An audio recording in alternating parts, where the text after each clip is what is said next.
da situação de hoje até, vamos dizer, 10 anos, você cumprir o ajuste, gerando o superávit, 1/10 por ano, até integralizar os 100%, porque muitos estados não vão conseguir fazer isso da noite para o dia.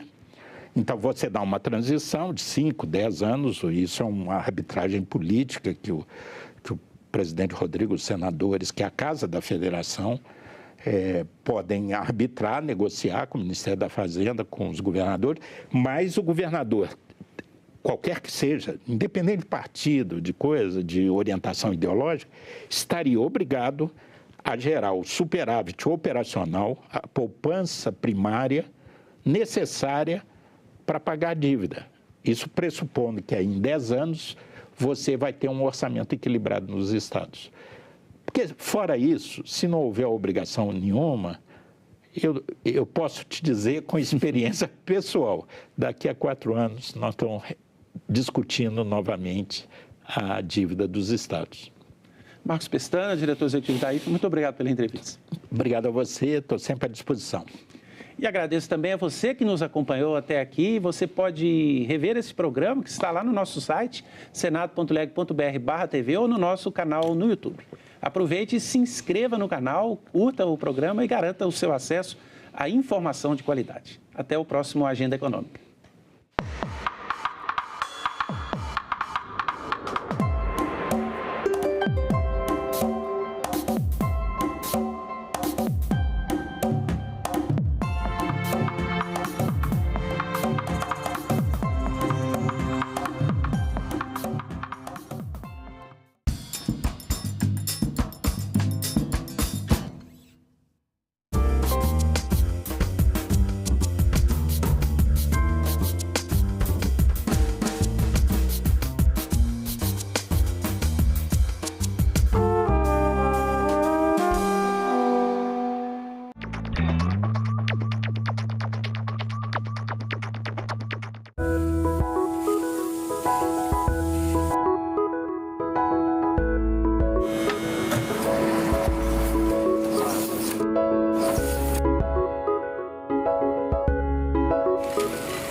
O programa a seguir é livre para todos os públicos.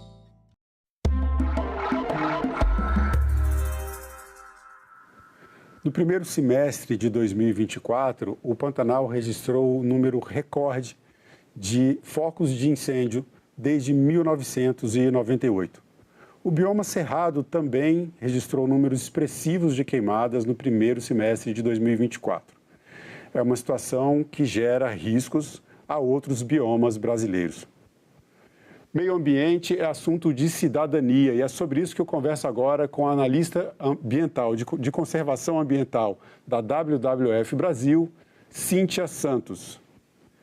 Senhora Cíntia, muito obrigado pela sua participação em nosso programa, obrigado pela sua presença de maneira remota no estúdio da TV Senado. Eu que agradeço, Marcelo, e ouvintes, uma boa oportunidade de estar aqui podendo refletir sobre alguns aspectos desse impacto, né, sobre o Pantanal. O Pantanal tem sido noticiado na mídia com bastante ênfase devido a esse número expressivo de focos de incêndio, né? São dois biomas que têm normalmente menos atenção da mídia do que, por exemplo, a Amazônia. Mas a gente conversava aqui um pouco antes sobre a interligação desses biomas e a influência que um tem sobre o outro. Vamos começar falando um pouco sobre o Pantanal. Eu queria que a senhora caracterizasse o Pantanal para nossos espectadores, né? Falar um pouco sobre as características principais do bioma, onde ele está localizado dentro do país, a área de cobertura. Queria que a senhora fizesse essa apresentação do bioma Pantanal à nossa audiência. Perfeito. O Pantanal, ele é o menor bioma brasileiro, a gente fala com carinho, né? Mas ele é a maior área inundável do planeta. ele está localizado na bacia do Alto Rio Paraguai, que é uma bacia que faz parte do Rio da Plata, né, da bacia maior da Plata, que envolve muitas outras subbacias na região sul, centro-oeste sul do Brasil e também em parte da Argentina, Paraguai. Especificamente, o Pantanal ele está na porção brasileira, do lado do Cerrado, então ele é uma planície muito abaixo, no lado do Cerrado, e ele na bacia do Alto Paraguai, nós temos o Planalto e a planície. Então, o Planalto é onde a gente tem a região predominante de cerrado, as savanas, né, com áreas mais planas, de logística mais acessível, inclusive, e a gente tem os degraus até chegar no limite do Rio Paraguai, que é a região transfronteiriça com Bolívia e Paraguai, da onde a gente também tem as principais cidades ali localizadas desde o Mato Grosso e Mato Grosso do Sul, que é a região localizada dentro da porção brasileira, onde fica o Pantanal brasileiro. Bom, caracteristicamente, o Pantanal ele tem uma vegetação muito particular, então ele é um mesclado, né, de florestas, que a gente chama de cordilheiras, muitas vezes tem predomínio de cerradão dentro dele, florestas de cambarazal, porque isso é uma espécie que já vem se caracterizando ao longo do tempo na região, mas a vegetação predominante é de pastagens, campos nativos campestres. Então, a gente tem aí uma planície, né, muito, com um nível muito baixo, né, então ele tem 1 metro, mais ou menos, aí, alguns centímetros, na verdade, de relevo, que permite o escoamento da água de uma forma muito gradativa. Então, por isso que a gente tem os períodos de seca e cheia, que normalmente são, ou eram, né, muito predominantes e muito marcados, a cada 6 meses secas, a cada 6 meses as cheias. Então, a gente tem essa dinâmica da planície pantaneira no curso hídrico. E a gente costuma muito associar o Pantanal ao corpo humano, né? Se a gente tivesse que fazer uma comparação, ele seria o rim, né? Devido à filtragem de todo o ciclo hidrológico que a gente tem das águas que vão fluindo desde as cabeceiras mais altas, que vem Amazônia, Cerrado, para o Pantanal e escoa até chegar no Rio da Prata, no Rio Apa. E essa relação entre Cerrado e Pantanal, né? Os biomas, eles são fronteiriços, quer dizer, tem uma área de transição do Cerrado e do Pantanal. E o Cerrado também é um bioma que agora, gradativamente, tem ganhado um pouco mais de atenção da mídia, ainda é muito desconhecido da população de maneira geral, mas é um bioma que já perdeu mais de 50% da sua vegetação nativa. Eu queria que a senhora falasse um pouco sobre os impactos dessa destruição do Cerrado no que vem acontecendo no Pantanal. A gente teve em 2020 um ano com uma perda enorme de área do Pantanal por conta das queimadas, com uma destruição da fauna, a gente vai falar um pouco sobre isso. E a gente, o que vem se observando cientificamente é que esse período de estiagem, como a senhora colocou, ele vem se prolongando e as queimadas aumentando como aconteceram no primeiro semestre de 2024, inclusive iniciando mais cedo do que o que é normal, né? Mas vamos lá, o Cerrado, né? Qual é a relação dessa destruição que a gente está tendo no Cerrado, inclusive com os focos de incêndio, e o que está acontecendo no Pantanal? O Cerrado brasileiro, né? A gente tem orgulho disso também, porque dentro dele cabe vários países da Europa, se a gente contabilizar a área enorme, porque são 12 estados brasileiros que compõem a região de distribuição desse bioma. Ele é caracteristicamente de uma vegetação de árvores retorcidas, a gente tem as principais nascentes hídricas localizadas no Cerrado, por isso, muito as árvores que estão adaptadas a essa região, solos são pobres, né, como o pessoal fala, precisa sempre corrigir quando a gente tem a mudança para atividades agropecuárias, mas é uma adaptação dessa floresta, savanas que a gente chama nesse bioma, que estão muito ajustadas a esse tipo de solo, ao tipo de drenagem hídrica. A gente fala que o Cerrado é a floresta de cabeça para baixo, se a gente olhar dentro, né, no perfil do solo, porque as raízes dessas árvores são super profundas elas vão captar água lá nos lençóis, né, nos aquíferos principalmente. Então, a gente tem uma particularidade de adaptação de muitos anos dessa região.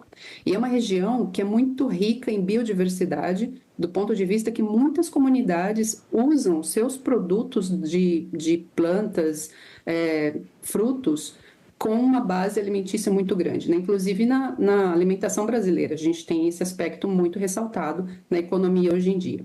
Mas também é um dos principais biomas onde se instalam as atividades agropecuárias, por causa do relevo. A gente tem áreas de extensão de campo, né, muito largas, sem relevo. Então, a gente tem coberturas de campo extensas que a gente pode olhar de uma certa forma de que mecanização é muito mais fácil de trabalhar, a logística é mais acessível, né? É claro que quanto mais a gente vai subindo para o norte do país, essa dificuldade vai se acentuando em relação à logística, acessos e estradas, mas mesmo assim, o Cerrado ele permite que a gente tenha um avanço da degradação, porque ele também tem uma facilidade logística para as pessoas que avançam com as atividades. E aí que está o problema, né? Sem planejamento, sem o devido critério, a gente tem que a legislação prevê que 20% das propriedades devem preservar a reserva legal. E se a gente parar para analisar isso,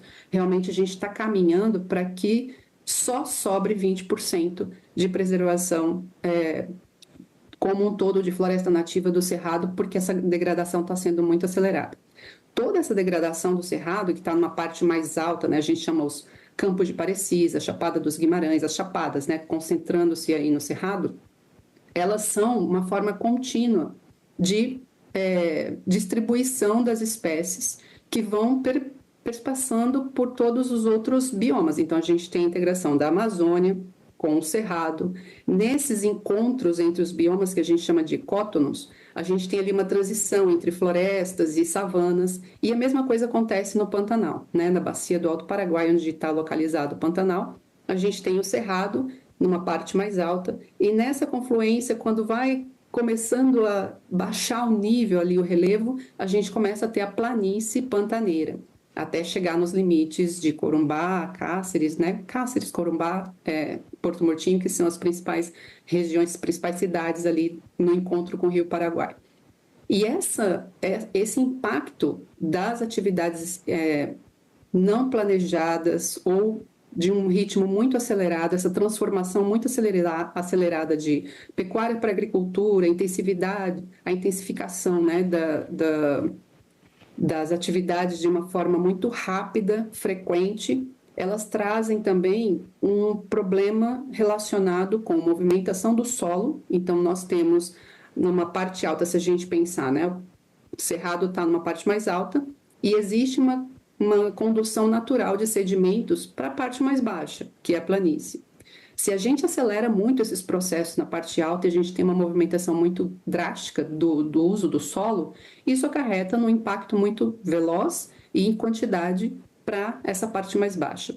E o que a gente percebe hoje é que essa quantidade de sedimentos que está caminhando para dentro do Pantanal, ela está impactando já os rios, com grandes problemas de assoreamento, e a degradação das nascentes que ficam nas partes mais altas, no Cerrado, que muitas vezes são subjugadas, né? Então, para você fazer um plantio de uma monocultura, você elimina todos os tipos de improviso ali elimina, na verdade, todo tipo de barreira que você tem para ter uma área contínua, né? Então, às vezes, você está tirando uma nascente ou então soterrando uma nascente sem perceber, por causa da falta de planejamento. Cíntia, essa substituição, na verdade, quando você entra com a agricultura, a gente tem a agropecuária, a gente tem vamos colocar aqui duas questões, né? Tem a pecuária, que aí seria mais a produção, né? Principalmente a produção de gado, mas a gente tem também a produção agrícola, que no final das contas é uma substituição de vegetação. Então, por exemplo, no Cerrado você troca a vegetação nativa com essas características de raízes muito profundas que tanto puxam a água do subsolo, do lençol freático e dos aquíferos, quanto também conduzem a água, né? Essa substituição, pela vegetação da agricultura, pelos produtos agrícolas, pela monocultura, acaba interferindo no que está acontecendo hoje no Pantanal? Isso tem uma relação com, por exemplo, a diminuição do ciclo hidrológico que está se observando no Pantanal? Infelizmente, os dados têm mostrado que sim, Marcelo. A gente tem visto que a transformação, a supressão da vegetação nativa no Cerrado, de forma não planejada, em áreas muito grandes, que você tem uma perda dessa biodiversidade, dessa capacidade de drenagem e da adaptação dessas plantas que estão, né, ajustadas a esse sistema há centenas de milhares de anos. O que a gente percebe é que isso não é de ontem para hoje, né? A gente percebe que isso tem sido causado desde que o ser humano começou a impactar o cerrado e fazer as transformações das florestas para ambientes produtivos de pecuária e depois agricultura e vice-versa. O que nós temos de problema efetivamente é como isso é feito. Né? A gente não diz que não pode ser feito, a gente diz como fazer da forma correta. Por isso que existe muito, hoje em dia, o diálogo de como fazer um planejamento territorial. As fazendas têm se preocupado, hoje em dia, os proprietários, a gente tem percebido um diálogo muito mais voltado para como eu utilizo melhor a área da minha fazenda em termos de aumentar a produtividade sem ter que desmatar mais, sem ter que subjugar. Mas o que acontece é que, em muitos casos, a gente tem o desmatamento legal. Né? A gente tem o desmatamento ilegal, que é um super problema, que traz muito impacto, que é aquele que, quando o proprietário não tem a licença do órgão ambiental, não fez nenhum tipo de estudo, ele passa um correntão, suprime a vegetação nativa, suprime as nascentes, e isso realmente traz uma consequência muito grande. Mas aliado a isso também tem o desmatamento legal, porque, como a gente diz, as propriedades, tanto no Cerrado e muito mais no Pantanal, são grandes, elas têm 20% reservado para reserva legal e mais algumas, toda a área limite, né, conforme a legislação diz, para as áreas de preservação permanente, as APPs, e fora isso, o que sobra de remanescente florestal, o proprietário pode e tem o direito de fazer a supressão se ele assim quiser. Cíntia, e ele pode pedir licença para isso. A gente teve recentemente aprovado o Estatuto do Pantanal, aprovado no Senado, poucos dias antes de gravar essa entrevista. O projeto de lei tramita dentro da casa e no Congresso Nacional. Um dos pontos que merecem destaque nesse estatuto são as políticas públicas de restauração e conservação do Pantanal.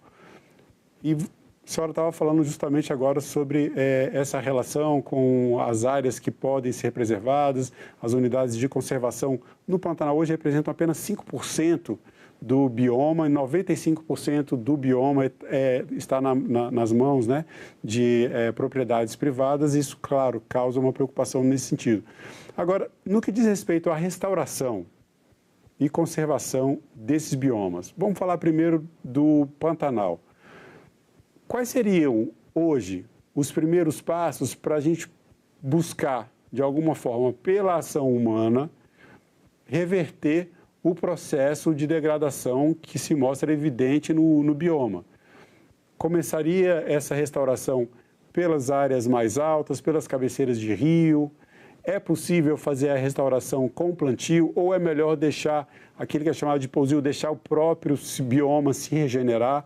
Quais seriam as primeiras providências para começar a barrar a situação de degradação e, quem sabe, restaurar de fato o bioma?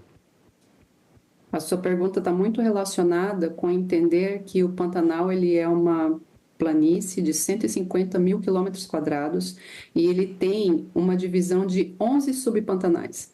Então, se a gente olhar, né, a complexidade de vegetação, a complexidade de relevo, e se a gente olhar que da parte mais alta até o Rio Paraguai lá embaixo, são 3 degraus que vão até a gente chegar realmente na planície, a gente vai perceber que tanto a vegetação quanto a composição de espécies de animais, ela vai se alterando ao longo desse caminho, né, que a gente tem de distribuição. Então, a restauração no Pantanal, ela não é simples. O Pantanal está muito regulado com a sua dependência da água. Então, se a gente tem os períodos e ciclos de cheia naturalmente no processo de 6 meses, essa restauração ela acontece de um modo muito natural, do ponto de vista que o Pantanal já está adaptado para isso. Então, a gente tem plantas que hoje estão adaptadas a se manter no solo seco. Ali a gente tem um banco de sementes e quando chove isso rebrota. A gente tem plantas que são ditas como anfíbias ou semiaquáticas, né? Que são muitas espécies, são mais de 3.500 espécies de plantas que têm essas condições de adaptação na planície. O grande problema do Pantanal com relação à restauração, Marcelo, ele está muito vinculado com essa área de transição na borda, que é do Pantanal, que ainda é savana ali, e também para essa região mais de borda. E a gente, quando olha os mapas, a gente percebe isso, né? Com essa questão da seca e sendo intensificada por um período de estiagem muito mais prolongada, o que acontece é que as propriedades, elas têm o maior avanço de áreas que agora podem ou o proprietário entende que consegue fazer a troca de pastagem. E aí, em vez de campos nativos, a gente tem os campos de braquiária, por exemplo, né, que são as exóticas colocadas no lugar dos campos nativos. Muitas pastagens já estão classificadas pela Embrapa Pantanal como na categoria de nutrição, algumas se adaptam melhor aos ciclos da água, mas geralmente para as áreas que estão mais secas e áreas com perfil mais de troca de pastagem, a opção tem sido a troca pela exótica. E isso também traz um problema, porque com a exótica a gente troca diferentes tipos de pastagens por uma só, que unifica todo o sistema, e aí a gente tem a complexidade de degradação do ambiente. Muitas vezes essa exótica é muito invasora, então ela acaba impedindo que outras espécies nativas também voltem a compor. E a restauração no Pantanal não é uma coisa simples, né? Dependendo de onde você planta, se está mais perto da água, é um tipo de espécie, um tipo de adaptação no solo, e 20, 30 metros para cima ou distante disso são outros tipos de espécies. Então, a gente está falando que os especialistas, a gente só está replicando aqui o que os especialistas sempre dizem para a gente, né? O Pantanal é uma bacia sedimentar muito nova, comparada geologicamente, e o solo também tem as suas peculiaridades de mudança. Já no Cerrado, a gente tem essa uniformidade do solo um pouco mais, embora o Cerrado também tenha vários tipos de solo, mas a gente percebe que a restauração, ela também vai respeitar o critério de lugar para lugar. Então, eu posso ir em 2 fazendas, uma do lado da outra. Uma vai funcionar muito bem se a gente só vedar a região para ser restaurada e deixar que aquilo ali flua, porque o banco de sementes está seguro, a gente tem uma boa perspectiva de que ali a gente vai ter uma sequência se simplesmente a gente cerca e não deixa, por exemplo, o gado entrar. Mas em outras, o solo já está comprometido, a gente já não tem mais a quantidade de espécies necessárias, e aí a gente parte, então, para intervenções que são necessárias técnicas, como muvuca, pousio, essas todas que a gente classifica, que o pessoal de restauração trabalha muito bem, né? E eles também fazem, por isso que é importante essa análise do território. Cíntia. A gente tem feito também estudos relacionados com esse mapeamento da restauração na bacia do Alto Paraguai. E onde que é prioritária a restauração. Certo. Cíntia, você citou a Embrapa Pantanal, e em 2020, que foi um ano crítico também para o bioma, a Embrapa Pantanal estimou cerca de 17 milhões de perdas de vidas de animais silvestres. Isso, é claro, representa uma redução significativa na biodiversidade, tanto de peixes, aves, plantas, então é todo um conjunto. Qual os impactos dessa redução de biodiversidade para o bem-estar humano no planeta? Nossa, essa é uma pergunta complexa e essencial, né? Que a gente sempre precisa lembrar que nós somos a espécie que é relacionada com todas as outras espécies do planeta. essa perda de 17 milhões de indivíduos de diferentes espécies e grupos em 2020, ela pode ser muito mais acentuada esse ano, já que a área queimada até agora foi de mais de 700 mil hectares, né, comparada com o que a gente teve em 2020, que foi quase 400 mil hectares.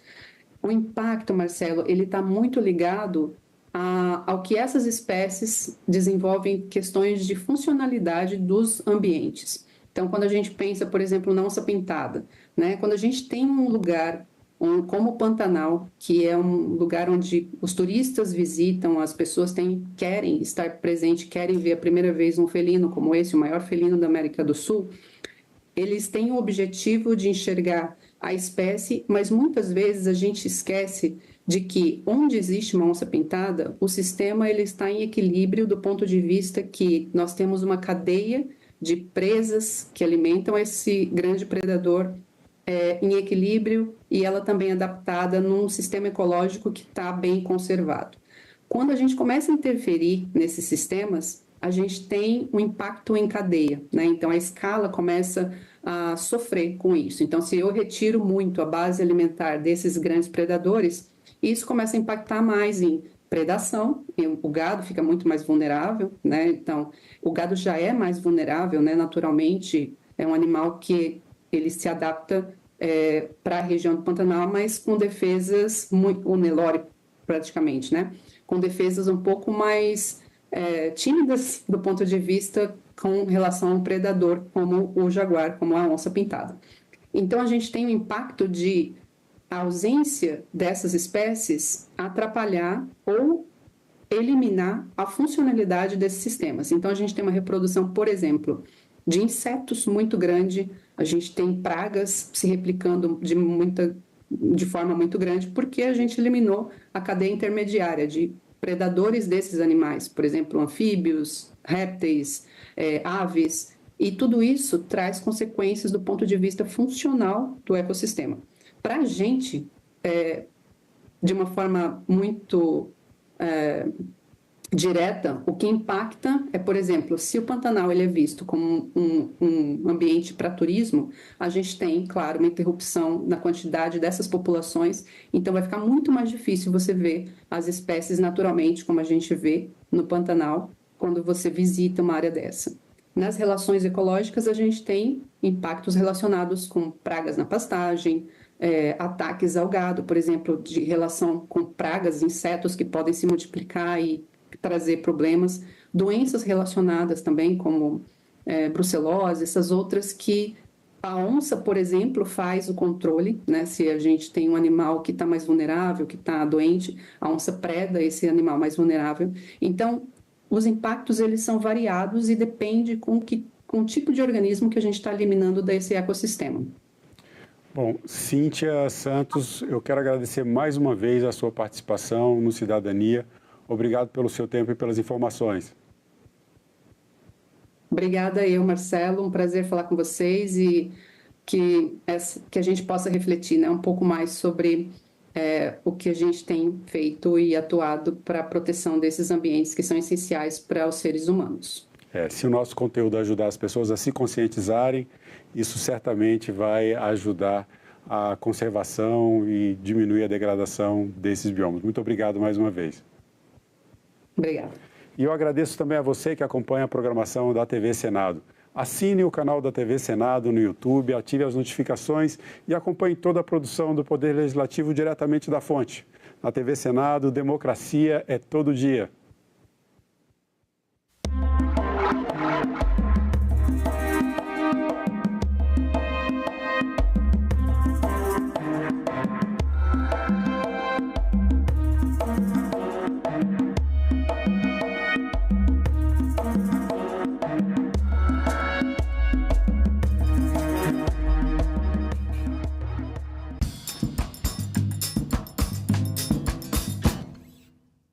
Peixes contaminados com minério. O impacto do rompimento da barragem de Mariana ainda é sentido no Espírito Santo. Parlamentos de Mato Grosso e de Barretos investem na comunicação com pessoas surdas. Pequenos agricultores de Minas Gerais ganham renda extra com usinas solares. Tudo isso você vê no Parlamento Brasil. Parlamento Brasil, toda sexta, 8 horas da noite, aqui na TV Senado.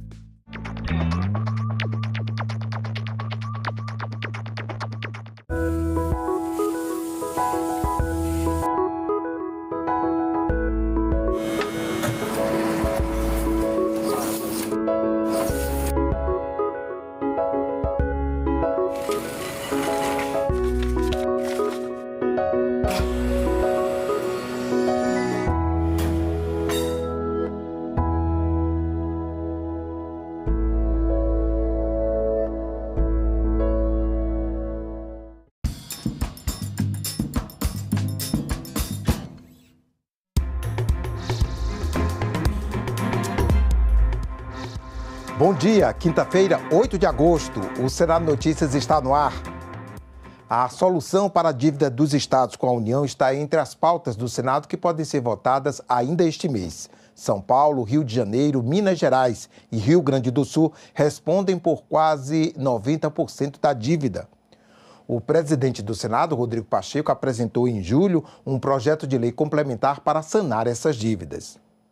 Um dos pontos do texto é a criação de um fundo de equalização, que vai atender a todos os estados e ao Distrito Federal, mesmo os que não têm dívida.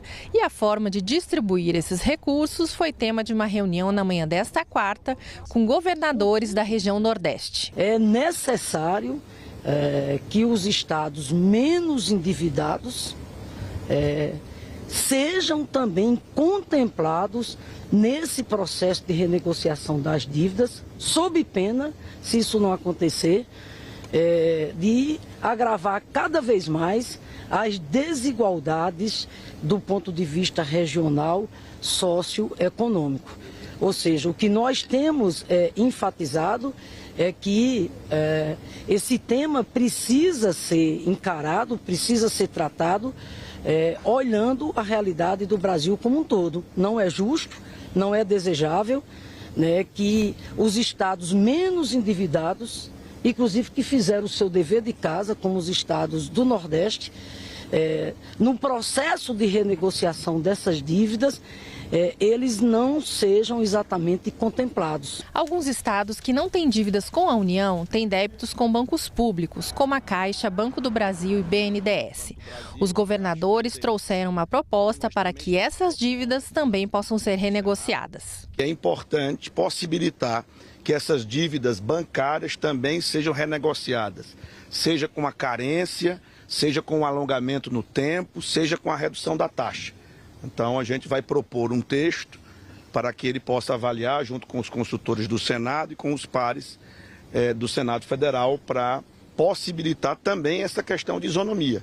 Dado que vai ser feito um esforço da União para alongar e diminuir os encargos da dívida dos estados com a União, que também seja feito um esforço da União para reduzir taxa, alongar prazo e aumentar a carência das dívidas bancárias que os estados têm com as instituições do Sistema Financeiro Nacional. Em nota, o presidente do Senado disse que recebeu sugestões dos governadores e que houve um avanço na discussão em relação ao fundo de equalização previsto no projeto para beneficiar também os estados que não possuem dívidas com a União.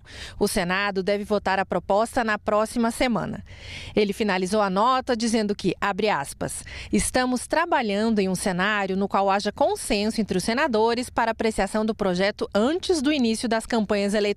Fecha aspas. O líder do governo no Senado, Jacques Wagner, disse que o projeto para compensar a desoneração na folha de pagamento de 17 setores da economia deve ser votado semana que vem. Segundo ele, falta apenas definir se o texto já vai prever um gatilho para aumentar em até um ponto percentual a contribuição social sobre o lucro das empresas. A negociação é o seguinte, uns que propõem um conjunto de programas acreditam que esses programas são suficientes para compensação, outros, no caso da Fazenda, que naturalmente tem que ser mais conservadora, tem que se proteger mais, diz que acha que não vai, por isso que propôs aquele gatilho.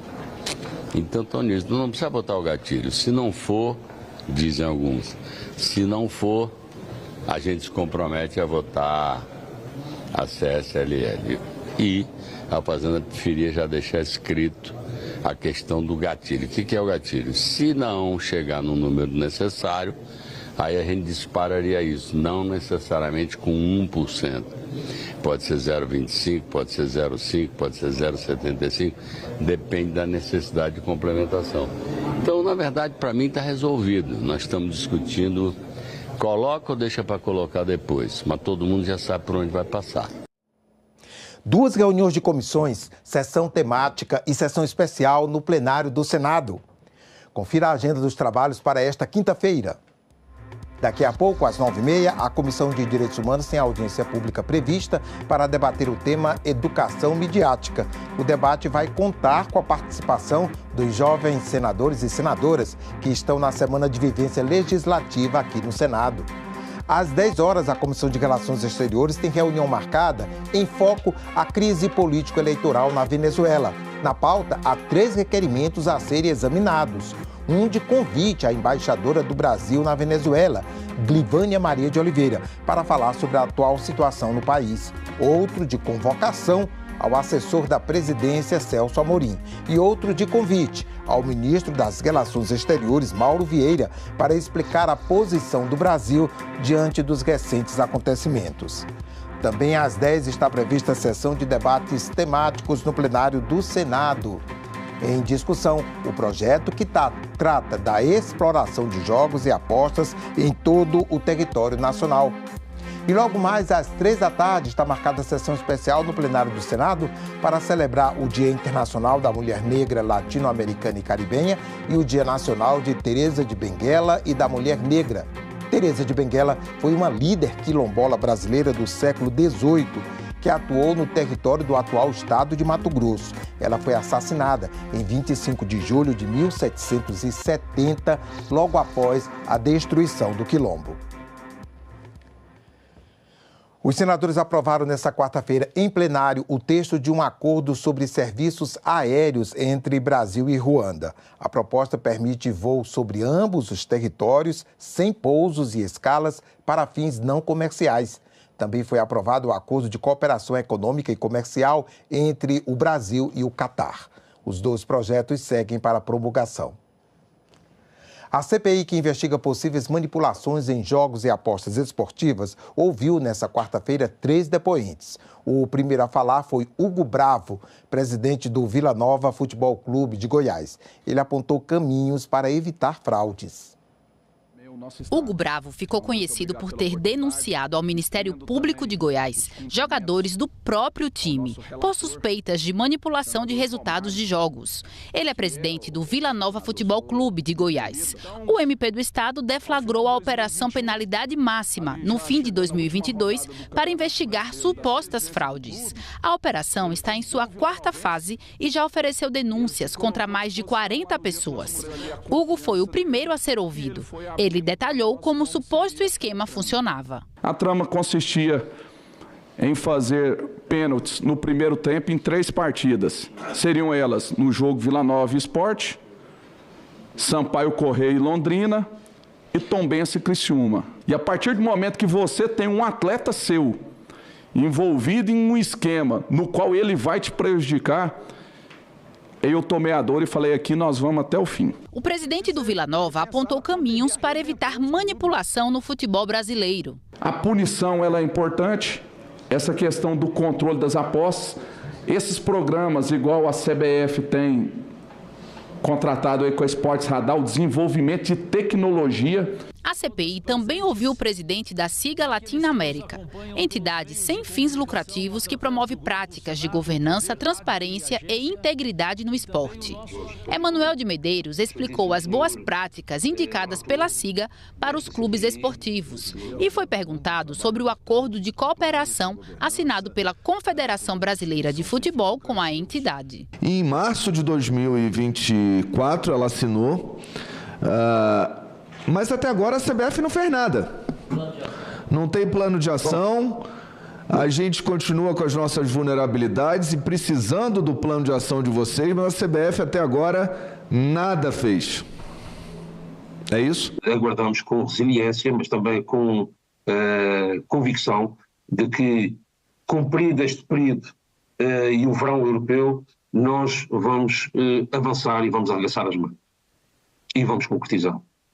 Não tenho dúvida que vocês estão à disposição, mas pelo que eu entendi, então, está confirmado, a CBF fez um contrato para inglês ver. Ricardo Gonçalves, ex-presidente do Conselho Administrativo da Santa Casa Global Brasil, foi o único ouvido na condição de convocado. Denúncias divulgadas na imprensa brasileira e portuguesa afirmam que a filial brasileira da Santa Casa da Misericórdia de Lisboa, operadora de loterias e bancas de apostas no país europeu, possui dívida de cerca de R$200 mil com o PCC, primeiro comando da capital. A suposta dívida teria sido adquirida por extorsão do PCC à Santa Casa em São Paulo, quando a instituição tentava estabelecer uma concessão de loterias estaduais. Ricardo negou as acusações. É absolutamente falso e calunioso que eu tenha mantido ou autorizado a alguém manter qualquer tipo de contato com qualquer tipo de grupo ilegal ou criminoso, sendo certo que os autores de tais calúnias não deixam de ser objeto de competente com responsabilização criminal.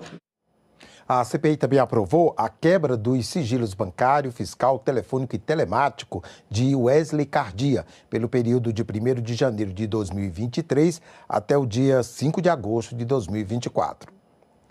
A Comissão de Direitos Humanos aprovou nesta quarta-feira projeto que aumenta a punição para quem estacionar sem autorização em vagas especiais. A comissão também aprovou mudanças na regulamentação da profissão de psicólogo. Estacionar em vaga reservada à pessoa com deficiência ou idoso sem credencial pode ter a multa, que atualmente é de R$ 293, aumentada. O texto aprovado classifica a infração como gravíssima e aumenta o valor 3 vezes. No caso de reinfração em até 2 anos, a multa ficará 5 vezes mais cara. O valor atual dessa penalidade, de apenas R$ 293,47, a impede de cumprir sua finalidade, visto que, por vezes, se mostra irrisória frente à situação financeira dos condutores de veículos que se enquadram no inciso 20 do artigo 181 do Código de Trânsito Brasileiro. Os senadores aprovaram a conversão em projeto de lei de uma sugestão legislativa recebida pelo portal E-Cidadania, que trata do piso salarial e da carga horária da profissão de psicólogo. Agora o projeto vai tramitar pelas comissões e ser analisado e votado pelos senadores. Propomos, para tanto, que a jornada de trabalho do psicólogo empregado seja de até 30 horas semanais e que o piso salarial nacional seja fixado em R$ 4.750, seguindo o mesmo valor recentemente aprovado pelo Congresso Nacional para o piso dos profissionais enfermeiros. Outro projeto aprovado trata da formação dos profissionais de apoio escolar, que auxiliam as pessoas com deficiência em todas as atividades escolares em que for necessário. O texto estabelece que esses profissionais precisam ter formação técnica, mas o senador Flávio Arnes avalia que essa exigência precisa ser mais discutida. Considero, sim, que o projeto é muito importante, o relatório está bem nessa direção, mas nós poderíamos, talvez, lá na Comissão de Educação, aprofundarmos um pouco esse tema. É acertada a decisão da gente aprovar o aspecto dos direitos nesta comissão, senador Flávio, e discutir os detalhes na próxima comissão. O projeto que aumenta a punição para o estacionamento irregular de veículos em vagas reservadas a pessoas com deficiência ou a idosos segue para a votação no plenário do Senado. Já o projeto que trata da formação dos profissionais de apoio escolar às pessoas com deficiência será examinado agora pela Comissão de Educação. A Comissão de Constituição e Justiça aprovou nesta quarta-feira a proposta que inclui os procuradores municipais na carreira da advocacia pública.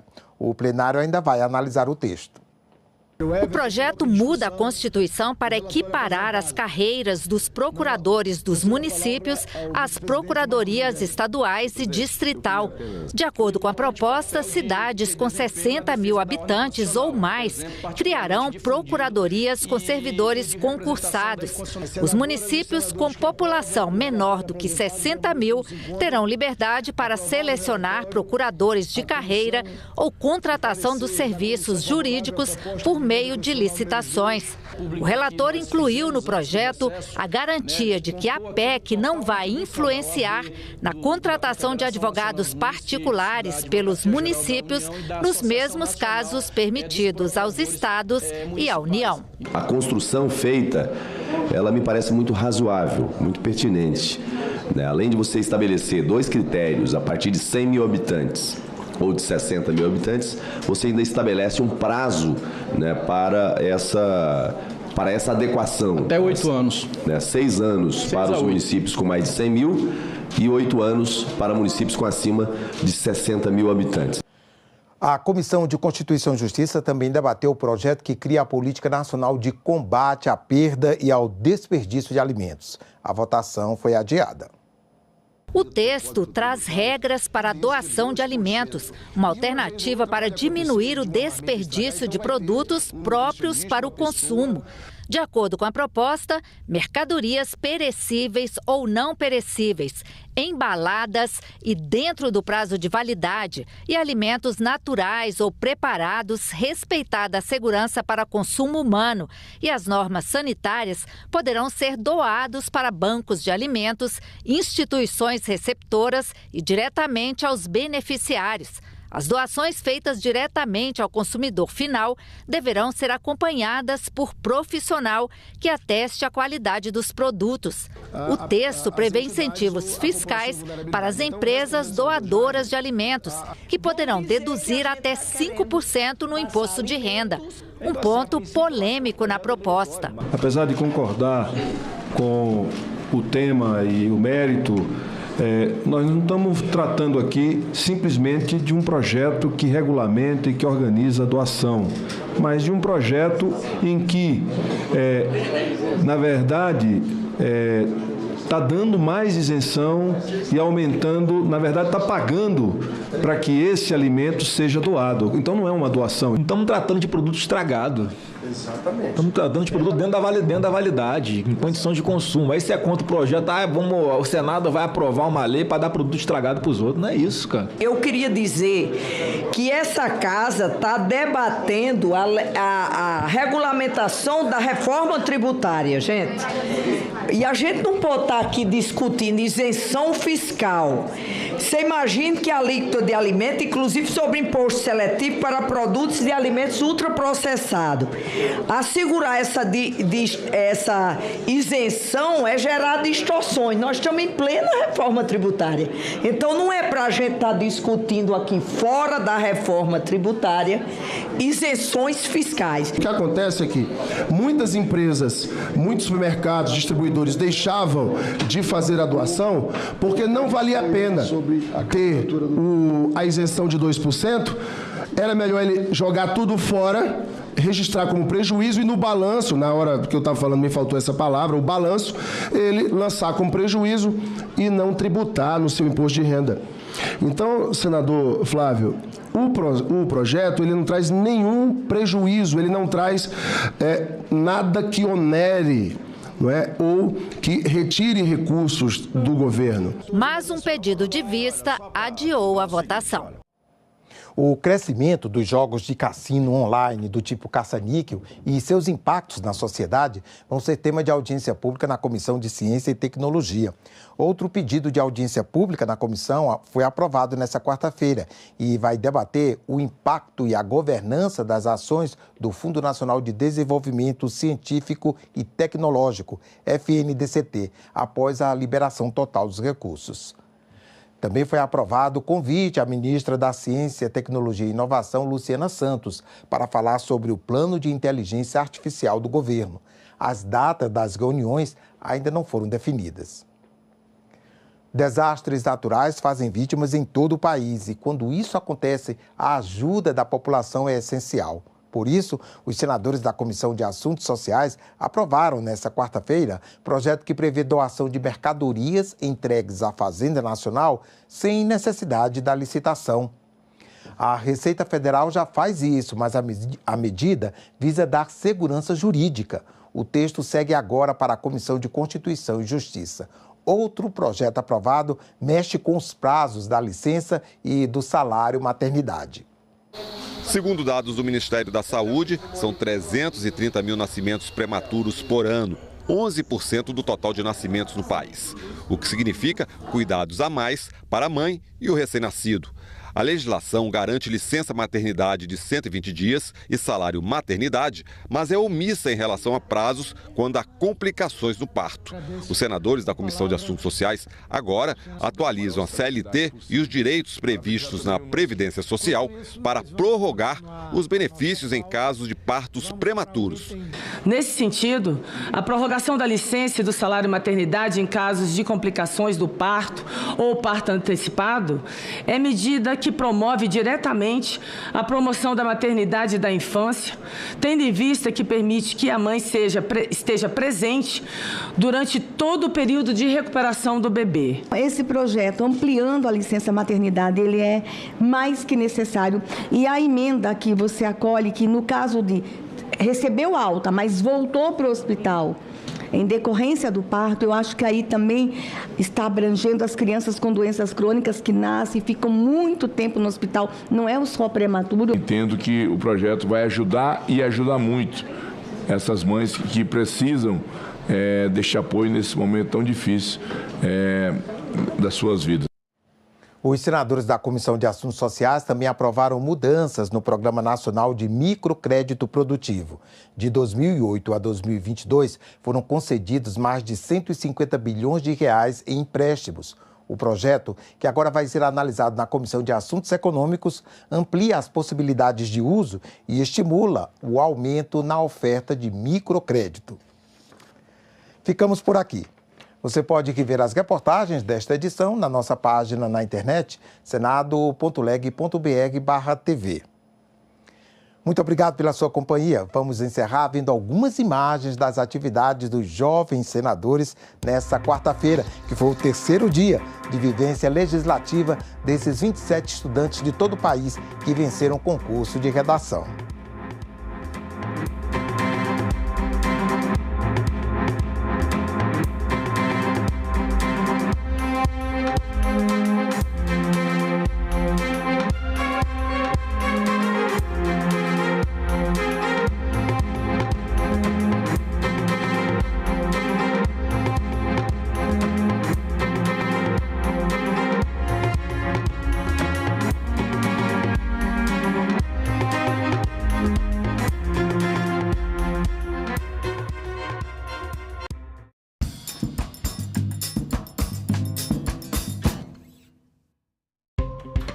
que propõe a lei sobre a licença paternidade?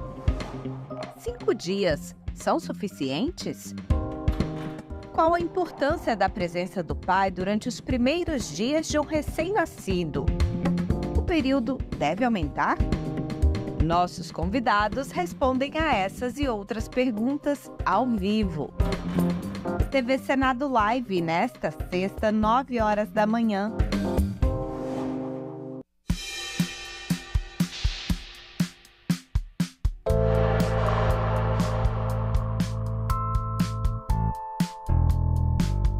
De muito trabalho, nós vamos aliar a rotina aqui do Senado com as eleições municipais, então tem que ter um equilíbrio no trabalho democrático, nas candidaturas, mas também tem temas importantes que precisam ser tratados. Eu coloco o andamento em relação à reforma tributária, projetos de regulamentação que serão discutidos e debatidos. No caso da educação, nossa meta é finalizar o debate em relação ao Sistema Nacional de Educação e o PNE, o Plano Nacional de Educação, que a nossa ideia enquanto Senado é começar paralelamente à Câmara a análise, a discussão e o debate em relação ao Plano Nacional. Lembrando que orçamento, LDO e todas as diretrizes vão ser tratadas também nesse semestre. Nossa tininha diz que é baré, mas esse aí naqueles tempos, ninguém sabe língua baré. Então, para nós, ficou lugar de língua baré, esse Engatu, os brancos é Tupi-Guarani. Quanto mais a civilização está chegando em cima da gente, a gente não sabe ler, mas a gente vai se civilizando. Então, cuide, a sua opinião que frase militar. Cario taenga rupi, yande assim musassá, yande enga kichi. Que a ler cario taenga rupi guai. Minha mãe é bonita. Então, assim musassá, yande enga rupi, semanha. Aé Puranga. Agora é lei. Os agentes comunitários de saúde e os agentes de combate às endemias passam a ser considerados profissionais de saúde. Com a nova lei, os profissionais das duas categorias poderão acumular cargos públicos, o que é permitido pela Constituição apenas aos profissionais de saúde e professores. O Senado votou, agora é lei. Peixes contaminados com minério. O impacto do rompimento da barragem de Mariana ainda é sentido no Espírito Santo. Parlamentos de Mato Grosso e de Barretos investem na comunicação com pessoas surdas. Pequenos agricultores de Minas Gerais ganham renda extra com usinas solares. Tudo isso você vê no Parlamento Brasil. Parlamento Brasil, toda sexta, 8 horas da noite, aqui na TV Senado. Todo mundo tem um talento especial para ser mesário ou mesária. Você pode ser a comunicativa, o atencioso, a prestativa, o detalhista. É colocando essas habilidades em prática que a gente faz a democracia acontecer. Não desperdice seu talento, seja mesário voluntário. Justiça Eleitoral, a justiça da democracia. A dores reais da loucura. Eu comecei no rock, comecei tocando guitarra, logo depois do baixo fui pra guitarra, não pro violão. Aí veio essa demanda da MPB aí que eu me apaixonei assim pelo violão. Assim. Estúdio A. Neste sábado, 8 horas da noite, aqui na TV Senado. No fim de agosto de 2023, o ministro da Fazenda, Fernando Haddad, foi alertado por um assessor especial de sua equipe de que um deputado federal da base governista teria pedido 35 milhões de reais a uma associação que reúne empresas de apostas em troca de duas contrapartidas.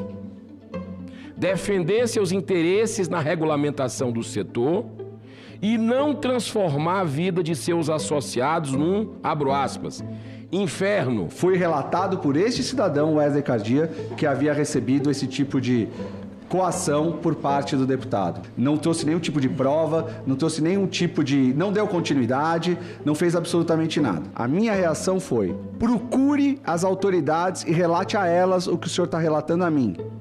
As autoridades policiais. O senhor não considera que teria prevaricado? Não, não considero.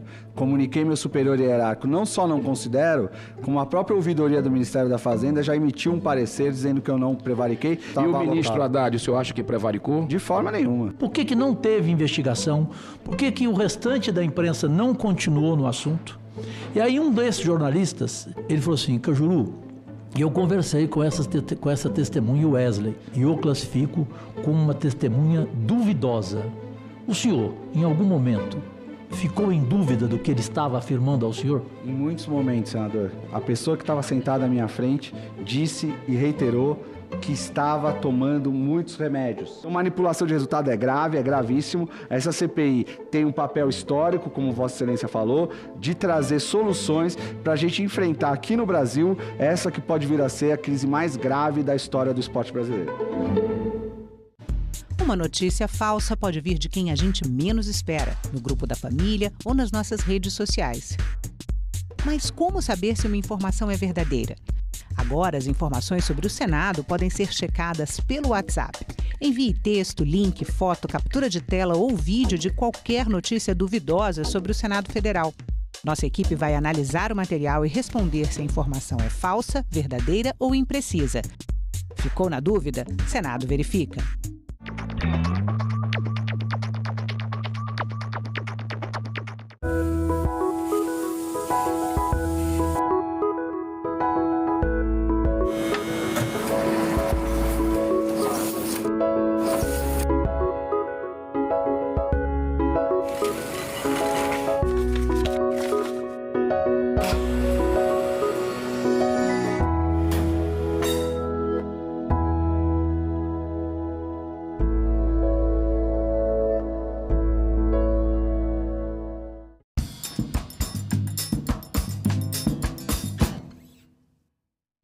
O programa a seguir é livre para todos os públicos.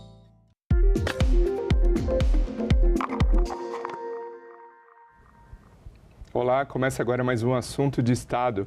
E hoje a gente vai falar aqui no programa sobre saúde, segurança pública, Instituto Federal de Educação, entre outros temas. E para conversar comigo, o nosso convidado é o senador Everton Rocha, do PDT do Maranhão. Bem-vindo, senador. Eu que agradeço, cumprimento aqui todos os telespectadores do programa Assunto de Estado, aqui da TV Senado. Senador, para a gente começar, o senhor tem tido destaque no apoio ao tratamento e à prevenção de câncer no Maranhão, mais especificamente apoiando 3 hospitais, Aldenora Belo, Hospital do Amor, Imperatriz, e também o Dr. Antônio Dino. Qual que é a expectativa para o avanço no cuidado oncológico no Maranhão? Segundo a Organização Mundial da Saúde, a cada 2 mortes, a partir de 2030, uma poderá ser por conta do câncer. E hoje essa doença ela está aí, independente de classe social, ela chega e não adoece apenas o paciente, adoece toda a família, os amigos, o tratamento, além de caro, dolorido, ele é incerto. Então, segundo os especialistas, quanto mais cedo você identifica essa doença, mais chances você tem de cura. As mulheres, ao identificarem um câncer de mama, por exemplo, logo no início, mais de 97% de chance de elas terem sucesso no seu tratamento. Então, o Hospital de Amor, que é uma realidade, foi uma das conquistas do meu mandato. Eu viabilizei os recursos e conversei com o Henrique Prata, na época, para viabilizar essa unidade de prevenção em Imperatriz, que é a minha terra natal. De lá, hoje se tornou uma realidade. Além do Hospital Dia que nós temos em Imperatriz, ele tem 2 carretas do Amor, que faz o exame de mamografia, Papa Nicolau, e faz esse trabalho de prevenção em várias cidades no entorno de não só de Imperatriz, mas várias regiões do Maranhão. O Hospital Aldenora Belo de São Luís, que é mantido pela Fundação Antônio Dino, ele já tem um trabalho fantástico e são de pessoas de ilustres maranhenses que têm já essa bandeira de luta no combate ao câncer. É um hospital super avançado, a bancada federal tem ajudado muito e eu ainda como deputado federal sempre mandei recursos para o Aldenora Belo. Tivemos agora essa conquista importante de conseguir uma unidade do Aldenora Belo, que é da Fundação Antônio Dino, na cidade de Pinheiro, que é a maior região do Maranhão e uma das mais pobres, a Baixada Maranhense. Inaugurado já agora no início do ano, essa unidade ela já está funcionando e em breve estará em pleno vapor, com tratamento de quimioterapia e o ambulatorial já está funcionando, é a parte ambulatorial e várias outras áreas, como por exemplo de consultas e também de tratamentos mais simples. Mas também lá terá uma carreta para que se possa visitar os municípios e fazer esses exames preventivos. Dia 21 agora de junho, nós teremos o lançamento da pedra fundamental de mais uma unidade do Hospital Aldenora Belo, da Fundação Antônio Dino, na cidade de Santa Inês.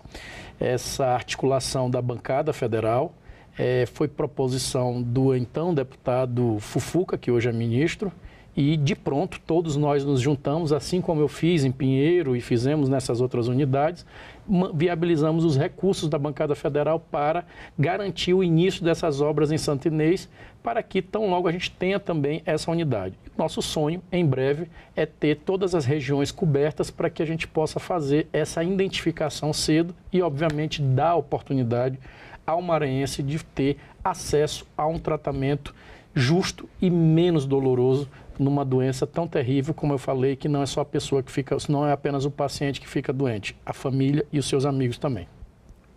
Interessante que o senhor falou sobre o acesso a outros municípios via carretas de saúde, né? Com equipamentos de saúde. Agora, falando de uma forma mais ampla, que medidas adicionais o senhor consideraria para facilitar o acesso a toda a saúde, todos os tratamentos para o público do Maranhão?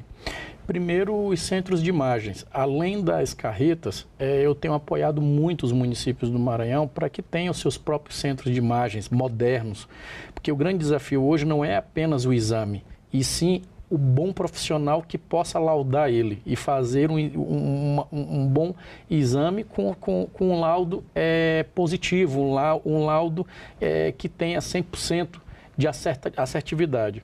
Então, hoje, um dos grandes desafios da nossa saúde pública é justamente você conseguir interiorizar ela. Eu falei muito no Maranhão na eleição passada, para o governo do estado, sobre a possibilidade de se levar a internet como um item de cesta básica para todo maranhense. Justamente por quê? Porque através dela você consegue uma coisa chamada conectividade para acesso à educação, curso de qualificação, saúde, porque se eu não tenho condição de ter nos 217 municípios profissionais de saúde, cardiologistas, especialistas nesses municípios, mas se você tem condição de ter conectividade no mundo que nós vivemos hoje, do 5G, que já está chegando aí o 6G e outras gerações, nós poderíamos estar pensando na telemedicina, que já é realidade em alguns cantos, em algumas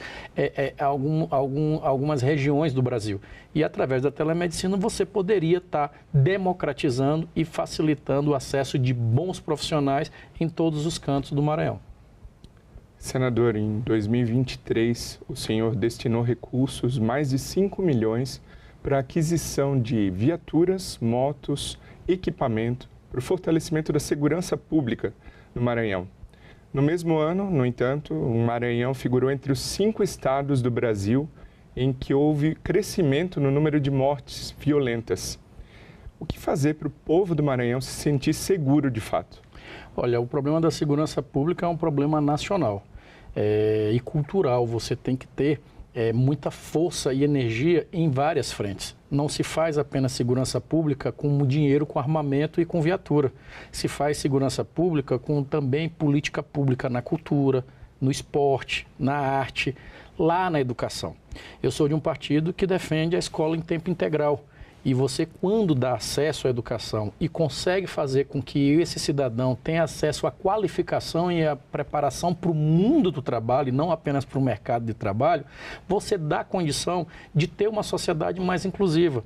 Então, eu não sou da bancada que acredita que com arma se vai resolver o problema da violência. Eu sou da bancada e de uma bancada que defende a educação como uma arma importante para enfrentá-la.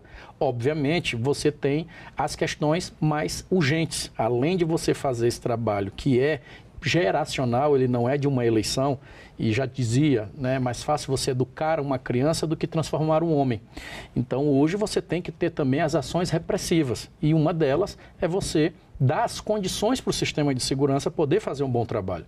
Eu já sou amigo da segurança pública do meu estado já há muito tempo. Como deputado federal, eu fui o autor da lei que ajudou a anistia dos policiais militares que naquela época participaram das greves, que desencadearam em vários estados do Brasil e tiveram que ter leis específicas para cada estado para anistiar aqueles militares que iam ser punidos, inclusive com a perca da sua função pública.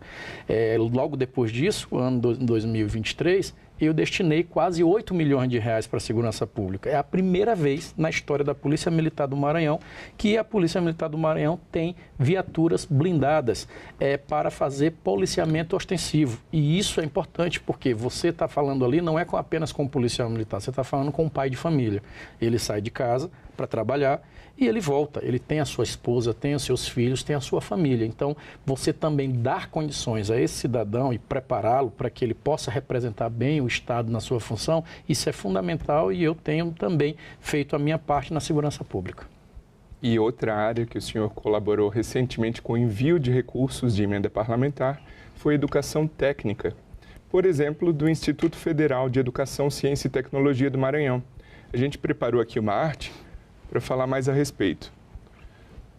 Então, foi anunciada a construção de 4 novos campi, nos municípios aqui, Chapadinha, Colinas, Balsas e Amarante do Maranhão. Isso vai impactar na construção civil e também na geração de emprego. O investimento total de 100 milhões aproximadamente e 5.600 novas vagas para alunos interessados. O que o povo pode esperar dessas melhorias do Instituto? Olha, eu tenho assim uma satisfação grande de ser um dos parlamentares que individualmente mais ajuda o IFMA do Maranhão. Lá em Barra do Corda existe um bloco que foi ampliado para poder atender os alunos, não só de Barra do Corda, mas da região central, enviados ainda com emenda, foi construído com emendas parlamentares de minha destinação, de minha autoria. O campus de Imperatriz, também na minha cidade natal, nós estamos construindo um bloco lá do curso de engenharia, que era um sonho da nossa estudantada lá ter o seu espaço com laboratórios, com tudo mais, com salas de aulas modernas para poder se ter bons cursos, a boa condição de se exercer esse curso de engenharia civil, que era um sonho lá da região. A biblioteca de lá hoje, parte dela e dos equipamentos foi mobiliada também com recursos enviados por mim. Este ano, 2024, eu destinei recursos para o IFMA da capital, o IFMA Maracanã, lá em São Luís. Se eu não estou enganado, foi o recurso na ordem de R$1 milhão ou mais, mas eu acho que foi 1 milhão. E vários outros institutos tiveram essa colaboração individual, além do apoio que nós damos na bancada, via emendas de bancada, para ajudar a instituição como um todo. Então, eu tenho, assim, essa tranquilidade também de dizer que, assim como a bancada envia recursos para as universidades do nosso estado, nós temos um Instituto Federal, que é um curso técnico, são estudantes do antigo ali, 2º grau, que estão lá se preparando para o mercado, para o mundo do trabalho, e que precisam do nosso total apoio, e eu tenho tido esse cuidado para poder apoiar essa juventude, essa estudantada que está lá na ponta, em várias regiões do Maranhão, que podem estar aí prontas já para entrar no mercado de trabalho. E como você falou, esse atendimento aqui que o presidente Lula fez a pedido da nossa bancada, meu pedido também, dos campos, e não só dos campos, mas também das condições que nós estamos permanentemente lutando para ajudar a viabilizar, até porque foram alguns anos no governo anterior que se ficaram sem condições, as universidades, os institutos, sem condições mesmo, inclusive financeiras, de poder construir políticas públicas e avançar nesse trabalho que é permanente. Agora, recente, caiu um muro da universidade que próximo tem um curso de medicina na Universidade Federal, né? Então, emergencialmente, o reitor correu aqui em Brasília, eu ajudei a viabilizar, levar no Palácio, conversar com os ministros, enfim, viabilizar os recursos emergenciais para que fizesse a obra de contenção que vai começar nos próximos dias, para que nós evitássemos um mal maior no futuro, que é essa erosão poder chegar a um prédio importante, que é o prédio do curso de medicina da UFMA na nossa capital. Então, eu tenho tido esse cuidado, sou filho de professora, então está dentro do meu partido a bandeira da educação, né, o Brizola, todos que lutaram por ela, o Jackson Lago, então tenha certeza que eu vou no mandato também continuar fortalecendo essa pauta importante. E isso vai absolutamente ao encontro do que o senhor falava na resposta anterior sobre capacitar e também investir em educação das pessoas para diminuir a criminalidade. Diminuir a criminalidade. Eu, por exemplo, sobre o combate à segurança, por exemplo, uma vai puxando a outra. Eu sou um dos parlamentares, ou o parlamentar do Maranhão, que mais enviou equipamentos para os conselhos tutelares do Estado. Hoje são mais de 70 municípios que têm um carro e um kit de conselho tutelar para que esse conselheiro esteja lá na ponta. O que tem a ver, Everton, com segurança pública e com educação isso? Para quem não sabe, o conselheiro tutelar, ele é ali o para-choque, é o que está lá na ponta para atender uma denúncia anônima, para fazer uma diligência, para proteger as crianças e adolescentes vulneráveis nas comunidades. E ali você vem com todo tipo de situações, desde a questão do enfrentamento à droga, à violência física e, infelizmente, a sexual. Então, temos aí um papel fundamental e importantíssimo que é dar essas condições. Isso é segurança pública e, acima de tudo, é ajudar a mãe, que muitas das vezes no Maranhão, no Nordeste, no Brasil como um todo, a maioria dos chefes de família são as mães. Elas que, muito delas solteiras, é a que tem que cuidar do seu filho, criar toda a sua família e ainda ir trabalhar para conseguir botar o pão de cada dia nessa casa. Então, não é fácil a vida dela e por isso que eu tenho dedicado meu mandato a ela. Tanto que as leis que eu tenho aprovado sempre é com esse olhar que eu sei que na ponta, não só todos, como todos vai ser atendido, mas a mulher principalmente. Agora, senador, segundo o IBGE, o Maranhão tem o pior índice de desenvolvimento humano no país. Quais ações o senhor consideraria prioritárias para reverter essa situação? Olha, eu falei também muito sobre isso na campanha de governo. Você não combate pobreza apenas falando dela, e sim gerando riqueza. E isso tem uma frente coordenada que precisa ser intersetorial. A primeira coisa que eu acredito que poderia ser feito para enfrentar a pobreza do Maranhão é nós tratarmos de forma séria a questão da regularização fundiária.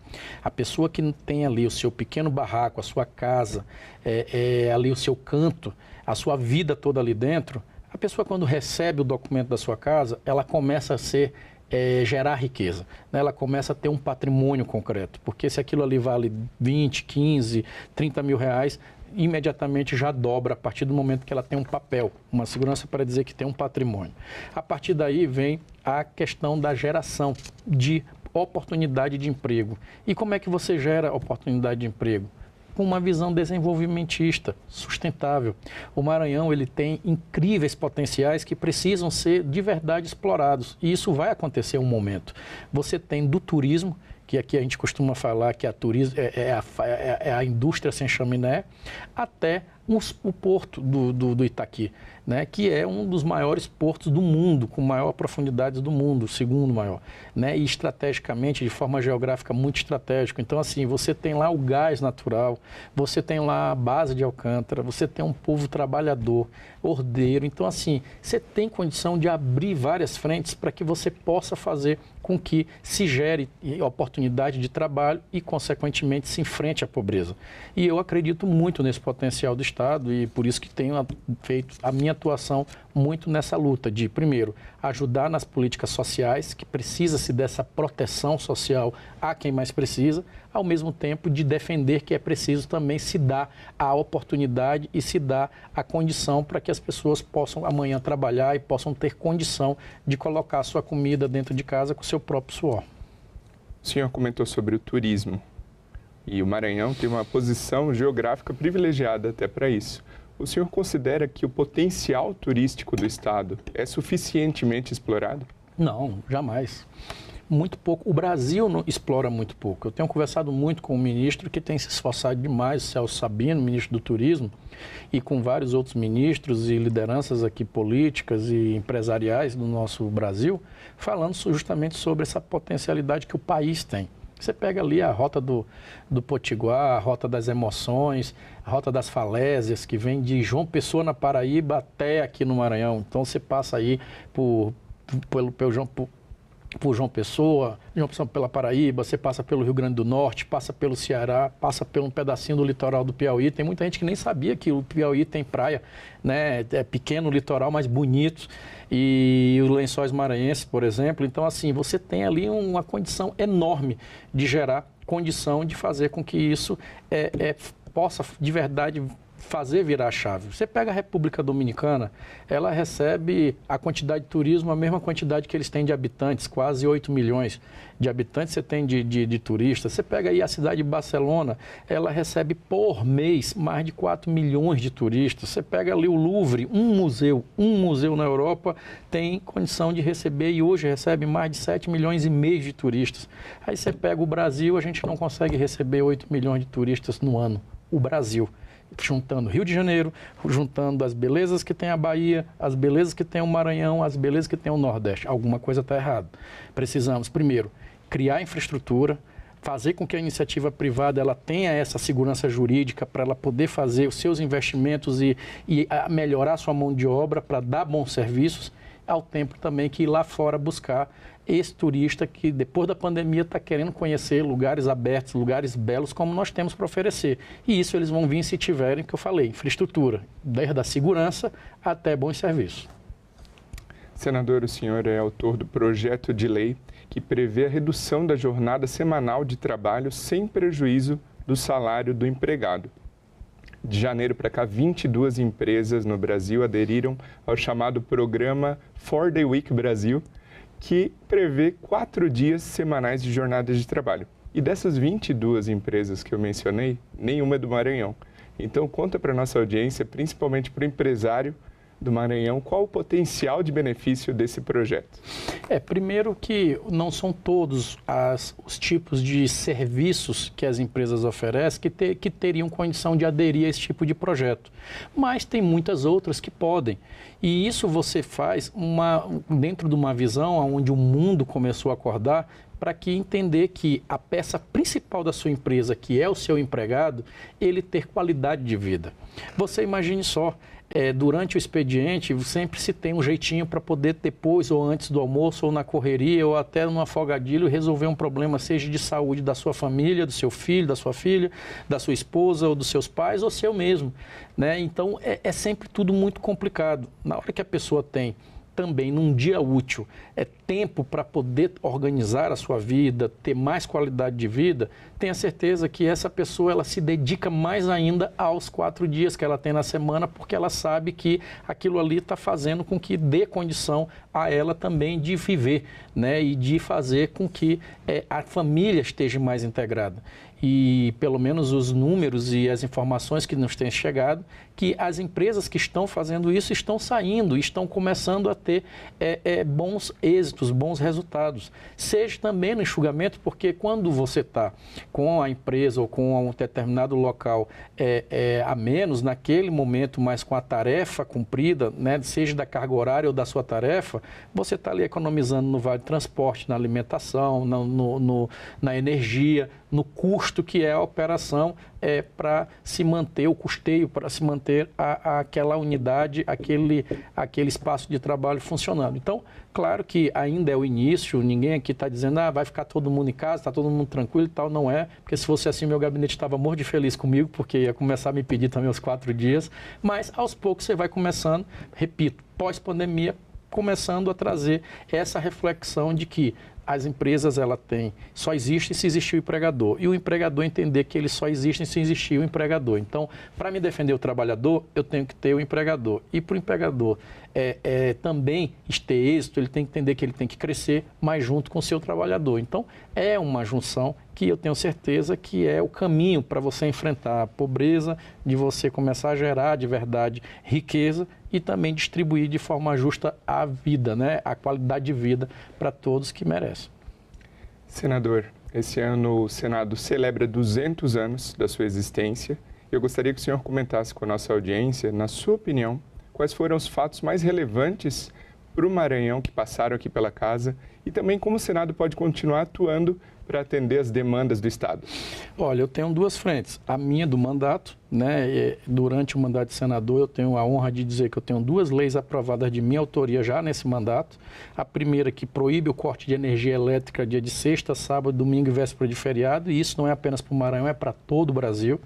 E a lei que garante à mulher pobre que não tem plano de saúde, não tem dinheiro para fazer o seu exame, a ter o acesso ao ecocardiograma fetal durante a sua gestação, no mínimo 3 vezes. E isso hoje já está valendo também a autoria da lei do senador Everton.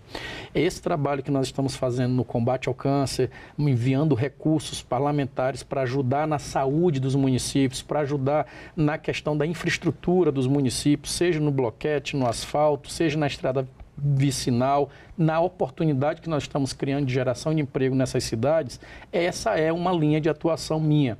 Mas a principal é a linha de atuação que eu tenho tido aqui no Senado, com responsabilidade ao lado do presidente Lula de ajudar o país e ajudar o nosso Estado, seja na valorização real do salário mínimo, na volta de programas importantes como Minha Casa Minha Vida, o fortalecimento do programa Bolsa Família e as ações concretas que nós estamos fazendo na área do empreendedorismo.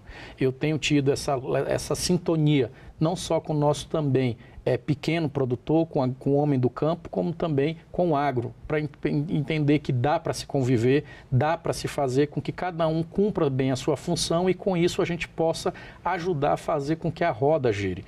Essa casa, a Casa do Rui Barbosa, que foi a primeira a fazer com que um parlamento, no momento onde o mundo estava em lockdown, fechado, todo mundo sem saber o que fazer com a pandemia, foi a casa que fez a sua primeira sessão remota. E daqui nós decidimos muito pelo Brasil e demos como referência e viremos referência no mundo, com as sessões remotas que iniciaram no Senado Federal e depois se espalhou pelos parlamentos afora. E eu tive a oportunidade, naquele momento, de, como membro da mesa do Congresso Nacional, ao lado do presidente Davi Alcolumbre, do momento também, ajudar nos primeiros 4 meses mais difíceis da nossa vida brasileira recente a estar aqui presencialmente ao lado dele e o restante do Senado todo remotamente, tomando muitas decisões que ajudaram a garantir o emprego, também a manter o recurso dos municípios e dos estados e, acima de tudo, a dizer que não poderíamos perder a esperança, ajudando os profissionais de saúde, como a valorização que se teve, não só aos enfermeiros, mas aos profissionais de saúde,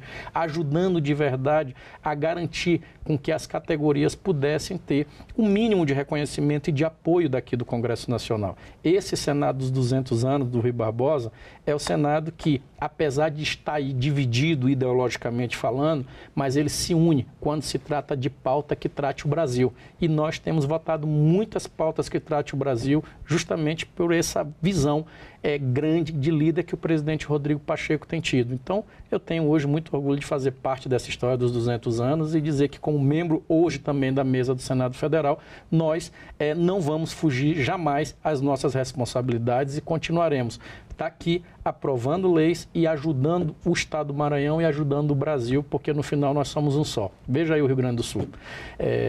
Outro dia eu conversava com um parente que mora lá. O Rio Grande do Sul passa por um momento e tem toda a nossa solidariedade, estamos todos aqui lutando. O Maranhão mesmo, a bancada se reuniu e destinou alguns milhões de reais para lá, quase 20 milhões de reais na saúde para ajudar o Estado. Assim como cada um está fazendo a sua parte, seja uma fralda até um lençol. O mais pobre lá do Nordeste, que muitas das vezes é criticado, esse no momento da dor não lembrou da crítica. Fez a sua parte, está lá dando a sua contribuição. Isso mostra que o Brasil é um só. No momento difícil, é a hora de se unir. E é assim que a gente está fazendo e era assim que deveria se fazer também nas outras agendas e nas outras pautas para que a gente pudesse, de verdade, acabar com essa polarização que só tem feito mal ao Brasil. Senador Everton Rocha, muito obrigado pela sua participação aqui no Assunto de Estado.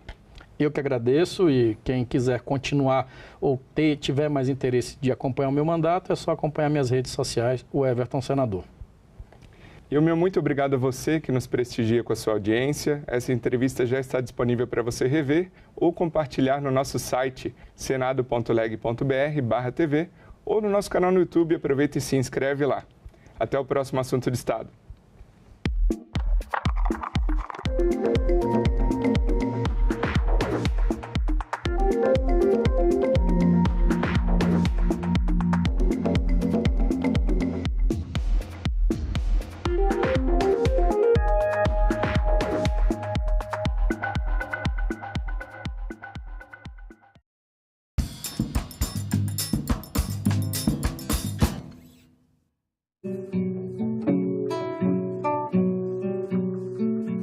É uma vida meio estranha mesmo de ser estrangeiro, né? Porque você Fica num dilema de não ser do lugar e, ao mesmo tempo, virar do lugar, né? Você vira também, de uma certa forma, o país que você vive, né? Sons do Refúgio, neste sábado, 6 horas da noite, aqui na TV Senado.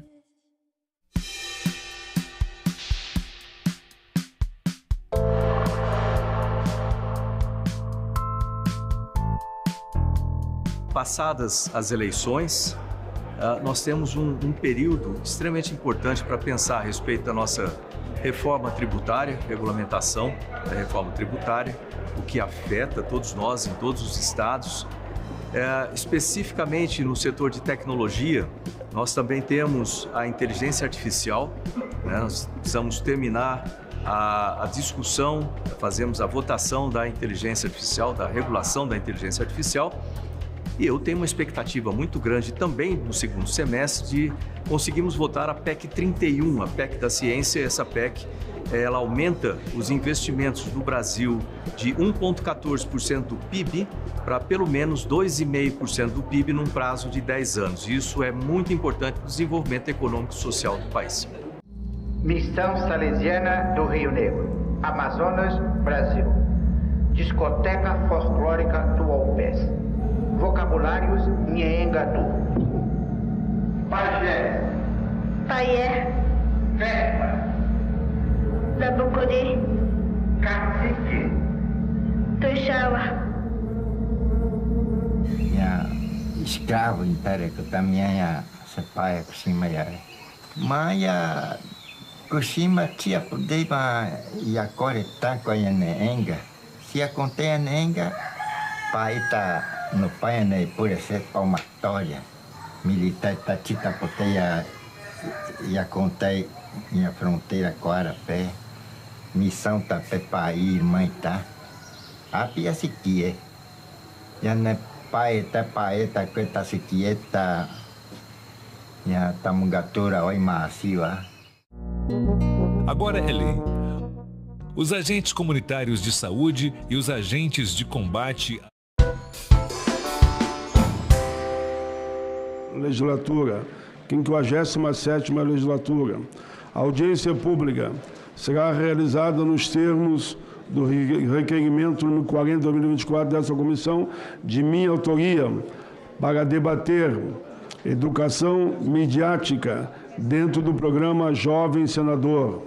A reunião será interativa, transmitida ao vivo e aberta à participação dos interessados por meio do portal E-Cidadania, na internet em senado.leg.br E-Cidadania, ou pelo telefone da ouvidoria 0800 061 2211. Teremos como convidados os seguintes painelistas. Primeira mesa, Rafisa Varão, professora do Departamento de Jornalismo da Universidade de Brasília, UNB. Ela se encontra já conosco. Está aqui? Então, seja bem-vindo aí, a nossa convidada aí, que veio para falar para vocês. Bem, prof, bem-vinda. Convidamos Sivaldo Pereira, professor de comunicação da Universidade de Brasília, UNB. Está aqui ele também. Obrigado por ter aceitado o convite. Obrigado. E convidamos Patrícia Blanco, presidente executiva do Instituto Palavra Aberta. Está aqui. Tudo bem, presidente? Seja bem-vinda. E, por fim, Esther Monteiro, chefe do Serviço do Senado Federal, Senado Verifica. Muito bem, Esther. Seja bem-vinda. Pode ficar aqui. Obrigado. Tá bom, seja bem-vinda. Teremos por videoconferência Januária Cristina Alves, escritora, mestre em comunicação social pela Escola de Comunicação e Artes da Universidade de São Paulo, jornalista, educomunicadora, 2 vezes vencedora do Prêmio Jabuti de Literatura Brasileira. Ela vai ser por videoconferência, mas fica nossos aplausos aqui por tirar um tempo para falar com vocês.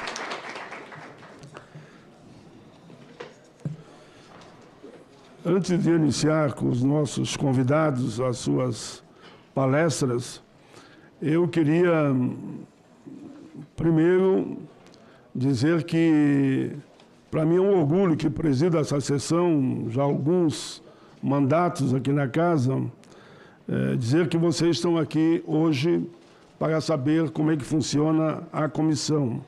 Eu vou fazer uma pequena introdução, que é a fala da presidência, mas para situar vocês e todos que estão em casa, pela TV Senado, Rádio Senado, Agência Senado, como funciona essa comissão. Senhoras e senhores, senadoras, convidados, painelistas, jovens senadores e senadoras, sejam bem-vindos à Comissão de Direitos Humanos e Legislação Participativa do Senado Federal.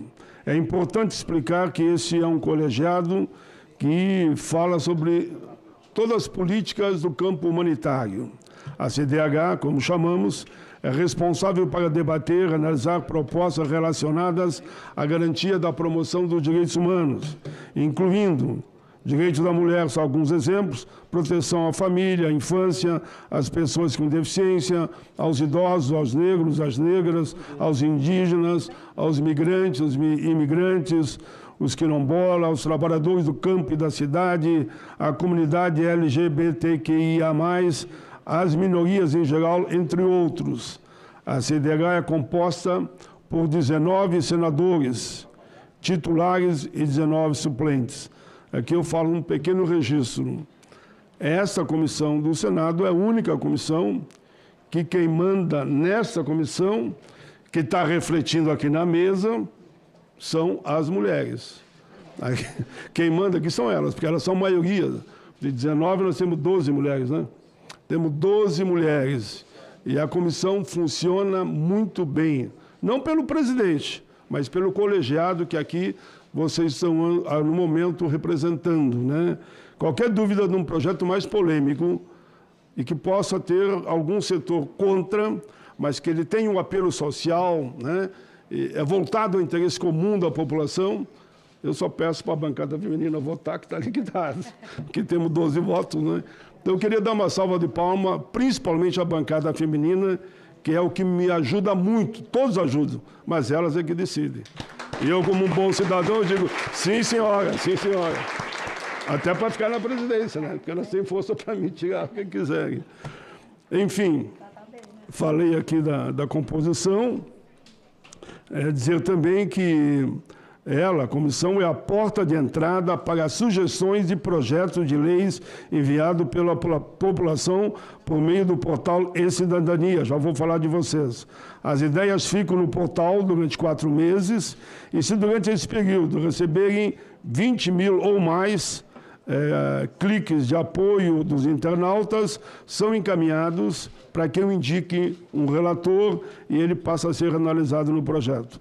Mesmo caso de vocês, do jovem senador, os projetos que vocês apresentarem na conclusão dos trabalhos nessa semana que estamos aqui, eles virão para mim, eu indico um relator e pode se transformar em leis.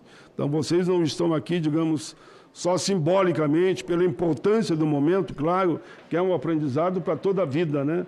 A experiência de uma semana no Senado Federal. Mas hoje vocês terão a oportunidade, até terminar essa semana, de formularem projetos que passarão a tramitar com o relator, eu que sou presidente, indicado por mim, uma vez aprovado, claro, não só aqui, como também no plenário, eles virarão leis, os senadores votarão. Essa comissão é a comissão que historicamente mais realiza audiências públicas, porque o nosso papel aqui é ouvir a população, não que as outras também não sejam, todas elas são importantes, e tem algumas que já estão chegando lá, mas se fizermos uma retrospectiva histórica, não tem nenhuma comissão retrospectiva que fez tantas audiências durante essas décadas do que a Comissão de Direitos Humanos. Porque o nosso papel todo aqui é ouvir a população. Então, essa comissão realiza audiências públicas para debater os mais variados temas e assuntos ligados aos direitos humanos. Os direitos humanos estão relacionados diretamente com o combate às injustiças e às discriminações, passando pelas discussões dos direitos civis, políticos, sociais, econômicos e culturais. Direitos humanos é o viver por inteiro, é a vida pelo direito à saúde, à educação, ao trabalho, à terra, à moradia, à segurança, salário e emprego decente, a dignidade para aposentados e pensionistas. E, como eu disse antes, combate todo tipo de preconceito. Prezados jovens, senadores e senadoras, a audiência pública de hoje vai tratar de um tema fundamental, que está ao alcance de vocês, porque vocês, jovens, têm muito mais acesso e muito mais facilidade para tratar da educação pelo sistema hoje da tecnologia, da internet, robótica, enfim, tudo que existe. Vocês vão tratar hoje da educação midiática na prática, desafios e perspectiva. Claro, estamos falando aqui muito das redes sociais. O objetivo é ajudar a formar cidadãos capazes de acessar e analisar conteúdo de forma crítica, buscar fontes seguras e confiáveis de informação, identificar notícias falsas e discursos de ódio que não levam a lugar nenhum ou levam, sim, à destruição. Também a produção e o compartilhamento de conteúdo com responsabilidade e qualidade. O Fórum Econômico Mundial afirma que a desinformação e os conteúdos alterados por inteligência artificial são o segundo maior risco global. O segundo maior risco global. A Organização para a Cooperação do Desenvolvimento Econômico, OCDE, mostra que 7 em cada 10 jovens de até 15 anos no Brasil não consegue distinguir ou ter claro fatos e opiniões para onde vão. A educação midiática no Brasil pode ajudar a combater as fake news, fortalecer a democracia, o exercício da cidadania e o respeito aos direitos humanos. Essa é a minha fala de introdução. Vamos agora direto para um segundo momento. Nós, simbolicamente, vamos votar aqui, vocês vão ter que decidir rapidamente, antes dos painelistas começarem a fazer a sua exposição, quem simbolicamente vai ser o presidente da comissão. Claro que eu sou obrigado a ficar aqui, porque é um órgão oficial do Congresso, eu tenho que continuar. Mas teremos 2 presidentes hoje, eu e um de vocês. Então, simbolicamente, vocês vão escolher aí um presidente e um vice-presidente para acompanhar os trabalhos e, no fim, claro, eles poderiam indicar um relator, se assim entender, mas aí é um trabalho de vocês. Então, pergunto a vocês, quem seria aí, já tem ideia de quem poderia vir para a mesa como presidente representando todos vocês? Você pode ter uns 2, 3 minutinhos aí, ninguém vai morrer aí.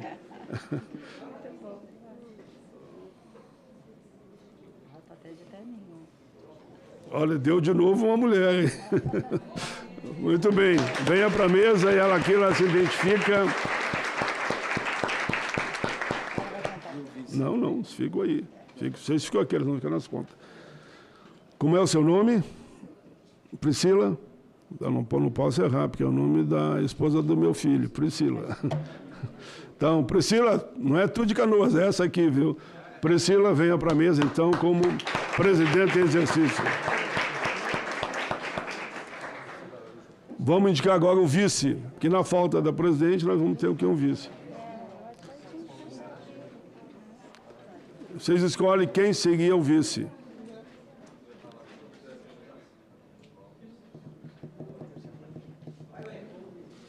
Presidenta, deixa eu te cumprimentar, presidenta. Seja bem-vinda, viu? Seja bem-vinda. Você vai me ajudar a coordenar o trabalho, ok? Onde você é? Leandro, é esse? Grande Leandro, vem para cá, Leandro. Eles vão me ajudar a coordenar os trabalhos, mas simbolicamente fica os arquivos da história de vocês que um presidente jovem senador e um vice esteve aqui junto com o senador Paim e os convidados. Eu faria o seguinte encaminhamento, concordaria. Uma rápida saudação da Priscila e do Leandro no momento que estão sendo simbolicamente empossados pelo presidente da comissão. Primeiro, Leandro, o presidente fecha daí, a presidenta. Leandro Simões Cândido, de Goiás, Júnior. Bom dia a todos e a todas aqui presentes. Gostaria de agradecer o apoio de todos e dizer que juntos a gente pode fazer um Senado jovem mais forte, mais construtivo, mais idealizado em ações que a nossa juventude precisa. E é isso, gente. Vamos fazer a diferença neste ano. Isso. Muito bem, Leandro. Passamos agora para a eleita simbolicamente para presidir os trabalhos junto com o presidente da comissão. Vão me auxiliar aqui nos encaminhamentos. A Priscila Araújo Alves, de Alagoas. Faço das palavras do Leandro as minhas. Gostaria de agradecer também a indicação. E eu espero que nessa comissão a gente possa, de maneira consciente, trabalhar sobre a educação midiática no país. Muito bem, muito bem. Palmas para ambos, Priscila e Leandro. Me informaram que já está presente a coordenadora geral de Educação Midiática da Secretaria de Comunicação Social da Presidência da República, Mariana de Almeida Felizola. Está aqui. Muito bem. Nós todos agradecemos ao presidente Lula pela tua indicação para prestigiar a comissão e os 27 jovens senadores. Se você concordar, como nós temos com pouco espaço na mesa, o primeiro que falar, daí vai para lá e você vem para a mesa e faz a tua fala. Porque os jovens senadores é que mandam aqui, se não chegar aí, eles me demitem. Então, vamos de imediato aqui. Me parece que tinha alguém que estava com uma certa urgência, porque tinha que sair. Tem alguém com uma certa urgência me falar? Conferência, ela precisa falar. Cadê o Januário? Aqui, Januário. Isso. Então, vamos atender o pedido da escritora Januária Cristina Alves, que é escritora, mestre em Comunicação Social pela Escola de Comunicação e Arte da Universidade de São Paulo, jornalista educomunicadora, 2 vezes vencedora do Prêmio Jabuti de Literatura Brasileira. Com a palavra na tela, escritora Januária Cristina Alves. Bom dia. Bom dia. Todos e todas. Muito obrigada pela oportunidade. Estou aqui em São Paulo. Lamento não conseguir estar aí ao vivo, porque adoraria ver todos esses jovens aí aprendendo como se faz política, como a política é importante, como é importante a gente conseguir participar efetivamente. Então, primeiro queria parabenizar a comissão pela iniciativa. Acho que isso é fundamental, né, dentro da educação, de uma maneira geral, não só da educação midiática.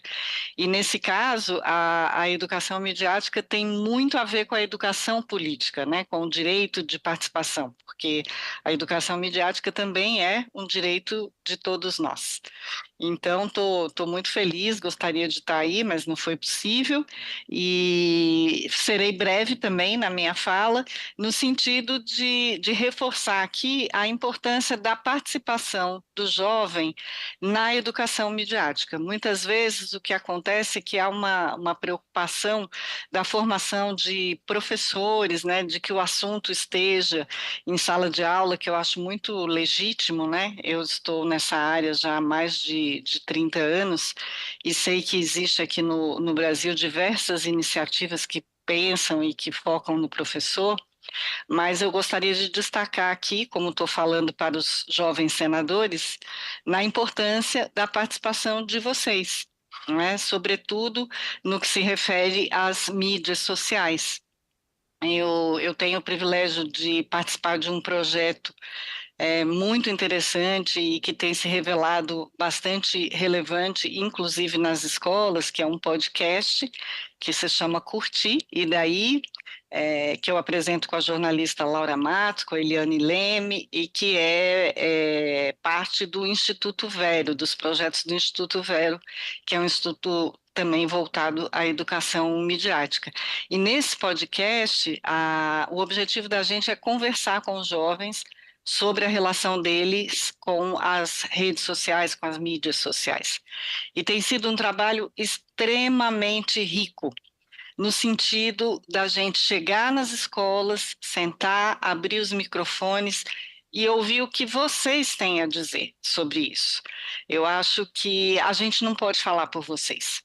Vocês têm que falar por vocês, né? E isso tem sido extremamente revelador, porque muitas vezes a gente tem uma ideia a respeito do que vocês pensam, de como vocês estão nas redes, e quando a gente chega lá, as coisas se transformam, né? Pelo poder da fala, do diálogo.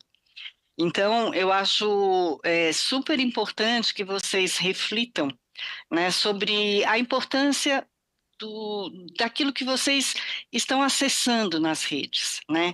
Quando a gente curte uma publicação, quando a gente comenta, quando a gente compartilha, a gente está exercendo um papel, né, de produtor de conteúdo. Não precisa ser influenciador, não precisa ter 1 milhão de seguidores para ter um papel importante nas redes, né? Cada clicada, cada compartilhamento é uma atitude de interação. Só que a gente precisa ir além da interação, a gente precisa praticar a verdadeira participação. E para que isso aconteça, a gente deve ter uma intencionalidade em tudo que a gente faz.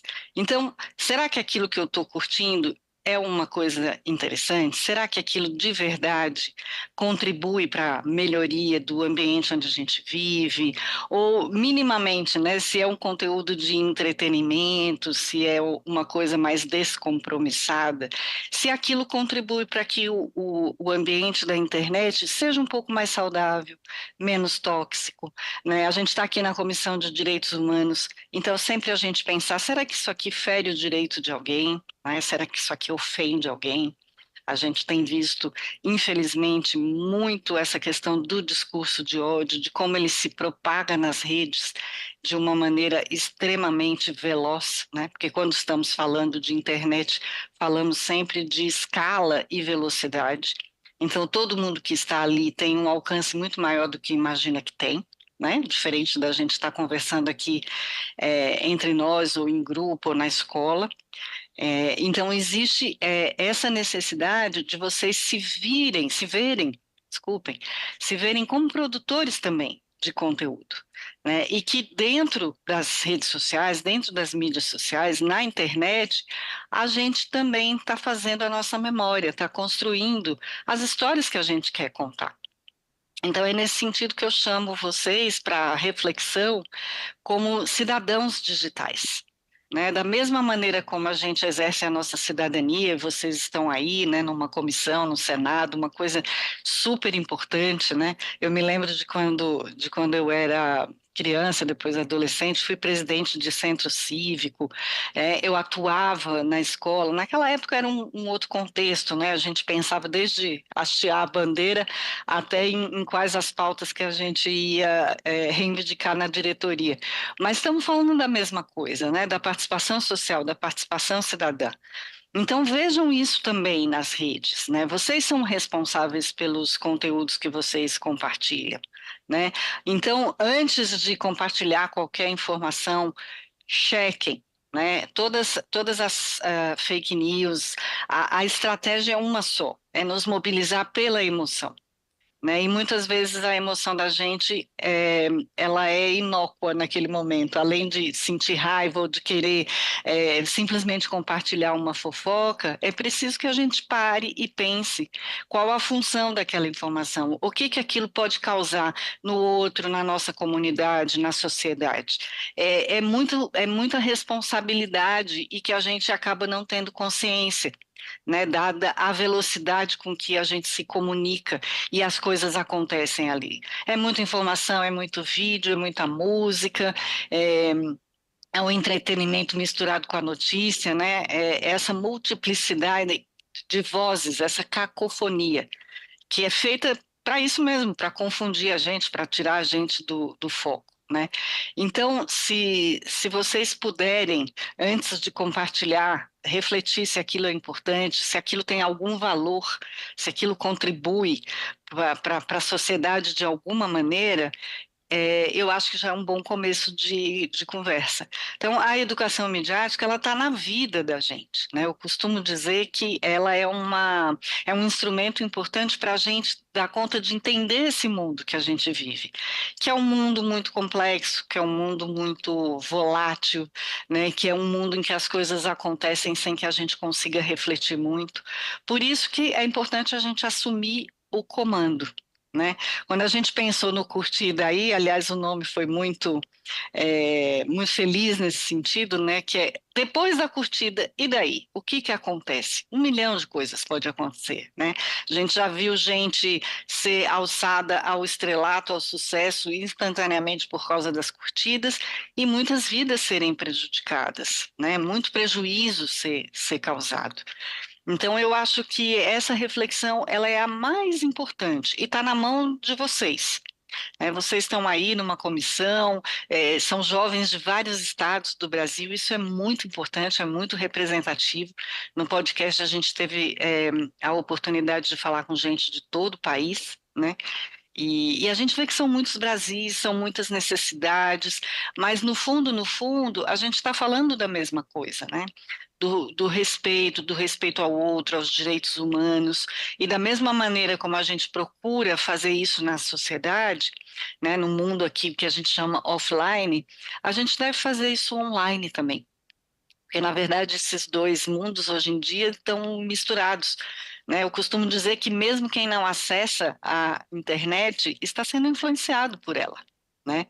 Então, é essa mensagem, esse recado que eu gostaria de deixar para vocês, né? A educação midiática na prática se faz assim, no cotidiano, no dia a dia da gente, com as pequenas ações, né? Tem alguns estudiosos que dizem que o que a gente faz na internet são pequenos gestos de envolvimento, né? E, na verdade, o que acontece mesmo depois desses gestos, a gente vê aqui na nossa vida prática. Então, vocês serão a geração que vão transformar a rede. Está na mão de vocês, né? A gente está fazendo também aqui o que nos cabe, tentando fazer a regulação das plataformas, que é importante, porque hoje em dia temos aí muitos conteúdos que realmente não contribuem para o nosso amadurecimento, não contribuem para o engrandecimento, né, da sociedade, do ser humano. Né, mas está na mão de vocês e começa agora, começa aqui, começa na hora que vocês pegam o celular, na hora que vocês estão na escola fazendo uma pesquisa, né, ter um acesso responsável, se esforçar a aprender a reconhecer as informações confiáveis das que não são, e isso é exercer o pensamento crítico, e o pensamento crítico a gente não exerce por decreto, a gente exerce na prática, lendo bastante. Eu sou muito partidária de que a educação midiática só vai caminhar se aliar profundamente à educação literária, né? E falo como escritora também, escrevo livros para jovens, para crianças, e vejo a importância que a leitura tem no sentido de fundamentar as bases para a gente compreender esse mundo tão complexo que a gente vive. Então, estou aqui à disposição, se depois houver algum tipo de pergunta, de debate, estou aqui com vocês e agradeço mais uma vez a oportunidade de participar, ainda mais falar para jovens, que é de longe o meu público predileto, é com quem eu gosto de conversar. Muito obrigada.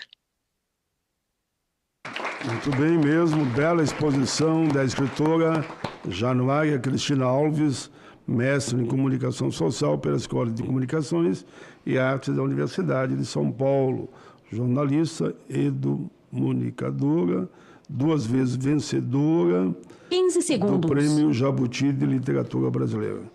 E se botou à disposição, se tiver pergunta, no segundo momento. Muito obrigado, escritora Januária. Voltamos então à nossa mesa. De imediato, pela ordem que me foi aqui orientado, eu passo a palavra para a professora Rafisa Varão, do Departamento de Jornalismo da Universidade de Brasília. É 10 minutos, se não for necessário, mais 5.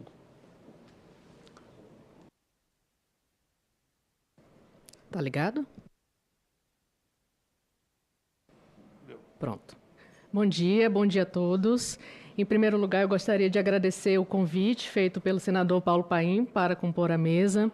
É um convite que me honra muito. Fiquei muito feliz com o convite e fiquei feliz também pela oportunidade de falar, como sempre venho fazendo há muitos anos, falar para jovens, mas mais jovens ainda do que aqueles que eu converso todos os dias, que são os estudantes de jornalismo da Universidade de Brasília. E eu vou sair um pouquinho da linha que a escritora Januária adotou, de falar mais diretamente para vocês. Na verdade, eu queria falar para mais gente além dos jovens, mas também para aquelas pessoas que são responsáveis pelos jovens. Nós sabemos que a infância e a adolescência é a única prioridade absoluta que nós temos na nossa Constituição Federal. Então, isso significa que a juventude ela é de responsabilidade não apenas dos pais dessa juventude, mas é de responsabilidade de absolutamente todos nós. Então, como professora de comunicação e como professora de jornalismo, o primeiro ponto sobre o qual eu quero falar é acerca das formas como nós lemos o mundo, as formas como também nós escrevemos o mundo.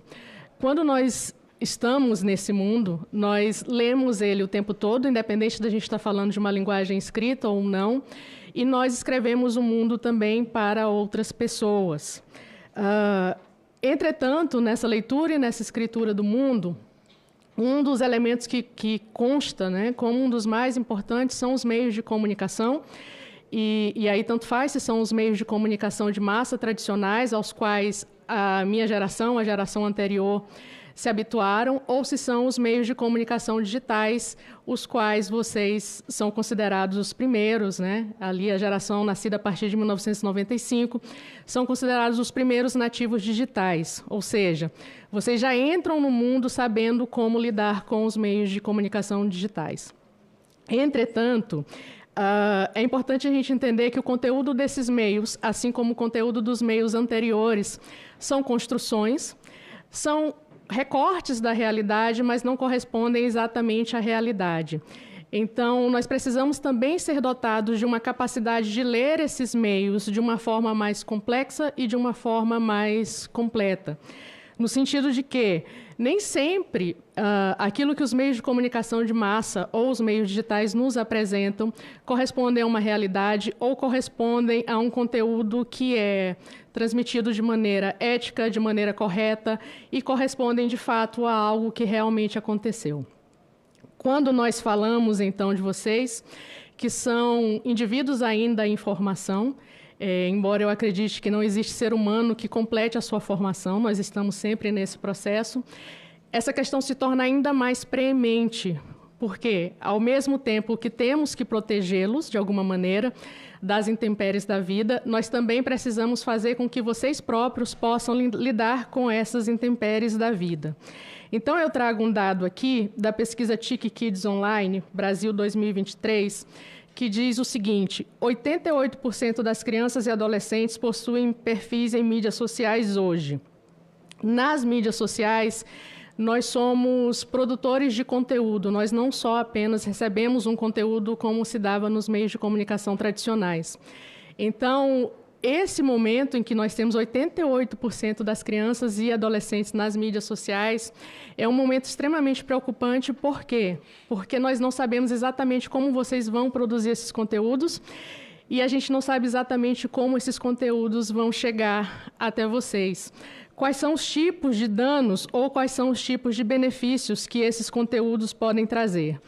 Então, nós oscilamos entre dois polos. Um polo em que nós pensamos nos riscos, que é o natural quando a gente pensa nos mais jovens, mas também nós oscilamos sobre um polo que se trata de pensar como eu faço com que a juventude possa caminhar de alguma forma, compreender as mídias sociais, compreender os meios digitais de uma maneira responsável e que ela própria seja sujeito da sua segurança. Não só essas pessoas fiquem esperando uma segurança provida aí pelos adultos, mas como vocês podem também caminhar nesse universo. Alguns dados também mostram que o uso acentuado das mídias sociais por vocês acarreta isolamento social, acarreta sedentarismo, obesidade, diminuição do rendimento escolar, dificuldades em estabelecer relações e, em casos mais graves, quando há uma dependência notória da internet. E aí eu faço a pergunta, quem de nós hoje não é, de certa forma, dependente da internet? Há uma sintomologia, ansiosa ou depressiva, ou seja, nós temos um aumento dos quadros de ansiedade e depressão ligados às mídias sociais. Isso pode parecer alarmante, mas, na verdade, é um fato. Nós vivemos hoje numa sociedade mais ansiosa. Além disso, quando a gente pensa nos jovens também aí como consumidores de conteúdos nas mídias sociais, nós entendemos que muitas vezes vocês consomem conteúdos que não só não são verdadeiros, mas também são fantasiosos sobre a vida. Isso já acontecia conosco, que somos mais velhos, no consumo dos meios de comunicação de massa tradicionais, porém, hoje, novamente, coloco a questão de que vocês são produtores. Então, hoje, a sua fotografia que você tirou na sua casa, ela pode passar por uma série de filtros e você próprio ter uma imagem irreal de você. No passado, nós tínhamos uma imagem irreal dos astros de cinema, dos astros de televisão. Hoje, nós queremos ter uma imagem irreal de nós próprios. Isso gera uma série de dissociações em relação à nossa própria imagem e que acaba também aí fazendo um mal para a nossa saúde mental. A última questão que eu vou apontar aqui em relação a esses conteúdos é o problema gritante e sempre frequente da desinformação. O senador Paulo Paim apontou o fato de que muitos dos jovens hoje não conseguem discernir entre o que é opinião e o que é informação nos meios de comunicação. Isso é grave, porque nós precisamos, com certeza, discernir o que é informação e o que é opinião. Porque a informação... e a informação de notório interesse público, essa informação que precisa ser pública, é ela que nos orienta na nossa vida no dia a dia. E é ela que faz com que nós possamos ser cidadãos plenos, ou seja, faz com que nós possamos tomar decisões, fazer escolhas com uma consciência crítica e não exatamente a partir de uma manipulação dos meios de comunicação. Quando estamos desinformados, mas não no sentido de que não temos informação, no sentido de que estamos sendo enganados, nós não conseguimos exercer a cidadania de maneira plena. Se o jovem não consegue fazer a distinção entre opinião e informação, isso significa também que o caminhar dele no mundo real é um caminhar comprometido, em que ele vai estar sujeito a uma série aí de problemas. Isso tudo, então, faz com que a questão da saúde mental se torne também central quando nós pensamos na educação midiática, que parece algo distante da saúde mental, mas que, na verdade, faz com que a gente possa absorver esses conteúdos dos meios de comunicação, que hoje nos atravessam 24 horas por dia. Tenho certeza que vocês têm celulares ligados 24 horas por dia em informação, tanto faz se é uma informação de qualidade ou não. Esses conteúdos nos afetam também em relação à nossa qualidade da vida mental. Sendo assim, como a educação midiática pode auxiliar no sentido de transformar a saúde mental dos jovens para o bem? A partir do momento que essa educação midiática faz com que a gente compreenda esses conteúdos de uma maneira mais adequada e não sejamos tão suscetíveis, por exemplo, a uma comparação com pessoas que, por exemplo, vivem a sua vida inteira dentro de uma academia. Nós precisamos trabalhar, nós precisamos comer, nós precisamos dormir, nós precisamos estudar, etc. Mas, nas mídias sociais, às vezes parece que as pessoas apenas viajam, apenas vão para a academia e apenas comem em restaurantes caros. Então, o que nós compreendemos em relação à educação midiática? Esse é o mundo em que nós vivemos. Esse é o primeiro ponto. Não podemos dissociar nem crianças e adolescentes do mundo em que nós estamos. Então, uma vez que não há volta, uma vez que não há um retorno, é importante ensinar aos jovens e aos adolescentes como lidar com este mundo, porque são esses jovens que vão viver o futuro do país. Então, a educação midiática, ela não é apenas uma questão de letramento, ela não é apenas uma questão de como eu uso os meios de comunicação, mas ela também é uma questão de saúde e segurança. E como eu tenho só 15 segundos agora, eu queria apenas... Se precisar, tem mais 5. Tá ótimo. Eu queria apenas parabenizar o projeto Jovem Senador e dizer que espero, né, nessa participação brevíssima relacionada a este projeto, que vocês, como jovens, entendam que a política não é um espaço separado da nossa vida cotidiana, mas que, na verdade, a política é toda a nossa vida. É isso, muito obrigada. Muito bem, muito bem, professora Rafisa Varão, que é professora do Departamento de Jornalismo da Universidade de Brasília. Meus cumprimentos pela exposição. Se Vossa Excelência concordar, nós fizemos uma troca agora para que a doutora Mariana de Almeida Felizola possa também falar da mesa. Isso não quer dizer que a senhora não possa voltar para a mesa depois, viu? Parabéns pela fala. Mas enquanto a troca, eu já convido a usar a palavra o professor Sivaldo Pereira, professor de comunicação da Universidade de Brasília, UNB. Ok. Então, ok, obrigado. Bom dia a todo mundo, a todos e todas. Primeiramente, agradecer à comissão, ao senador Paulo Paim pelo convite. Acho que pelo projeto, né? Achei esse é um projeto interessantíssimo, porque a gente está falando do futuro desse país, futuro em termos de política, né, de formar cidadãos para no futuro. Vocês que estarão aqui no poder que estarão fazendo leis e tocando esse país adiante. Bom,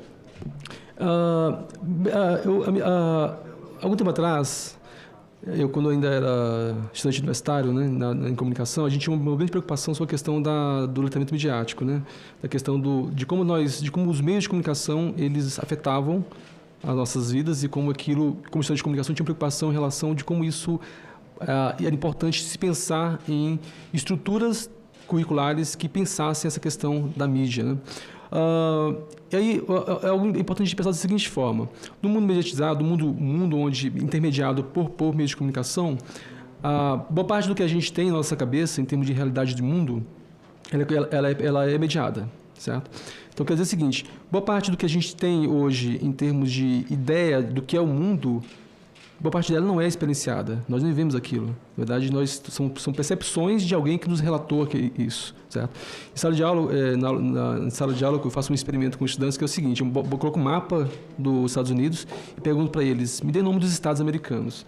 Todo mundo diz um estado americano, né? Todo mundo conhece algum estado americano, Califórnia, Nova York e tal. Aí eu tiro o mapa e coloco o mapa da África e pergunto, me dá o nome da província de Angola. Aí um silêncio, ninguém tem nada na cabeça. Eu pergunto, então me dá o nome de um estado do Peru. Ninguém conhece. Por que isso acontece? Na prática, simplesmente há um vazio de informação em relação... Por exemplo, nós deveríamos saber bastante sobre a América Latina, nós deveríamos saber bastante sobre a África, né? Mas por que nós sabemos mais sobre os Estados Unidos e não sobre outros países? Porque no processo de intermediação, algumas informações são colocadas mais importantes para nós do que outras. Então, nós aprendemos mais sobre algumas coisas e outras coisas ficam vazias na nossa cabeça. E nós temos percepção sobre o mundo, sobre coisas que nós não vivenciamos. Mas nós temos uma visão sobre aquilo e um sentimento sobre aquilo, um julgamento sobre aquilo. Então, nós nunca fomos no Afeganistão, nós temos uma visão sobre o Afeganistão. Nós nunca fomos em Israel ou em Gaza, mas nós temos uma visão sobre isso. E essa visão, toda essa visão, esse composê do mundo que nós temos na cabeça, ela é mediada. E passa por esses intermediários. Então, na prática, quando a gente fala no mundo mediado, nós falamos que a nossa ideia de realidade, ela passa por esse processo de mediação. E esse processo de mediação envolve uma série de intermediários. Se isso era complexo antes da internet, com a internet, ao contrário do que muitos pensam, nós não estamos agora livres, nós podemos agora procurar informação de forma isenta e não intermediada. Ao contrário, na verdade, nós temos muito mais, hoje, elementos de intermediação, invisíveis, inclusive, né, opacos. Nós não sabemos que estão lá, mas eles estão o tempo todo intermediando e dizendo o que nós podemos entender, compreender, acessar e o que nós não vamos nunca saber. Certo? E isso envolve a questão dos algoritmos, né? Então, o tempo todo nós estamos sendo intermediados por algoritmos. Então, eu costumo dizer o seguinte, nos meios de comunicação, anteriormente, quando nós não tínhamos internet, nós vivíamos com os meios de comunicação, né? Nós vivíamos com o jornal, com a televisão, ali lado a lado, no dia a dia, né? Com o rádio. Com a internet, isso mudou. Na verdade, nós vivemos agora dentro, através dos meios. Não apenas com eles, nós vivemos dentro deles, nós vivemos através desses meios. E isso tem um impacto gigantesco. Porque nós passamos, na verdade, ele passa a beijar as nossas relações, inclusive, e de forma muito silenciosa. Quem vai aparecer no seu timeline não é quem você decidiu vai aparecer, é quem o algoritmo decidiu que é importante aparecer para você. São valores que e a gente vai embutindo esses valores. Tem pessoas que você nunca vai ver no seu timeline, certo? E elas estão lá invisíveis, simplesmente porque o algoritmo diz, isso não é importante para você. Então, o que é importante pensar hoje? Nós temos que pensar hoje em estruturas. Nós vivemos um mundo que ele é altamente intermediado por diversas organizações que envolvem as meios tradicionais de comunicação, envolve os novos meios, as plataformas. E esse é um processo muito complexo que vai nos guiando, vai dizendo o que nós vamos compreender como realidade ou não. Então, é muito importante hoje. Então, é inconcebível, por exemplo, que nós temos um currículo onde nós temos, por exemplo, química, não temos nada sobre educação midiática de forma obrigatória. Né? Ué, se isso define como eu vou pensar a minha realidade, por que eu não discuto isso lá atrás, quando eu estou me formando ainda? Então, de repente, nós jogamos jovens nesse mundo totalmente intermediado, cheio de problemas, e eles não estão preparados para isso. Nem nós, adultos, estamos, né? Eu mesmo estou todo dia aprendendo a lidar com esses processos, que são processos muito novos, né? E esses processos são processos que estão no começo de um processo muito importante histórico, que envolve, por exemplo, sistemas digitais autônomos de comunicação. Né? Eu trabalho muito com inteligência artificial, né? Com comunicação IA, e eu tenho falado muito meios de comunicação e sistemas de IA, sistemas de inteligência artificial. Eu falo IA porque é o nosso apelido, né? Inteligência artificial, são sistemas midiáticos que estão se formando e eles vão definir boa parte do nosso processo de comunicação diário e cotidiano.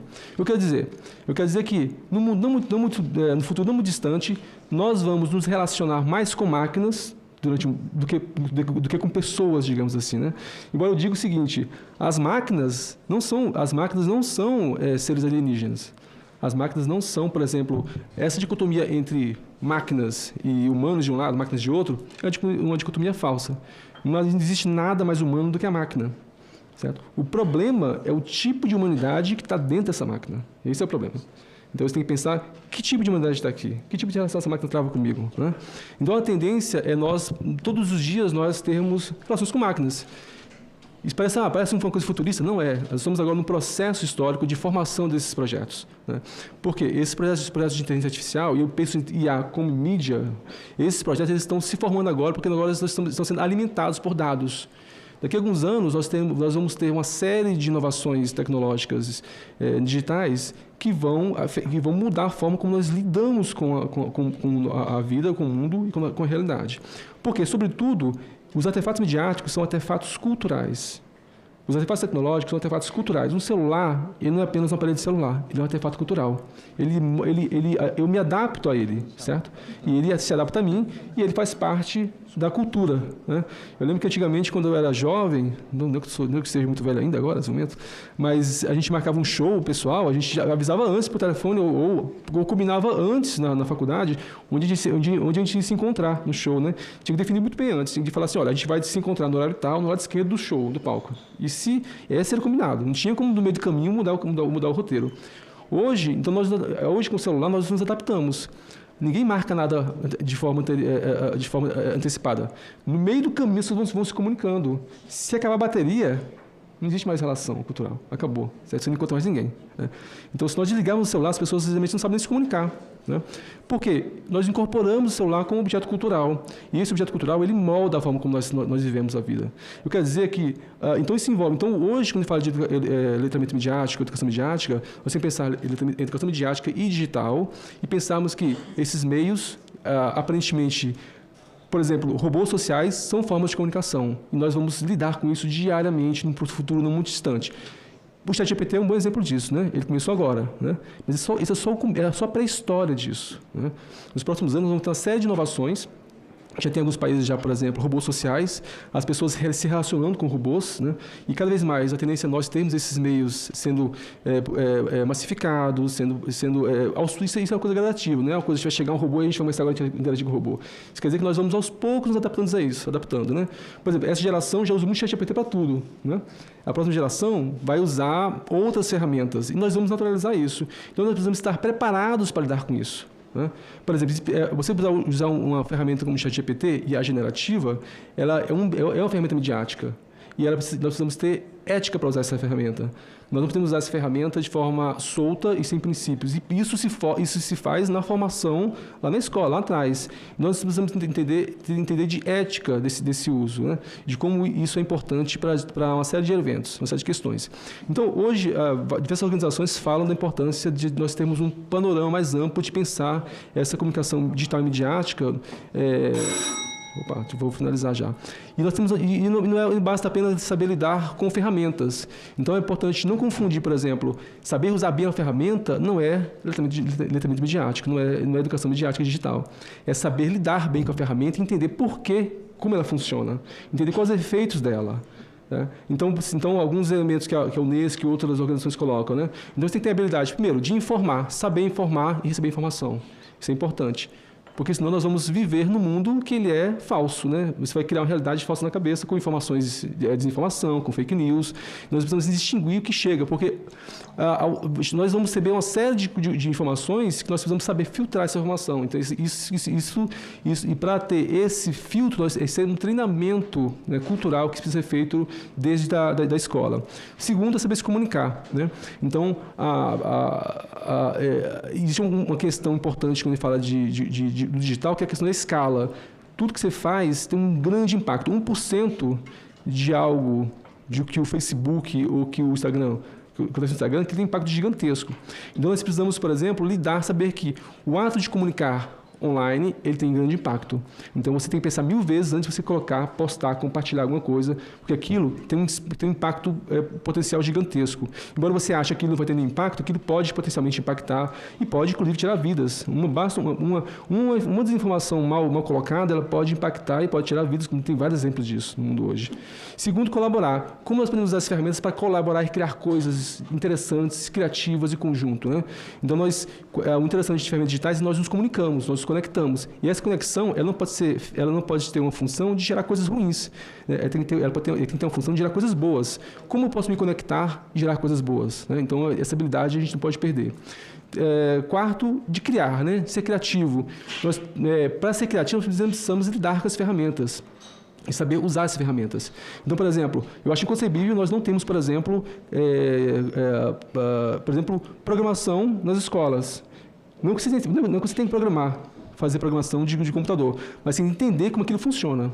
Você tem que entender a estrutura daquilo. Porque isso vai estar o tempo todo, esse algoritmo vai estar o tempo todo intermediando nossas relações. Então é importante entender como isso funciona. Já para finalizar, proteger. Nós precisamos entender como nos proteger desse mundo. É um mundo muito aberto, é um mundo muito cheio de armadilhas. Então, como nós vamos nos proteger e proteger os nossos companheiros do nosso lado, né, em relação a isso. Então, tanto proteger em termos de ataque cibernético, mas também proteger em relação a diversos tipos de ataques, diversos tipos de problemas que isso gera. E, por fim, resolver. Né? Então, nós temos essa habilidade de usar ferramentas para resolver questões, né?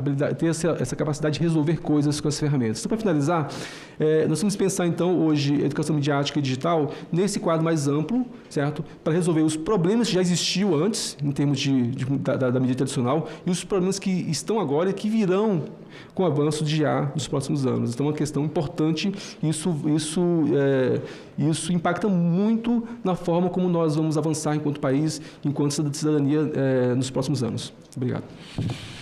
Muito bem. Sivaldo Pereira, professor de comunicação da Universidade de Brasília. Parabéns também pela sua exposição. Os painelistas são bons e os contatos ali pela TV Senado, Rádio Senado, TV Senado, já tem 3 folhas de perguntas aqui, viu? Sinal que vocês todos serão questionados ainda, os nossos 27 convidados no plenário. Patrícia Blanco, presidente executiva do Instituto Palavra Aberta. Obrigada, bom dia, gente. Que alegria estar aqui. Olha só, ver uma sala tão cheia, né, senadora? Tão difícil, às vezes, a gente ver as audiências públicas sem quase nenhuma... Perfeito, não é todo dia que tem esse público todo. É uma alegria estar aqui. Queria agradecer ao senador Paulo Paim pelo convite.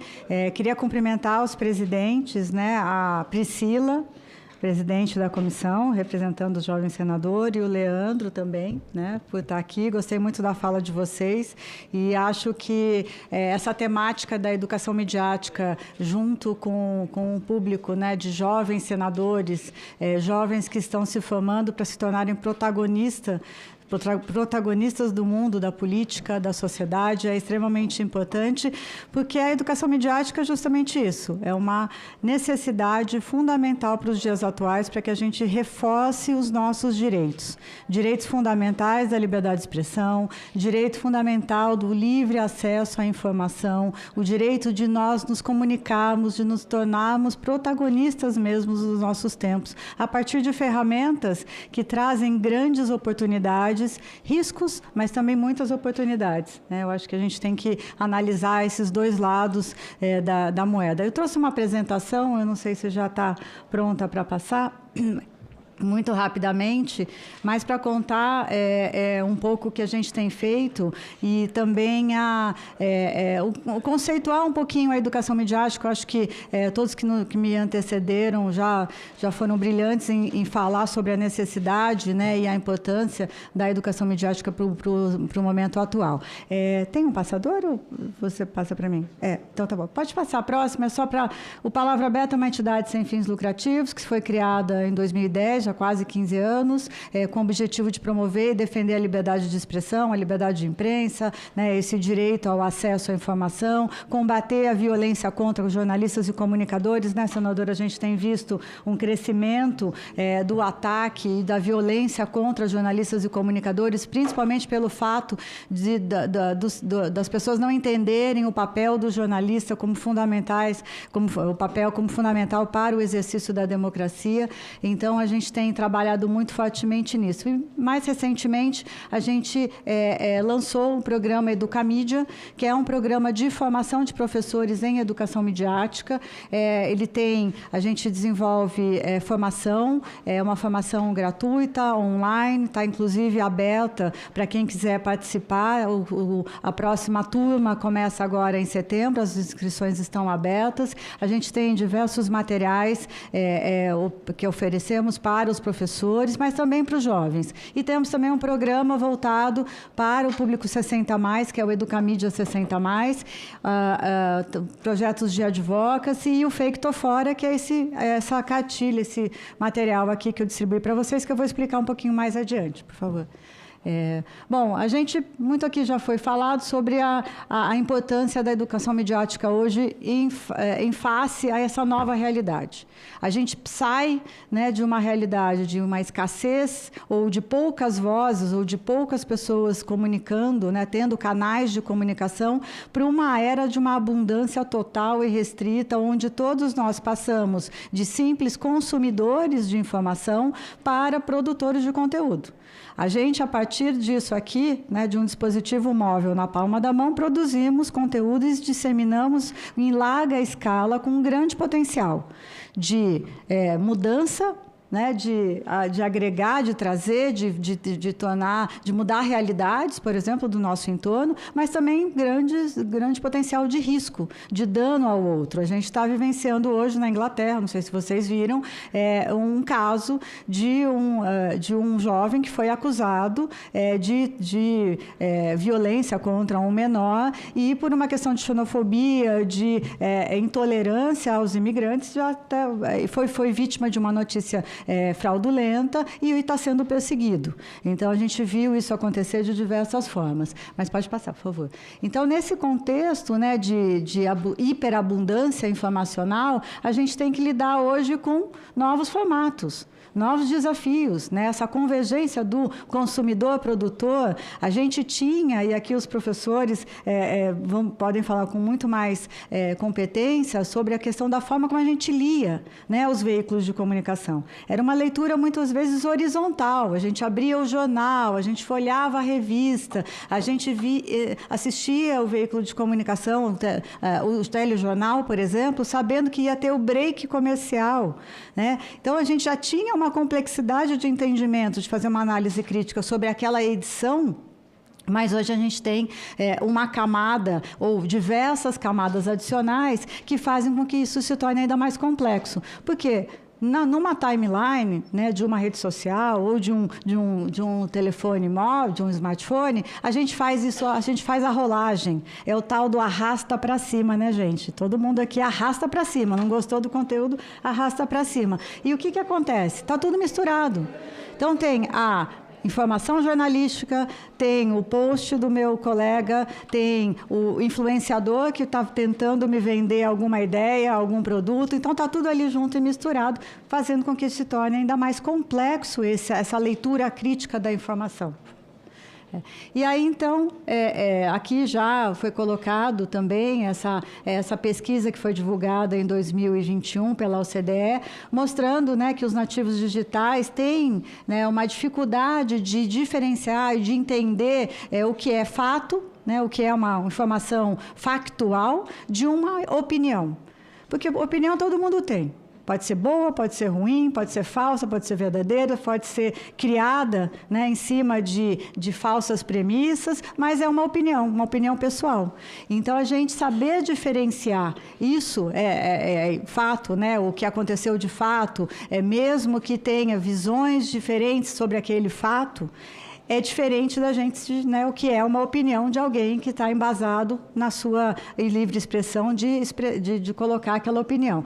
Aqui a pesquisa TIC, que também já foi mencionada, de 93% dos brasileiros são usuários, né, de 9 a 17 anos, já estão na internet, e aí aquele conceito, né, 95 para cá, nativos digitais.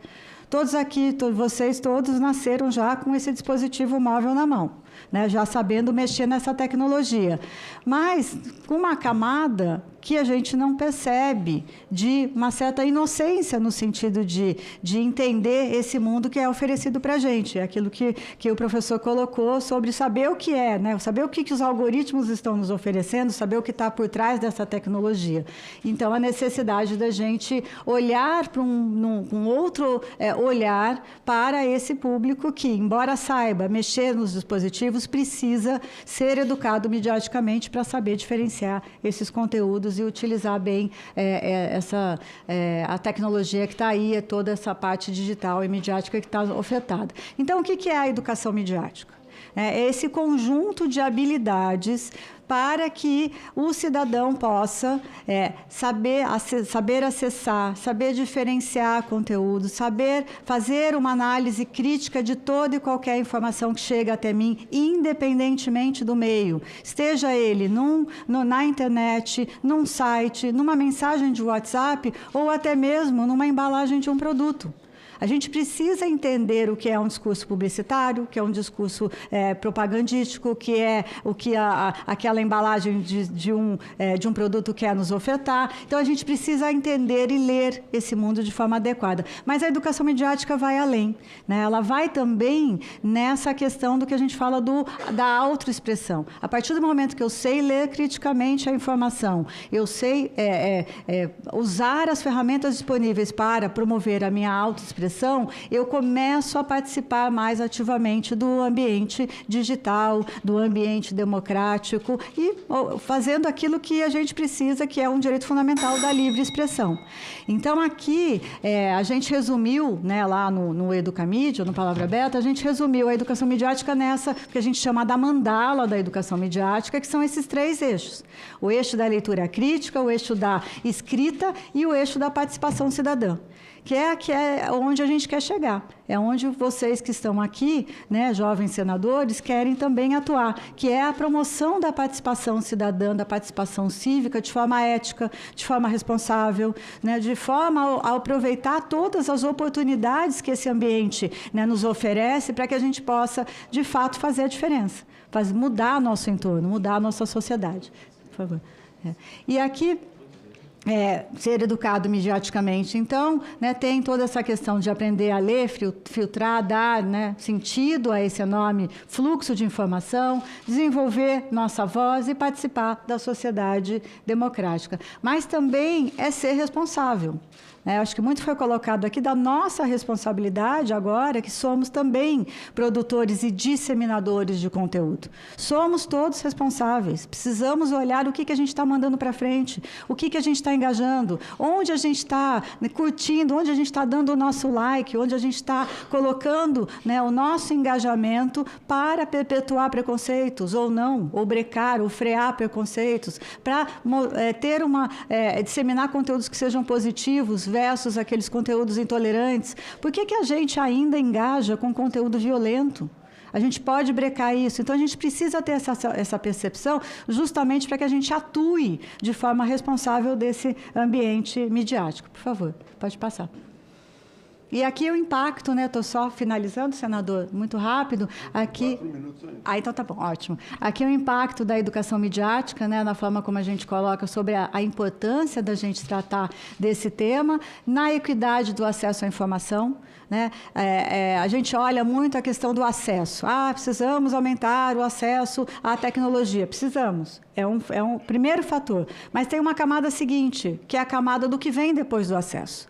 Né? O que a gente vai fazer com esse acesso? Então, a gente precisa melhorar a educação midiática justamente para dar uma equidade maior nesse acesso à informação e aí fazer, né, ter mais igualdade social também. Justiça social, inclusão e cidadania.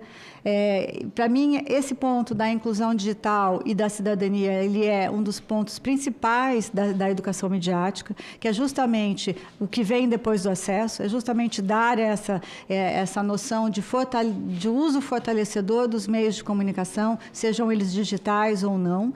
Então, é importante a gente olhar isso. E já pensando, né, trazendo aqui um ponto que eu queria contar para vocês, né, que é voltado justamente ao jovem eleitor, nós lançamos, pode passar, por favor, nós lançamos em 2022 esse programa, que é o Fake Tô Fora, Quem Vota Se Informa, que tem como objetivo chamar os jovens, principalmente do ensino médio, para atuarem junto conosco na difusão de conteúdos positivos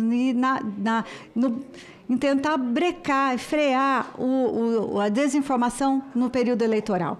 Então, o Fake Tô Fora, ele foi lançado em 2022, nas eleições, ele continua, a gente tem diversos módulos, eu convido a todos a acessarem. Esses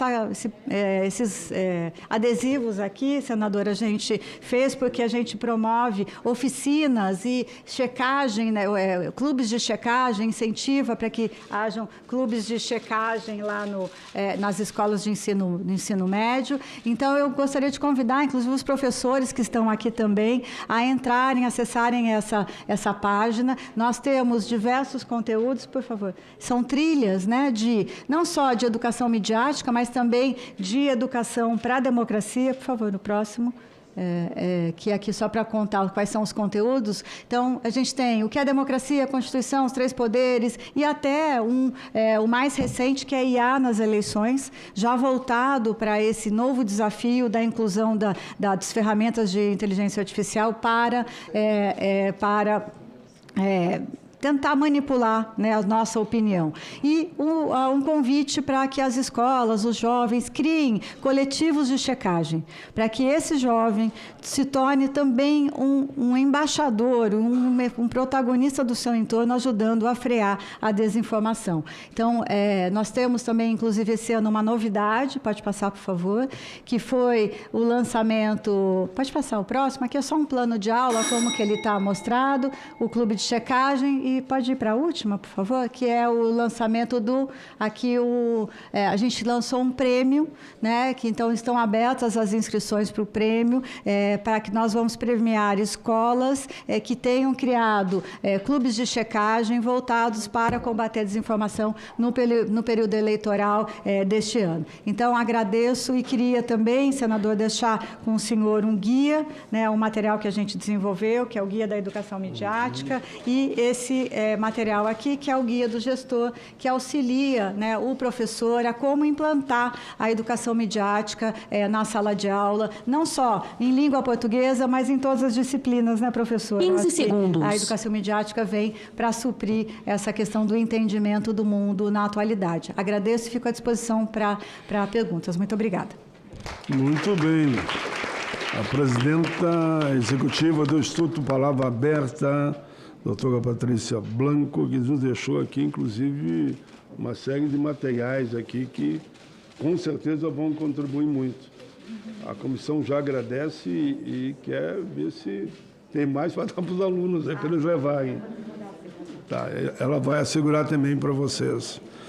Muito obrigado. De imediato, eu estou sendo rápido aqui para que todos possam falar, depois os estudantes e as perguntas ainda, né? Esther Monteiro, chefe de serviço do Senado Federal. Senado verifica. Bom dia a todos. Só esquece do microfone. Bom dia a todos e todas, aos jovens senadores, às jovens senadoras, os professores, as professoras, esses guerreiros e guerreiras, né, diários, né, que enfrentam o touro à unha todo dia, né? Senador Paulo Paim, os jovens senadores que estão ajudando a presidir essa reunião. Queria saber como é que vocês estão. Estão todos animados? Já é o 4º dia de jovem senador? É de manhã, muita atividade? Como é que vocês estão? Os que estão animados, bato palmas, já que não pode falar agora. Vamos ver. Eu também estou animado. Que coisa boa. Esse é um ambiente muito bom. E eu não poderia começar essa minha apresentação sem antes parabenizar os jovens senadores. Eu fiquei surpreendida positivamente porque das 27 redações vencedoras que trouxeram vocês para essa semana de vivência aqui no Senado, 10 citaram o combate às fake news e às notícias falsas como um desafio a ser enfrentado pelo Senado Federal nos seus próximos 200 anos, porque essa edição, não sei se todo mundo sabe, essa edição tem como tema os 200 anos do Senado Federal, que nós estamos comemorando esse ano. Então, eu tenho uma apresentação, vou tentar ser bem rápida, o assunto é sempre bem extenso. Graças a Deus, esse desafio que foi me colocado, trouxeram companheiros à mesa, de uma mesa qualificadíssima, né? Não preciso falar mais nada, né, gente? Todo mundo já falou muito bem aqui. Mas eu vou me ater ao desafio que nos foi colocado em 2020 pela mesa diretora do Senado, para que a Secretaria de Comunicação desenvolvesse uma ação de combate a fake news num momento em que já se registravam os prejuízos que essa forma de propagar a informação causava para a democracia, não só no Brasil, mas em todo o mundo. E nós recebemos esse desafio num momento bastante atípico, todo mundo lembra, 2020, estávamos todos em casa, a pandemia de Covid-19 nos levou para uma outra realidade, acabamos desenvolvendo esse projeto o tempo todo na modalidade remota, em casa, mas num processo bem interessante, muito rico, porque integrou todos os setores da Secretaria de Comunicação. Não só esse serviço que hoje existe, mas todos os veículos de comunicação, TV, rádio, núcleo de mídias sociais, o núcleo de engenharia da comunicação, porque a gente teve um apoio muito grande do pessoal que cuida da tecnologia de informação, especificamente para a Secretaria de Comunicação, foi um desafio muito bacana. Reforçando, pode passar, por favor, reforçando a preocupação e o alerta que vocês, nas redações, colocaram para a gente tem uma pesquisa do Instituto Data Senado sobre opiniões a respeito da democracia, sociedade e prioridades do cidadão em um contexto pós-eleitoral, que registra que pelo menos 76% dos entrevistados afirmam que foram expostos a informações falsas sobre política no segundo semestre de 2022, que foi ano de eleição.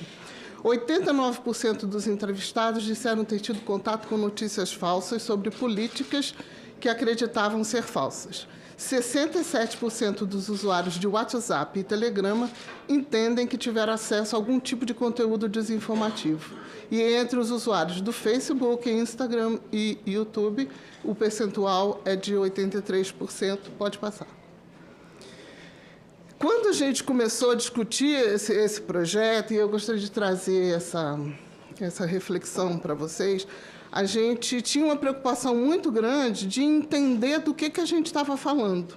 O que é fake news, o que é notícia falsa, o que é desinformação, o que é tudo isso. E se a gente procurar o básico, o dicionário Aurélio diz para a gente que é a ação ou efeito de desinformar. Informação inverídica ou errada que é divulgada com o objetivo de induzir a erro.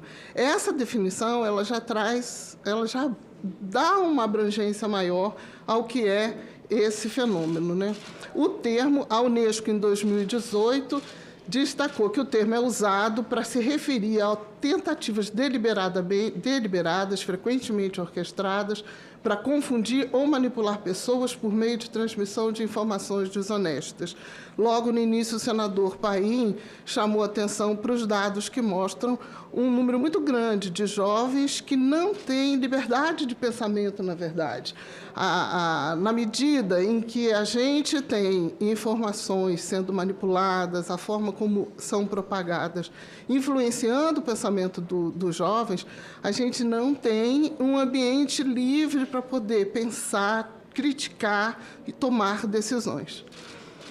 No Senado, a gente preferencialmente usa, no lugar de fake news, que na tradução livre do inglês é notícia falsa, a gente usa desinformação para evidenciar a propagação de informação inverídica ou imprecisa em qualquer meio de comunicação, principalmente nas redes sociais digitais, com a intenção de manipular, confundir e influenciar a opinião e a tomada de decisão do cidadão a respeito de fato, ideia, pessoa ou instituição. Pode passar.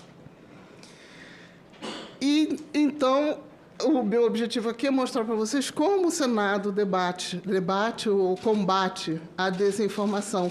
É uma ação que vai além da ação legislativa, com os nossos senadores, representantes dos estados, apresentando, discutindo e votando propostas legislativas que, como esses dois projetos que estão citados ali, o PL 2630 de 2020, que é chamado de Lei das Fake News, que já está na Câmara dos Deputados, e o PL 2338 de 2023, que regula a inteligência artificial. São algumas das proposições, mas tem muitas outras, e esse é o trabalho do Senado na ação legislativa. E a gente se preocupa em ir além disso, numa ação institucional do Senado, para que a gente contribua efetivamente para o combate à desinformação.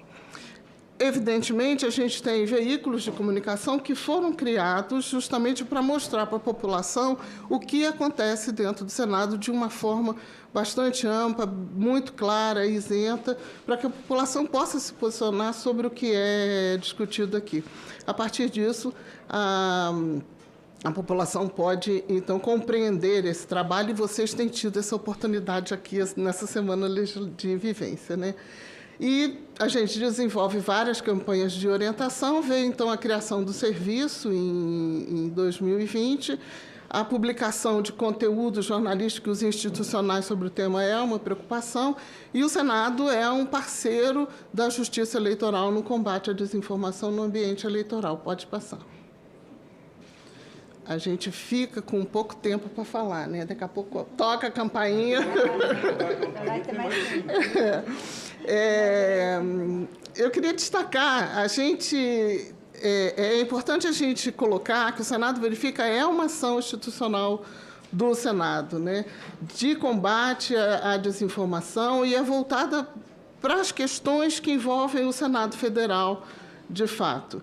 a gente atua em parceria com a Ouvidoria do Senado e integrado à produção de conteúdo de todos os veículos de comunicação. A gente trabalha com a TV, com a rádio, com as mídias sociais, trabalha com a Secretaria de Relações Públicas, coordenadora do programa Jovem Senador, motivo pelo qual nós estamos aqui, né? E o Senado Verifica foi formalizado na estrutura do Senado em dezembro do ano passado, possibilitando ampliar essas ações de combate. Mais do que isso, é um compromisso institucional da Casa com combate à informação. Ele é uma das diretrizes da Secretaria de Comunicação, está enumerada no Manual de Comunicação, para que a gente desenvolva conteúdos jornalísticos e institucionais específicos para o combate à desinformação. Pode passar.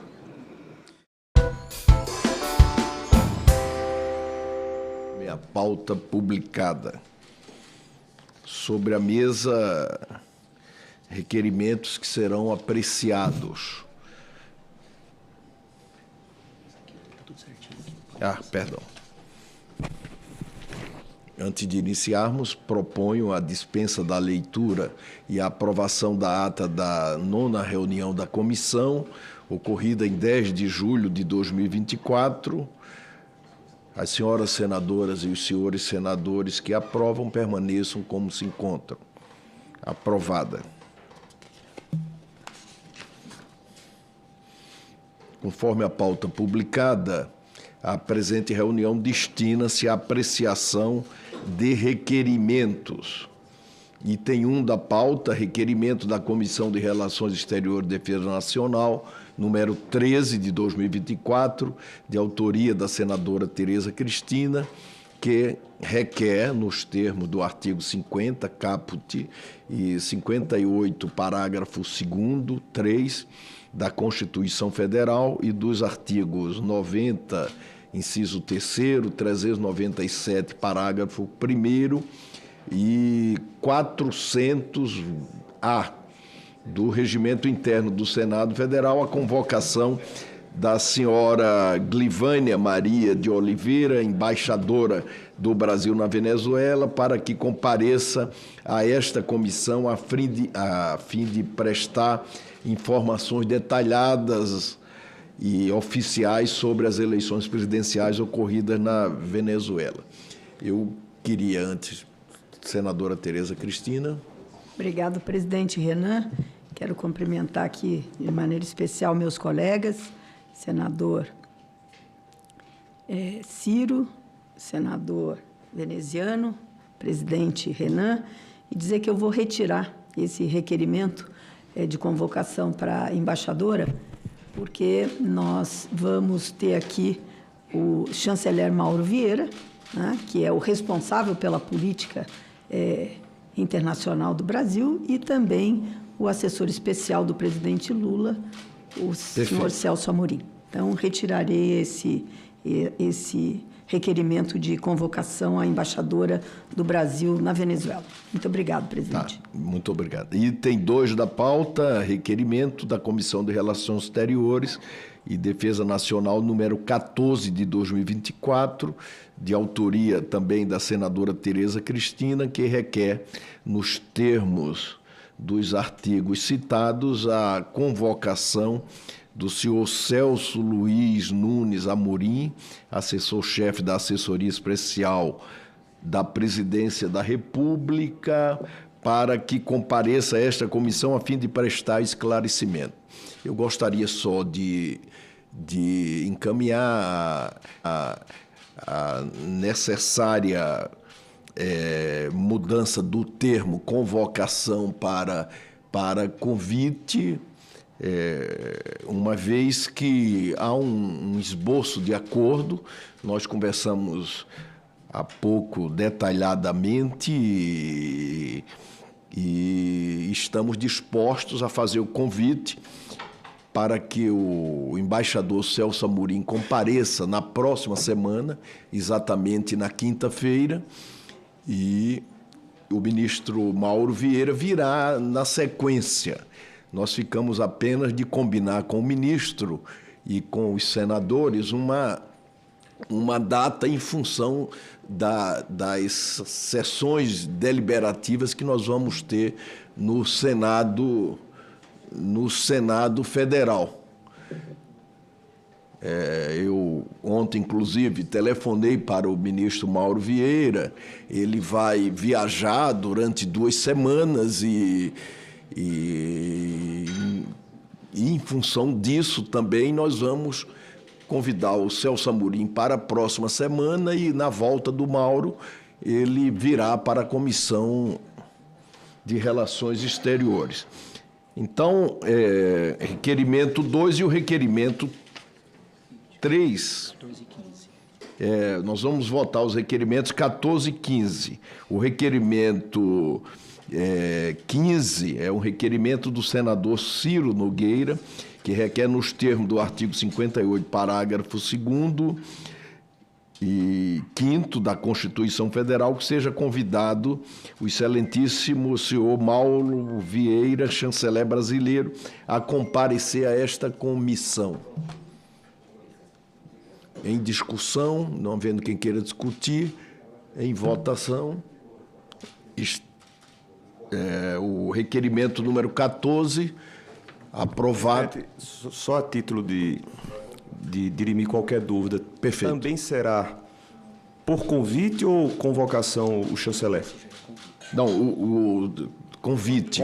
Já é convite o termo convite exato do requerimento. Em votação, o requerimento número 14, aprovado. Em discussão, o requerimento número 15. Não havendo quem queira discutir, coloco em votação. Aprovado. Então, fica, portanto, deliberado. Esta comissão vai entrar em contato com o embaixador Celso Amorim para que nós tenhamos a presença dele na quinta-feira. E, na volta, nós vamos marcar a vinda do ministro Mauro Vieira. Está encerrada a reunião.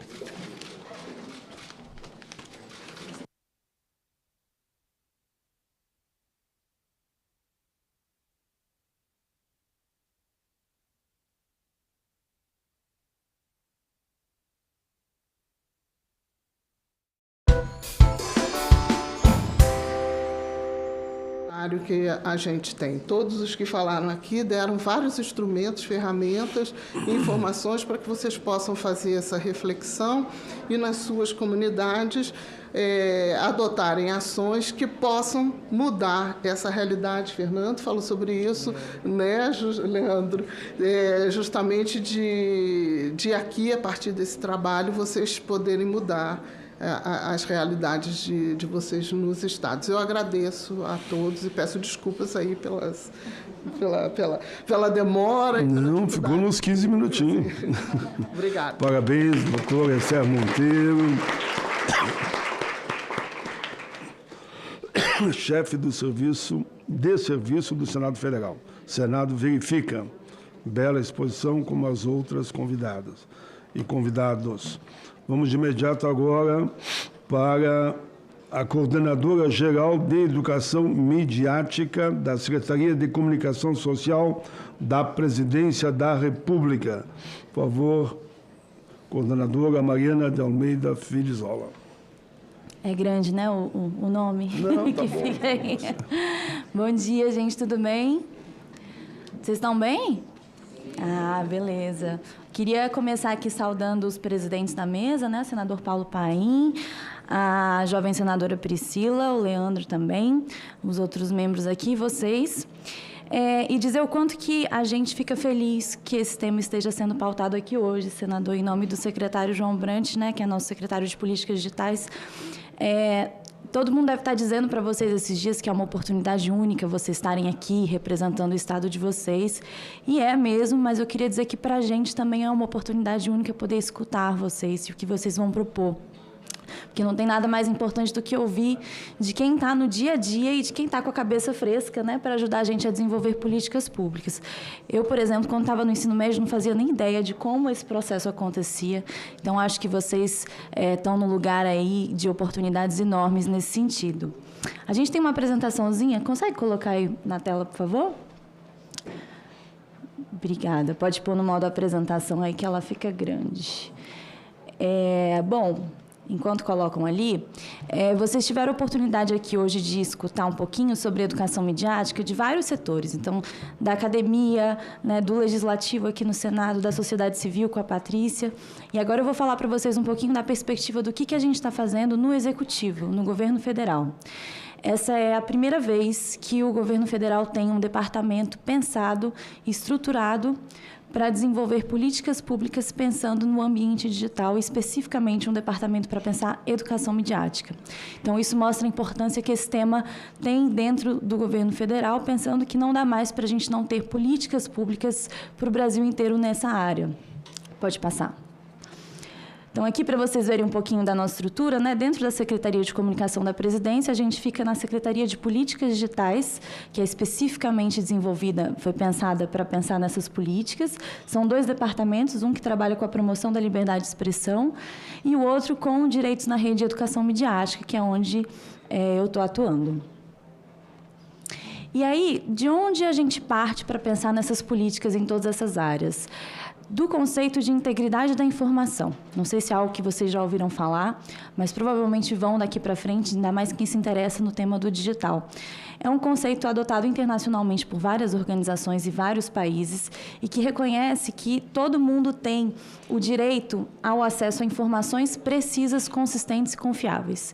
E isso significa que a gente precisa trabalhar em várias frentes para promover o acesso a essa informação. Então, uma delas é a regulação de mercado de serviços digitais. A gente tem em discussão aí PL sobre isso aqui no Brasil.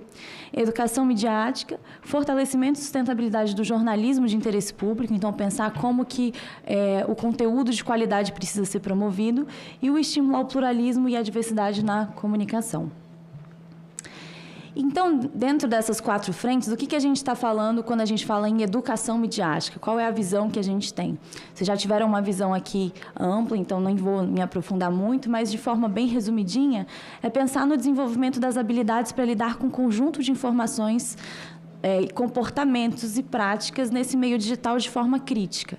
Então, quando a gente pensa nisso na escola, é a gente entender o ambiente digital tanto quanto um meio, quanto como um objeto de aprendizagem. Então, não necessariamente você ter uma matéria específica para estudar isso, mas ver isso em diversos componentes, como geografia, matemática, além de língua portuguesa, etc. Então, aqui tem uma imagenzinha que a gente consegue ver quais são todos os temas que a gente tangencia dentro do governo quando a gente está pensando nessas políticas públicas para a educação midiática. Então, até a Patrícia falou mais cedo, né, de tudo que está relacionado, que é a questão da cultura digital, você desenvolver um pensamento crítico, participação social, comunicação, competências digitais, uso de dispositivos digitais com intencionalidade pedagógica, então, você fazer um uso disso na escola com um objetivo pedagógico por trás, tudo isso está relacionado ao que a gente está desenvolvendo nessa área. E aí, alguns exemplos, né? Como que isso pode ser na prática? Que projetos são esses nas escolas, né? A gente tem aí 3 exemplos bem interessantes que mostram como isso não precisa ficar só dentro da parte de linguagens, por exemplo. A gente tem aí uma iniciativa aqui em Sobradinho, super interessante, do coletivo PowerPoints, que trabalha com a inclusão sociodigital a partir da perspectiva da educação midiática. Tem também o Cinemação, que é em Trairi, no Ceará, que é uma atividade que trabalha a partir de tecnologias digitais, as problemáticas sociais por meio do cinema. Então, também é uma interface da educação midiática. E o Observatório de Notícias, em Aracaju, no Sergipe, que é uma iniciativa super legal, em que os alunos também atuam como checadores, a exemplo também do que mais cedo a Esther estava falando, né, da importância desses clubes de checagem também que o Educamídia tem incentivado. E aí, batendo de novo na tecla, né, do por que a gente precisa de educação midiática, acho que algumas pessoas já citaram o TIC Kids Online, é uma pesquisa que vale a pena vocês acompanharem. A gente tem alguns dados aí que mostram o quanto que isso é sério, né? Na edição do ano passado, 58% dos estudantes entre 11 e 17 anos, quando alguém perguntava para eles na pesquisa se eles sabiam verificar se uma informação na internet estava correta, 58% disseram que sim, eu sei, eu entendo super como funciona. Mas, ao mesmo tempo, quando alguém perguntava para eles, você concorda que todo mundo encontra a mesma coisa quando pesquisa na internet? Quase 50% disseram que sim. E eu espero que vocês saibam que não, né? Existe, como os professores falaram mais cedo, existem algoritmos que vão escolher o que eles consideram, né, pelo algoritmo, o que faz mais sentido mostrar para você enquanto conteúdo. Então, por exemplo, se eu procurar num buscador a palavra chocolate, o resultado vai ser diferente do que o do senador, eu imagino, porque a gente tem preferências diferentes e o algoritmo vai entregar informações distintas. Então, isso mostra que, apesar de os alunos acharem que sabem, muitas vezes eles desconhecem alguns princípios super simples, como do algoritmo. Da mesma forma, a questão também afeta os adultos, né? Numa pesquisa que saiu agora, em junho, da OCDE, um questionário super interessante, mostra que 54% dos brasileiros adultos conseguem diferenciar conteúdos falsos dos verdadeiros na internet. Pouquinho mais da metade, o que mostra que a gente tem quase metade que não consegue, né? Nesse índice da OCDE, nosso país está em último lugar. Então, isso mostra que a gente tem muito a avançar também, pensando em educação midiática para os adultos no nosso país. E eu falei para vocês que é a primeira vez que a gente tem uma Secretaria de Políticas Digitais pensando em educação midiática no Brasil, né? Mas isso não quer dizer que é a primeira vez que esse tema vem sendo discutido. Ele já veio com outros nomes ao longo da história ali, em outros momentos na legislação brasileira, e na própria BNCC, por exemplo, que é a Base Nacional Comum Curricular, que tem as diretrizes do que a gente vai estudar na escola. Então, ali, ó, no segundo, que tem a competência geral número 5 da BNCC, ela já falava que a gente precisava aprender a compreender, utilizar e criar tecnologias de informação de forma crítica e reflexiva, ou seja, educação midiática, né? Mas qual que é a diferença agora? Por que a gente foi criado e o que a gente está fazendo? A gente começou a desenvolver uma estratégia nacional. Então, pela primeira vez, a gente tem uma estratégia brasileira para pensar a educação midiática. E esse processo começou com uma consulta pública no ano passado, que nós abrimos para toda a população. A gente teve mais de 400 contribuições. E, a partir dessa consulta, a gente entendeu o que os professores, o que os estudantes, o que os adultos, os pais acham que o governo precisava trabalhar nessa área. E aí a gente mapeou esses 4 eixos principais dentro da estratégia, que são educação básica, formação de educadores, a questão do uso de telas e a promoção da educação midiática para a participação social. E aí, como que a gente começa essa participação social, né? Um desses eixos? A gente realizou, ano passado, a primeira Semana Brasileira de Educação Midiática, então foram 24 estados envolvidos. Esse ano, agora que vocês conhecem, eu espero que na segunda edição a gente tenha todos os estados envolvidos, porque eu considero vocês, a partir de agora, embaixadores desse tema também. A gente criou um repositório pedagógico gratuito disponível no site da SECOM, então tem vários recursos educativos lá que todo mundo pode usar. E esse ano a gente vai ter a segunda semana no final de outubro. Então, desde já faço convite para vocês, para a gente se integrar nisso aí. E pensando, né, agora que vocês estão inseridos nesse mundo de pensar políticas públicas, legislação, como que a gente começa a consolidar isso de forma formal no governo, né? A gente inseriu educação midiática no plano plurianual do governo federal. Não sei se vocês já ouviram falar como isso funciona, mas a gente tem uma meta a cumprir agora, a SECOM, até 2027, que é formar 300 mil profissionais de educação e 400 mil profissionais de saúde em educação midiática. Por que de saúde? Entendendo que os agentes de saúde, eles chegam em locais que muitas vezes nenhum outro agente chega. Eles têm um papel importante de disseminar informação. O caso da vacinação mostrou para a gente que muitas pessoas não tinham acesso a uma informação concisa e precisa e acreditavam que, por exemplo, poderiam se tornar outra coisa quando tomassem a vacina, e a gente sabe que não é verdade. Então, isso também entrou no nosso planejamento. E como que a gente está executando essas políticas, né? Qual está sendo a estratégia da SECOM? A gente tem uma parceria com várias organizações, inclusive Palavra Aberta, né? Patrícia está aqui, que desenvolvem com a gente vários materiais e diversas políticas também nesse sentido. Pode passar. A gente tem agora uma série de cursos para os professores no AvaMEC, que é a plataforma gratuita do MEC, para que os professores saibam se aprofundar nesse tema, né? São cursos desenvolvidos por esses parceiros e consigam trabalhar isso em sala de aula também. A gente entrou dentro das políticas centrais do Ministério da Educação, aí comeu a letra D, mas é o Programa Nacional do Livro Didático, PNLD, que é o programa pelo qual a gente tem editais que vão selecionar os livros que podem ir para as escolas. E aí a gente tem pela primeira vez nos editais da educação de jovens e adultos e do ensino médio, então a gente vai ter livros que vão chegar nas escolas com essa temática. No programa Escolas Conectadas, a gente também tem uma participação da SECOM, né, no Seminário de Educação Digital e Midiática, mostrando que tema é esse, como é que isso pode fazer parte do Escolas Conectadas, que é um programa que trabalha a conectividade das escolas, mas também o uso pedagógico disso. E, além disso, a gente também está trabalhando em educação midiática e direitos humanos. Então, estamos desenvolvendo um curso de formação pensado especificamente para professores com esse olhar, em parceria com a UNB e com a Universidade Federal de Uberlândia. A gente também tem uma inserção dentro do programa do Escola em Tempo Integral, que é um programa novo do governo federal. Então, tem subsídios para que as escolas possam trabalhar a educação midiática no tempo integral também. Mais recentemente, a gente lançou um edital PET voltado para as universidades, né, para incentivar bolsas e pesquisas nessa temática. Estou tentando passar rápido, porque é muita coisa, tá? Trabalhando bastante com vocês.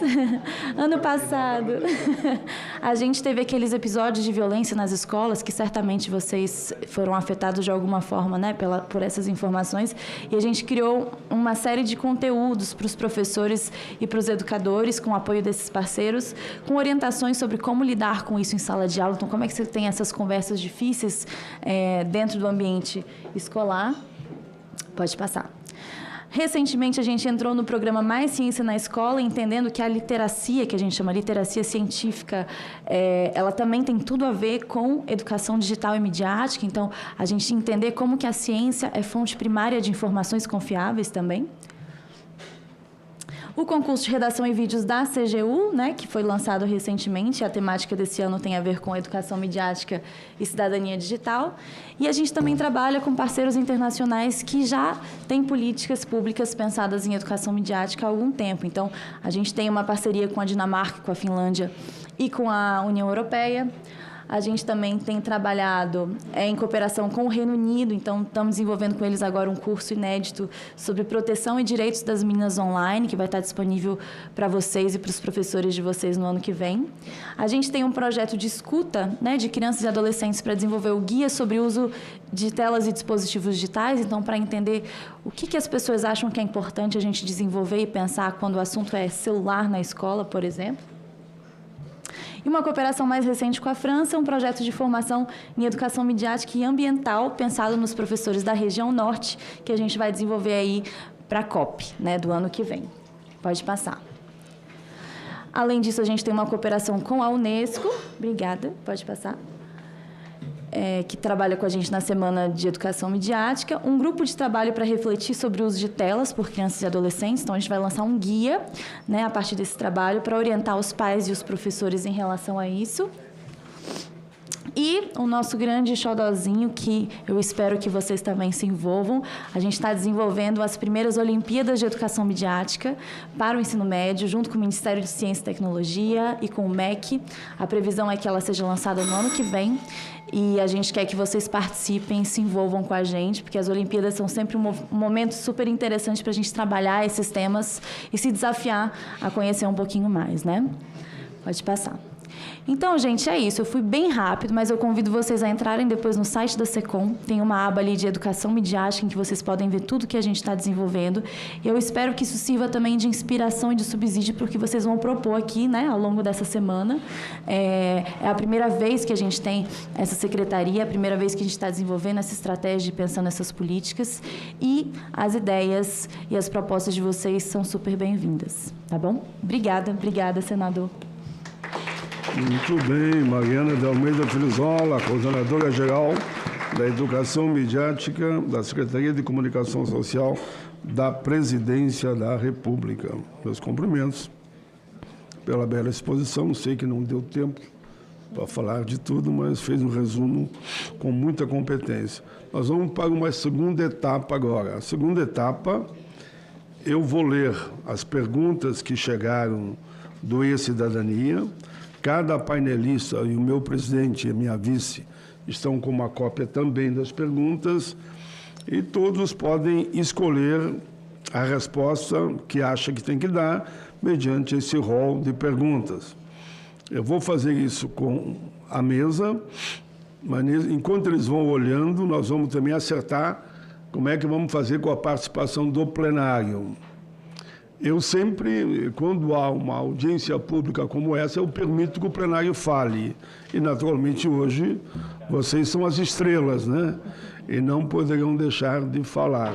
Então, aqueles que quiserem falar sobre o tema, querem fazer pergunta ou mesmo expressar uma opinião, poderá se inscrever.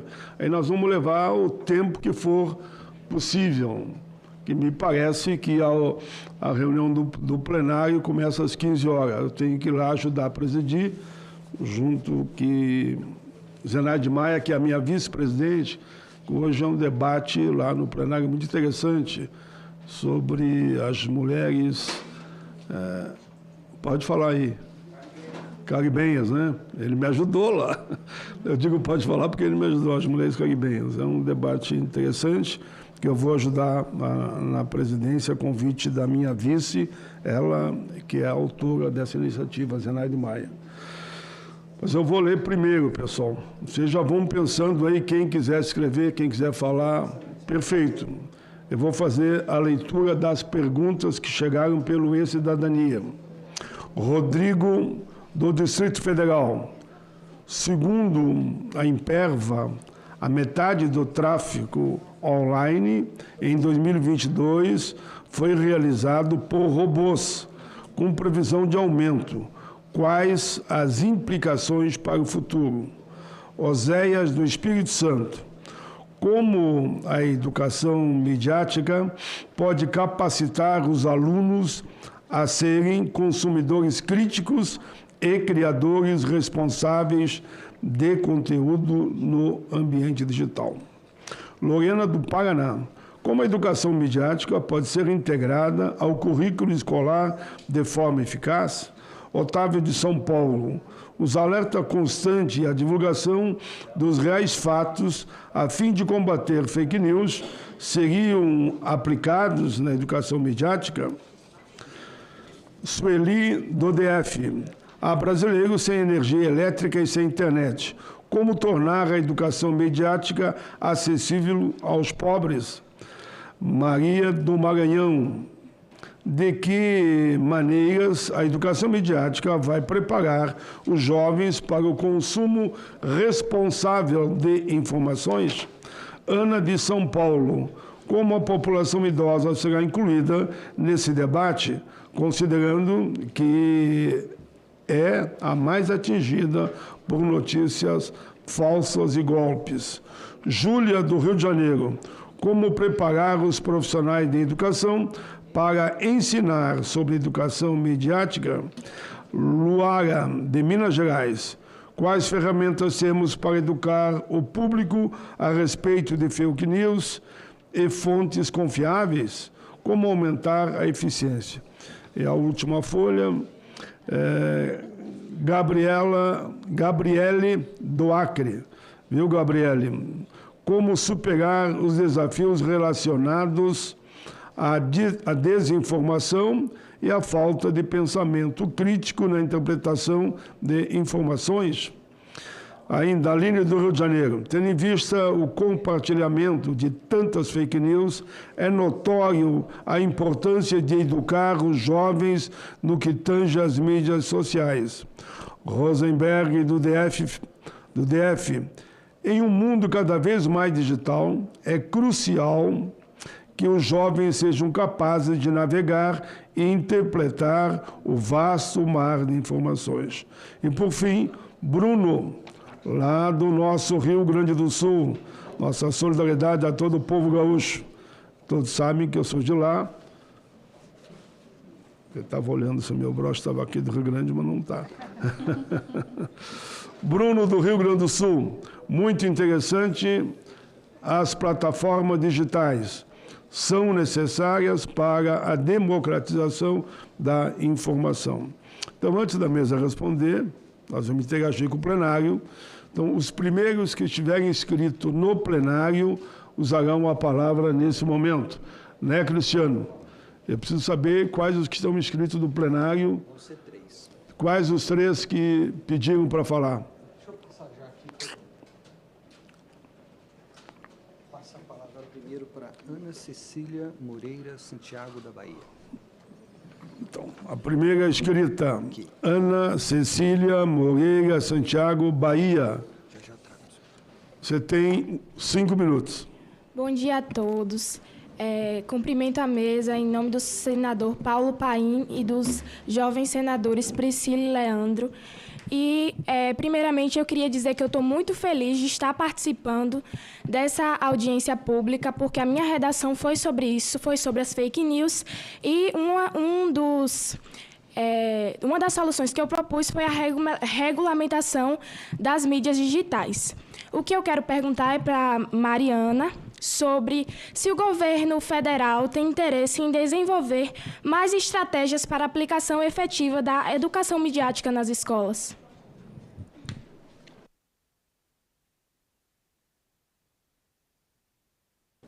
É que não estou com a lista aqui.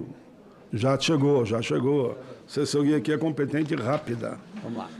O Davi, pode ser o Miguel.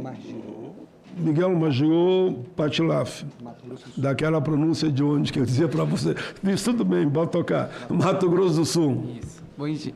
Estamos escutando? Bom dia a todos. Cumprimento a todos. Eu queria saber...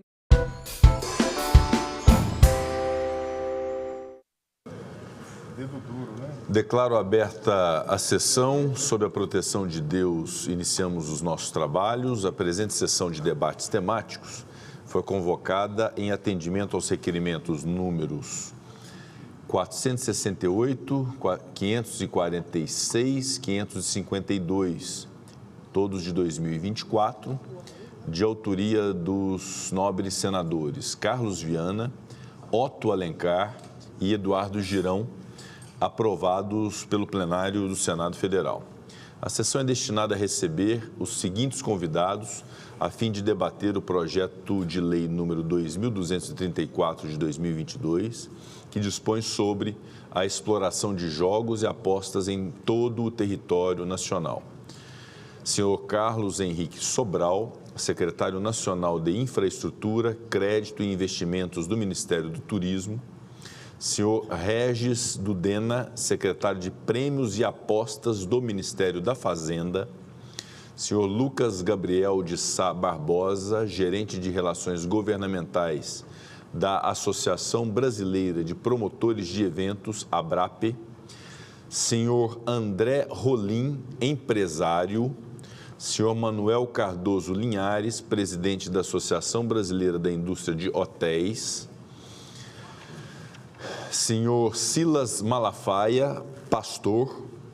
Senhor Hermano Tavares, psiquiatra. Senhor Valdir Eustáquio Marques Júnior, presidente da Associação Internacional dos Jogos. Senhor Leonardo Henrique Benítez de Prado, especialista em regulação de jogos e apostas. Senhor Paulo Fernando, deputado federal pelo Distrito Federal no período de 2023 a 2024. Compõe a mesa dessa sessão o senador Irajá, relator do projeto de lei 2.234 de 2022, e senhor Eduardo Girão, senador Eduardo Girão, autor do requerimento desta sessão de debates temáticos, juntamente aos senadores Carlos Viana e Otto Alencar. A presidência informa ao plenário que serão adotados os seguintes procedimentos para o andamento da sessão. Será inicialmente dada a palavra aos convidados por 10 minutos. Após, será aberta a fase de interpelação pelos senadores inscritos, dispondo cada senador de 5 minutos para as suas perguntas.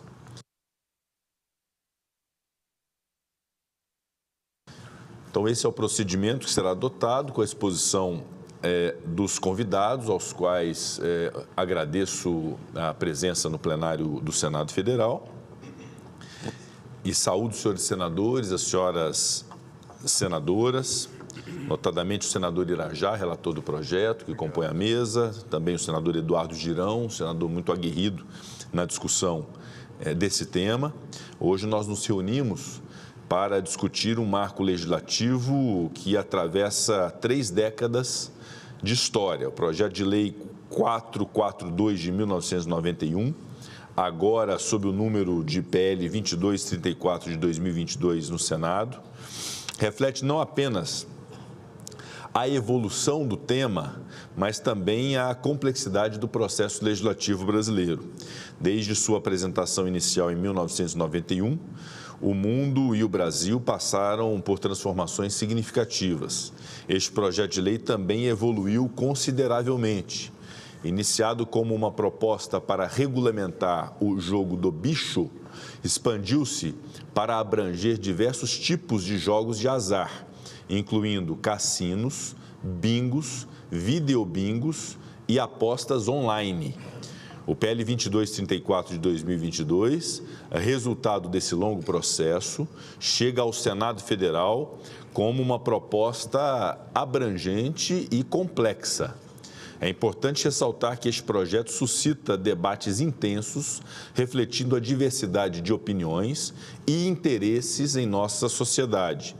Um dos pontos centrais da discussão é a possibilidade de trazer para o controle do Estado uma atividade econômica que já ocorre mesmo na ilegalidade.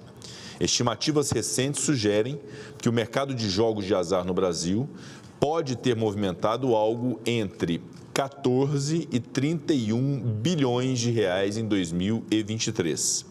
Esses números, se confirmados, demonstrariam a relevância econômica desta atividade e a necessidade de um debate aprofundado sobre sua regulamentação. O PL propõe um marco regulatório que inclui regras para a operação de jogos, limites à quantidade de estabelecimentos e mecanismos de fiscalização. São aspectos que merecem uma análise muito cuidadosa, considerando seus potenciais impactos econômicos e sociais.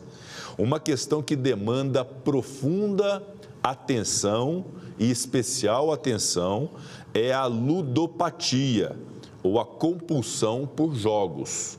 O projeto sugere que a legalização poderia abrir caminho para que este problema seja tratado como uma questão de saúde pública, com parte da arrecadação sendo direcionada para programas de prevenção e tratamento.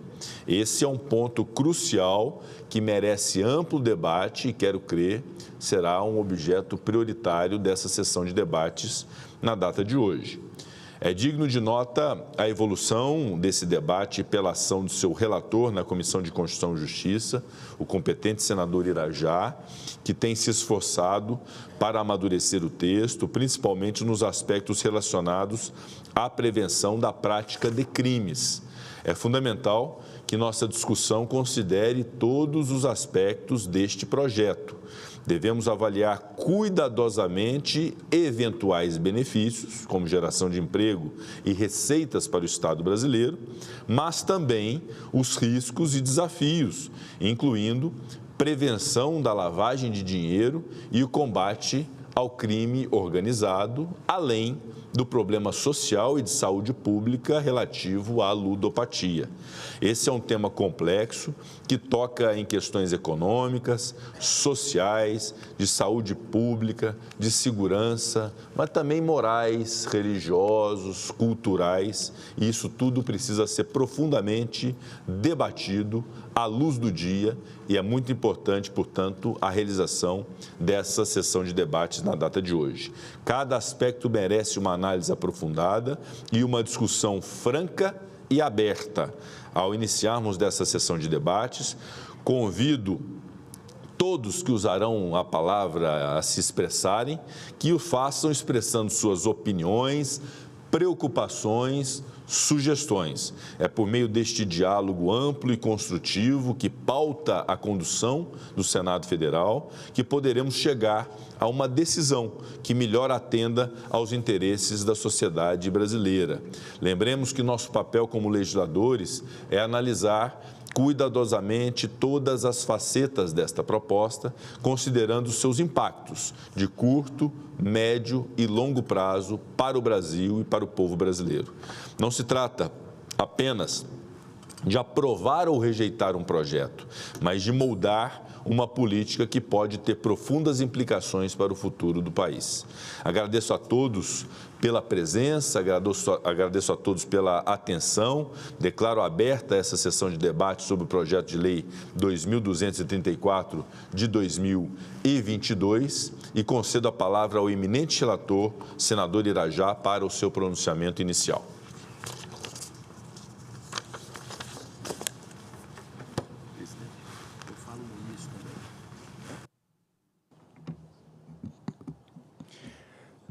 Senhor presidente, senador Rodrigo Pacheco, senhoras senadoras, senhores senadores, todos que nos acompanham também pela rádio e pela TV do Senado Federal, em especial as pessoas do meu estado, do Tocantins, as autoridades aqui presentes, eu gostaria de agradecer a presença de todas as entidades, associações que atenderam ao nosso convite e que estão hoje aqui prestigiando essa sessão pública de debate no Senado Federal.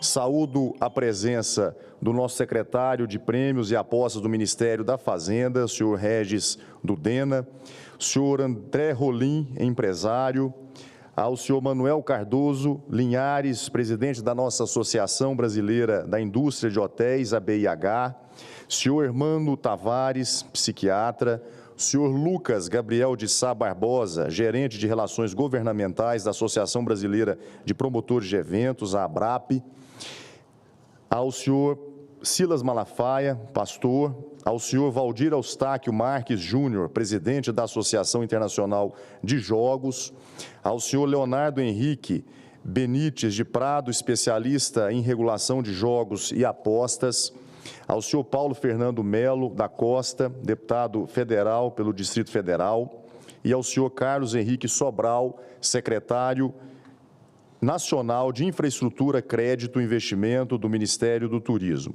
E, de uma forma especial, gostaria de agradecer a participação, a presença dos meus colegas senadores, senadora Damares, que tem participado ativamente desse debate, não só na Comissão de Constituição e Justiça, mas também aqui no plenário do Senado Federal, o senhor senador Eduardo Girão, também representando o estado do Ceará. Senhor presidente, eu gostaria inicialmente, em primeiro lugar, de agradecer a confiança de Vossa Excelência, senador Rodrigo Pacheco, em me delegar a responsabilidade de relatar uma matéria tão importante quanto essa, tão estratégica para a economia e que certamente influenciará os indicadores econômicos, sociais e turísticos do nosso país. Portanto, fico aqui de público o meu agradecimento, a minha eterna gratidão pela responsabilidade em poder acompanhar e liderar um processo de discussão de tamanha relevância. Também gostaria, nesse momento, senhor presidente, de cumprimentar o deputado federal Felipe Carreiras, que foi o relator dessa matéria lá na Câmara dos Deputados. E o deputado Felipe Carreiras, com muita competência, com muita habilidade, conseguiu conduzir as discussões, os debates naquela casa e construir um texto que pudesse, aqui no Senado Federal, poder ser debatido, discutido e amadurecido para que nós pudéssemos aprovar uma legislação que estivesse compatível com o que o país e os brasileiros precisam e merecem em relação a esse tema. Mas o fato, senhor presidente, que esse tema, ele não me é estranho, muito pelo contrário. Eu tenho estudado esse assunto com profundidade desde que cheguei aqui no Senado Federal no ano de 2019. Já se passaram praticamente 5 anos. Eu tive, inclusive, a oportunidade de visitar o mundo inteiro para conhecer os modelos de legislações que foram aprovadas e que estão funcionando nesses países. Eu tive a oportunidade de visitar países como os Estados Unidos, com o modelo americano de jogos adotado em Las Vegas, que é uma referência para o mundo inteiro. Tive também a chance de conhecer pessoalmente o modelo adotado no Caribe, por países como, por exemplo, o México e até também Cancún, que é um polo turístico conhecido mundialmente. Singapura, Macau, países na Europa como a Itália, também que adotaram uma legislação própria, regulamentando e tornando essa legislação benéfica aos seus moradores. Conheci, inclusive, modelos aqui na América do Sul, a Argentina, país vizinho ao Brasil, o Uruguai, o Chile, que são países que são referências no mundo hoje como destino turístico mundial e que adotaram também o modelo do jogo responsável, legalizado, com critérios. Tive também, senhor presidente, a oportunidade de apresentar no ano de 2020 um projeto de minha autoria, o projeto de lei 4495 de 2020, que tratava exclusivamente do modelo dos resorts integrados, que foi sempre, desde o princípio, o modelo que defendia aqui nessa casa. Essa experiência extraordinária comprovou a mim e a todos que desejam conhecer que todos os países do mundo, democráticos e civilizados como o Brasil, que legalizaram e regulamentaram com responsabilidade os jogos e apostas, disseram um basta ao jogo ilegal, ao jogo clandestino, e todos, sem exceção, cresceram socialmente e também economicamente. Se nós checarmos os dados oficiais, os indicadores sociais, econômicos nesses países, antes e depois da legalização e a regulamentação dos jogos, nós vamos constatar que, no mínimo, esses países dobraram o fluxo de turistas que passaram a visitar esses mesmos países, e isso num curto espaço de tempo, em média, 5 anos.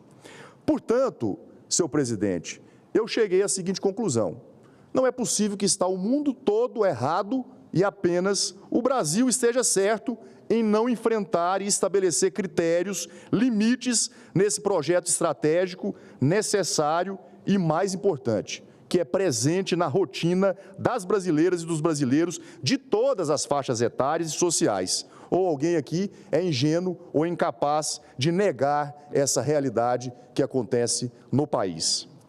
Precisamos, senhor presidente, dizer não ao jogo clandestino e ilegal, e sim ao jogo responsável, legalizado com critérios, fiscalizado pelo poder público e pelos órgãos de controle, como a Receita Federal, como a Polícia Federal, dentre outros órgãos também competentes.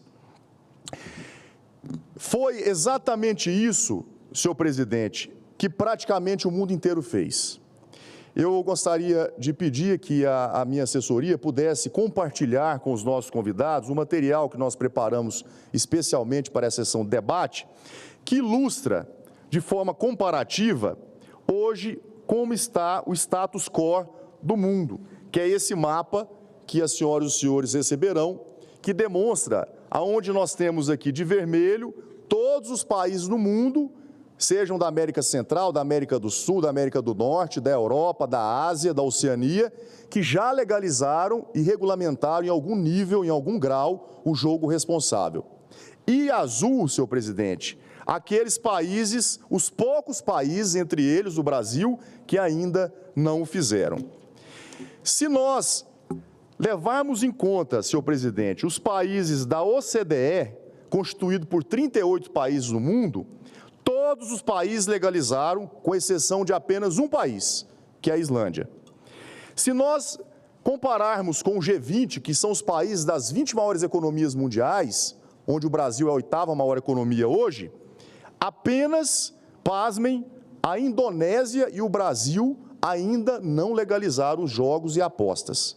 Até a Arábia Saudita, senhor presidente, que é um país muçulmano, o fez agora recentemente, um país com restrição quase que absoluta. Nem bebida alcoólica é admitida a vender na Arábia Saudita, para vocês terem uma ideia.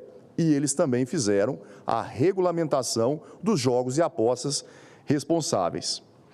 Em nenhum país democrático e civilizado como o nosso, por sinal, se arrependeu da legalização e voltou atrás dessa medida, por ter constatado que foi uma decisão equivocada, que prejudicou a economia, prejudicou os seus moradores, a sua população. Muito pelo contrário, todos os países que o fizeram há 5, 10, 15, 20 anos, foram ampliar as suas concessões e as suas licenças para a atuação dos jogos e apostas. Não há absolutamente um país que possa ser citado que tenha se arrependido de ter o feito. Eu queria ainda, senhor presidente, compartilhar com as senhoras e os senhores as notas técnicas, que nós reunimos 9 notas técnicas de instituições sérias, de entidades idôneas que estão publicamente apoiando a regulamentação e aprovação dessa legislação, com destaque ao Ministério da Fazenda, o Ministério do Trabalho e Emprego, o Ministério do Turismo, o Ministério do Desenvolvimento Social, a Confederação Nacional do Comércio e todas as entidades e associações privadas. A nossa ABIH, que representa a Associação dos Hotéis e Pousadas do Brasil. Nós temos o apoiamento da FHB, que é o Fórum de Operadores Hoteleiros do Brasil, o apoiamento dos resorts do Brasil e da Sindepat. Todos os segmentos, senhor presidente, são amplamente favoráveis à legalização e também à regulamentação do jogo responsável. O nosso país, senhoras e senhores, está hoje, infelizmente, posicionado fora da rota turística internacional dos jogos responsáveis e legalizados. Cassinos, bingos, jogos, apostas em geral. Mas todos os outros países que são concorrentes do Brasil estão posicionados dentro dessa mesma rota mundial. E nós estamos aqui assistindo de braços cruzados, os demais países crescerem com o jogo responsável e legalizado, enquanto isso, nós estamos ficando para trás. Nós não podemos mais perder essa grande oportunidade de geração de emprego e renda. Impostos que serão revertidos em benefícios para o povo brasileiro nas áreas essenciais, como a saúde, a educação, o social e a infraestrutura. O projeto, com toda humildade, ele foi construído de uma forma conservadora. O projeto, prevendo a modalidade de jogos existentes hoje no Brasil, ele foi feito sem nenhum tipo de preconceito ou mesmo algum tipo de privilégio.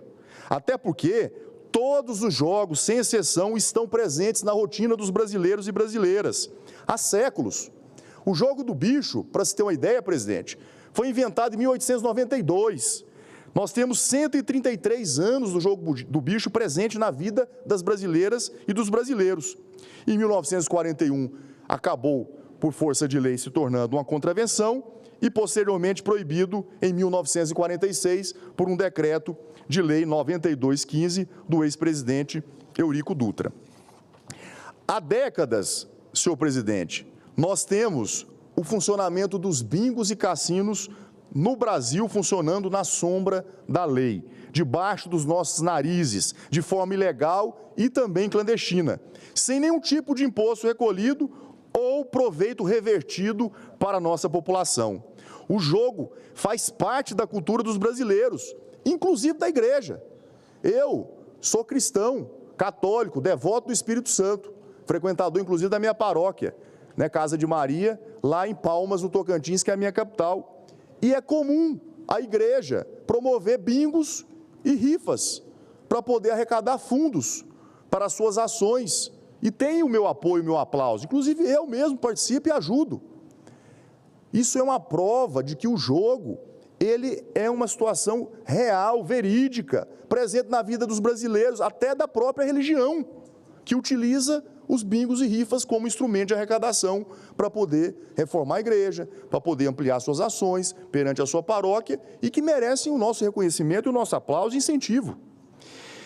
O projeto, senhor presidente, ele foi aperfeiçoado aqui no Senado ao longo desse 1 ano e meio praticamente de debate que nós iniciamos. O senhor falou com muita propriedade uma coisa que é importante. Esse tema, ele não é estranho a essa casa. Nós estamos em discussão há mais de 30 anos. Só aqui no Senado Federal chegou 1 ano e meio. Quantas audiências públicas, quantos debates nós fizemos na Comissão de Constituição e Justiça? E todos esses debates, eles foram saudáveis e foram proveitosos, porque nós pudemos, então, corrigir as imperfeições do projeto. Para se ter uma ideia, nós adotamos emendas de redação para corrigir, por exemplo, o artigo 50, porque veio da Câmara que os cassinos deveriam funcionar em complexos integrados de lazer ou embarcações especificamente construídos e nós alteramos por destinados para este fim. É um exemplo, pois estaríamos, assim, correndo o erro de excluir e prejudicar o setor hoteleiro brasileiro, que possuem hotéis já construídos, de poderem participar das futuras concessões dos resorts integrados, que serão futuramente aprovada essa legislação, implantados no Brasil. Acatamos, senhor presidente, diversas emendas de colegas senadoras e senadores, com destaque às contribuições dos senadores Ângelo Coronel, senador Alessandro Vieira, senador Messias de Jesus, senador Jorge Cajuru e também do senador Fabiano Contarato. No aspecto que preocupa Vossa Excelência e preocupa os brasileiros e preocupa a todos nós, senadores e senadores, independentemente se favoráveis, senador Girão, ou contrários a essa matéria, que é o tema da ludopatia, eu queria chamar a atenção dos senhores e das senhoras que nós temos a consciência que os jogos e apostas, assim como tudo em excesso, é nocivo à saúde humana. Na mesma medida que também em excesso o álcool, o cigarro, as drogas e tantas outras mazelas que nós temos na sociedade e que nem por isso não deixam de estar presentes, infelizmente, entre nós. Por isso, nós tivemos, senhor presidente, a preocupação e o cuidado de estabelecer no projeto, através do artigo 46, que nenhuma brasileira e nenhum brasileiro possa participar de qualquer modalidade de jogos que não seja através de pagamento Pix ou cartão de débito, sendo terminantemente proibido participarem com cartão de crédito, por exemplo. E ainda, as empresas estão expressamente proibidas de fornecer qualquer modalidade de empréstimos ou de financiamentos ao participante, justamente para coibir o vício e o endividamento, que é um tema que nos preocupa.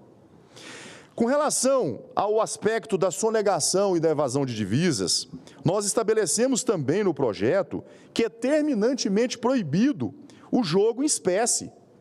Nós ainda temos uma falsa impressão, devido até aos filmes que nós assistimos, né, de Hollywood, né, de faroeste, que as pessoas chegavam, né, num cassino com malas de dinheiro em espécie e jogavam. Isso, gente, hoje é ficção, hoje isso não existe. Hoje, para você participar de um cassino, você precisa abrir uma conta digital com o seu CPF. Não é admitido nem a possibilidade de abrir no CNPJ, presidente.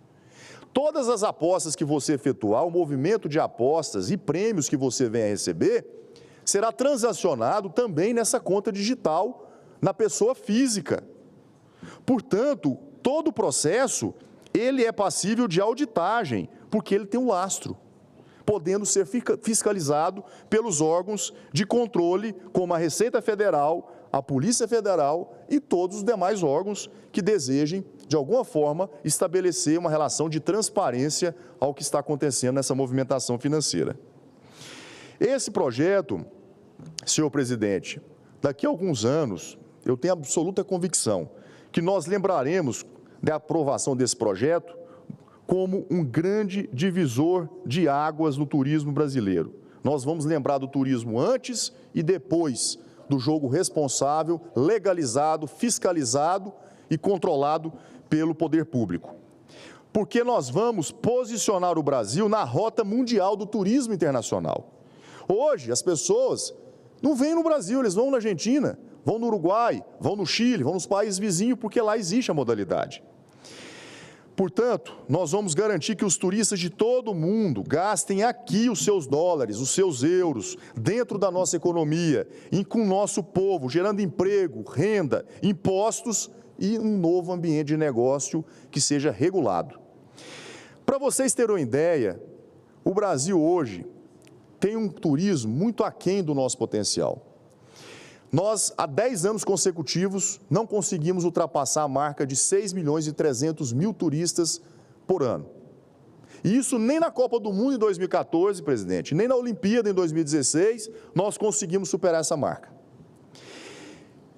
Detalhe, hoje, a cada um turista que o Brasil recebe, 3 brasileiros viajam para o exterior. São 18 milhões de brasileiros viajando anualmente para o exterior. Portanto, a nossa balança deficitária, ela é de 3 para 1. O Brasil, que é a 8ª maior economia mundial, infelizmente amarga a posição de país 50, no ranking mundial de países visitados no mundo. A Argentina, com todo respeito a um país nosso vizinho e amigo, recebe 7 milhões e 400 mil turistas, mais que todo o Brasil. Tudo que nós temos de bom, praia no Nordeste, o nosso Pantanal, a nossa Amazônia, o Rio de Janeiro, a região Sul, o meu Jalapão no Tocantins, Lençóis Maranhenses no Maranhão, a Argentina recebe mais turistas que o Brasil. A Torre Eiffel em Paris recebe mais turistas que o Brasil, 6 milhões e 700 mil, só a Torre Eiffel, gente, não é a cidade de Paris. O Museu do Louvre, por exemplo, recebe quase 30 milhões de visitantes por ano. O México, 33 milhões. Singapura, que é uma cidade-estado, que adotou o jogo responsável no ano de 2008, recebia naquele ano 9 milhões de turistas. Depois que adotou o modelo do jogo responsável, fiscalizado através dos resorts integrados, recebe, segundo os dados oficiais, em 2020 passou a receber 19 milhões de turistas, um salto de mais do que o dobro. E a única coisa que aconteceu lá, senhor presidente, foi a adoção da legislação do jogo responsável e legalizado. Não aconteceu absolutamente nada além disso. Las Vegas, que é um polo mundial, conhecido mundialmente, recebe 41 milhões de turistas por ano. E aquelas pessoas que eu respeito e que são críticas ao jogo responsável, dizem que, porque o Brasil vai ser tomado pelo jogo. O modelo de Las Vegas é uma referência para o mundo. Quando Las Vegas adotou o jogo legal e responsável, há 50 anos atrás, senhor presidente, eu peço a tolerância de mais 2 minutos para concluir a minha fala, naquela ocasião, o jogo representava 80% da movimentação financeira em Las Vegas e apenas 20% representava o turismo. Passados 50 anos, inverteu. Hoje, apenas 20% do que se movimenta de negócios em Las Vegas é o jogo. 80% é o turismo. É o turismo de negócio, é o turismo de passeio, são as convenções que acontecem lá, são a programação de entretenimento e lazer, atrações musicais, teatrais, artísticas, nas suas mais diversas formas. Por isso, esse modelo provou em Las Vegas o quão benéfico foi a adoção do jogo legal e responsável. Esse projeto, senhor presidente, prevê ainda investimentos no Brasil da ordem de 100 bilhões de reais no universo de 5 anos. A geração de 1.300.000 novos empregos, diretos e indiretos. O objetivo é nós saltarmos de 6.300.000 turistas internacionais para 12 milhões de turistas em 5 anos. E só na geração de impostos nós iremos arrecadar 22 bilhões de reais por ano, fora aquilo que será arrecadado com as outorgas, que são as concessões federais que serão realizadas. A arrecadação, senhoras e senhores, ela não será utilizada para cobrir o rombo fiscal do país, como algumas pessoas temem e têm inclusive me questionado, senhor presidente. Essa arrecadação ela já tem um destino certo. O investimento social, fruto dessa arrecadação de 22 bilhões, serão revertidos através da CID, que será criada a 17%, desse bolo, desse montante total, nós iremos repassar 16% aos municípios brasileiros. Outros 16% serão repassados aos estados, aos 27 estados da federação.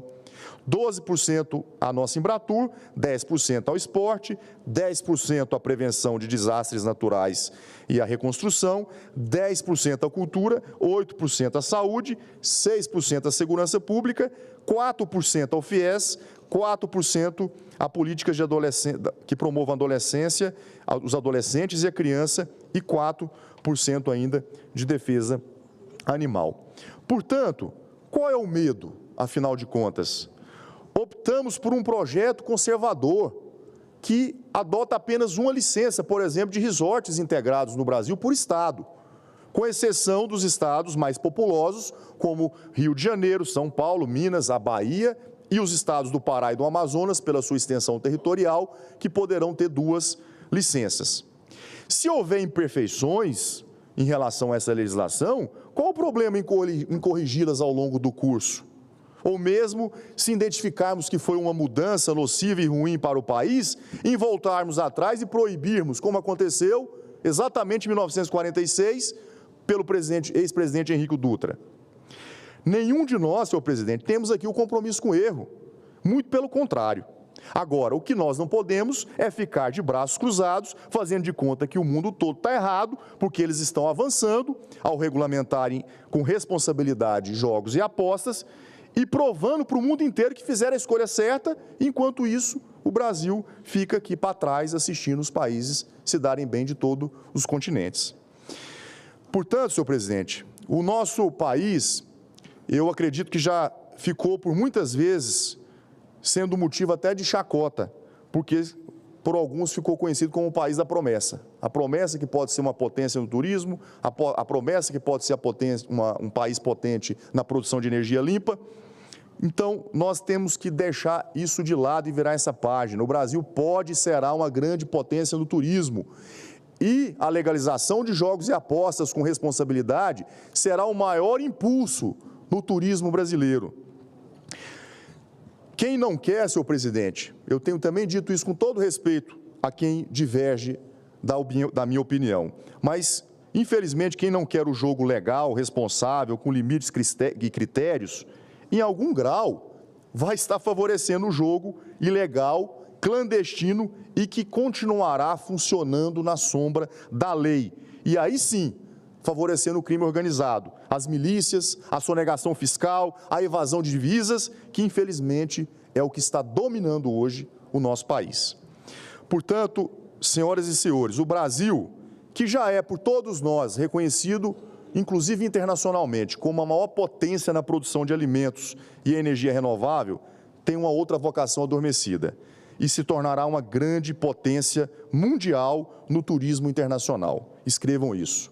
Por isso, eu concluo as minhas palavras, senhor presidente, pedindo humildemente o apoio das senadoras e dos senadores, e isso, claro, sem nenhum tipo de posição ideológica. Esse projeto ele não trata aqui de um duelo entre a esquerda ou a direita.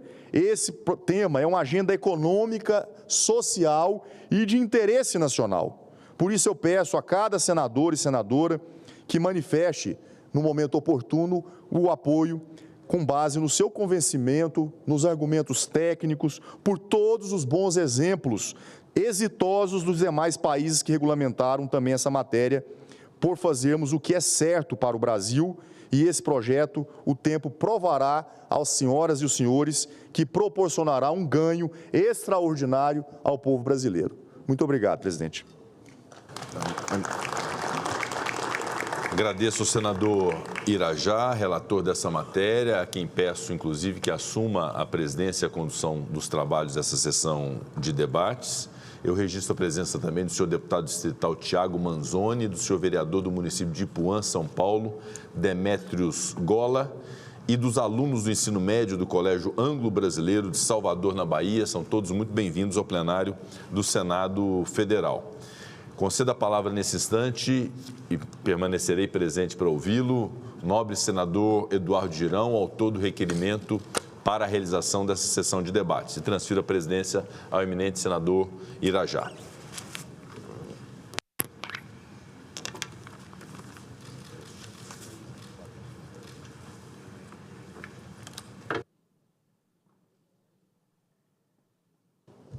Paz e bem, senhor presidente da Casa Revisora da República e do Congresso Nacional, Rodrigo Pacheco, inicialmente, parabéns pelo seu discurso. Foi preciso, cirúrgico, equilibrado, e é isso que o Brasil espera dessa casa numa deliberação de uma matéria tão polêmica e que, respeitando quem pensa diferente, no meu modo de ver, tão nociva à sociedade como um todo. Eu queria saudar aqui todos os convidados que aqui estão presentes, seja os convidados do senador Irajá, nosso presidente eventual dessa sessão, que tem se dedicado muito a esse projeto, os convidados do senador Carlos Viana,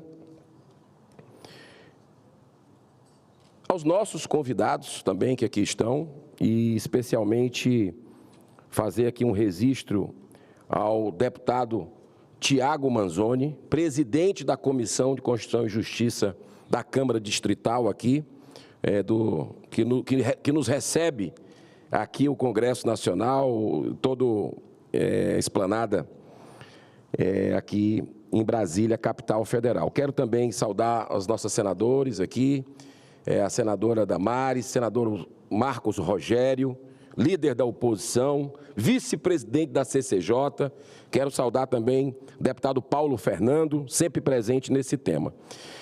Olha, o nome já diz tudo, presidente. Eu acho que até esse sinal a gente já tem aí. Jogos de azar. E eu pude estudar esse assunto não apenas quando cheguei no Senado Federal. Antes de chegar aqui, mas muito antes, mais de 10 anos, a senadora Damares, ela é testemunha disso, eu já trabalhava estudando esse assunto, viajando o país, até porque eu sou um liberal por natureza. E trabalhei, inclusive, no setor hoteleiro, no turismo. E via com bons olhos, senador Marcos Rogério, essa ideia, quando você começa, primeiro impacto é fantástico. Poxa, vai trazer turismo, poxa, vai trazer emprego, vai trazer renda. Quando eu fui mergulhar nesse assunto, eu vi a falácia que é isso. E os dados começaram a chegar, a demonstrar, e eu disse, conversando em várias... Quero saudar também aqui quem está presente, tanto os alunos, os visitantes, como também presentes aqui, pessoas que estão interessadas, brasileiros preocupados, que vêm aqui, desde o início, estão presentes com relação a essa pauta, que ataca frontalmente a vida, a família, diga-se de passagem. Mas, quando eu comecei a mergulhar nesse assunto, eu vi que isso é uma devastação completa de valores, de princípios, que não gera nenhum tipo de renda nova, que não gera nenhum tipo de emprego, e nós vamos demonstrar aqui, e que não gera turismo. Absolutamente não gera turismo. Nós vamos ver. Jogo ilegal foi colocado aqui. Ah, não, mas tem jogo ilegal. Temos que resolver porque o jogo está aí, tem ilegal. Lá nos Estados Unidos, que em Las Vegas eu tive 3 vezes, presidente, conversando nas universidades, senadora Margarete. Dr. Earl Greenell, que tem o livro Gambling in America, provando por A mais B que a cada dólar tributado com jogo, você gasta 3 com custo social. Que matemática bonita é essa? Para um Brasil que já tem tantos problemas. E lá em Las Vegas eu trouxe os dados aqui para vocês. A meca do turismo, a meca do jogo, a meca da jogatina, violência relacionada com o jogo do azar. Qual é o grande problema do Brasil hoje? É violência. Está explodindo em todo lugar do Brasil. Aí a gente tem a comparação de Las Vegas, de Nevada, com o cenário nacional lá nos Estados Unidos. Os índices explodindo. Média mensal, furto. Olha como é que é Las Vegas e Nevada no estado a nível nacional. Estupro. Também Las Vegas no pico. Você pega a questão lesão corporal. Sempre a média muito maior do que cidades do mesmo nível, do mesmo tamanho. Roubo. A fonte é do FBI, tá? A fonte é do FBI. Inclusive, jogo é legal. Se vocês entrarem na página agora do FBI, lá nos Estados Unidos, em Las Vegas, senador Marcos Rogério, é legalizado, como foi falado há pouco pelo senador Irajá, há décadas. Mas entra lá no site do FBI hoje e vê a quantidade de jogo ilegal proliferando. É óbvio que existe o drible. E a partir do momento que se começa a fazer propaganda disso, a gente já está vendo o problema agora. Não sai nunca mais. Porque aí vem o poder do dinheiro, da propaganda, da lavagem cerebral. Como é que vai sair? Aqui a comparação, vou deixar esse dado aqui com a mesa do Senado Federal, mostrando todos os estados americanos. A comparação de onde tem jogo, de onde não tem. Imagine uma situação. Foi colocado aqui, o Brasil virou chacota, promessa. Com todo respeito, a nossa nação, ela é fantástica. E é respeitada lá fora. Ainda é respeitada, apesar do que a gente está vendo nesse atual governo. Se você pegar, eu viajo, converso, tenho relacionamentos fora do país, na área inclusive comercial, e vejo que o Brasil é respeitado por não ter liberado, como o mundo todo fez, aquele mapa que foi mostrado aqui também vale, para droga, para maconha. Grande parte do mundo já liberou.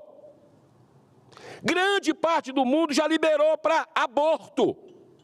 E o Brasil se mantém um símbolo internacional de resistência, porque a população entendeu. A população entendeu, tanto na droga quanto no aborto, o que é que representa para os valores, para os princípios, para a ética. Está aqui, eu mandei fazer uma pesquisa, presidente, eu lhe parabenizo pelo Data Senado.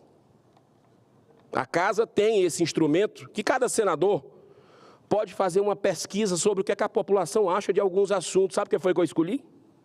Senadora Margarete Buzet. Eu até me surpreendi com o resultado, confesso para a senhora. Data Senado fez aqui uma avaliação lá no meu estado, do Ceará, sobre a pergunta simples: você é a favor da legalização de cassinos no Brasil? Eu sabia, porque também trabalho muito nessa questão da defesa da vida e da família, que aborto é em torno de 80%, 85%. Eu sabia que droga era em torno de 82% contra, mas eu até estimava menos com relação a cassino e bingo. Eu me surpreendi e vi que nós estamos no caminho certo de não deixar esse tipo de projeto passar sob hipótese nenhuma. No limite das nossas forças, nós, cristãos, e não é à toa que a CNBB tem uma nota firme, reiterada 2 vezes, contra esse projeto. Não é à toa que os evangélicos, desde a primeira hora, estão juntos nessa causa, e até os espíritas, eu sou espírita, que nunca se manifestam sobre temas de congresso e tudo. Nesse caso, fizeram questão, a Federação Espírita Brasileira. Estudaram, montaram uma comissão, todos reunidos, as religiões principais, tem outras, claro, mas eu não vi nenhuma ser a favor desse projeto. Notas técnicas. A PGR tem 2 notas técnicas, vou repetir, Procuradoria-Geral da República, 2 contra jogos no Brasil. Associação dos Delegados da Polícia Federal, uma nota firme contra. O ex-presidente da COAF, publicamente, também contra. Sabe quem mais? Sindifisco. Anfip, contra. Agora a surpresa que eu mostro para vocês aqui. Data Senado fez uma avaliação ampla no meu estado. 85% aqui esse verde. Contra a legalização de cassinos no Brasil. E não é só a tragédia dos cassinos que estão nesse projeto, que são 67 cassinos. Esse projeto, é bom que a sociedade entenda, que são mais de 1000 bingos que vão poder operar nas esquinas do Brasil. Quem tem cabelo branco como eu aqui, sabe o que aconteceu na década de 80, onde o próprio governo Lula viu a pandemia da corrupção, de escândalo, lavagem de dinheiro, aposentados virando dia, noite e madrugada, gastando até o último centavo da sua aposentadoria.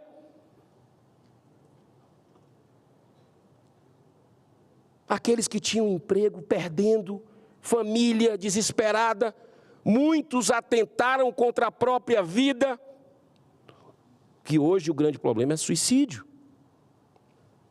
Quem não conhece, quem não tem alguém próximo? Vocês sabem o que é que acontece com suicídio em relação a jogo de azar? Os índices 12 vezes mais em relação a pessoas que têm o vício da ludopatia, aqui citado há pouco tempo pelo presidente Rodrigo Pacheco. A ludopatia é o grande faturamento, senhor presidente. Representa cerca de 40% do faturamento dos cassinos. São dos ludopatas. Como é que eles vão abrir mão disso? Não vão. Isso é para inglês ver. Isso é um faturamento. O que está aqui em jogo é dinheiro. E esse projeto é viciado desde o começo. Eu sei que o senador Irajá tem feito um trabalho. A responsabilidade não é dele. Tem feito um trabalho, acredita, faz um bom combate. Mas esse projeto já veio da Câmara dos Deputados. Votado sabe quanto? Nas vésperas do Natal, de forma remota, virtual, sabe para quê? Para excluir o debate. E só ganharam por 40 votos. A situação pipocou com escândalo de corrupção. Ontem, presidente, nós aprovamos na comissão parlamentar de inquérito, que eu sou vice-presidente do esporte, comissão de manipulação de apostas esportivas, de resultado de jogos, nós aprovamos a quebra de sigilo bancário, fiscal, telefônico e telemático de um presidente da Associação de Casas de Apostas que teria dito ter recebido uma cobrança de propina de 35 milhões de reais, deputado Thiago Manzoni, para que esse projeto fosse aprovado de apostas esportivas. E sabe o que mais? Para não tornarem lá na CPI da Câmara um inferno, chamando empresário de casa de apostas. Sabe o que aconteceu?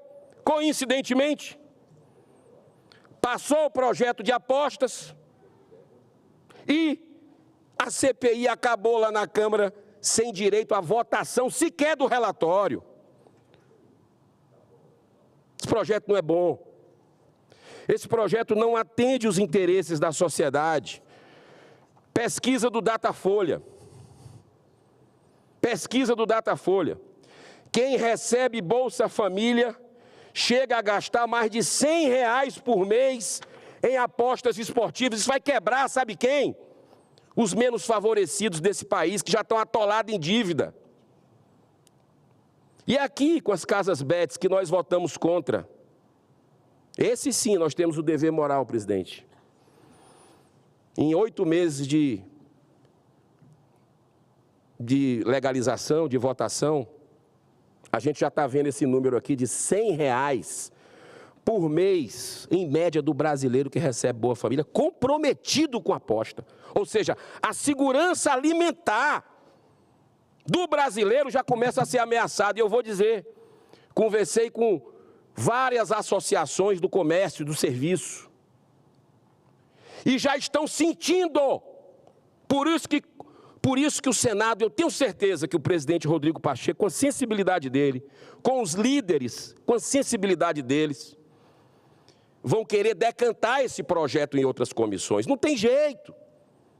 É o mínimo que a gente pode fazer, deve fazer, se quiser votar esse projeto. É passar por comissão de assunto social, tem problema de suicídio, tem problema de impacto na vida das pessoas, de famílias. Passar na Comissão de Segurança Pública, deputado Paulo Fernando.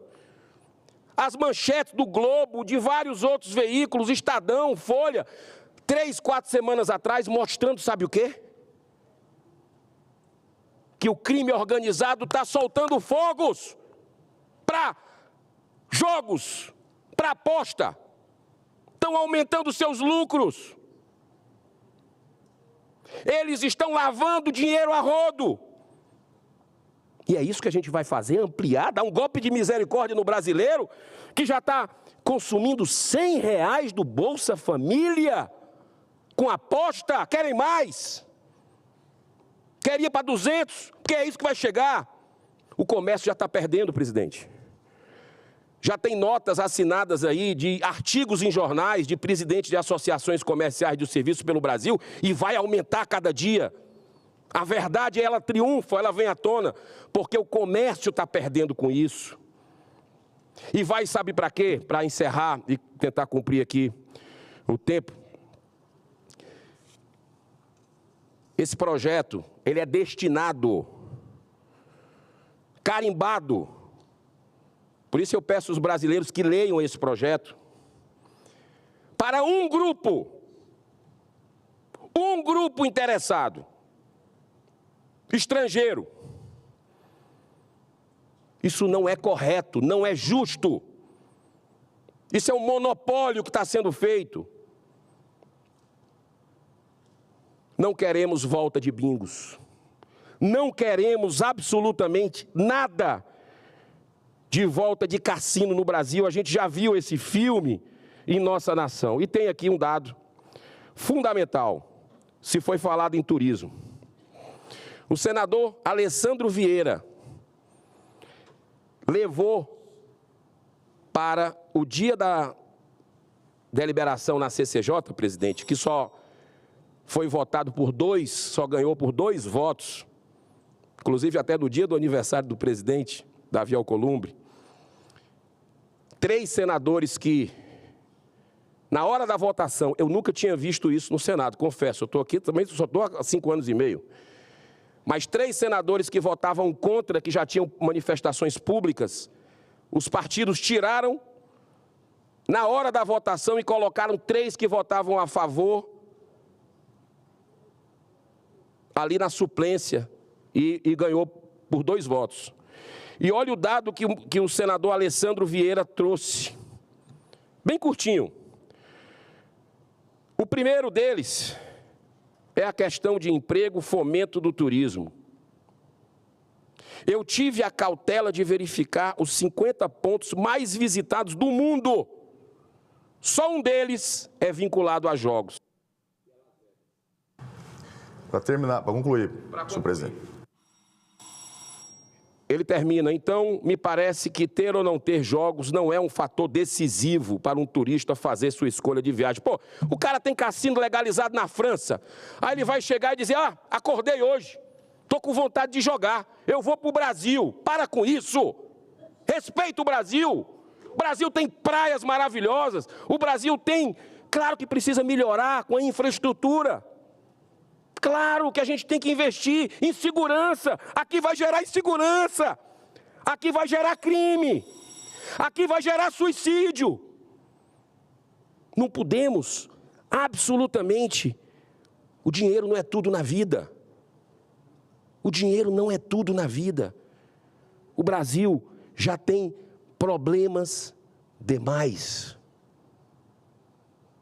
Presidente, eu conto com a sensibilidade de cada parlamentar. Eu conto com a sensibilidade de brasileiros que amam essa nação, que se aprofundem nesse projeto, que estudem esse assunto. O Brasil, nós somos a maior nação católica do mundo, a maior nação espírita do mundo, a segunda evangélica, quase chegando na primeira, todo mundo se relacionamento bom, se relacionando bem, e a gente não tem que ter esse tipo de situação, de afronta a princípios e valores. Último minuto, prometo. Para concluir... Vossa Excelência já está falando, Girão, há 30 minutos. Perdão. Eu tive a oportunidade de falar por 28. Então, eu encerro. Mais 1 minuto.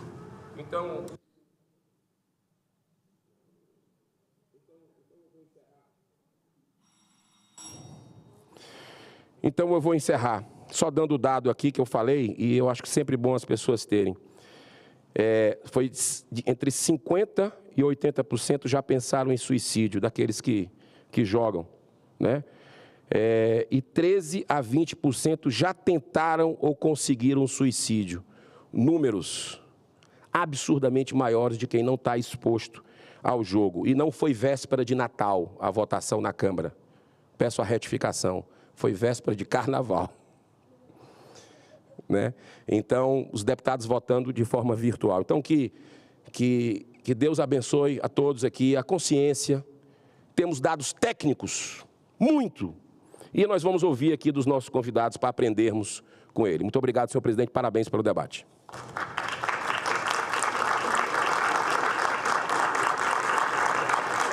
Valeu, obrigado. Concedo a palavra ao senhor Regis Dudena, secretário de Prêmios Apostas do Ministério da Fazenda, por até 10 minutos.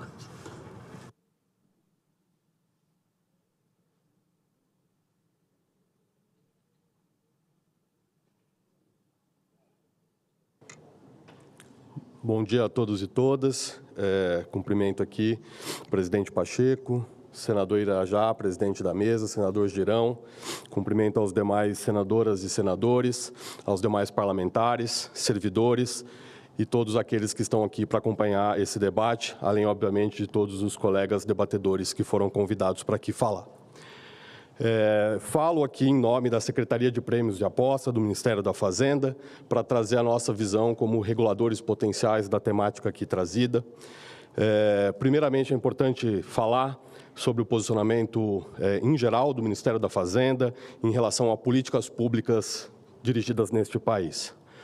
É de conhecimento de todas e de todos que há um compromisso muito intenso do Ministério da Fazenda, sobretudo com equilíbrio de contas públicas, mas também com geração de emprego, com melhoria na distribuição de renda e melhorias sociais do país. Para isso, o Ministério da Fazenda tem se empenhado intensamente em melhorias do ambiente de negócios no país. E a atividade regulatória é um meio muito importante para que essa melhoria se dê, além, obviamente, de outras questões, como a questão tributária, e aqui faço referência, sobretudo, à reforma tributária que foi conduzida por este governo, mas também com muito apoio, sobretudo, desta casa e do presidente desta casa. Em relação ao tema de apostas, eu acho importante partirmos de um entendimento de que há aqui lição aprendida do que aconteceu especificamente nas apostas de cota fixa legalizadas no Brasil em 2018. A primeira lição que precisamos ter é que foi justamente uma legalização não acompanhada de uma regulação que gerou a maioria dos problemas sociais, inclusive problemas esses mencionados anteriormente muito bem pelo senador Girão. É importante a gente entender que a lacuna regulatória de 4 anos, desde a aprovação em 2018 da lei de aposta de cota fixa em apostas esportivas, gerou diversos problemas sociais que poderiam ter sido evitados caso a regulamentação prevista na lei, com um prazo inclusive de 2 anos, prorrogáveis por mais 2 anos, tivesse sido feita devidamente, o que não aconteceu. No ano de 2023, então, o governo federal resolve retomar esse tema por um dever de ofício e por vontade política, manda ao Congresso uma medida provisória e um projeto de lei que resulta numa nova lei mais atenciosa a todas as questões relacionadas às apostas, tendo em vista que o Congresso Nacional soberano decidiu pela legalização dessas atividades. No ano de 2024, então, inicia-se a atividade da Secretaria de Prêmios e Apostas, que eu aqui represento, justamente com a atenção de regular esse setor. Nós conseguimos, durante esses primeiros meses do ano, estabelecer por meio de 10 portarias temáticas, temas muito relevantes para esse setor, tratando questões técnicas, relativas aos sistemas de aposta e aos próprios jogos que podem ser disponibilizados. Temos uma portaria bastante bem feita, trabalhada com o COAF para o combate à lavagem de dinheiro. Nós temos uma portaria que trata dos meios de pagamento, em diálogo com o sistema financeiro e com o regulador do Sistema Financeiro Nacional. Nós temos uma portaria, senador Girão, muito bem trabalhada, e eu convido o senador a visitá-la, que é a portaria de jogo responsável, que visa, sim, enfrentar todas essas questões que são as externalidades negativas que esse setor traz, mas uma vez aprovado soberanamente pelo Congresso Nacional a legalização, nós estamos preocupados em fazê-lo da melhor forma possível e foi com isso que tentamos fazer com essa portaria recém-editada. Essas são as lições que me parecem muito relevantes para enfrentar o tema que está aqui em debate nesta casa. Do ponto de vista regulatório, como representantes do Ministério da Fazenda, como órgão regulador de jogos e apostas do Ministério da Fazenda, eu acho possível, sim, concluir que esse projeto traz oportunidades. Ele traz, sim, externalidades positivas. Me parece, sim, possível dizer que temos uma geração de empregos diretos e indiretos. Me parece possível dizer que haverá, sim, um incremento de arrecadação de impostos, haverá atração de investimentos, inclusive investimentos internacionais que não entrariam no país caso não houvesse esse setor. Acho ainda que há um fomento a setores como o setor de turismo, o setor de eventos e toda a sua cadeia produtiva.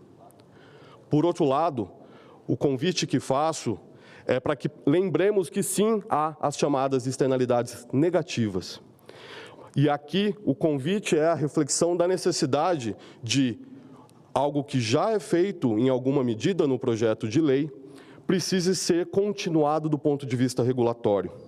Aqui nós temos questões econômicas gerais que devem ser levadas em consideração, como cuidados à captação da poupança popular.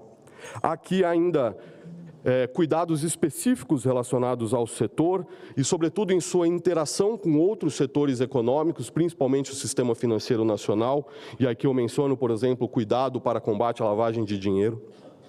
E há, sobretudo, questões sociais que devem ser endereçadas, com cuidados aos apostadores e ao ambiente onde esse jogo irá se dar. O que me parece é que, se soberanamente esse legislativo entender que estamos num momento histórico de aprovação da legalidade dessas atividades, a grande resposta, a resposta mais eficiente, será a regulamentação desse setor. Uma regulação espelhada a esse experimento que estamos tendo em apostas, uma regulação que começa a se dar esse ano e que entra plenamente em vigor em 1º de janeiro de 2025, e me parece que teremos resultados suficientes para demonstrar o quanto uma boa regulação é capaz de mitigar problemas sociais, problemas econômicos relacionados a essa ou qualquer outra atividade. Aqui pedimos que esse projeto de lei traga a possibilidade de um incremento na regulamentação para que seja uma regulamentação técnica, uma regulamentação baseada em dados e baseada em evidências. Nós pedimos para que esse projeto de lei tenha, sim, mecanismos que tragam uma regulação responsiva para esse setor, que seja capaz de identificar as próprias dinâmicas e necessidades desse setor. Especificamente em relação ao texto, senador Irajá, é de vosso conhecimento que já encaminhamos à assessoria alguns pontos em que achamos necessários melhorias. Aqui eu destaco, especialmente em relação ao texto, a necessidade de um entendimento sobre o regime sobre o qual essas atividades serão estabelecidas e me parece que isso é possível de ser ajustado ainda no texto. Aqui também vemos, em comparação com o que acontece no setor de apostas, a necessidade de que se fique claro que as outorgas se dê de maneira onerosa. É importante que o Estado também possa se utilizar desses mecanismos para, ao dar a outorga para a exploração dessa atividade, que ela seja feita de maneira onerosa. E ainda, lembrando que há pouco tempo acabamos de aprovar essa atividade de apostas de cota fixa, é importante entendermos que há necessidade de uma simetria regulatória entre aquilo que lá foi feito e o que aqui se pretende fazer. Por isso, há apontamentos feitos por nós da Secretaria de Prêmios e Apostas relativas, por exemplo, aos prazos que deve se dar para essas outorgas concedidas, às destinações sociais para que encontrem uma correlação com aquilo que foi feito em apostas, inclusive para taxas de fiscalização. Aqui nós estamos falando de um setor que tem uma presença física muito grande, que demandará muitos recursos do setor público e conta no projeto de lei com taxas de fiscalização que são menores do que aquelas cobradas para o setor de apostas de cota fixa, que é feito majoritariamente de forma digital. Além disso, nós vemos também um regime tributário diferenciado para essas atividades. Talvez seja importante entendermos que é sim uma atividade que, uma vez entendida por carecedora de legalização no país pelo Congresso, que seja atribuído a essa atividade um regime tributário que é esperado do país e não algumas formas de diferenciação ou de isenções. Nós achamos ainda que há alguns cuidados a se tomar para intervenções que, em alguns casos, possam ser entendidas como excessivas e de interferência na livre iniciativa e concorrencial. E há, por fim, um pequeno detalhe, mas que é bastante relevante do ponto de vista criminal, que há um cuidado, senador Irajá, de adequar a legislação penal em relação à lei de contravenções, mas é importante ficar claro que, uma vez entendido pela legalidade das atividades, não podemos esquecer outras atividades também reconhecidas, especialmente a de apostas, em outra legislação que também precisa ser reconhecida como autorizada pelo Estado, sob pena de termos um problema jurídico aqui. Então, a conclusão que faço...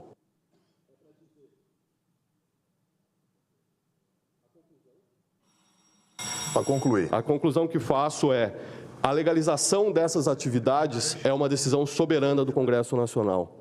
Essa decisão tem que se dar, sim, de uma forma republicana e democrática, discutida em ambas as casas.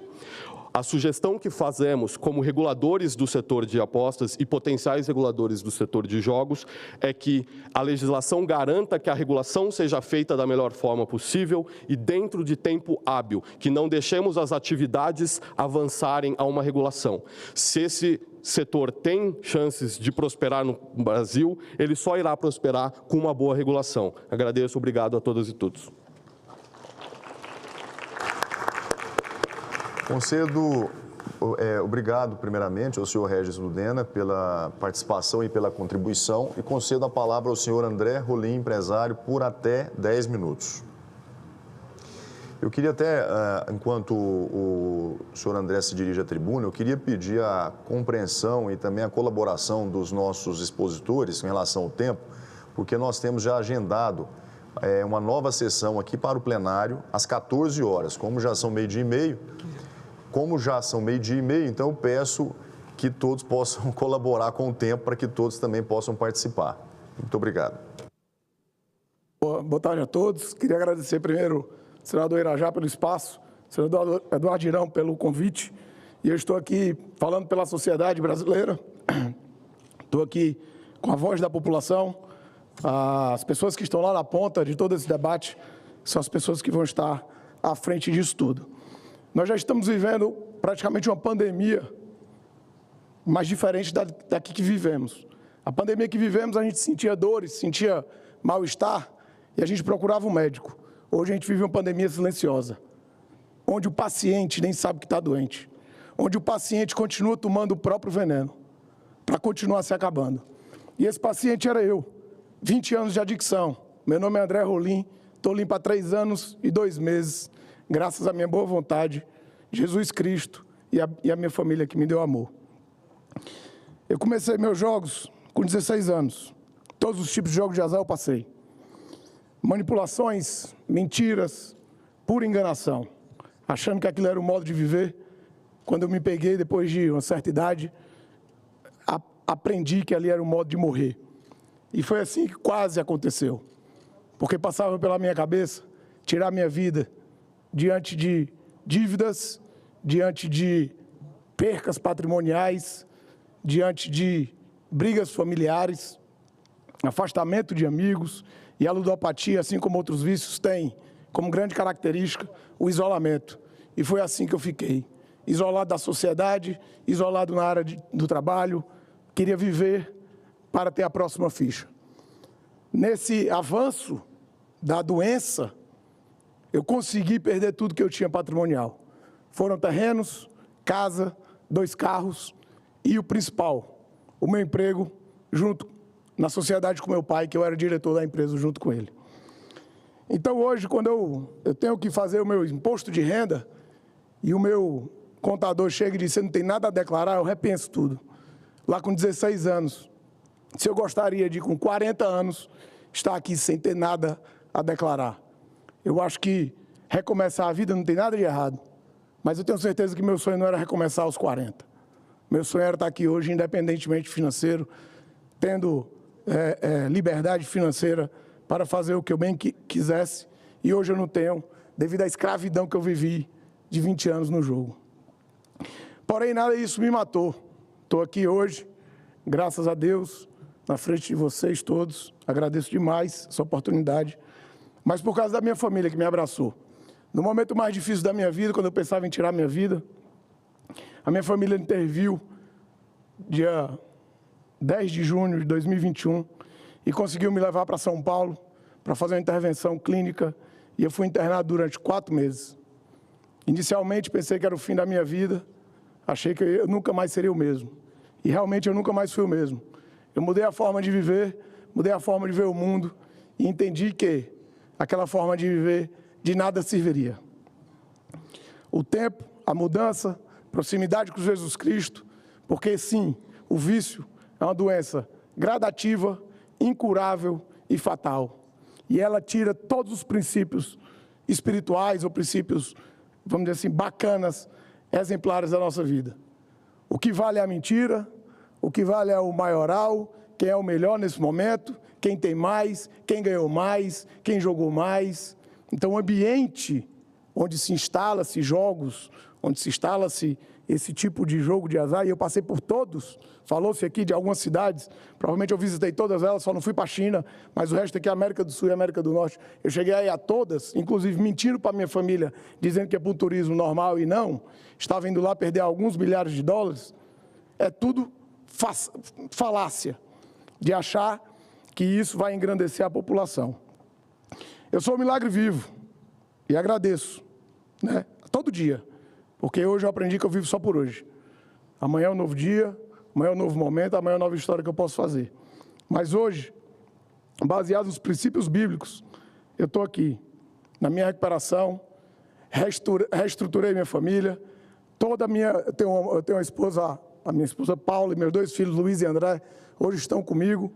Eu digo aqui em público que eu não tirei minha vida por causa dos meus 2 filhos, porque eu não sei como é que seria a vida deles sem isso. E assim, hoje eu falo por muitos brasileiros que hoje atestam, que hoje estão vivendo o dia a dia do jogo, que nem sabem que estão atolados no vício, porque o vício, principalmente em jogo, ele é muito silencioso. Eu posso estar apostado aqui o valor que eu quiser, vocês nunca vão saber. Eu posso ter feito apostas a semana toda, minha mulher nunca vai saber. Ela não olha minha conta. Diferente de outros tipos de vícios. Esse é o maior perigo que eu acho. E diante dessa doença, que é gradativa, incurável e fatal, vem uma série de sentimentos que eu senti, e que eu tenho certeza que vários brasileiros já estão sentindo nesses 8 meses que teoricamente está liberado os jogos online. A vergonha, o desespero de chegar para a família, um dia fui eu, e dizer que perdeu para o jogo, que destruiu todo o seu patrimônio, que está devendo a agiota. A falta de fé no dia seguinte, a falta de esperança na própria vida. Isso tudo eu senti. Eu estou falando da minha história. E eu tenho certeza, porque eu converso com várias famílias durante semanas, que eu venho ajudando nesses 3 anos, todos eles que eu converso se identificam com a minha história. Então, a população que está aí, que está passando por esse mal, provavelmente vai se identificar com o que eu estou falando. Uma realidade que o senador Eduardo Girão falou é a questão do suicídio.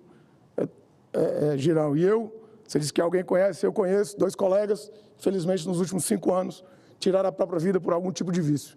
E um deles, ele era envolvido com jogos de aposta. Então, é uma realidade que passou pela minha frente. Graças a Deus eu não cheguei a efetivar, mas foi passado pela minha cabeça várias vezes, várias e várias vezes. E hoje eu agradeço por não ter feito. Para concluir a minha fala, eu queria, diante da população brasileira e do Senado Federal, fazer um apelo a todos vocês que reflitam sobre os bens que vocês estão achando que tem, as pautas que dizem que melhora a população, que aumenta a economia, a tributação. Eu sou uma prova viva que eu tirei dinheiro, eu deixei de pagar a conta de luz para fazer aposta esportiva.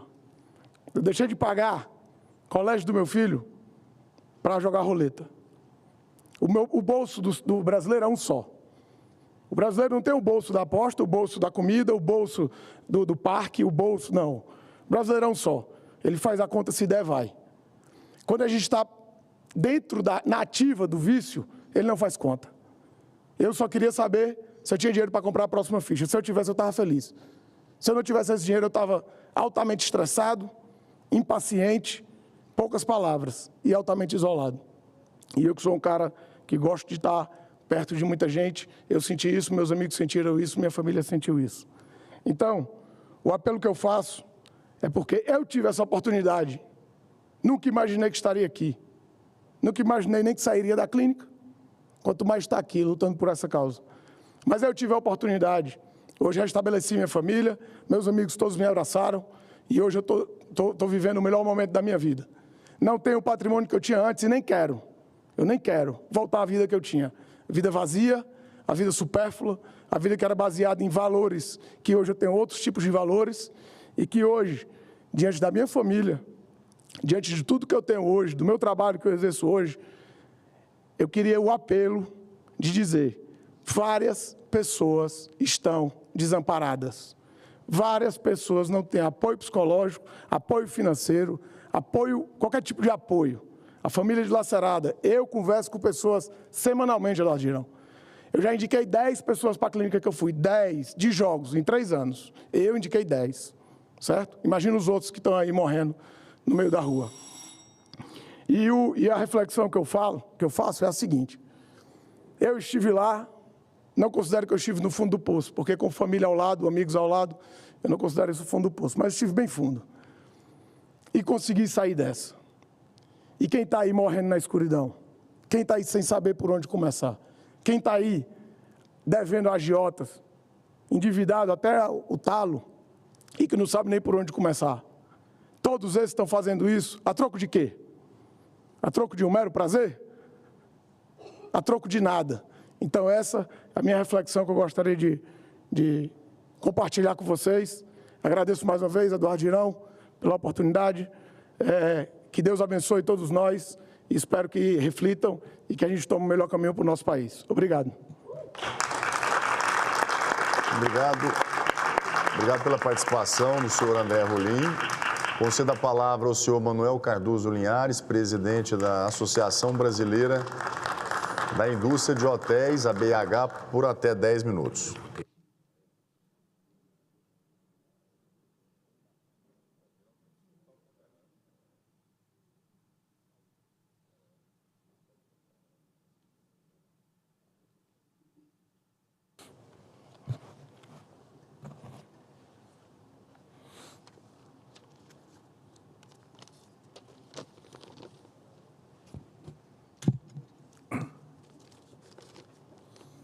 Boa tarde a todos.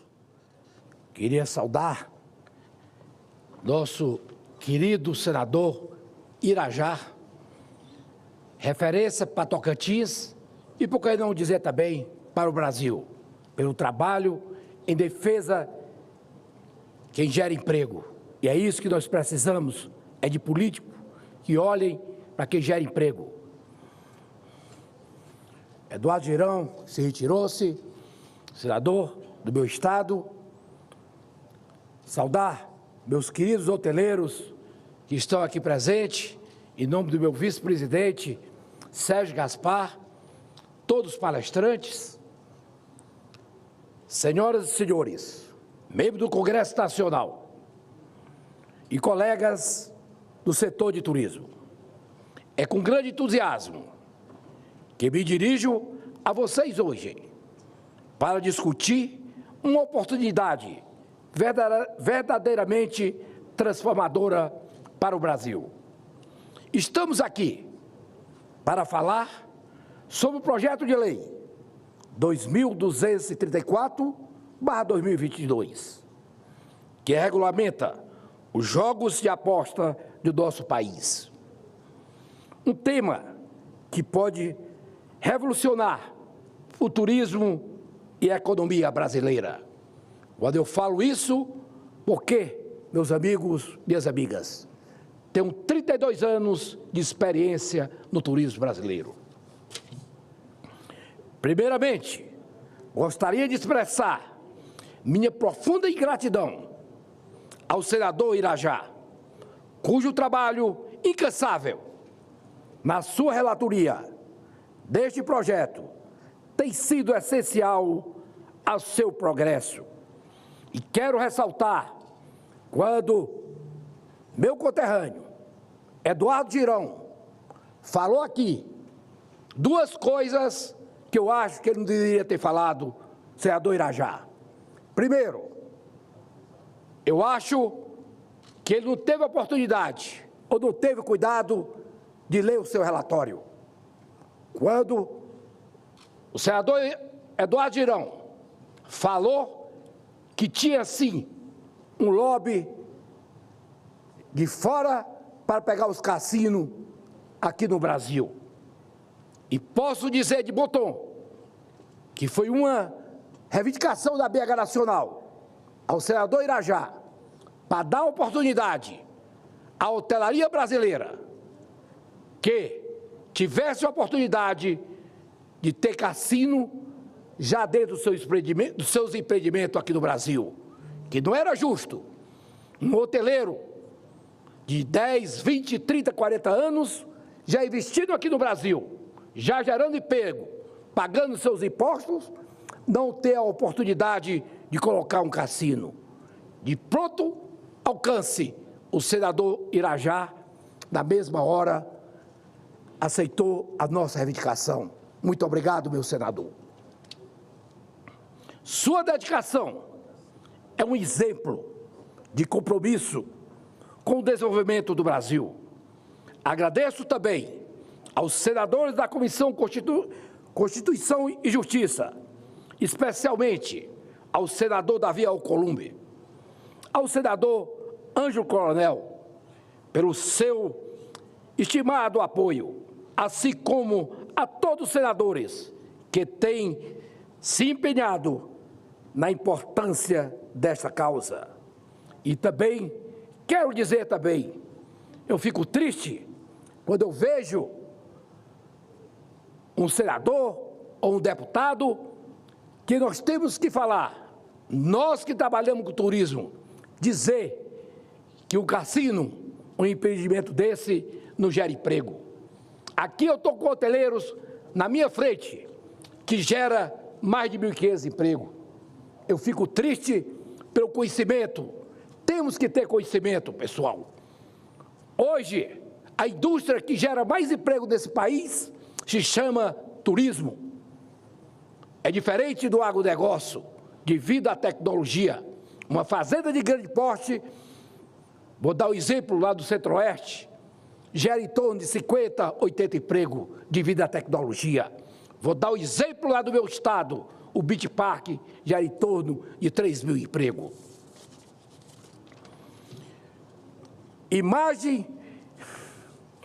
Imagine um Brasil onde nossos destinos turísticos sejam tão vibrantes, atrativo quanto Las Vegas, Macau, Singapura.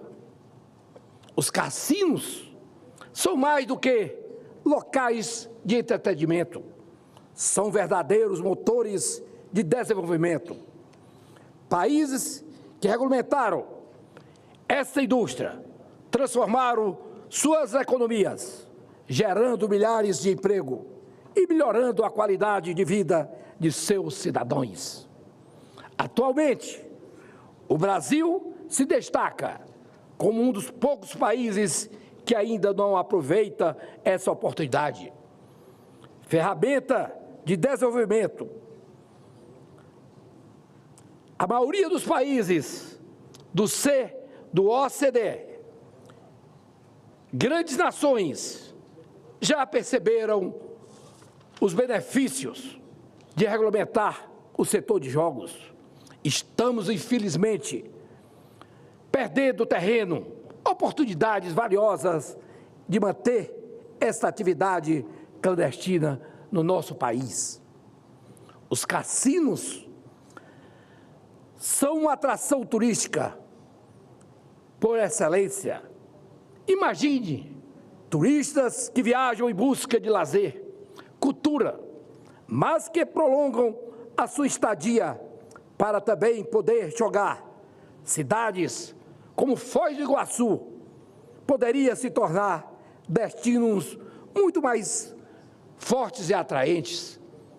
Quem está em Foz do Iguaçu, meu senador Irajá, basta se deslocar 20 minutos, está dentro de um cassino na Argentina. E por que o nosso Estado não está tendo essa oportunidade?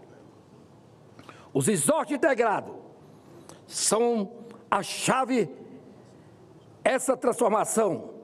Estes complexos que combinam hotéis, centro de convenções, shopping e cassino criam um verdadeiro polo turísticos. Eles atraem tanto turistas de lazer quanto de negócios, garantindo uma ocupação constante e sustentável. Estes resorts são projetados para maximizar o uso de infraestrutura, já fortalecendo a economia local e regional. A hotelaria brasileira pode se beneficiar imensamente com a introdução dos cassinos. Hotéis, resorts já estabelecidos podem adaptar suas estruturas, oferecendo uma experiência completa e atraindo inúmeros de turistas. Os resorts integrados são um verdadeiro hub. E aqui volto a ressaltar o trabalho do relator, do nosso senador Irajá, que acatou a nossa reivindicação, que empreendimentos que já estão em construção, 10, 20, 30 anos, podem instalar. Realmente, o senador Girão tem a verdade, que quando vê o relatório da Câmara dos Deputados, não poderia. Desenvolvimento, combinando entretenimento, convenções, compras e muito mais, criando destinos completos e autossustentáveis. A importância da hotelaria no desenvolvimento do turismo brasileiro não pode ser subestimada. Nossos hotéis são a porta de entrada para o turismo do mundo inteiro, oferecendo conforto, segurança e experiência memoráveis. Quando eu falo em segurança, eu vejo quando aqui no Senado tem senadores que são contra o armamento, mas nós brasileiros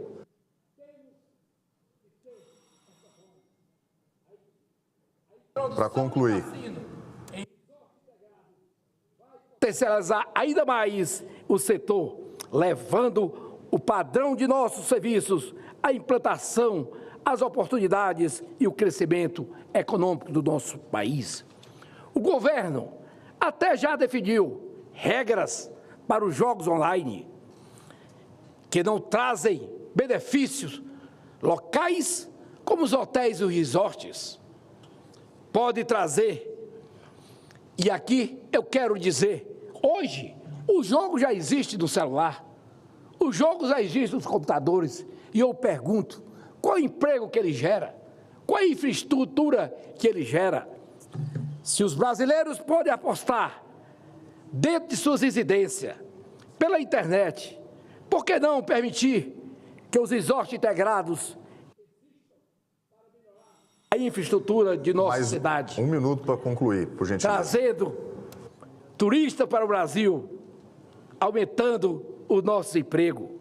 E quero ressaltar que esse projeto também, um bom percentual, vai para a infraestrutura, vai para a saúde, não vai ficar integrado. Quero dizer também, isso nós somos a favor, como o senador Irajá falou, toda dando segurança a quem participar desses jogos. Então, aqui fica uma pessoa que representa a maior entidade do Brasil, com 80 anos de existência, o 4º mandato, e represento mais de 3 milhões de empregos. Muito obrigado, senador Irajá. Parabéns por esse grande trabalho que o senhor tem feito nessa relatoria, e a todos os senadores, meu muito obrigado, Manuel Cardoso Linhares, nosso conhecido baixinho, por trazer os números, o seu testemunho, a sua experiência ao longo de algumas décadas aí no setor hoteleiro. Obrigado por estar participando e manifestando também a sua opinião. Eu gostaria de conceder a palavra ao senhor Hermano Tavares, psiquiatra, por até 10 minutos. E eu queria, mais uma vez, reiterar um pedido de colaboração, porque eu estou preocupado se vai sobrar tempo para os demais palestrantes poderem participar, devido ao horário. Portanto, eu queria pedir a atenção a vocês ao tempo. Eu precisaria ser rigoroso daqui para frente em relação a esse prazo, e quem puder colaborar e puder reduzir também, eu agradeceria. Muito obrigado. Com a palavra o senhor Hermano Tavares. Boa tarde a todos. Meu nome é Hermano Tavares, sou médico psiquiatra formado na Faculdade de Medicina da USP e professor dessa mesma faculdade junto ao Departamento de Psiquiatria. Eu estudo essa questão dos jogos há 25 anos, sou fundador e coordenador do Programa Ambulatorial do Jogo, que já existe há 25 anos. Podemos passar o meu PowerPoint? Ele está ali. Perfeito. Então, eu trago aqui algumas informações esclarecedoras a respeito do transtorno do jogo. A primeira coisa que a gente precisa ter em mente é que jogar é um passatempo. Porém, um passatempo peculiar, porque jogar implica em brincar com dinheiro. Portanto, brincar com coisa séria. Brincar, nesse caso, jogar, apostar, implica em incerteza. Incerteza de ganho ou de perda. O que significa, basicamente, que isto causa excitação. Isto modifica o estado subjetivo da pessoa que realiza a aposta. E como alguma coisa que pode causar uma mudança de estado subjetivo, isso também pode causar, portanto, dependência. Sim, para alguns aqui isso pode ser uma novidade, mas o fato é, apostar impacta o sistema nervoso central, o seu cérebro, enquanto você aposta. Da mesma forma como álcool, nicotina, cocaína ou canabinol.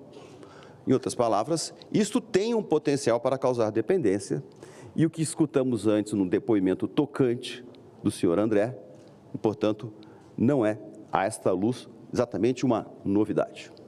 Né? O que caracteriza essa dependência? Principalmente a perda de controle.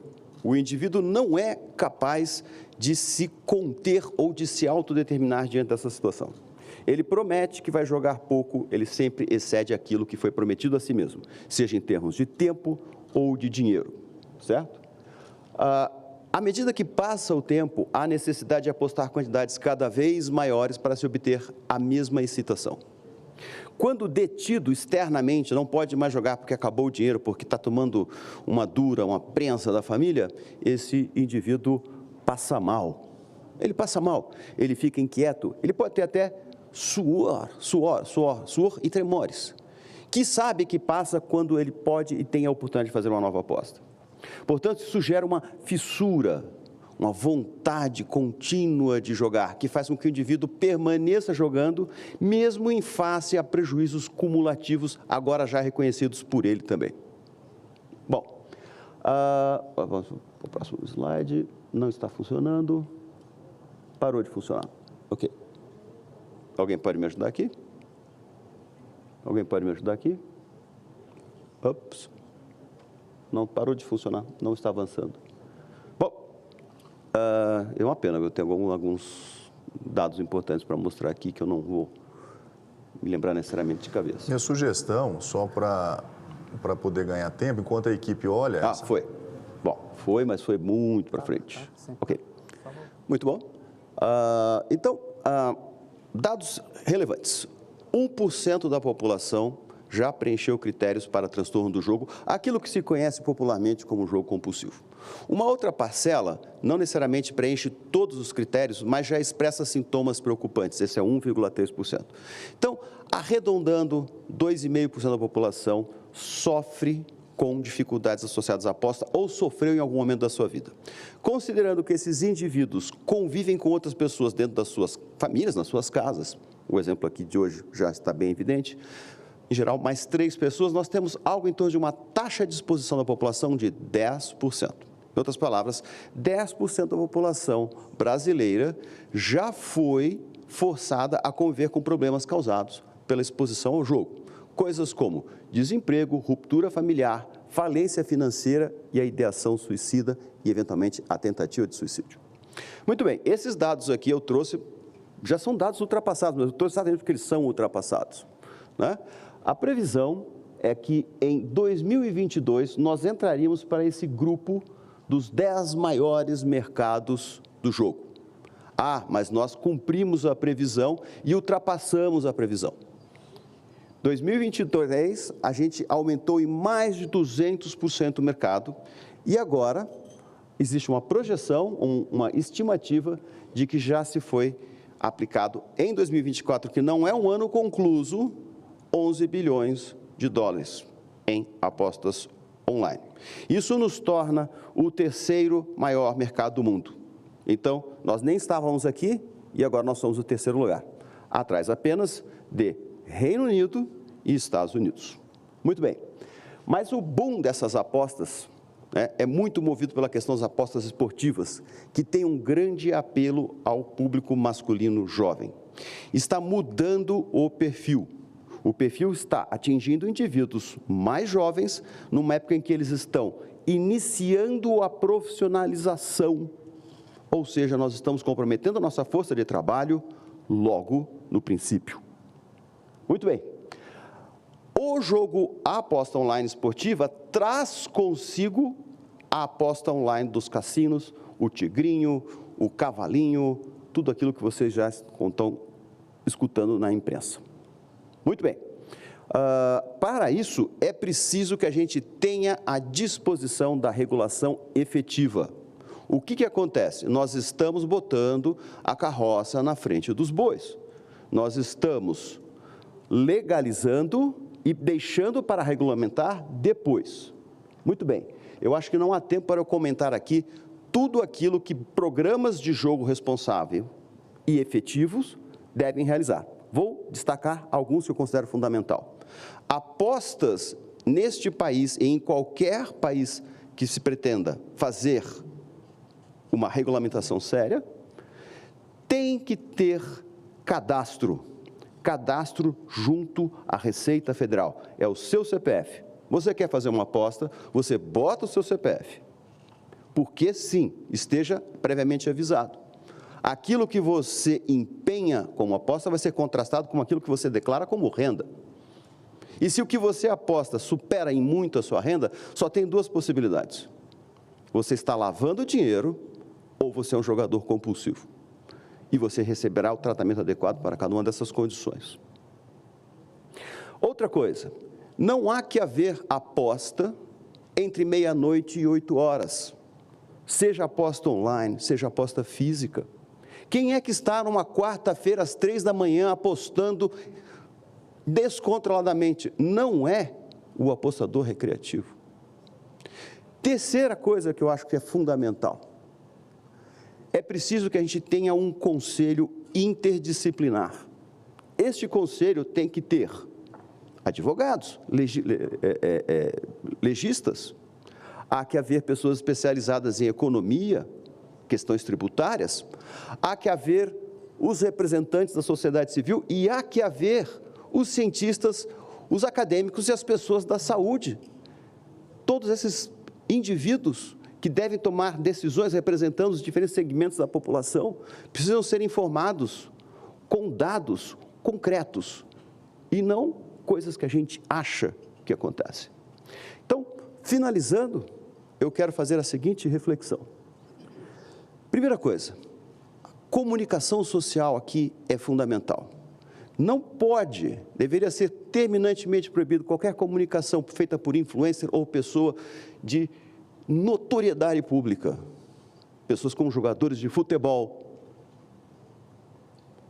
locutores esportivos, dizendo, apostar é um complemento de renda. Não, apostar é um entretenimento para adultos que estejam dispostos a brincar com o dinheiro que eles duramente conquistaram, desde que tenham sido propriamente informados. Será que o jogo é uma solução para a questão tributária? Eu, honestamente, não sei. Eu sou da saúde.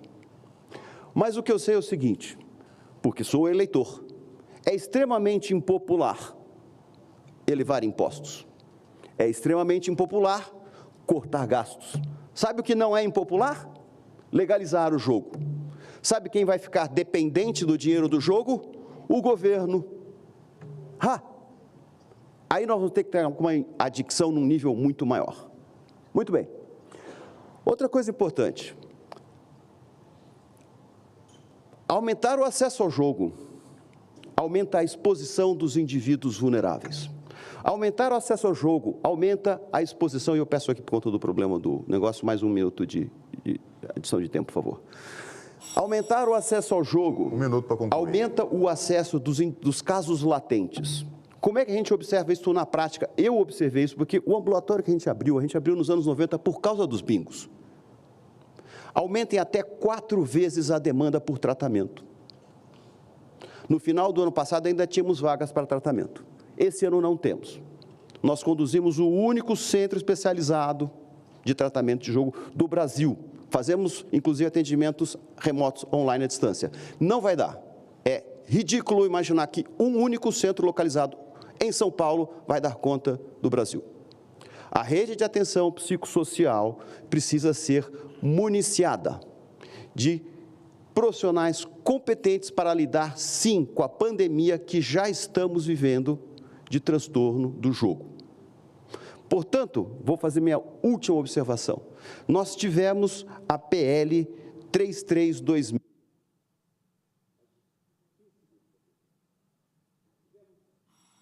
Tivemos a PL 3326, minha opinião, enquanto profissional, assodadamente aprovada.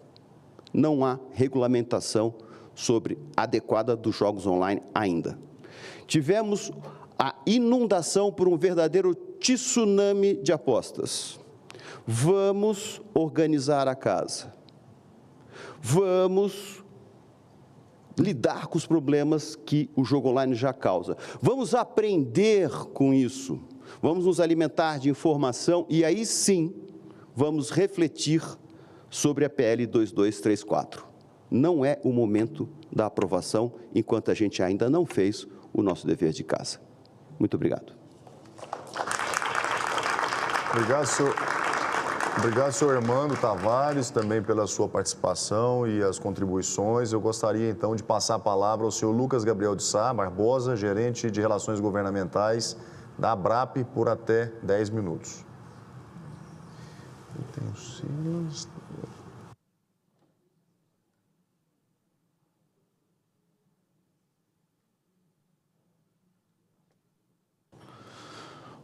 Boa tarde a todos. Nossos cumprimentos, senadora Damares Alves, senador Irajá, presidente dessa sessão e corajoso relator dessa matéria. A Associação Brasileira dos Promotores de Eventos agradece o convite em participar desse importante debate para o nosso país, para o nosso setor, para o mercado de turismo e eventos como um todo. E, de pronto, a ABRAP gostaria de trazer aqui o seu posicionamento.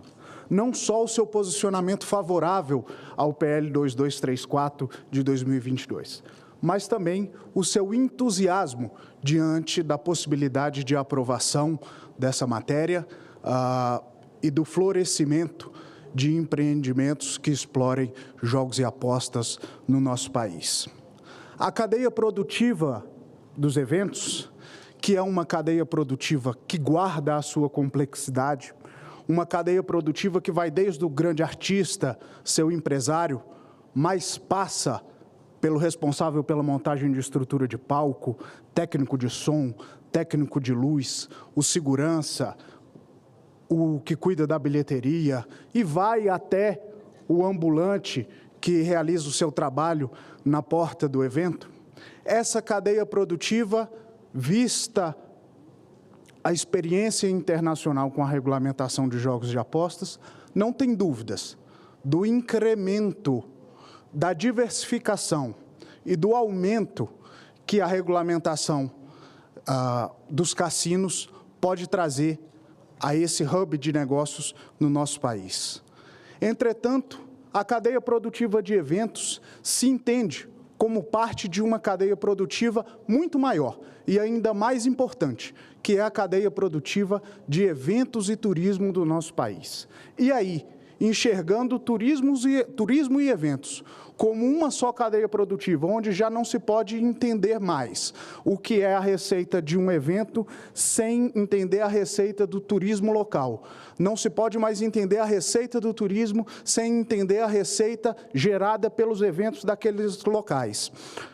Aí já não resta mais dúvidas da capacidade de incremento que os cassinos podem trazer ao nosso país e no aumento de movimento, de receita, de geração de empregos dessa grande cadeia produtiva de turismos e eventos.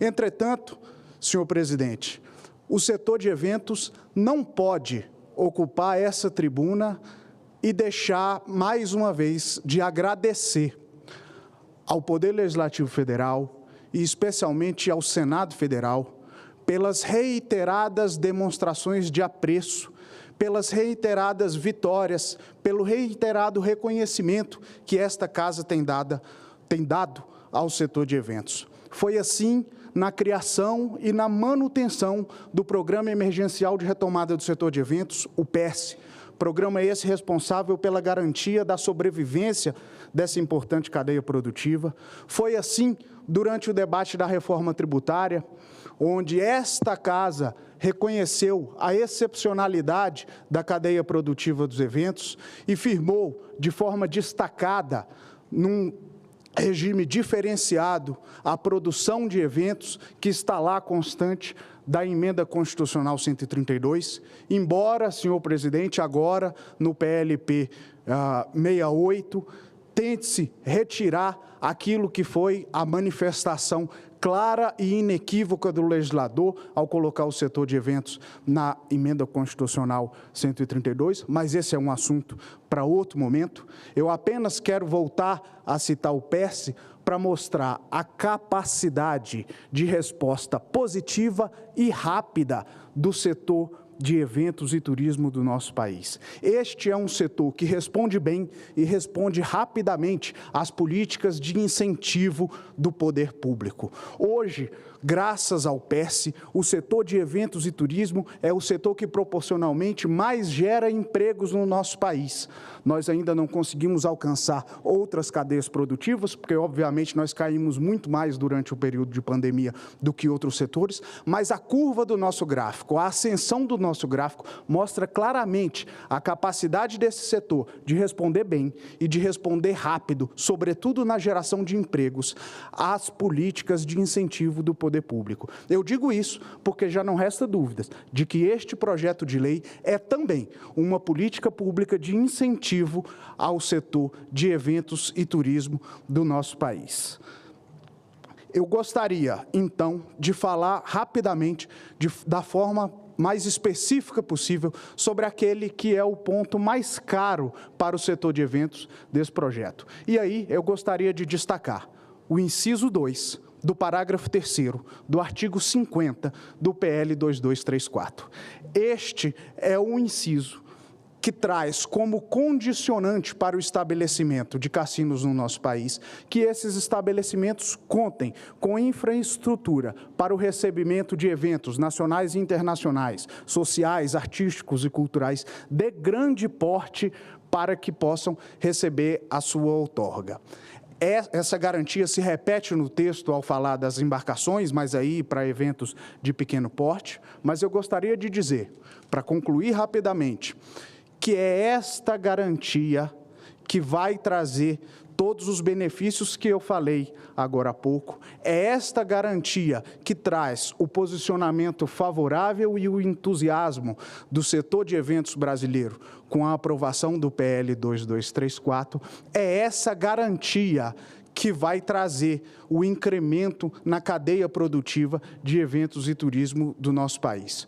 Por fim, a Associação Brasileira dos Promotores de Eventos agradece mais uma vez ao senador Irajá e a esta casa pelo convite para esse debate, reafirma o seu posicionamento favorável ao projeto e levanta como ponto crucial para o nosso setor a manutenção do inciso 2 do parágrafo 3º do artigo 50 desse projeto. Obrigado, presidente.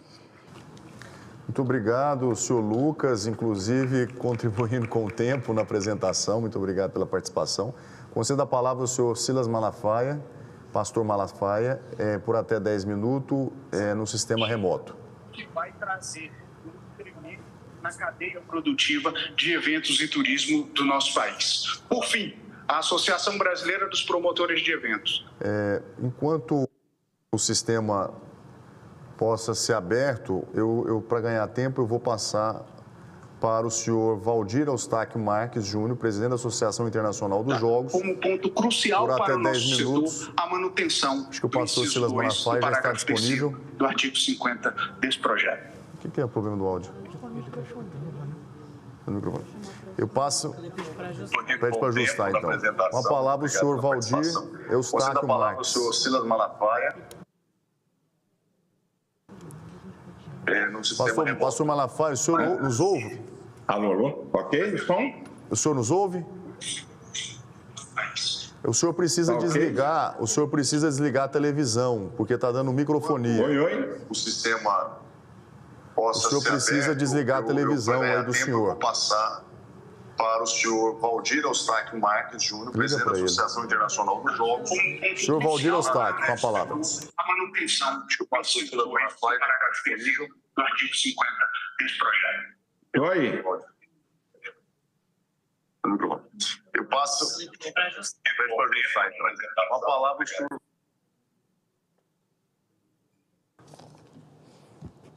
Boa tarde a todos.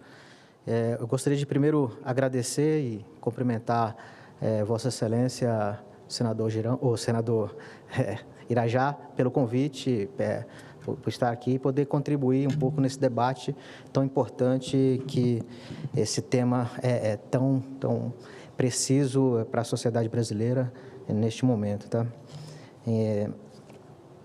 Então, sem prejuízo assim de fazer um juízo de valor sobre o tema especificamente, eu vou tentar ser eminentemente técnico nos aspectos de regulação mesmo do que o projeto consta. Eu tive há algum tempo a oportunidade de analisar alguns projetos de leis desse tema quando eu fazia parte do Ministério da Fazenda desde 2007 a 2020 nesse tema. E a gente pensava ali e analisava os projetos com a seguinte forma, né? Nós temos 3 partes envolvidas nesse sistema, que é o regulador, especificamente, o operador e o consumidor, que é a parte mais vulnerável dessa cadeia. O governo, assim, ele precisa de ter meios, aparatos regulatórios para poder contribuir e controlar esse sistema. E, consequentemente, o operador precisa ter garantia, segurança jurídica para que essa operação seja bem feita. E, com isso, o consumidor ele precisa ter normas claras, específicas, para saber aonde ele está entrando. As pessoas precisam entender hoje que o jogo...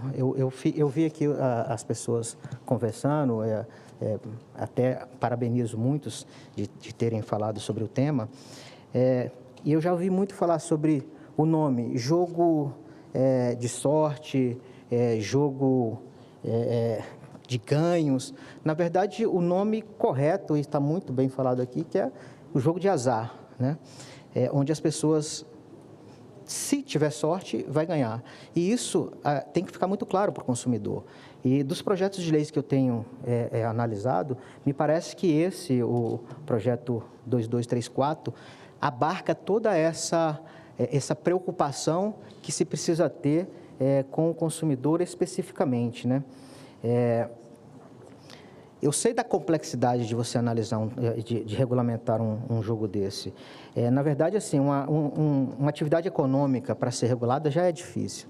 Agora, imagine você regulamentar uma atividade que foi proibida há décadas, há quase 80 anos, e que veio cheio de preconceitos hoje para a sociedade. Então, você precisa hoje mostrar para a sociedade que não é aquilo que as pessoas vêm tentando dizer que o jogo tem malefício. É claro que tem suas externalidades negativas e externalidades positivas, né? É preciso que tenha em mente que se o governo, se o Estado não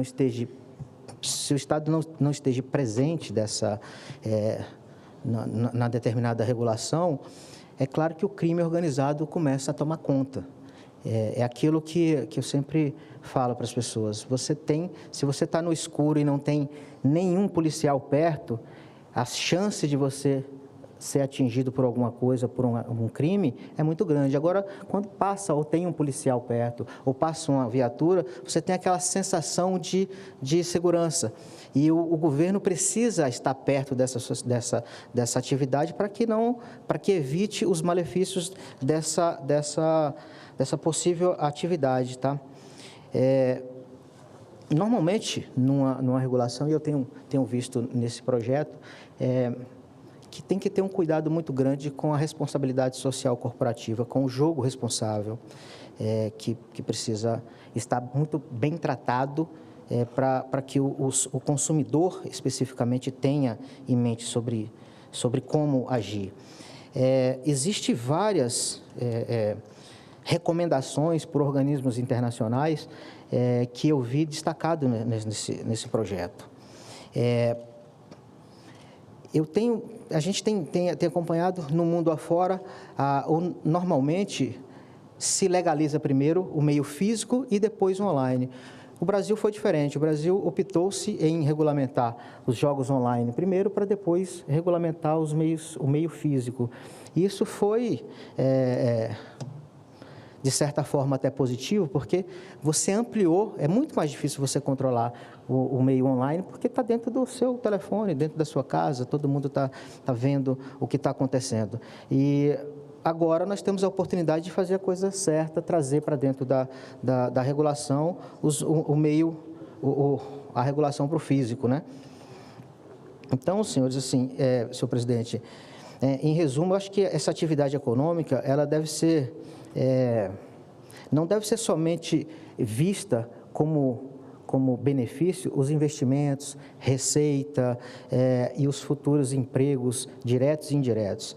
Eu acho que a dificuldade maior aqui, e que está muito bem detalhada nesse projeto de lei, é as regras claras para os consumidores, para que eles tenham ciências de que essa atividade econômica não é um meio de vida para eles, e sim um entretenimento. Então, isso está muito claro nesse projeto. Eu queria parabenizá-los por estar bem escrito dos projetos que foram passados, que a gente conseguiu analisar. Esse é, sim, um projeto que tem claramente o condão de proteger o consumidor, que é a parte vulnerável dessa lide, desse sistema econômico, tá? Eu costumo falar, eu vou encerrar bem antes do tempo, mas eu vou falar uma frase aqui que eu escutei uma vez de um ministro do STF, o excelentíssimo ministro André Mendonça, que diz assim: onde não há Estado, há crime organizado. Então, não adianta a gente querer fechar os olhos para essa atividade que já se encontra instalada no Brasil e o governo não está presente. O governo precisa estar presente para identificar o que está acontecendo e tentar trazer o melhor possível para o cidadão brasileiro, que é o consumidor, que é essa parte que precisa ser muito bem tratada e cuidada na sociedade. Bom, era isso, eu fui bem rápido para poder deixar o pessoal. Obrigado, senhor Valdir Eustáquio, também pela exposição e pelo tempo também. E eu passo a palavra, então, para o pastor, senhor Silas Malafaia, por até 10 minutos. Opa. Oi. Peraí. Ok. Pode falar, pastor Malafaia.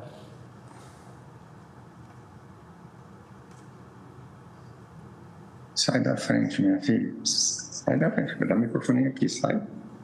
Beleza. Pode falar para você me fala. Pastor Malafaia, o senhor pode falar. Nós estamos lhe ouvindo.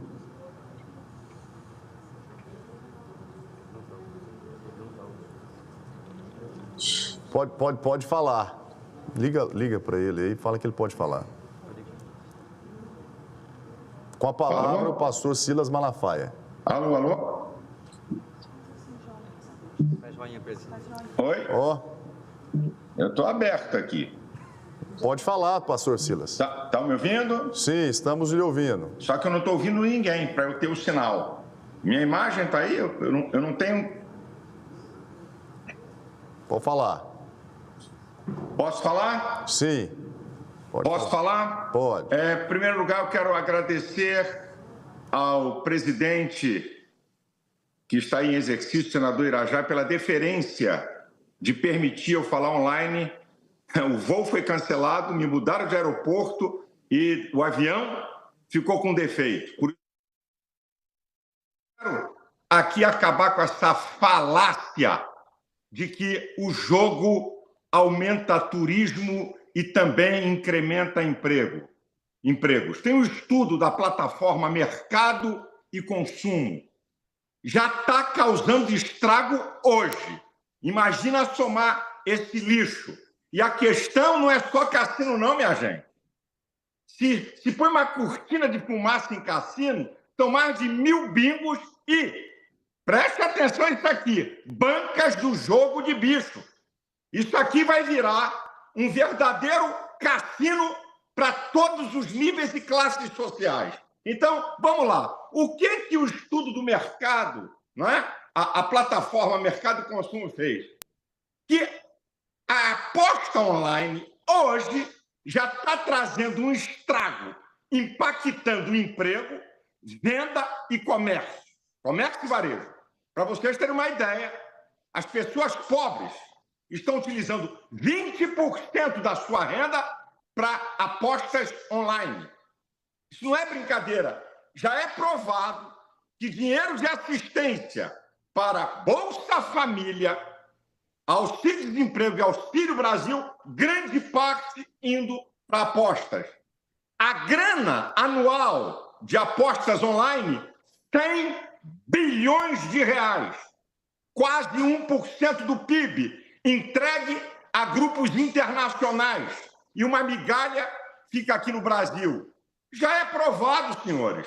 Não venham com discurso que cassino vai trazer turismo. As 50 cidades mais visitadas do mundo por turismo, apenas uma o pessoal vai por causa de cassino. O Brasil tem coisas que ninguém tem. Tem belezas naturais da Amazônia, tem a beleza de toda a nossa costa. O que nós temos é incrementar o turismo, isso sim, o turismo das belezas que temos e que ninguém tem. Agora, preste atenção a isso aqui, minha gente. Isso aqui é muito sério. É muito sério. Você falar em cadeia produtiva que o jogo traz, cadeia produtiva encher o bolso dos barões que controlam. Porque quando você aposta, você perde. E isso vai gerar alguns empregos e vai para os barões. Agora, o desemprego, a falta de poder aquisitivo para compra no varejo e comércio vai desencadear um verdadeiro desemprego na nossa nação. E outra, todo mundo sabe que o jogo que está por trás, lavagem de dinheiro, do narcotráfico, do crime organizado e da corrupção. Essa falácia de que já tem jogo do bicho, vamos para o jogo do bicho, que está aí no projeto para ser legalizado bancas, não, já tem o jogo, então é a maneira do governo arrecadar. Quem te falou que a legalização impede o ilegal? Fumar, vender cigarro é legal. 40% do consumo de cigarro no Brasil é de contrabando. Sabe o que vai acontecer? Eu quero saber quem é que vai abrir uma banca de jogo de bicho onde os bicheiros controlam. Quem vai ser o corajoso? O que vai acontecer é o seguinte: eles vão controlar o jogo ilegal e vão pegar o dinheiro do jogo legal e legalizar na banca que é legal. Nós vamos dar mais poder para o crime organizado operar. Vamos ter consciência, minha gente.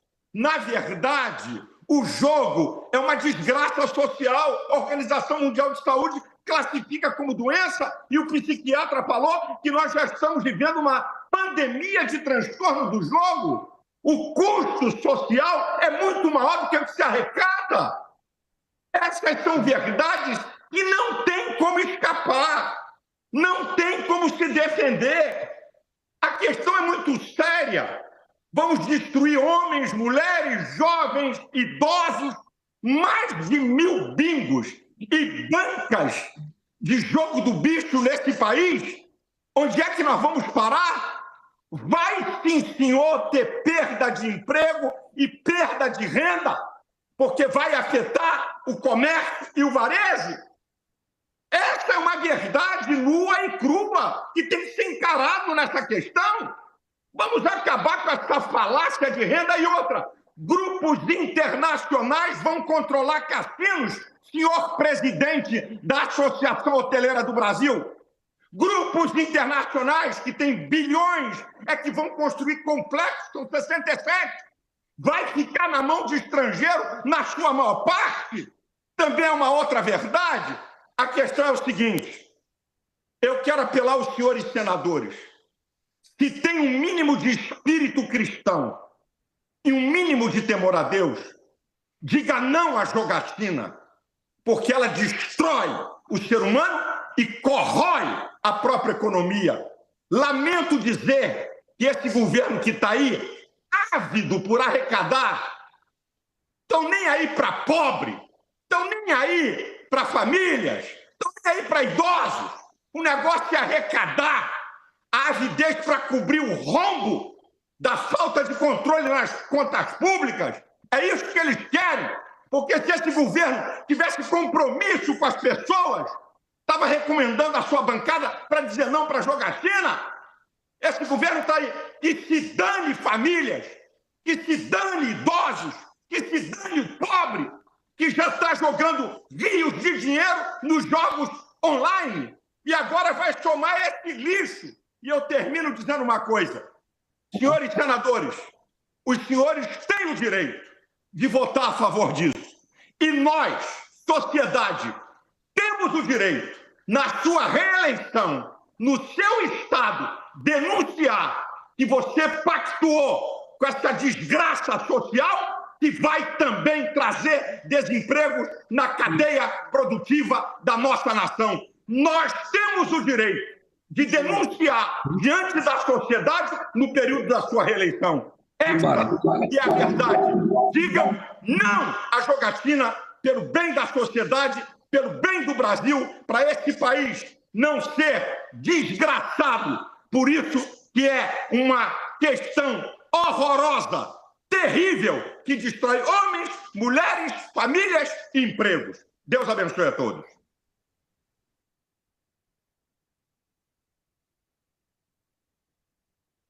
Pastor Silas Malafaia, e passo então a palavra ao senhor Leonardo Henrique Benites de Prado, especialista em regulação, jogos e apostas, por até 10 minutos.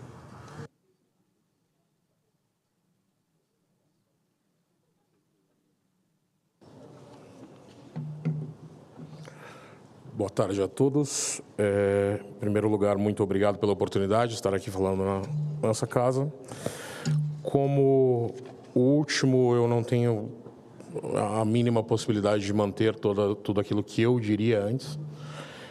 Eu acho que meu tempo será muito melhor usado de forma conclusiva e de forma definitiva com relação a fatos não factoides, com relação a estudos, com relação a números diretos e não manipulados para que eles pareçam ser melhores ou piores.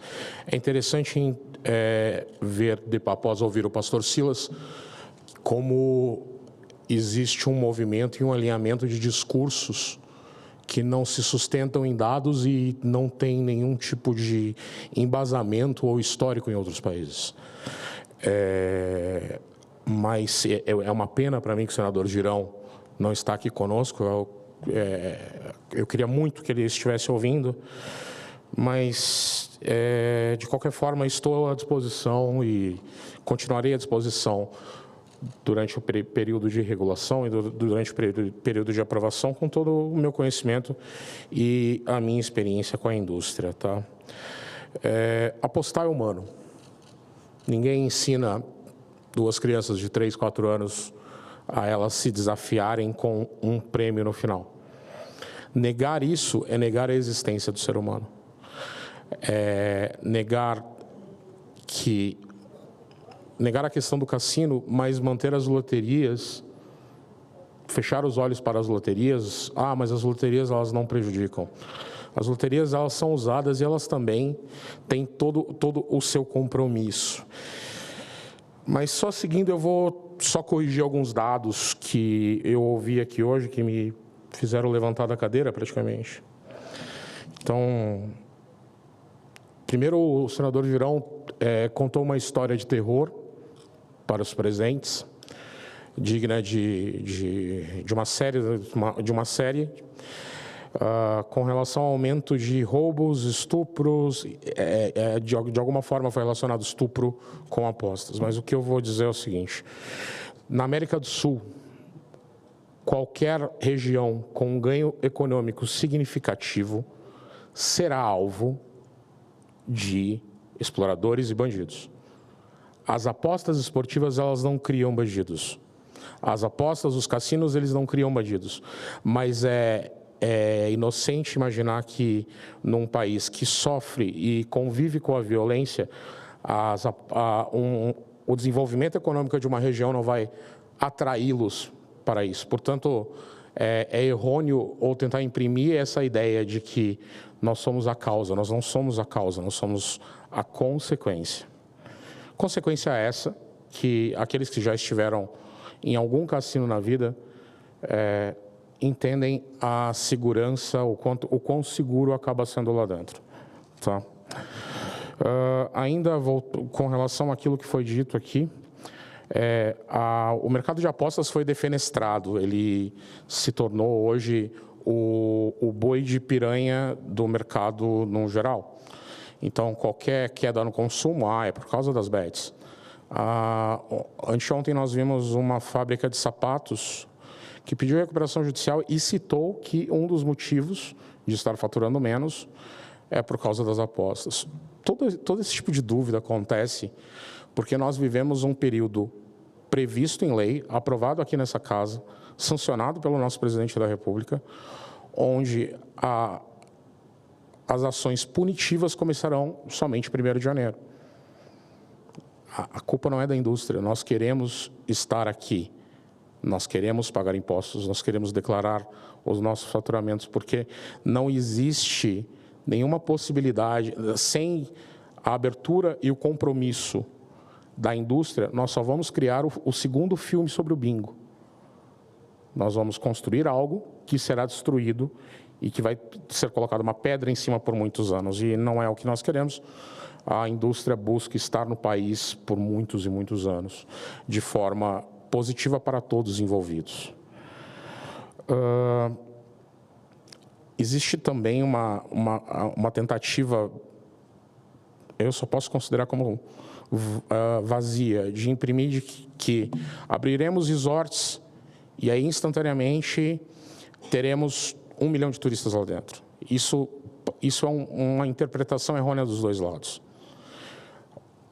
Os resorts integrados, eles vêm para desenvolver novas áreas. Nós temos áreas no Brasil, com belezas naturais, que hoje não tem uma estrutura hoteleira firme, ela não tem voos para aquele local. Não adianta querermos imprimir ou colocar toda a culpa ou toda a responsabilidade sobre a indústria com relação ao turismo. Ela, sim, matematicamente, comprovadamente, com relação a todos os países que instalaram e que regularam o jogo legal, tiveram grandes ganhos no turismo. E isso é um fato.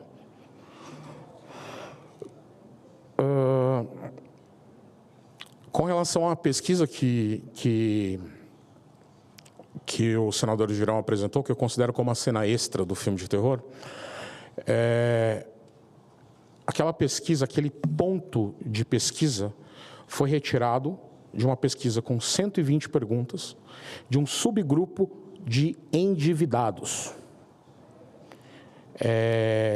Eu não preciso nem me estender, mas isso é malabarismo com a informação. Eu gostaria, inclusive, de ter acesso a essa pesquisa,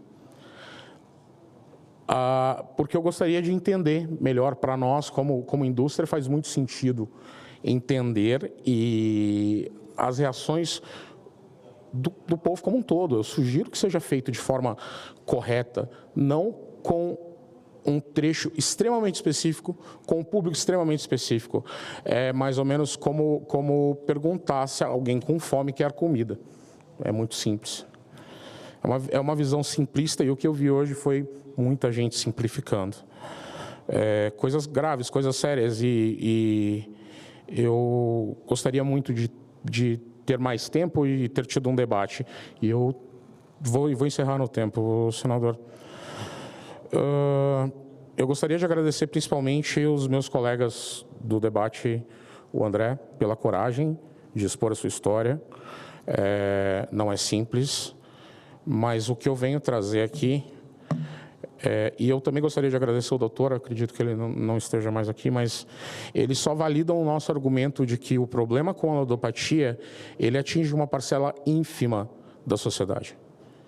E que nós não podemos cercear a liberdade de uma grande maioria, porque teremos problemas com a minoria. Cerca de 12,5% das pessoas que consomem álcool são alcoólatras, são patologicamente alcoólatras. Esse número está, no mínimo, 6 vezes maior do que a questão do ludopata. O ludopata, ele é um problema grave, ele não deve ser ignorado, e ninguém melhor do que uma indústria que tem experiência em outros locais a auxiliar o Estado a controlar um problema que ela mesma criou. Um ponto que eu gostaria de trazer é a ginástica matemática que o doutor usou de transformar de 2%, que é o número que ele tem, que no final, para 10% de envolvidos. Então, ele conseguiu multiplicar. Então, assim, o que eu peço para os nossos humildes legisladores é que usem fatos. A verborragia, ela não pode superar a pesquisa econômica. Um senhor que desrespeitosamente ameaça os legisladores da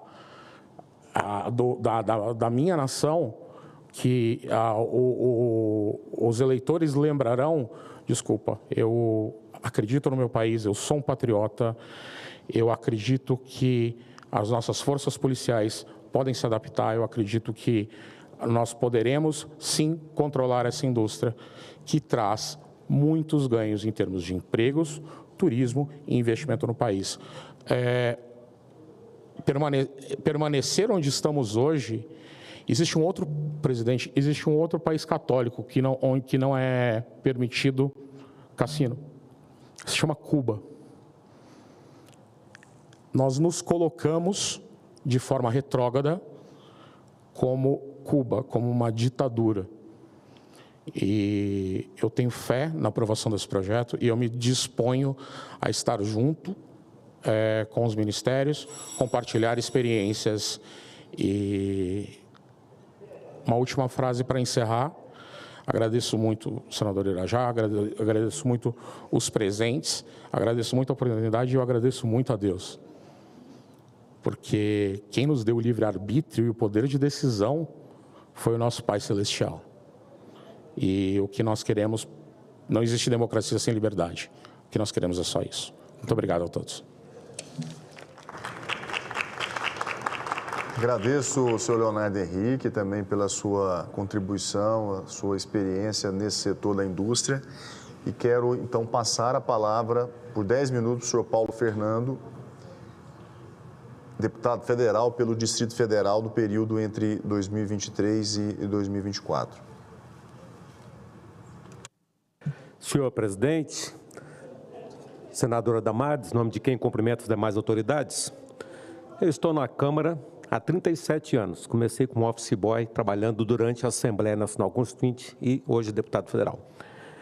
E naquela oportunidade, acompanhando os trabalhos da Assembleia, o senhor relator Bernardo Cabral e os subrrelatores na Comissão de Sistematização, Afonso Arinos, Antônio Carlos Conde Reis e a saudosa professora Sandra Cavalcante, descartaram a hipótese que tivéssemos no texto constitucional qualquer regulamentação em relação à questão da jogatina.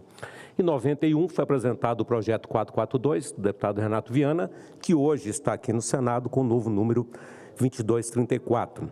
Foi citado aqui, em relação ao presidente Dutra, que ele assinou um decreto 9.215, em 46, proibindo a questão dos cassinos, e depois o presidente Jânio Quadros, ele regulamentou a questão do jockey, proibindo que tivéssemos páreo todos os dias e regulamentando por 2 vezes por semana, e depois também proibiu a questão da rinha de galo.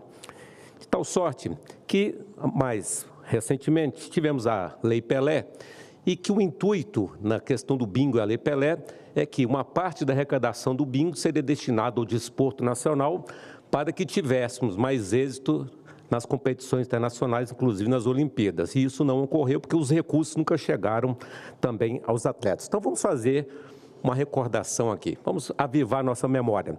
Nós tivemos aqui a CPI do Mensalão, expressão cunhada pelo ex-deputado Roberto Jefferson. E quem não se lembra do senhor Valdomiro Diniz, pivô do maior escândalo político do país, que foi presidente da LOTEG no governo da Benedita da Silva, do PT, no Rio de Janeiro, que foi o principal assessor do todo-poderoso ex-ministro José Disseu. Quem não se lembra das peripécias do bicheiro Carlinhos Cachoeira? Eu vi aqui representantes do setor hoteleiro, de entretenimento, pessoal do jogo, do governo, nós, o Movimento Brasil Sem Azar, não vi o representante aqui dos Jogos do Bicho, para defender por que eles querem a legalização desse projeto. E a jogatina, ela nunca vem só. Ela sempre vem mal acompanhada. Do quê? Do narcotráfico, da corrupção, do caixador de campanha, da agiotagem, do endividamento das famílias, do desajuste, do alcoolismo, da drogadição e, como disse o senador Girão, também da questão do suicídio.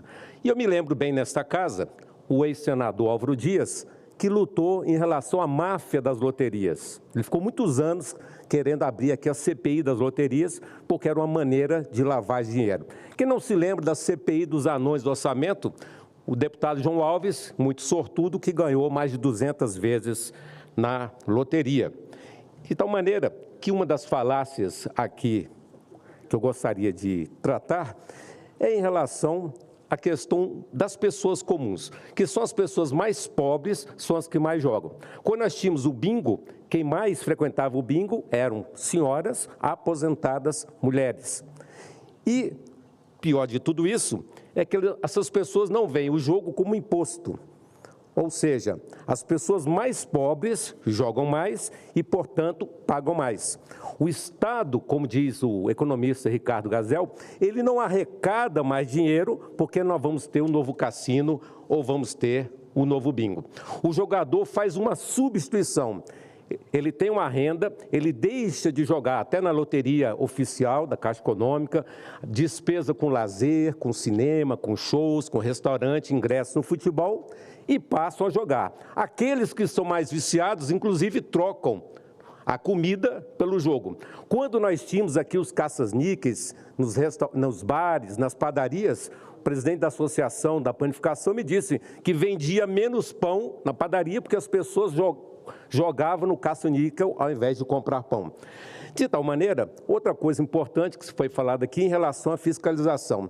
Ora, o COAF, o Ministério Público, as polícias não foram capazes de detectar a movimentação atípica de altos recursos dos empreiteiros, das construtoras, dos empresários, dos tesoureiros e presidentes de partidos políticos. Será que o Estado brasileiro terá condições de fiscalizar a regulamentação, a jogatina em todo o Brasil? O ex-secretário da Receita Federal, Everardo Maciel, disse certa vez que é uma visão ingênua de quem está fora da máquina do governo imaginar que há condições de fiscalizar um setor com tamanha tradição de corrupção. O outro senhor falou aqui em relação ao nome do jogo. Eu discordo dele, que o nome do jogo tem que ser jogo de sorte e não jogo de azar. Por quê? Porque só quem ganha é a banca, ou seja, o apostador rarissimamente ganha. Na época, né, do bingo, né, na época dos bingos, né, nós vimos o quê? Uma grande concentração de pessoas que chegavam às 10 horas da manhã, na hora que abria a instituição, e ficava lá horas e horas, dias, jogando de maneira compulsiva. E a razão pela qual nós temos os ludopatas anônimos, assim como os narcóticos anônimos, alcoólicos anônimos, que trabalham nos 12 passos. E ali no depoimento dos ludopatas anônimos, as pessoas falavam que assinavam cheque em branco, assinavam o DUT do carro, apostavam a sua aliança de casamento, porque eram viciados em baralho, em carteado, de tal maneira que eu apresentei um projeto, 5.802, lá na Câmara, para permitir que as comunidades terapêuticas possam atender também os ludopatas. O que nós temos aqui, na verdade, é um grande lobby, um lobby internacional, que eles terão, esses empresários, grandes lucros em detrimento aos gravíssimos problemas, os custos sociais que serão pagos por nós, os contribuintes. E aí, eu peço vênia ao presidente, na condição de católico, que ele também citou, dizer que a CNBB emitiu 2 notas técnicas contrárias à legalização do jogo. Num dos trechos diz a CNBB, o voto favorável ao jogo será, na prática, um voto de desprezo à vida, à família e a seus valores fundamentais. O Brasil não precisa disso, exclama a nota oficial da CNBB. E, obviamente, dizer que o bingo na igreja, na quermesse, é totalmente diferente da aposta no número 56 no gato no jogo do bicho. Ou ainda, nas bets, se o jogador do Botafogo vai ser expulso injustamente ou não contra o Bahia. Ou, evidentemente, que ninguém na igreja fica viciado no bingo ou na rifa da igreja lá em Tupirama, Tocantins. Muito obrigado. Agradeço a participação do senhor Paulo Fernando, deputado federal pelo Distrito Federal de 2023 a 24, e passo então a palavra ao último orador, o senhor Carlos Henrique Sobral, secretário nacional de Infraestrutura, Crédito e Investimentos do Ministério do Turismo, por até 10 minutos.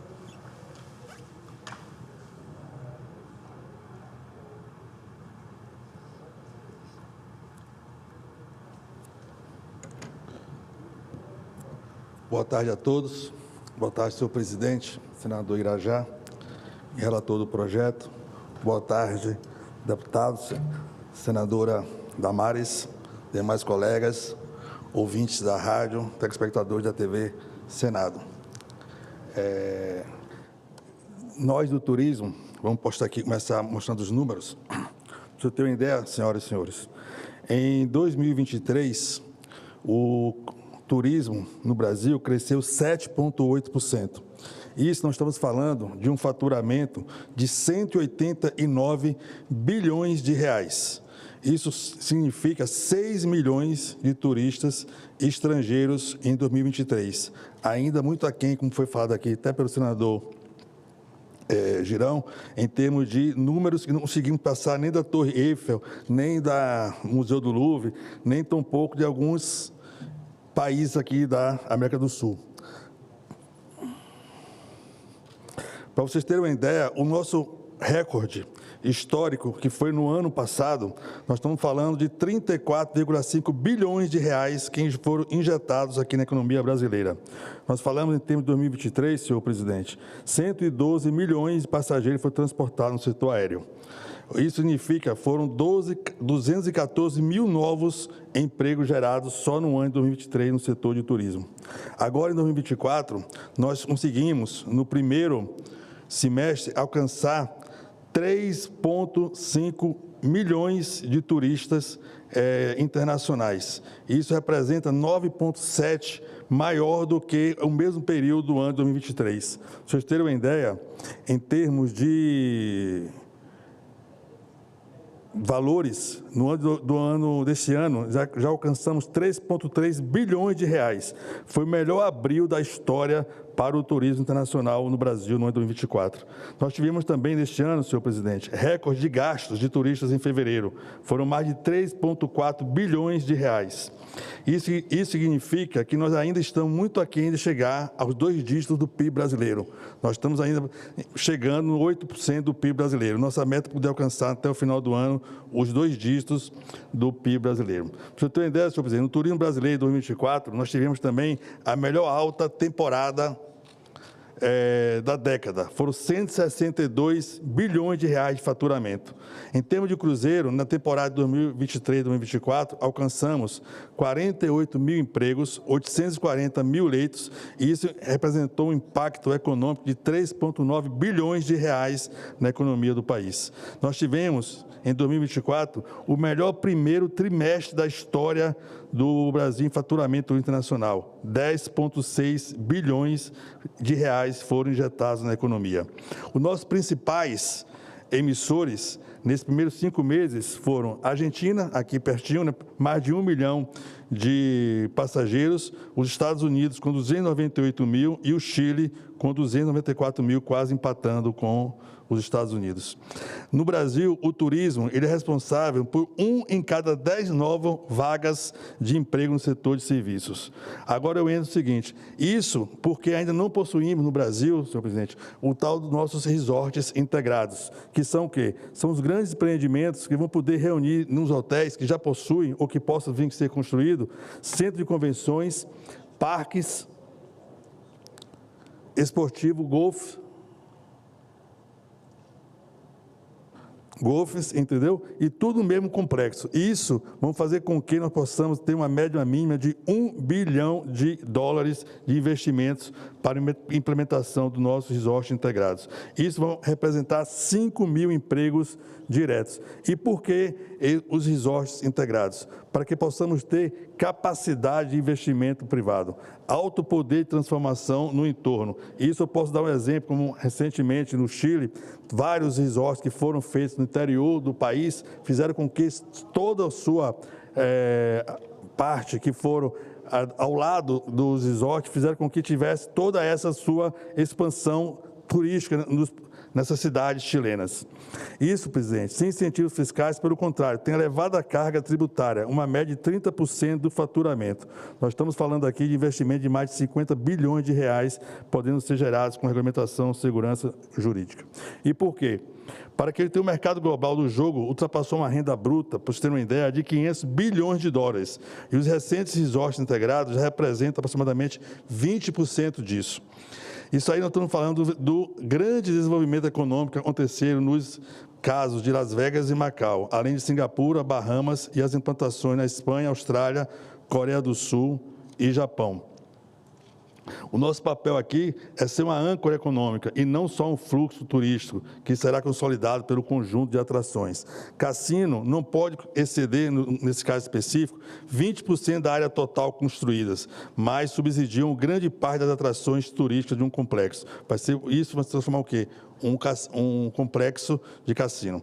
Robustecer a viabilidade econômica dos empreendimentos e alavancar grandes investimentos com geração maciça de empregos. Para os senhores, senhoras e senhores, terem uma ideia, no mundo, a OMT ele tem 71,16% dos países já tem o jogo legalizado, dos quais 28,84% que não legalizaram a atividade, 75 desses são islâmicos. No G20, 93% das nações têm os jogos legalizados. Apenas o Brasil, a Arábia Saudita e a Indonésia não autorizam, sendo que a Arábia Saudita e a Indonésia são países islâmicos. Na ONU, 75,52% têm o jogo legalizado, sendo que o Brasil está entre os 14% não islâmicos que não legalizaram essa atividade. Na América do Sul, senhoras e senhores, apenas Brasil e Bolívia não legalizaram o jogo. Aqui está o PL, onde tem aqui alguns itens referentes aqui ao turismo, onde eu faço aqui uma atenção especial.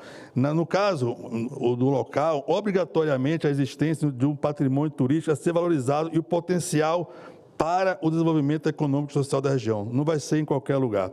Aí, no artigo 52, determina-se que a localidade que trata o caput anterior deverão privilegiar a exploração de atividade que se compatibilize com o almejado incremento da indústria do turismo e com as políticas nacionais ou regionais de desenvolvimento.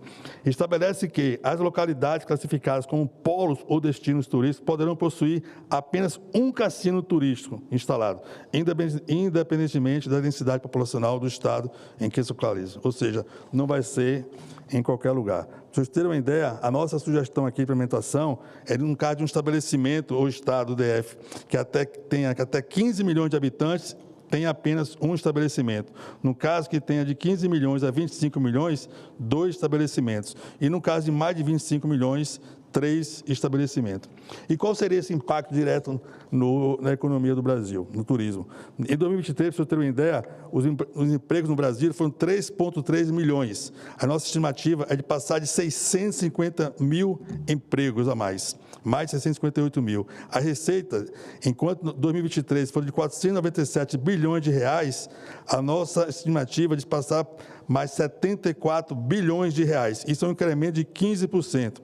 Em termos de investimento, vamos ter um investimento de 66 bilhões de reais, mais de 1000% de aumento de investimento. E o PIB, como eu falei anteriormente, de 8%, nós chegamos a 9,2%, ou seja, ou talvez chegar nos 2 dígitos, que é a nossa meta. A tendência é com esses destinos, com resorts integrados, obtiveram vestígios de desenvolvimento econômico, sendo emblemáticos em Las Vegas, Macau e Singapura. Outros exemplos de sucesso, senhor presidente, tivemos Bahamas e a implantação em andamento na Espanha, Austrália, Coreia do Sul e Japão.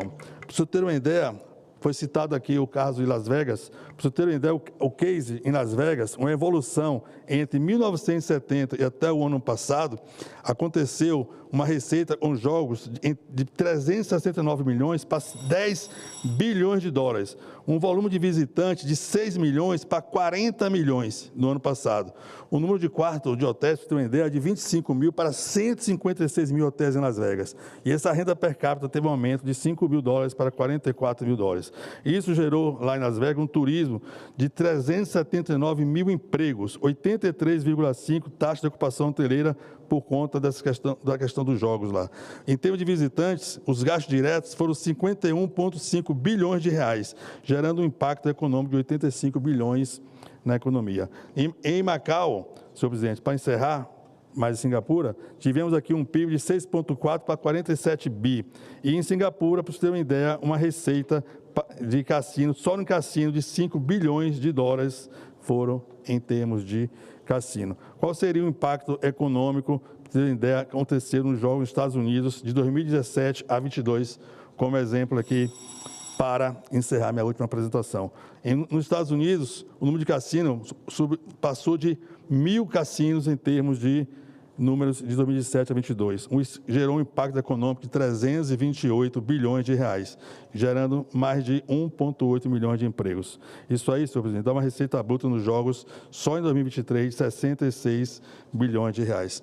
Para finalizar, quero deixar o Ministério do Turismo à disposição do Congresso Nacional para que juntos possamos fazer com que esse projeto tenha uma sustentabilidade e que ele possa se tornar uma realidade. Muito obrigado a todos. Desculpe por ter passado o tempo.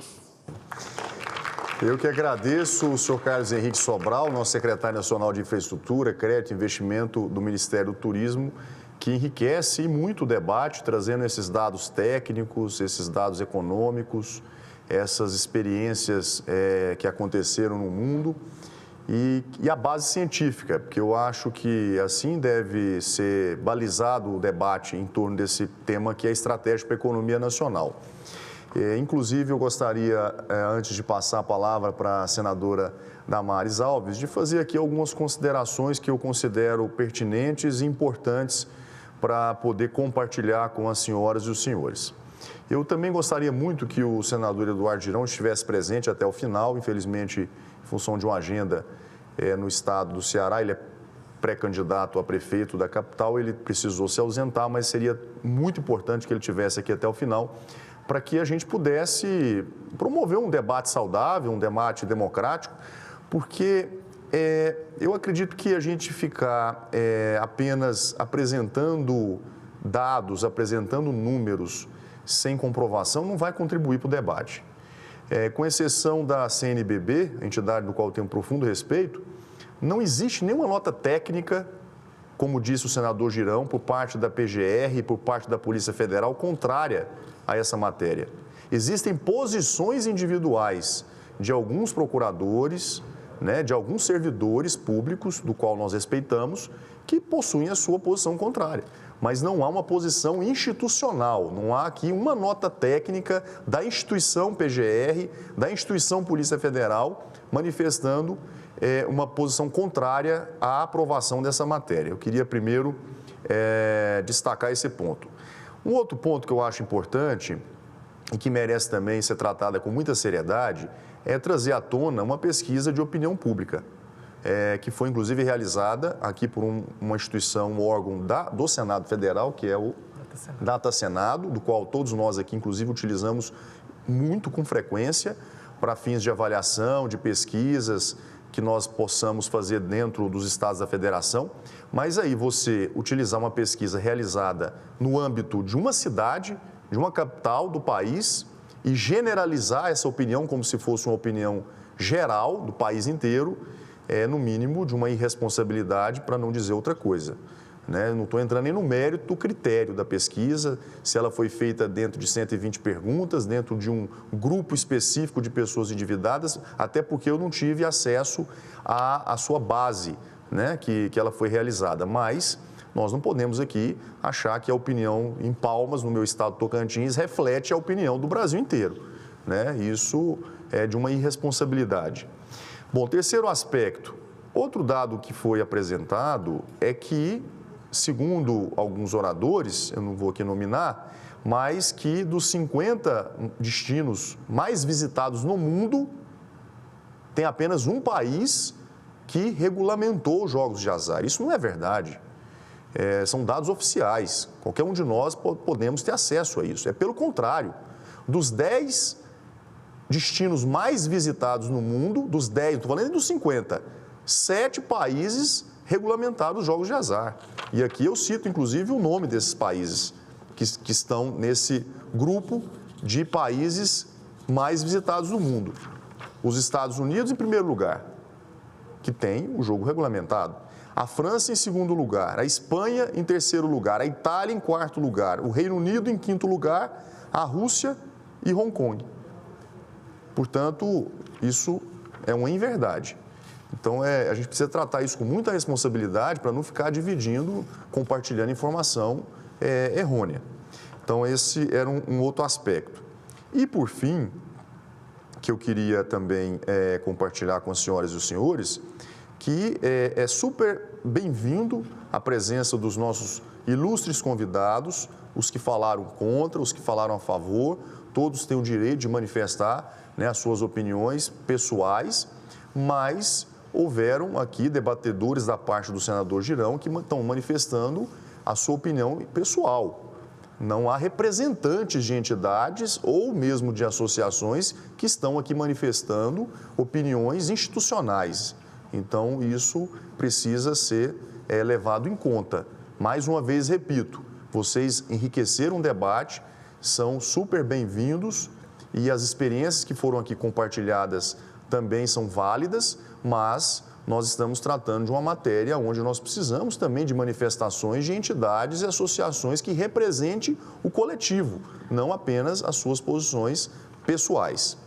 Então, esse é um aspecto que eu queria aqui também ponderar. E, por fim, eu havia dito na minha fala, como relator, que os jogos estão presentes na vida da sociedade brasileira. E é ingênuo se alguém disser o contrário, né? Com todo respeito.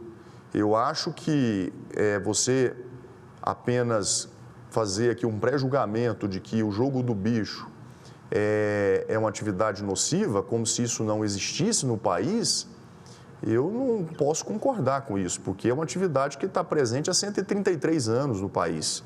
E que pese eu não goste, que pese eu não jogue, mas eu respeito as pessoas que gostam, que jogam. Mas isso é uma realidade. O bingo, da mesma forma, é uma realidade que funciona de forma clandestina e ilegal no país há décadas. E nós sabemos que isso é uma verdade. Eu citei o exemplo, inclusive, do bingo e da rifa, que foi, inclusive, mencionado pelo meu colega congressista, deputado Paulo Fernando, que é um instrumento utilizado pelas igrejas, inclusive pela minha igreja, que eu tenho um profundo respeito, admiração e que eu frequento, né, quase todos os domingos, e que eu concordo que eles utilizem isso como instrumento para arrecadar fundos, para poder reformar a igreja, para poder desenvolver algumas ações dentro da paróquia. Agora, é jogo. Isso é jogo, gente. Não estamos entrando no mérito aqui do propósito do jogo, mas é um jogo. Então, isso são realidades como também as loterias. As loterias são legalizadas e é também jogo. A Sena, a Mega Sena, a Quina e tantas outras modalidades de loterias. Então, a gente não pode aqui ficar relativizando o jogo. Jogo é jogo. Existem vários segmentos de jogos, assim como apostas esportivas que foram legalizadas, assim como também as corridas de cavalo, né, que também estão presentes na cultura do país, também são jogos. Como faz parte da natureza humana. Foi citada aqui por um orador que mencionou que hoje até uma criança de 4 anos, né, os pais promovem a disputa entre uma criança e um adolescente e, eventualmente, eles vão ter uma premiação. Isso é um jogo. Então, a gente precisa ter muita responsabilidade nesse momento em tratar esse tema com a seriedade que merece. Então, eu quero concluir essas observações agradecendo a participação de todos os nossos oradores, mais uma vez, e transferindo, então, a palavra para a nossa amiga, nossa colega do Senado Federal, senadora Damares, por 5 minutos. Presidente, obrigada. Primeiro, cumprimentá-lo pela resistência física, do tempo que está sentado aí. Eu até ofereci para trocar um pouquinho com o senhor. E pelo debate. E aos nossos convidados, debatedores, a gente quer agradecer por terem vindo e terem trazido aqui a colaboração e não se sentirem tristes, desanimados pelo plenário estar vazio. É uma semana típica para nós no Senado. Eu não sei nem como é que o senador Irajá conseguiu ficar até essa hora. É uma semana de finalização de atas de convenções municipais. E isso, o plenário estando vazio, não quer dizer que os senadores não estão interessados e não vão acompanhar depois os dados apresentados pelos senhores. Os gabinetes estão assistindo ao vivo, os assessores estão almoçando em cima do computador, assistindo, estou recebendo mensagem o tempo todo. Então, sintam-se assim, abraçados por esta casa, o respeito que nós temos por cada um dos senhores e obrigada por terem vindo participar do debate. Eu só preciso dizer, senador, que não vai ser esse debate que vai esgotar. Nós vamos continuar continuar conversando. Nós estamos, eu vi hoje aqui e me preocupou muito a guerra dos números. A gente vai ter que sair dessa guerra dos números e a gente vai ter que conversar o Brasil real que nós temos. Realmente, nós podemos ser a única nação do mundo a não ter os jogos regulamentados. Por que não? Nós somos uma nação exclusiva, única, incrível. Uma nação que as outras não têm o que nós temos, 305 povos indígenas diferentes, nós falamos 274 línguas nessa nação, nós temos uma Amazônia, nós somos única, nós somos uma nação diferente. E nós vamos conduzir o debate e a votação dessa matéria pensando Brasil, nós não vamos pensar lá fora, não, nós vamos pensar Brasil. Presidente, eu sou opositora, e o senhor sabe disso, e a gente já conversou sobre isso, e o senador Irajá, ele é muito respeitoso nos debates, e hoje eu fiquei sentadinha ali, porque eu queria ver números que me levassem a mudar a posição. Eu não vejo argumentos que ainda me levam a mudar a posição, e a gente vai conversar sobre isso, senhor relator, vamos conversar muito. Nós nos preparamos, eu estou há 20 anos nesse enfrentamento, eu sou a fundadora do Movimento Brasil Sem Azar. Nesses 20 anos nós demos um fôlego para que o Brasil se organizasse para legalizar. Mas a gente conseguiu se organizar, presidente. Nós ainda temos na Amazônia o problema de saneamento básico. Como é que eu vou levar um grande resort para lá, para que o turista esteja exposto ainda a uma série de problemas de falta de infraestrutura? Nós nos organizamos para este momento? Ainda não. O Brasil está pronto para este momento? Eu creio que ainda não, nós vamos conversar. E se chegarmos a legalizar, relator, algumas situações que foram trazidas aqui que precisarão ser observadas. A aposta de madrugada. Quem vai estar ali fazendo essa aposta de madrugada? Nós vamos estar realmente ajudando o cidadão, deixando aquela pessoa de madrugada estar apostando, se os dados científicos falam que é o dependente já do jogo que está ali de madrugada acordado. Então, muitas situações foram trazidas hoje que eu acho que a gente vai poder conversar depois, nós dois, o senhor e o grupo todo que está discutindo esse tema, mas eu confesso, senador, que eu estou muito preocupada. Preocupada porque o que mais me traz para esse debate é a questão da corrupção. É a corrupção da lavagem de dinheiro. E aí eu quero lembrar aos senhores, a gente realmente não tem hoje uma nota técnica da Procuradoria-Geral, nem da Polícia Federal, mas as notas que nós temos são de 2017. Quando eles apontavam, presidente, a preocupação com a corrupção. E a gente vai ter que conversar sobre isso. E como não tem uma nota posterior a essas, tanto da Polícia Federal como da Procuradoria, eu acho que elas ainda têm a validade e dá para a gente voltar a esses dois órgãos e perguntar aos dois órgãos. Vocês mudaram a posição, o Brasil melhorou os órgãos de controle, nós vamos ter controle no dinheiro que está rodando lá dentro, porque essa preocupação, pelo que me parece, ainda é muito atual e não foi alterada. Parabéns, presidente, pelo debate, mas eu queria só me dirigir ao senhor Leonardo e aos outros. Nós temos um grande senador nessa casa, que é o senador Girão, que defende o que acredita com muita veemência e com muita paixão, sem interesse algum, a não ser defender o que ele acredita. Assim como o senador Irajá defende com muita paixão o que acredita. O senador Girão, ele é uma pessoa muito séria, ele é uma pessoa extraordinária. E quando ele fez o recorte do Ceará, de Fortaleza, é o povo que ele representa.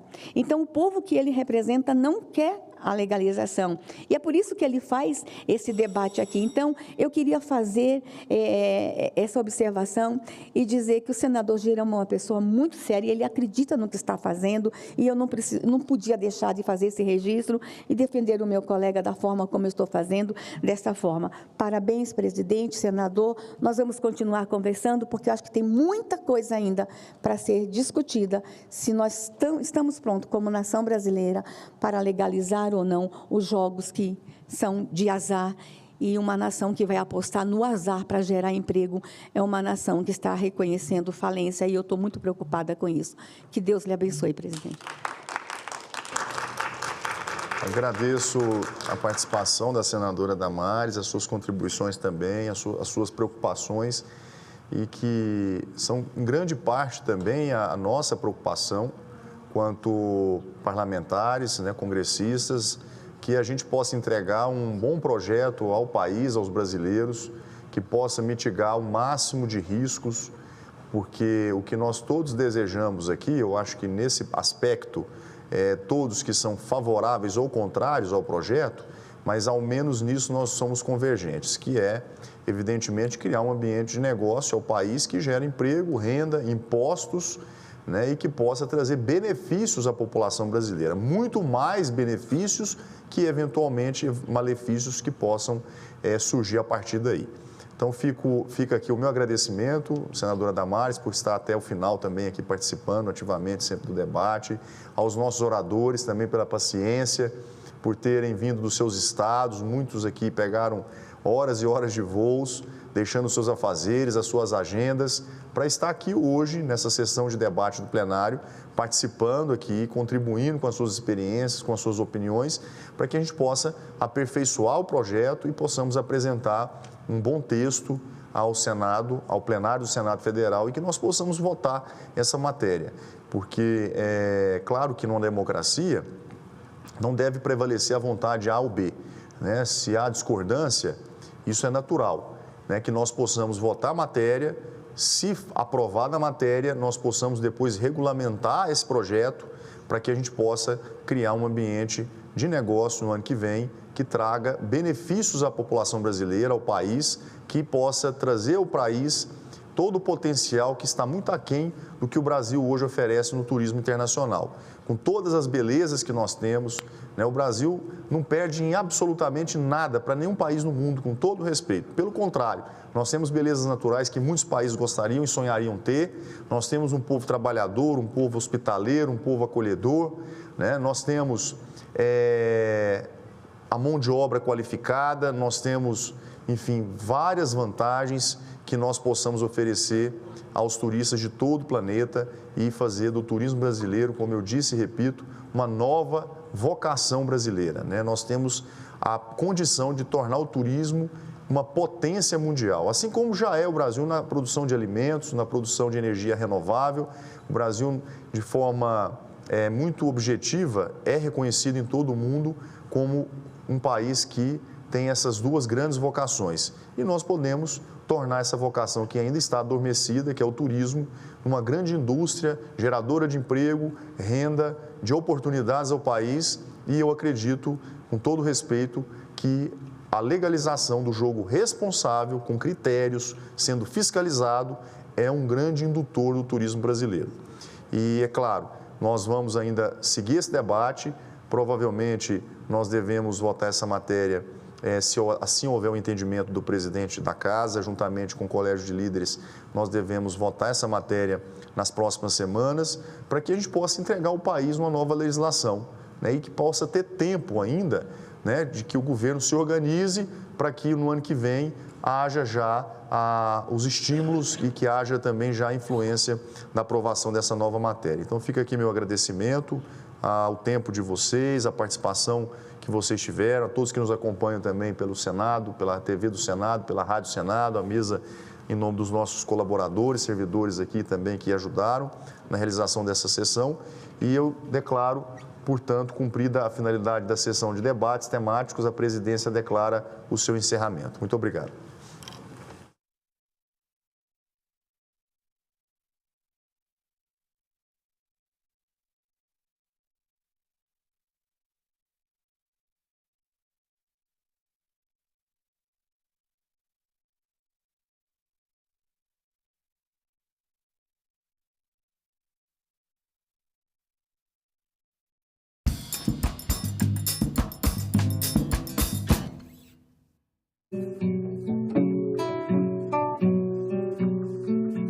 É uma vida meio estranha mesmo de ser estrangeiro, né? Porque você fica num dilema de não ser do lugar e, ao mesmo tempo, virar do lugar, né? Você vira também, de uma certa forma, o país que você vive, né? Sons do Refúgio, neste sábado, 18h, aqui na TV Senado.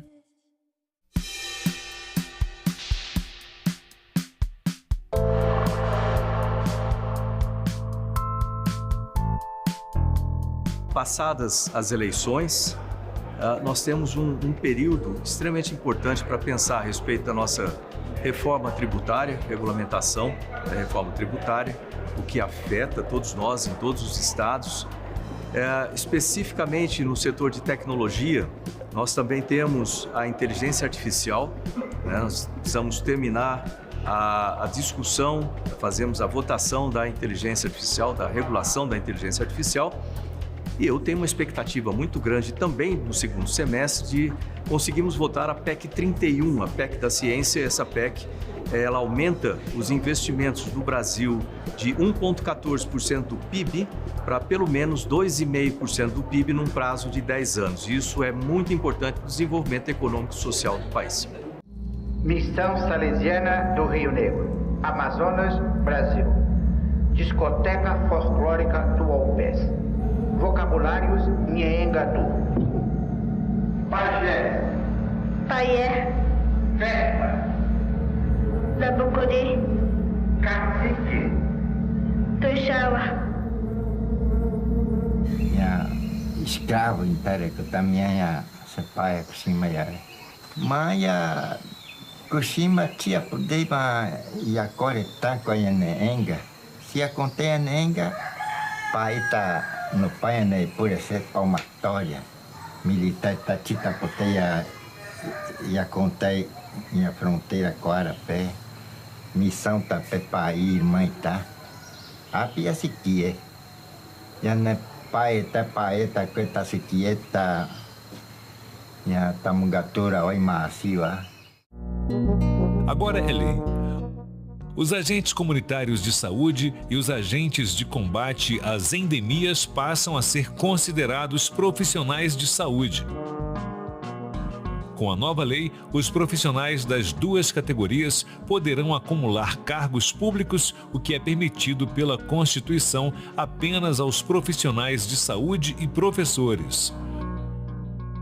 O Senado votou, agora é lei.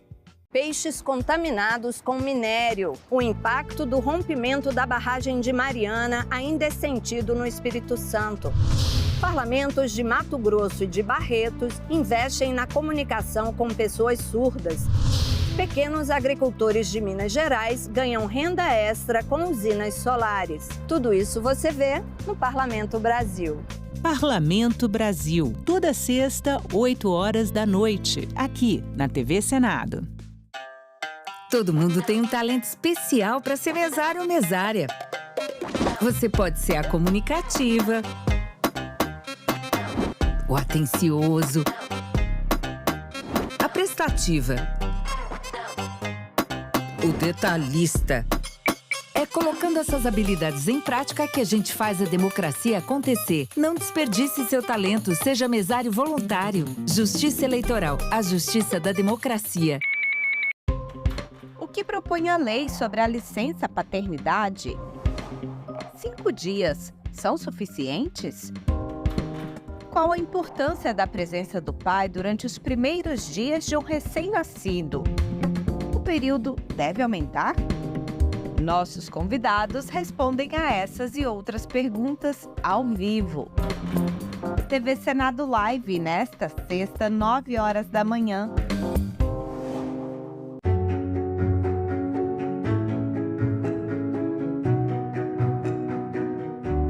Agora está bem definido que a saúde é um direito de todos e um dever do Estado. O Plano Nacional de Imunizações atingiu o grau de excelência com a criação do Sistema Único de Saúde.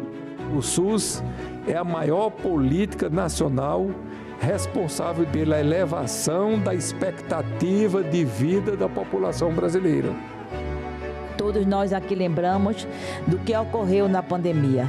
Todos nós aprendemos com muita dor que sem saúde não temos nada. Acreditamos na medicina, no Sistema Único de Saúde, nós acreditamos na ciência. Temos o sentimento de dever cumprido e de que ainda temos que cumprir, porque essa batalha e esta guerra ainda não terminaram. TV Senado.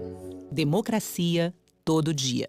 O novo livro de Adriana Lunardi, Contos Céticos, nos coloca diante do cotidiano mais cru das grandes cidades. Por curiosidade, assim, eu resolvi retratar exatamente aquele cotidiano, que era um cotidiano tão silencioso, né? Tão voltado assim, para as coisas interiores da gente, né? Leituras, neste sábado, 19h, aqui na TV Senado. No fim de agosto de 2023, o ministro da Fazenda, Fernando Haddad, foi alertado por um assessor especial de sua equipe de que um deputado federal da base governista teria pedido 35 milhões de reais a uma associação que reúne empresas de apostas em troca de 2 contrapartidas: defender seus interesses na regulamentação do setor e não transformar a vida de seus associados num, abro aspas, inferno. Foi relatado por este cidadão, Wesley Cardia, que havia recebido esse tipo de coação por parte do deputado. Não trouxe nenhum tipo de prova, não trouxe nenhum tipo de... não deu continuidade, não fez absolutamente nada. A minha reação foi: procure as autoridades e relate a elas o que o senhor está relatando a mim. As autoridades policiais. O senhor não considera que teria prevaricado? Não, não considero. Comuniquei meu superior hierárquico. Não só não considero, como a própria ouvidoria do Ministério da Fazenda já emitiu um parecer dizendo que eu não prevariquei. E o ministro Haddad, o senhor acha que prevaricou? De forma nenhuma. Por que não teve investigação? Por que o restante da imprensa não continuou no assunto? E aí um desses jornalistas, ele falou assim: Cajuru, eu conversei com essa testemunha, Wesley, e eu classifico como uma testemunha duvidosa. O senhor, em algum momento, ficou em dúvida do que ele estava afirmando ao senhor? Em muitos momentos, senador. A pessoa que estava sentada à minha frente disse e reiterou que estava tomando muitos remédios. A manipulação de resultado é grave, é gravíssimo. Essa CPI tem um papel histórico, como Vossa Excelência falou, de trazer soluções para a gente enfrentar aqui no Brasil essa que pode vir a ser a crise mais grave da história do esporte brasileiro. Uma notícia falsa pode vir de quem a gente menos espera, no grupo da família ou nas nossas redes sociais. Mas como saber se uma informação é verdadeira? Agora, as informações sobre o Senado podem ser checadas pelo WhatsApp. Envie texto, link, foto, captura de tela ou vídeo de qualquer notícia duvidosa sobre o Senado Federal. Nossa equipe vai analisar o material e responder se a informação é falsa, verdadeira ou imprecisa. Ficou na dúvida? Senado verifica.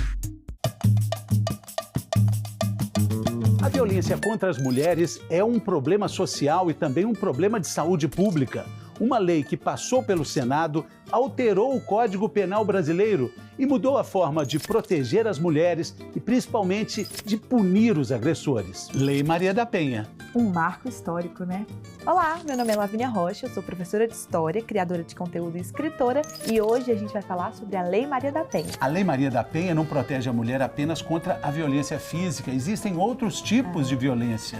Sexual, patrimonial, psicológica, moral, são vários tipos de violência. E tudo isso está dentro da lei. Está dentro da lei. E a gente não pode esquecer a luta para essa lei existir, né? Tem um consórcio de ONGs feministas que se uniram para poder fazer um anteprojeto para essa lei hoje existir. A Lei Maria da Penha entrou em vigor em agosto de 2006 e ganhou esse nome em homenagem a Maria da Penha, uma mulher que foi vítima por 6 anos de violência doméstica do seu marido.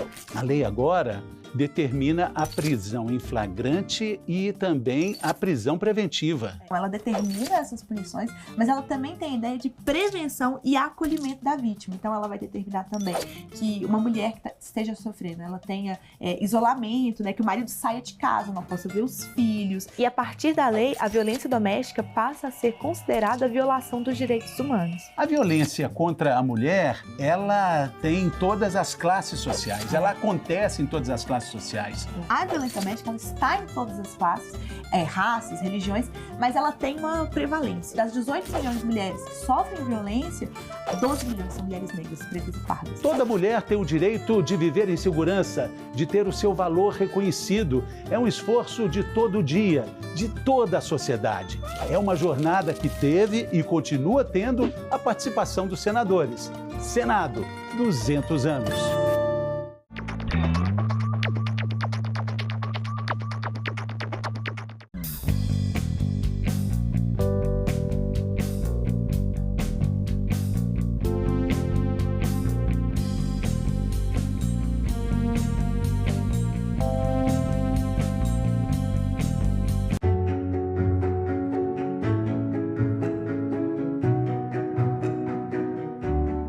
agora está bem definido que a saúde é um direito de todos e um dever do Estado. O Plano Nacional de Imunizações atingiu o grau de excelência com a criação do Sistema Único de Saúde. O SUS é a maior política nacional responsável pela elevação da expectativa de vida da população brasileira. Todos nós aqui lembramos do que ocorreu na pandemia. Todos nós aprendemos com muita dor que sem saúde não temos nada. Acreditamos na medicina, no Sistema Único de Saúde. Nós acreditamos na ciência. Temos o sentimento de dever cumprido e de que ainda temos que cumprir, porque essa batalha e esta guerra ainda não terminaram. TV Senado. Democracia todo dia.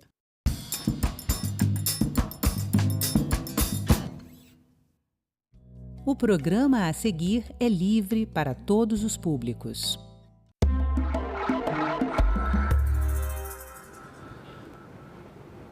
Os dados são impressionantes. De 2018 a 2022, foram registradas 121 mil ocorrências de violência contra os idosos.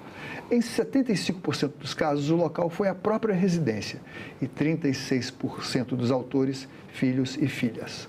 Um projeto de lei aqui no Senado pretende dar às pessoas idosas as mesmas medidas protetivas aplicadas às mulheres na Lei Maria da Penha. Para conversar sobre esse tema, Cidadania convidou a delegada Ângela Maria dos Santos, diretora do DECRIM. DECRIM.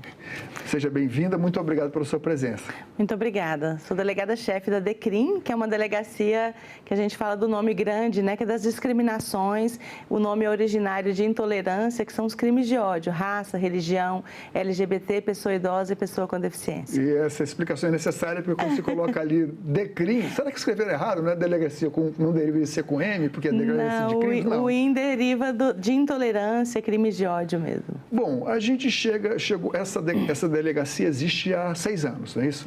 Desde 2016, 8 anos eu acho, né? 8 anos, né? Como é que foi a organização desse tipo de delegacia? Porque, enfim, demanda tem de tudo que é lado, né? Essa delegacia, ela foi criada de uma demanda popular, e isso é bem interessante, né? A partir de um incêndio que teve num terreiro de candomblé aqui no DF, e aí houve uma grande manifestação não só dos povos de terreiro, mas também de todos os outros grupos considerados vulnerabilizados, né? Que, envolvendo raça, religião, LGBT, as pessoas idosas e com deficiência. Então, a partir daí foi criada a delegacia para atender todos esses grupos considerados vulnerabilizados ou em situação de vulnerabilidade. Ou seja, esse crime, a delegacia de crime contra a intolerância. Contra a intolerância. O IN é de intolerância. Certo. Bom, e aí vocês mobilizaram toda uma equipe. Quem formava essa equipe? Na época era a doutora Gláucia, né, que foi a primeira titular da delegacia. Ela ficou lá até 2019, quando eu assumi. Então, houve uma capacitação também dos servidores e a delegacia também foi crescendo conforme a demanda, conforme a necessidade, conforme a visibilidade também, né? Programas como esses, a mídia que tem trazido sempre, procurado para conversar, para informar como funciona, fizeram também com que a demanda aumentasse e que também nós cada vez mais nos capacitássemos mais para estar à frente da delegacia. Bom, vocês participaram da elaboração da sugestão da lei que protege as pessoas idosas nos mesmos moldes, pretende proteger nos mesmos moldes e as mulheres na Lei Maria da Penha. Há diferenças, no entanto, né? E a principal delas, no meu entender, é quem pode fazer a denúncia, porque as mulheres já têm uma certa dificuldade, mas imagine que essa mulher seja uma mulher idosa, né? E dentro de casa, enfim. Conte aí, por favor, alguns casos da sua experiência. Então, Paulo, tem uma grande dificuldade porque, diferentemente dos crimes praticados contra as mulheres em situação de violência doméstica, onde o Estado, todo o trabalho que é feito de rede para empoderar essa mulher, até para que ela possa sair desse relacionamento tóxico, abusivo, onde ela é vítima de violência. Com as pessoas idosas, também temos, como você mesmo disse, a incidência maior é em casa, cujos autores são filhos, filhos e filhas, netos e netas. Então, assim, a gente vê uma grande dificuldade e uma diferença também, porque com o marido, com aquele homem violento dentro de casa, você até pode empoderar essa mulher e ela se separar dele e ela está livre dessa situação em tese, né?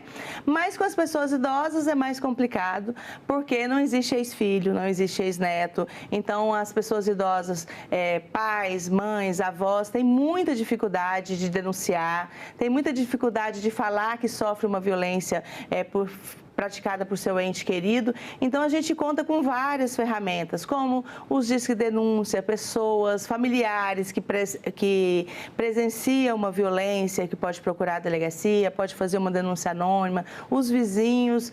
Mas, hoje, a gente já tem uma grande informação que muitas pessoas idosas também não estão se sujeitando. Então, elas mesmas também têm procurado. E isso é importante, né? Empoderar as pessoas para que elas se sintam sujeitos de direito e não tolerem violência também. Bom, no caso das medidas protetivas, é possível, o que acontece com as mulheres é aquelas medidas restritivas de uma certa distância, não pode ver, fica sujeito a sanções, inclusive até a punições se o agressor, no caso o marido, se aproximar. Mas com as pessoas idosas, como é que você vai afastar se o agressor está dentro de casa? No caso das pessoas idosas, nós temos a medida protetiva de urgência, ela pode ser aplicada se for a vítima idosa, né? Se for mulher. Se for a pessoa idosa for um homem, não se aplica. Então, a gente tem, se o filho agrediu a mãe, a gente consegue, dentro do contexto doméstico, ser aplicada uma medida protetiva de urgência e tem se aplicado. O que a gente trouxe nesse projeto de lei, que a gente idealizou, apresentou na época, a senadora Simone Tebet, né? Que propôs, passou em primeiro, por unanimidade aqui no Senado, foi para a Câmara e voltou para o Senado, com algumas alterações. Foi para que essas medidas também se estendam aos homens idosos, né? E também na Câmara acabou acrescentando também para as pessoas com deficiência, que também é muito justo também que se tenha essas medidas, porque as pessoas com vítimas de violência doméstica com deficiência também passam pela mesma situação, às vezes dentro de casa, com o agressor ali, às vezes até um companheiro, às vezes o filho, e ter essa medida protetiva também, tanto para a pessoa com deficiência quanto para a pessoa idosa, seria uma ferramenta extremamente importante para o combate à violência contra a pessoa idosa e com deficiência. A agressão e a violência não é apenas física. Ela se estende a humilhações, a violência material, a extorsão. E como nesses casos fica bem mais difícil para o policial investigar e comprovar, não é? Nós temos vários tipos de violência, né? Que é bom a gente deixar claro, porque às vezes a gente tem uma noção muito limitada de violência, só se a pessoa estiver lesionada fisicamente que você detecta uma violência, que é bem mais fácil de se notar. Mas nós temos a violência psicológica, a violência moral, patrimonial, a física e a sexual. E na minha percepção, na minha experiência, né, ao longo desses 25 anos como delegada, eu percebo que a violência psicológica, que até pouco tempo não era criminalizada, né, com penas, ela é uma das mais devastadoras mesmo, porque uma vez instalada a violência psicológica, que você atinge a autoestima dessa pessoa idosa, você atinge a determinação dela, a sua percepção individual, né, no mundo, então ela abre portas para outras violências, que é você tirar essa pessoa idosa do convívio social, do convívio familiar, dizer para ela que ela não é capaz de determinadas funções. Então, assim, a gente trabalha muito, como quando a gente é chamado na imprensa, com essa informação de que essa pessoa idosa seja empoderada também, para que ela se sinta uma pessoa sujeita de direito, para evitar essas outras violências. E, claro, as violências patrimoniais, todas são difíceis, mas não impossíveis da gente investigar. A equipe é capacitada para esse tipo de investigação também. Bom, existe também a violência material, no sentido de que um parente ou a pessoa próxima pode chegar e induzir o idoso ou idosa, pessoa acima de 60 anos, a pedir um empréstimo. Isso é muito comum, por mais que se possa... Mas, nesse caso, como a polícia pode agir para investigar isso? Então, é feito um trabalho, a gente tem... A metade dos nossos casos são maus tratos, mais ou menos, né? Aproximadamente são maus tratos, e a outra metade são crimes patrimoniais. Apropriação do cartão. Então, é o que eu te disse anteriormente. Quando eu pratico a violência psicológica, eu deixo essa pessoa idosa muito mais vulnerável. Então, mais fácil de ser manipulada, digamos assim, para pegar um empréstimo, para entregar o meu cartão para que um filho, para que um neto use esse cartão da forma que ele ou ela entender. Então, assim, a gente faz um trabalho investigativo com oitivas, com extratos bancários, em toda uma linha de investigação também, assim como a gente faz em qualquer crime de estelionato. Mas qual é o passo anterior? O que precisa ter? O policial tem que ter aquela malícia, aquela perspicácia de chegar e, aqui pode estar acontecendo um crime patrimonial. Esse é o mais difícil, né? Nós temos um protocolo aqui no DF, desde 2019, nós temos esse protocolo de atendimento à população idosa. Então, desde uma visita, por exemplo, eu recebo uma denúncia anônima do Disque 100 ou do nosso 197, que alguém está sofrendo maus tratos, está sofrendo violência patrimonial dentro de casa. Então, a partir do momento que eu chego nessa casa, a gente tem um olhar já investigativo, um protocolo, o que tem que se perguntar, se existe uma curatela, quem é que organiza esse dinheiro, se essa pessoa é lúcida, se ela não é lúcida, verificar se tem alimento dentro dessa casa, se ela precisa de medicação e se existe esse medicamento dentro de casa. Então, tem todo um olhar e um protocolo a ser seguido desde a visita, não necessariamente só dos casos que chegam à delegacia, mas que chegam denúncia, que todas as denúncias são verificadas no local do fato. Existe alguma diferença em quando vocês vão investigar esse tipo de violência? Essa audiência.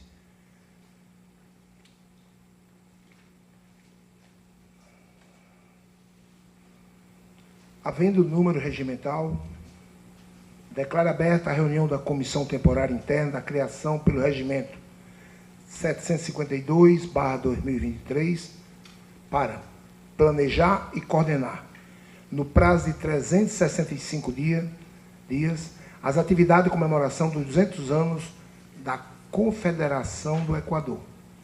A presente reunião destina-se à realização de audiência sobre o tema Confederação do Equador, participação da Paraíba em revoluções republicanas e reflexões sobre o legado desses movimentos.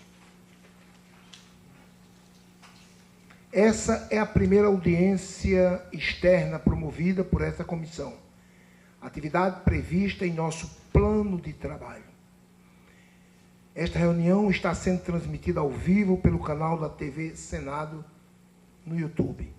É aberta a participação dos interessados por meio do portal e cidadania na internet.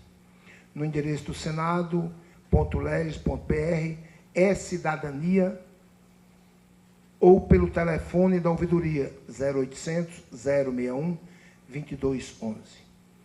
Iniciamos agradecendo novamente à Assembleia Legislativa, na pessoa do senhor presidente, Adriano Galdino, mas gostaria de iniciar agradecendo o acolhimento, como agora falei, desta Casa Legislativa, por ter cedido esse espaço para a realização dessa audiência pública do Senado Federal. Meu muito obrigado aos parlamentares e servidores da Casa Legislativa. Agradeço de uma maneira muito especial essa juventude, que é o Brasil do amanhã, a presença dos alunos do Colégio Lidera e do Colégio ISD. Muito obrigado pela presença de vocês na sede do conhecimento da nossa história. Só tem história quem faz história. Então, um agradecimento muito carinhoso a vocês, jovens. Convido para compor a mesa as seguintes autoridades. O senhor José... Peço desculpas. que é meu filho, eu fico... Né? O ex-deputado federal, que foi o mais jovem do Brasil, André Amaral Filho, para compor a mesa.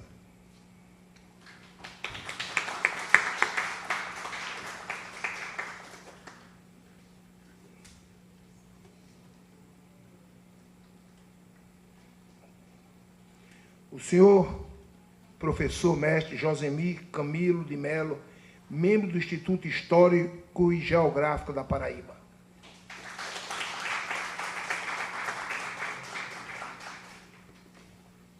O senhor Ângelo Emílio da Silva Pessoa, professor da Universidade Federal da Paraíba.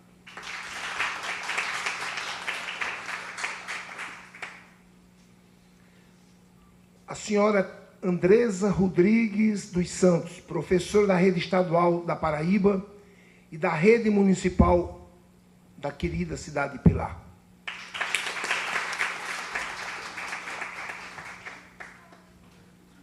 Senhoras e senhores, estava previsto também a participação do senhor José Otávio Aguiar, professor da Universidade Federal de Campina Grande, e por motivos familiares não poderá participar do evento de hoje. Esperamos que ele possa estar conosco nas próximas oportunidades. Agradeço a todos vocês, em nome dos demais membros da comissão, pelo engrandecimento de nosso trabalho. Convido os senhores para assistir o vídeo carinhosamente feito pelo senador, que eu tenho a honra de ser o primeiro suplente, estou no exercício do mandato, Efraim Filho. Olá, minha saudação a todos os presentes nessa audiência pública sobre o papel decisivo da Paraíba na Confederação do Equador, iniciativa e um requerimento de nossa autoria, que junto à comissão especial presidida pela senadora Tereza Leitão, trouxe a comissão para que, em logo, vivenciar na Paraíba um resgate dessa história que é tão importante para o nosso Estado e muitas vezes essa participação da Paraíba é negligenciada, é sonegada nos documentos históricos e cabe, né, ao nosso Instituto Histórico, aqui que nós estamos nesse momento, quando tivemos na terça-feira, né, fazendo essa reunião aqui, produzir documentos que consolidem essa participação da Paraíba. Não pude estar presente na audiência pública, mas fui bem representado pelo meu senador e titular em exercício, André Amaral, meu suplente em exercício, e André, junto com outros nomes daqui, tenho certeza que farão dessa audiência pública um documento histórico para ficar arquivado nos anais do Senado, nos anais da Comissão Especial. Parabenizar a senadora Tereza Leitão, uma grande entusiasta, né, de todo esse movimento, e dizer que é uma alegria poder contribuir com a participação da Paraíba nesse evento histórico que moldou muito os acontecimentos que vieram na sequência. Um forte abraço a todos, do senador Efraim.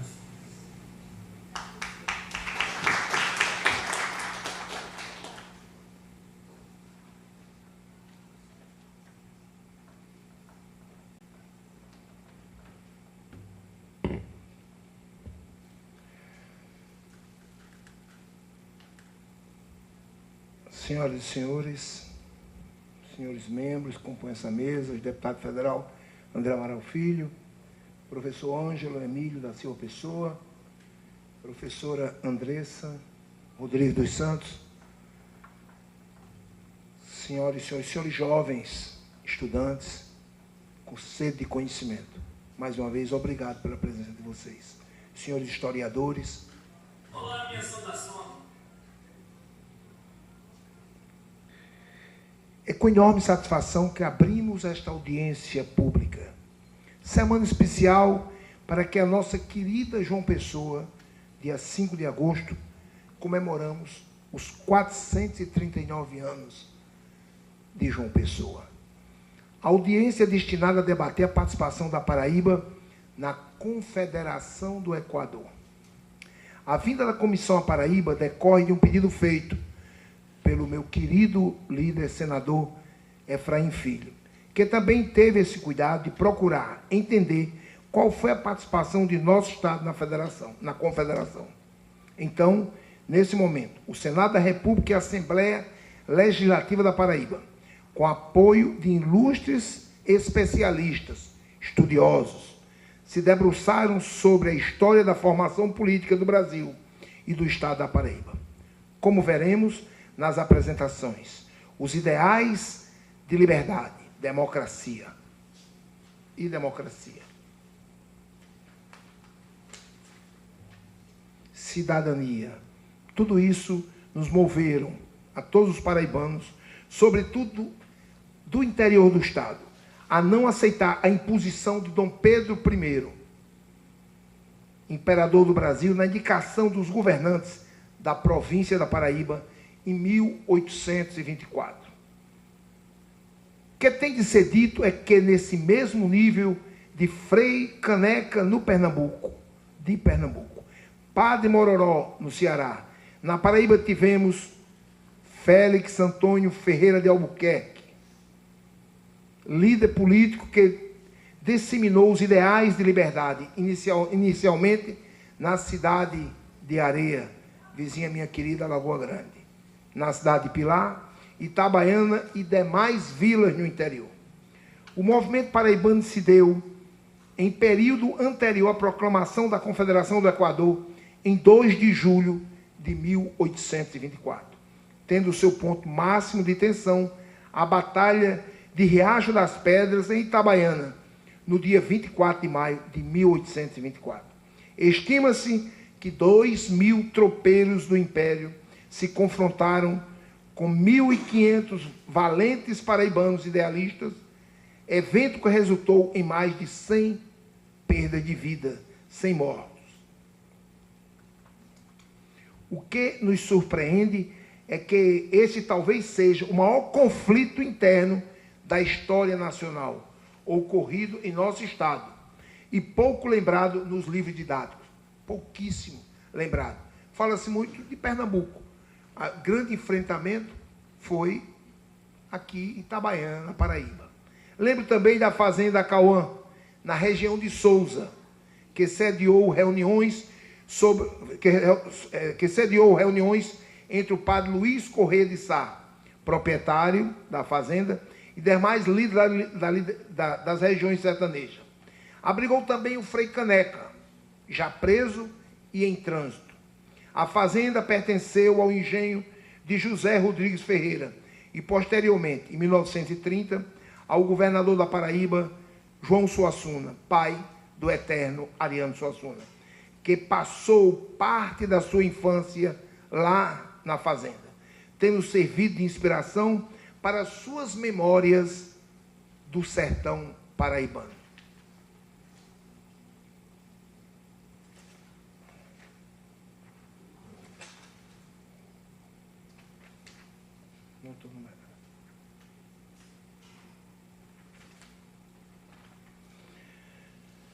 O Instituto Histórico e Geográfico, a Universidade Federal da Paraíba, minucioso estudo, quero agradecer aos senhores. Em Campina Grande, a equipe do Museu Histórico e Geográfico da Universidade Federal. Em Itabaiana, contamos também com a Secretaria de Educação do município e os professores da rede pública.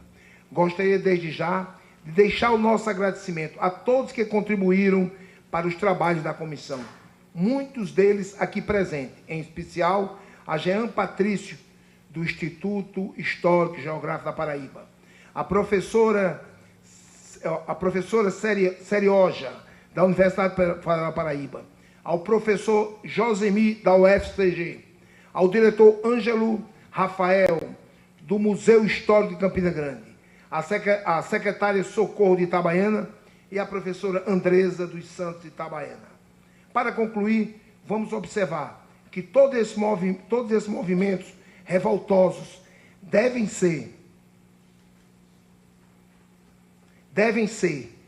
ter a sua história preservada e valorizada, pois contribuíram não somente na formação política do país, mas também para a construção da identidade nordestina, para a integração dos estados do Nordeste e para a consolidação do espírito democrático.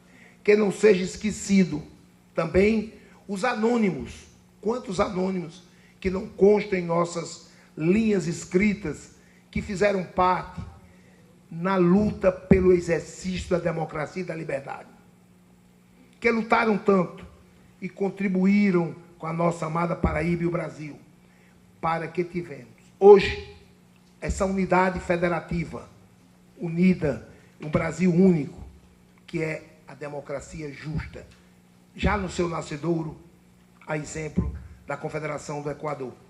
Não poderia deixar de agradecer a todo esse empenho de toda a equipe de estudiosos que aqui hoje vem debater e esclarecer a todos nós, em especial essa juventude que aí está presente.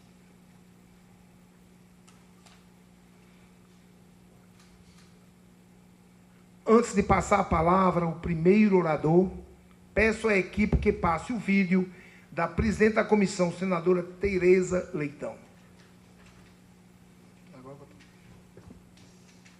Eu quero cumprimentar a todos e a todas que estão presentes nesta audiência pública de suma importância para a nossa comissão que trata do bicentenário da Confederação do Equador.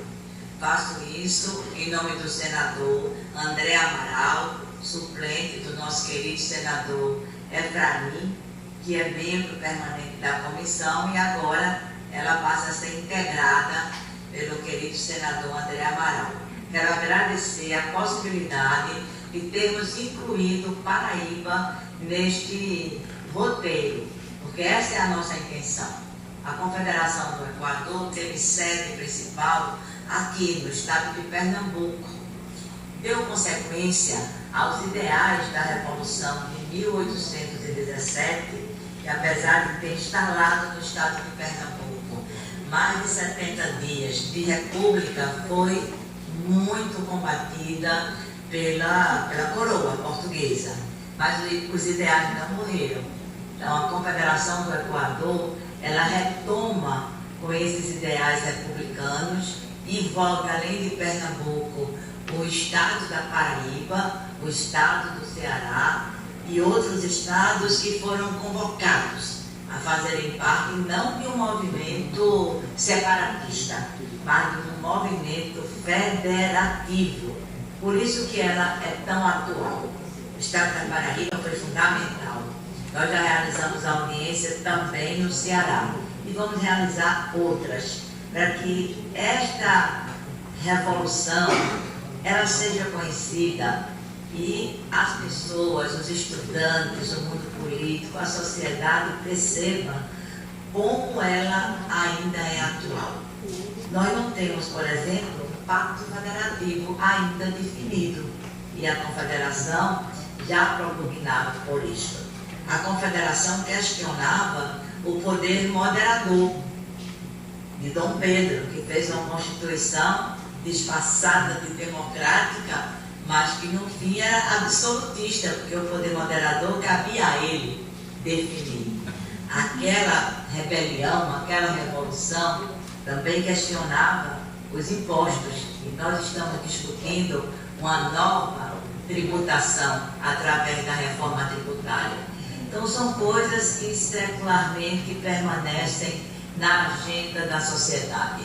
E por isso que é tão importante, foi nesta direção que o Senado aprovou esta comissão especial, para a gente comemorar, é claro, os 200 anos do bicentenário da Confederação do Equador, mas, sobretudo, aprender as lições que foram deixadas por Frei Caneca, as lições que foram deixadas por tantos que cerraram fileiras em defesa da República, elas hoje sejam revisitadas. Boas-vindas a todos vocês que estão nesse debate. Agradeço mais uma vez ao senador André Amaral e desejo uma boa audiência pública na condição de presidente desta comissão.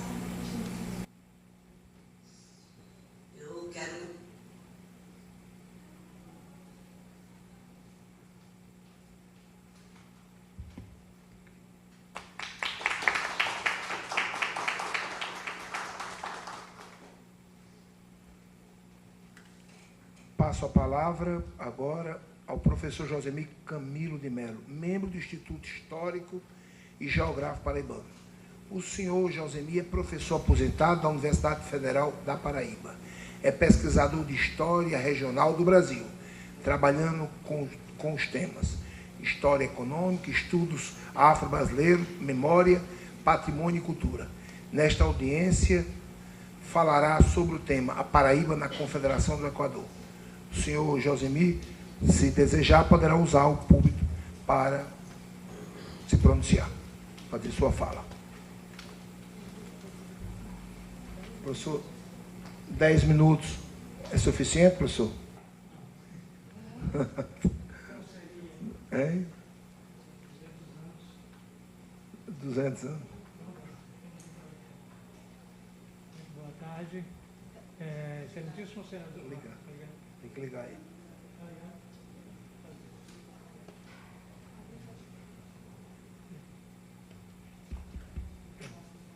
Muito boa tarde. Muito obrigado. Quero homenagear a mesa na pessoa do excelentíssimo senador André Amaral, que agora apontou um ponto de ligação entre nós, que ele conheceu, uma pessoa que eu conheci também, que de bastante elogio, essa pessoa, seu Josemir de Castro. Ele conheceu o professor Josemir de Castro, por coincidência do nome. Bom, quero saudar também a presença de todos os cidadãos e cidadãs aqui presentes e principalmente aos jovens estudantes, porque realmente, ouvindo e vendo coisas novas, trilharão caminhos já de questionamentos, porque tudo não está estabelecido. Então, marchemos para uma abertura. Bom, eu estou aqui também representando, vocês estão vendo a comenda, o presidente do Instituto Histórico e Geográfico Paraibano. Eu também sou sócio do Pernambucano, mas aqui represento o Paraibano.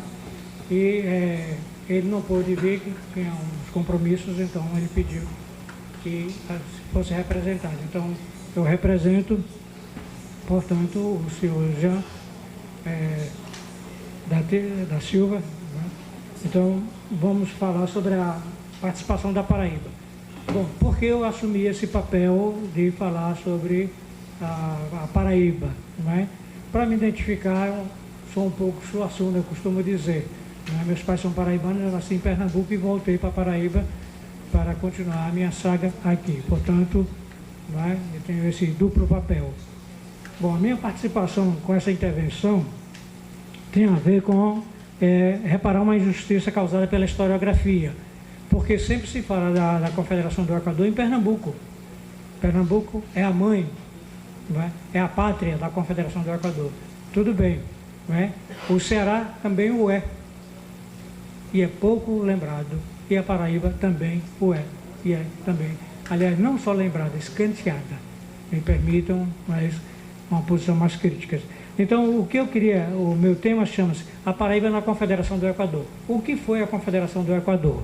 A gente tem uma ideia de uma coisa pronta. Essa coisa pronta chama-se fato histórico. Isso foi criado. Não existe Confederação do Equador. Pasmem, não é? Não existe.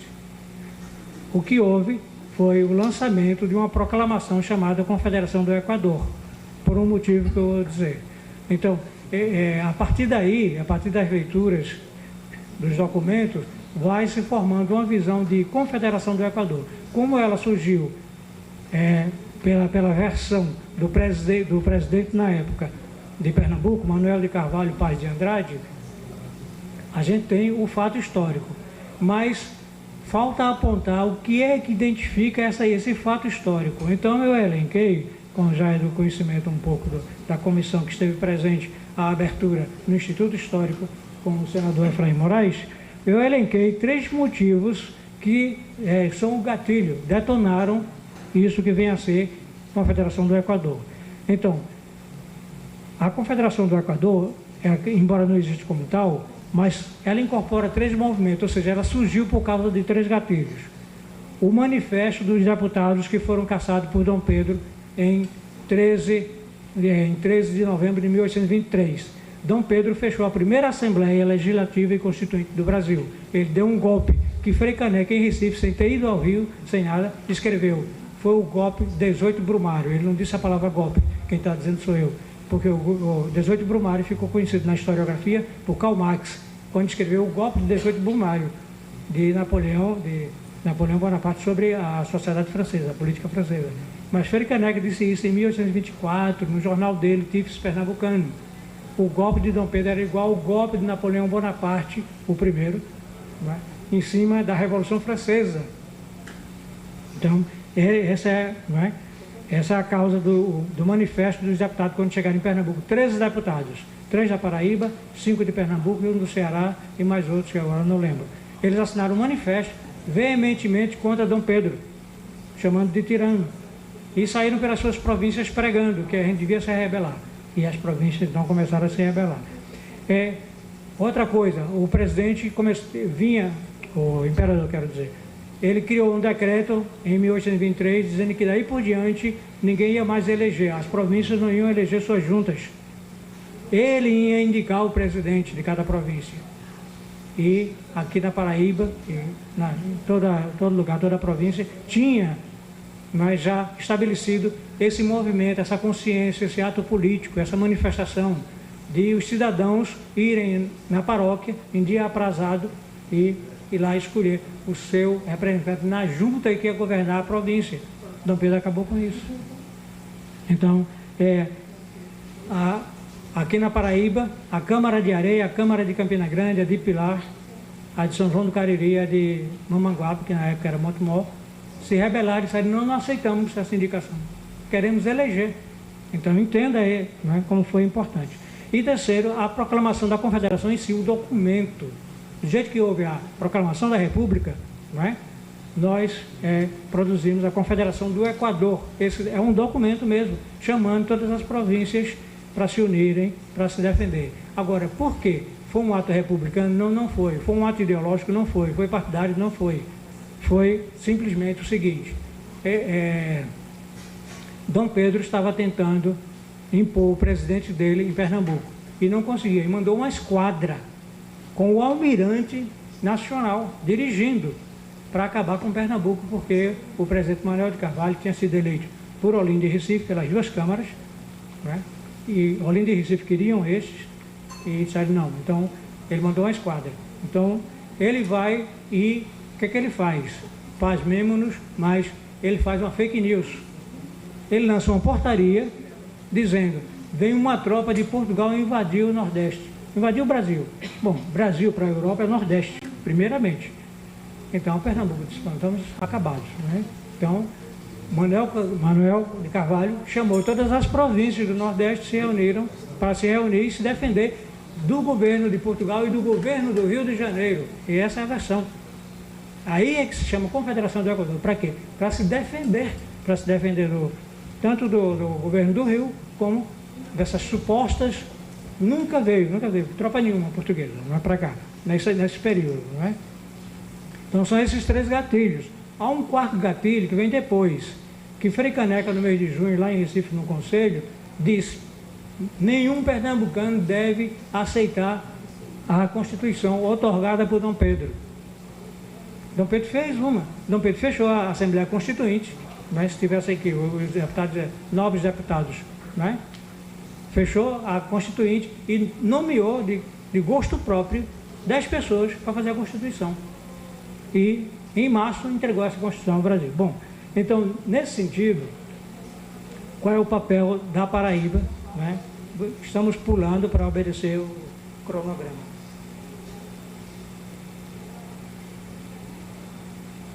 Então, a Câmara de Areia rejeita, elege um governo temporário na pessoa do pilarense que lá estava, em Areia. Ele era sargento-mor de Areia. E esse governo provisório, como se chamava, temporário, era governo temporário, presidente temporário. Então, a Paraíba passou a ter 2 presidentes, um nomeado por Dom Pedro, aqui na capital, né, na cidade da Paraíba, e outro em Areia. Aí Campina Grande apoia, no mês de abril de 1824. Aí Pilar apoia, né, São João do Cariri também. Ou seja, então esse governo temporário, desce com a tropa para invadir a capital e tirar o indicado por Dom Pedro. Então, repare só o sentido cívico, democrático. Nós queremos um presidente eleito pelas câmaras, pelas comarcas, né? E não queremos um indicado. Então, vinha essa tropa, e essa tropa vai engrossando, passa por Campina Grande, né? Desce para Pilar, porque o caminho mais curto naquela época para vir era descendo do Brejo, passando pelo Agreste, Campina Grande, descendo para o Vale do Paraíba, né? E então lá o presidente nomeado também mandou um exército para impedir isso, lá em Pilar. Então o campo bélico foi Pilar na sua povoação, principalmente de Itabaiana. Lá se deu o choque, né, das armas, e a brilhante professora, né, Andresa, vai falar esse detalhe mais adiante, então eu deixo para ela essa responsabilidade. Então, esse sargento, depois que ocorre essa batalha, ele se sai da posição lá de Itabaiana, porque Itabaiana, não é, ela fica embaixo, né, que é o leito antigo do rio, né, de um rio muito antigo. Então era um lugar ruim de estratégia e o choque foi muito grande, mas provavelmente eles teriam sido vencedores nessa batalha. Então ele sai e vai para um lugar chamado Pedras de Fogo.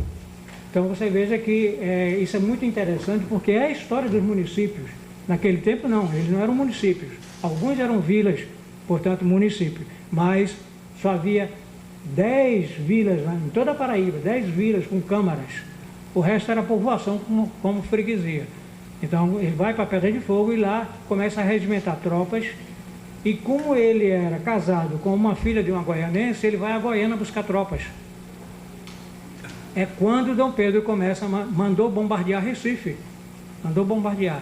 Então os liberais de Recife, os confederados, saem de Recife e, como eles sabem que lá no Ceará tem um governo republicano, anterior ao de Pernambuco, anterior. A primeira república, o primeiro grito de república lá no Ceará foi 8 de janeiro de 1824, pelo padre Mororó, como bem falou o senador, né? Então, lá também estava o paraibano e pernambucano, ainda não se sabe a origem dele, Belarmino de Arruda Câmara, né? Filho do revolucionário de 1817, Francisco de Arruda Câmara. Então, ou seja, essa tropa que foi para Goiânia, Félix foi, então engrossou com sua tropa com os confederados fugindo do bombardeio. Então, o que acontece? O líder de Pernambuco fugiu. Ninguém tem notícia dele, não há registro nenhum desse homem. Eu peguei fontes inglesas, um amigo me mostrou essas fontes inglesas, ele se refugiou na nau inglesa sozinho e se picou, não dá a palavra, mas da gíria, mas foi embora para a Inglaterra. Então a tropa ficou perdida. Essa tropa, quando chega em Goiânia, encontra um exército mais ou menos organizado, comandado por Félix Antônio, né, Ferreira de Albuquerque, do Pilar. Então, eles todos pensam, vamos para o Ceará, porque lá tem um governo republicano. E eles marcham para lá. Agora, veja que audácia, marchar de Goiânia, Goiânia é aqui perto, né? Todo mundo que passa para Recife, vê ali. Marchar de Goiânia para o Cariri, perto do Crato.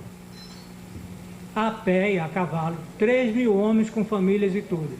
E Félix leva a esposa e 2 criancinhas. Então, esse é o herói, e não está na historiografia de canto nenhum. Eu digo herói no sentido de que ele foi bravo, foi valente, ele chefiou, ele comandou, ele chamou todos os subcomandantes pernambucanos que tinham fugido de lá e entraram em acordo e começou, né, a comandar. Né? O negócio estava tão confuso que 2 militares se duelaram, cada um gritando o líder deles. Um gritava Félix de Albuquerque, outro gritava Manuel de Carvalho, e se atiraram, deram tiro, duelaram, e morreram os 2.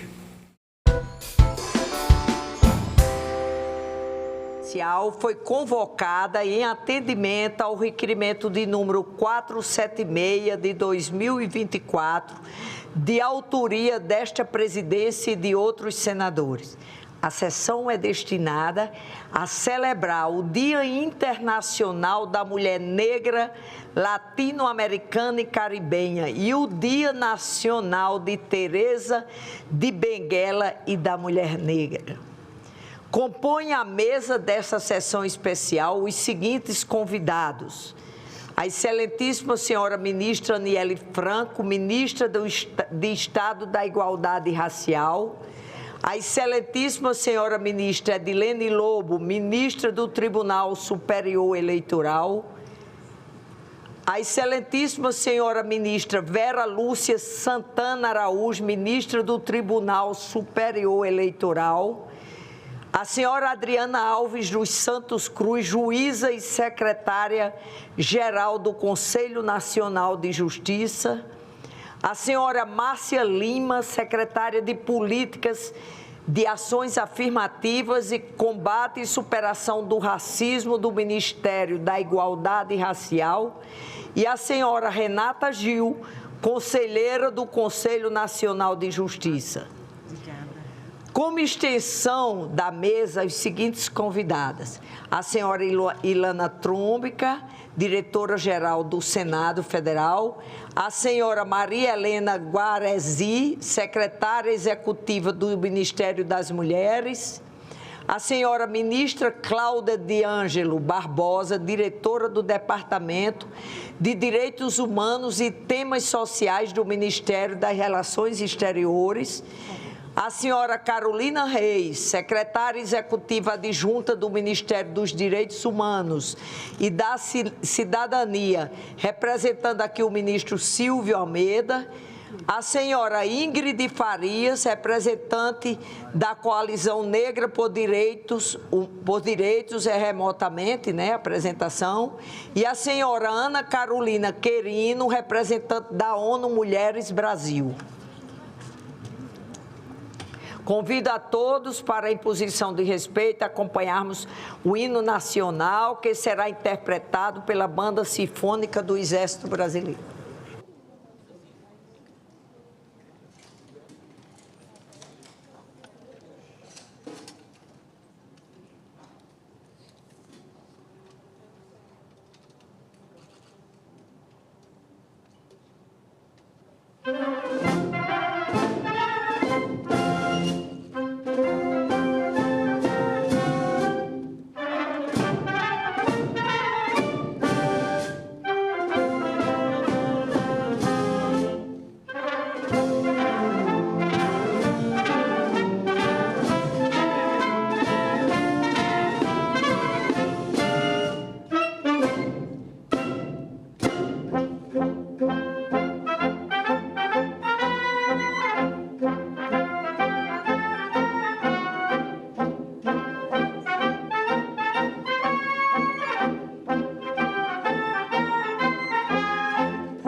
Minha fala.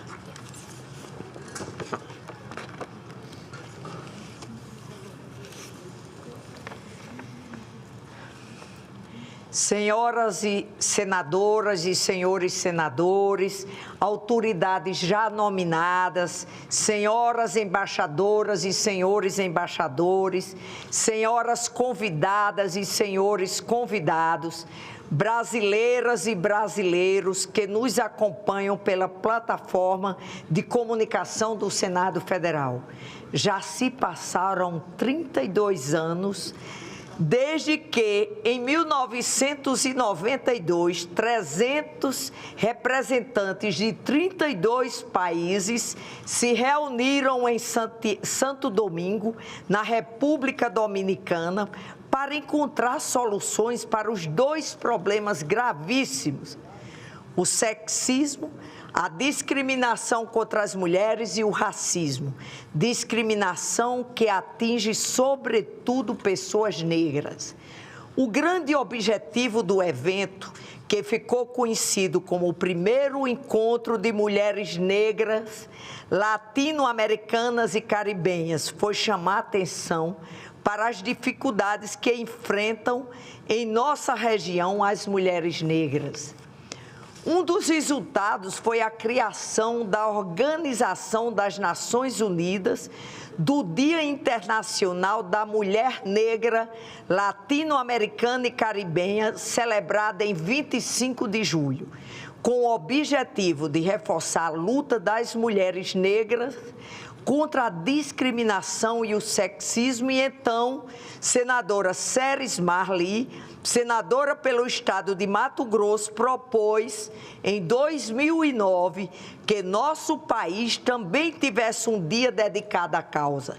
Desde que a proposição virou lei há 10 anos, a Lei 12.987, de 2 de junho de 2014, o dia 25 de julho, tornou-se ainda mais especial, pois é nessa data que celebramos o Dia Nacional de Teresa de Benguela e da Mulher Negra.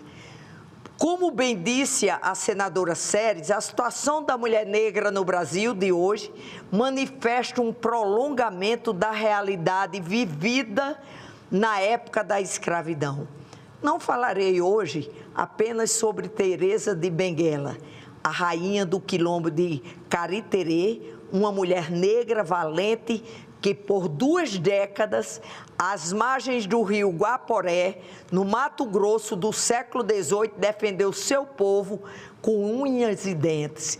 E não apenas falarei sobre Teresa de Benguela, porque basta olhar ao nosso redor para descobrir que ainda temos hoje no Brasil dezenas de milhões de Teresas de Benguela.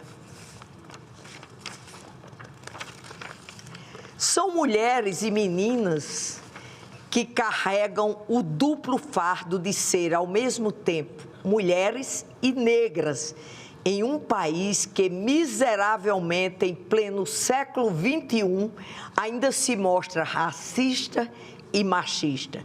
São mulheres e meninas que, como a rainha do Cariterê, travam batalhas diárias para sobreviver e cuidar de si e dos seus.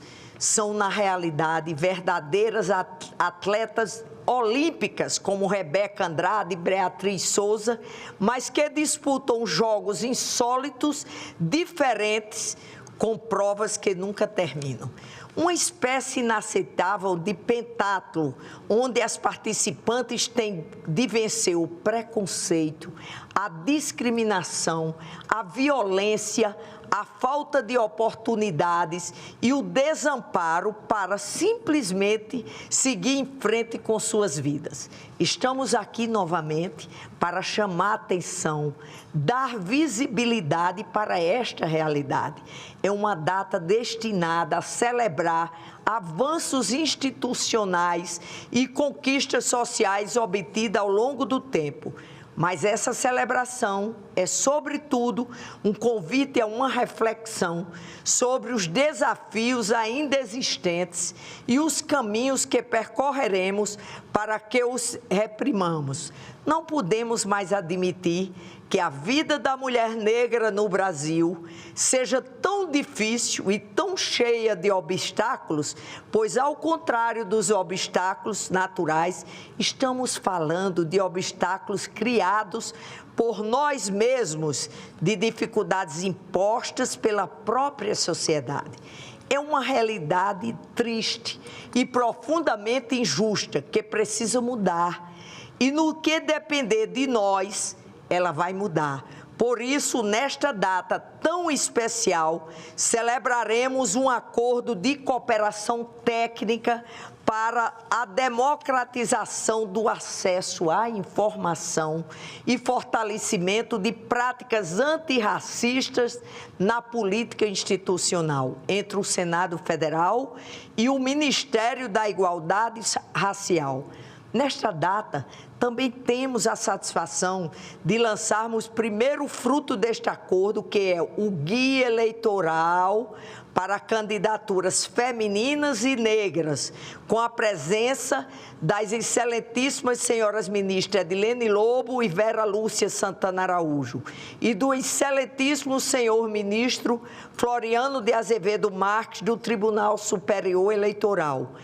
Em um mundo onde a diversidade é frequentemente celebrada, mas ainda é arduamente conquistada, esse guia eleitoral emerge como uma obra essencial para entender as complexidades e os desafios enfrentados para a ampliação da igualdade de gênero e de raça na arena política.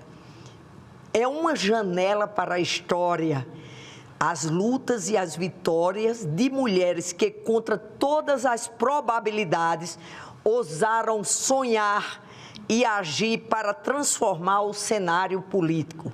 Por isso, temos a honra de apresentá-la em boa hora, editado pelo Senado Federal, em parceria com o Ministério da Mulher e o Ministério da Igualdade Racial, com especial atenção e pessoas negras. A participação e a representação mais diversa e plural são cruciais para a construção de uma sociedade mais equânime e democrática. Destaco a importância do Congresso Nacional, ao longo de 3 décadas, se dedicando a cotas de gênero e raça. A Lei de 9.100 de 1995 estabeleceu que ao menos 20% das candidaturas seriam de mulheres, chegando a 30% no ano de 2000, com ampliação da contagem em dobro para efeito da distribuição dos recursos dos fundos partidários e eleitoral, dos votos dados às mulheres e negros nas eleições de 2022 a 2030. Destacamos ainda a importância e o impacto profundo que essas candidaturas têm em suas comunidades e na sociedade em geral, proporcionando às candidatas informações objetivas para o enfrentamento da violência política contra mulheres e pessoas negras, em conformidade com as recomendações ao combate das fraudes eleitorais, às cotas de gênero, a partir da resolução do TSE de número 23.735 de 2024 e a súmula 73 do TSE, mostrando as inovações no registro de candidaturas femininas e de ações afirmativas para pessoas negras, refletindo o poder transformador de vozes que se recusam a ser silenciadas. A frase do ativista político Martin Luther King dizia: a injustiça num lugar qualquer é uma ameaça à justiça em todo lugar. Ressoa profundamente nas páginas desta obra, que busca combater o impacto desproporcional de injustiças sofridas no enfrentamento dos desafios por mais representatividade feminina e negra na política. A todas vocês, lindas meninas e mulheres negras, que eu digo que isso aqui é uma higiene visual, gente. É uma felicidade olhar mulheres lindas, negras, que não são servis vocês, só em olhar. Eu sou nordestina e às vezes quando me pressionam, eu começo a dizer assim, os senhores acham que eu sobrevivi à mortalidade infantil do sertão do Nordeste há mais de 60 anos para estar com medo aqui? Não. Então, essas são vocês.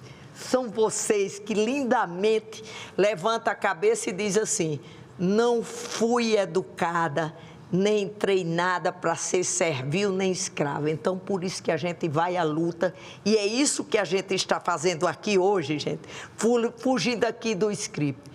Informação é poder. A importância desse evento, com cartilhas, enchendo a gente de conhecimento. Ninguém empodera mais um povo do que a informação correta. Eu costumo dizer, por isso aqui que já parabenizando a informação, toda a comunicação do Senado, que está, mesmo que não estejam uma quantidade grande de colegas senadores, porque vocês sabem que a gente está numa pré-campanha eleitoral e que isso tudo contribui, mas o povo brasileiro está nos assistindo. Não tenho dúvida de que, juntas, construiremos uma sociedade justa, moderna, delicada, onde cada uma de nós terá as oportunidades, a consideração e o respeito que todas nós merecemos. Democratização do acesso à informação e fortalecimento de práticas antirracistas na política institucional entre o Senado Federal e o Ministério da Igualdade Social. Então, minhas amigas e meus amigos, isso aqui é como a senadora Zenaide, a mãe, a avó, médica, se sente numa felicidade grande de ver que a gente não está só, e que a gente precisa lutar sempre. Não tem explicação para as pessoas serem injustiçadas por causa da sua cor, gênero, seja o que for. São seres humanos e precisam ser respeitados como tal. Muito obrigada.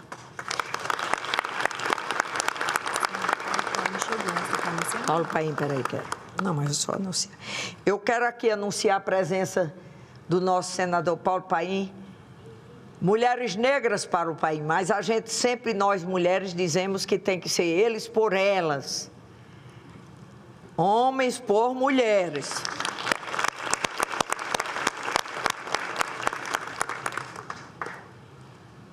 Diga aí.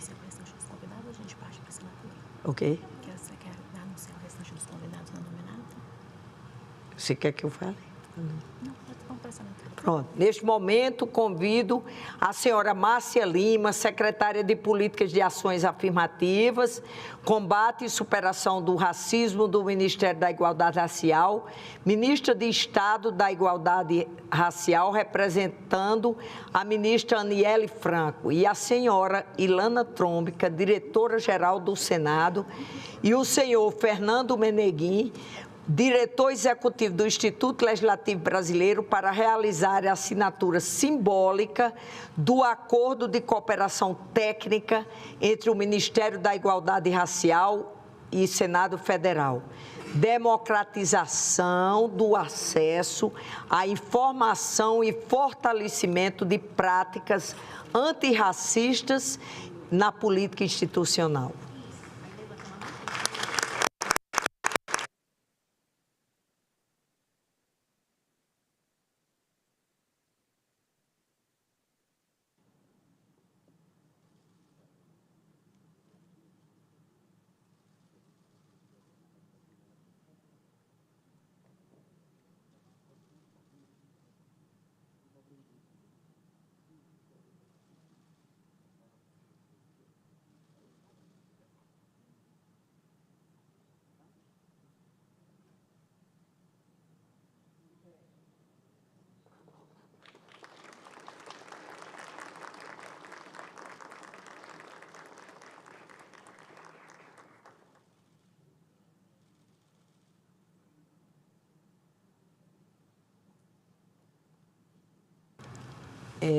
Eu quero aqui registrar a presença e já agradecer a presença das senhoras e senhores embaixadores, encarregados de negócios e representantes diplomáticos dos seguintes países: Angola, Azerbaijão, Malaui, Portugal, Timor-Leste, Uruguai, Venezuela e também registrar a presença do senhor ministro do Tribunal Superior Eleitoral, Floriano de Azevedo Marques, o senhor ministro do Tribunal de Contas da União, Antônio Anastasia, nosso colega, representando o ministro de Estado dos Direitos Humanos e Cidadania, a secretária executiva, Carolina Reis, representando o ministro de Estado do Esporte, a senhora secretária nacional de Esporte de Alto. Ainda, representando o Ministério das Relações Exteriores, a senhora diretora do Departamento de Direitos Humanos e Temas Sociais do Ministério, ministra Cláudia de Ângelo Barbosa, e representando o advogado-geral da União, a senhora chefe da Assessoria Especial de Diversão. A inclusão da Advocacia Geral da União, Cláudia Trindade. A senhora juíza de Direito do Tribunal de Justiça do Estado do Amapá, Elaine da Silva Ramos Cantuária. Senhora Procuradora de Justiça, Carla Araújo, e o senhor secretário de Relações Institucionais do Distrito Federal, Agaciel Maia.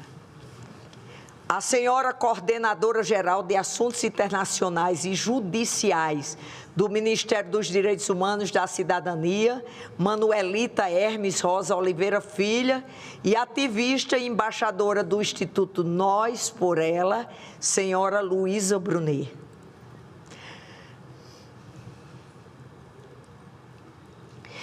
A gente vai aqui apresentar um vídeo institucional aqui do Senado Federal. Solicita a Secretaria-Geral da Mesa a exibição de um vídeo institucional preparado pela TV Senado.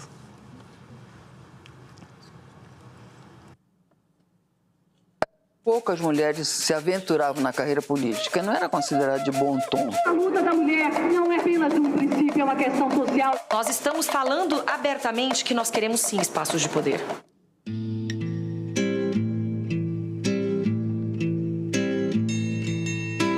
A década de 1920 assistiu a diversos movimentos de contestação à ordem vigente.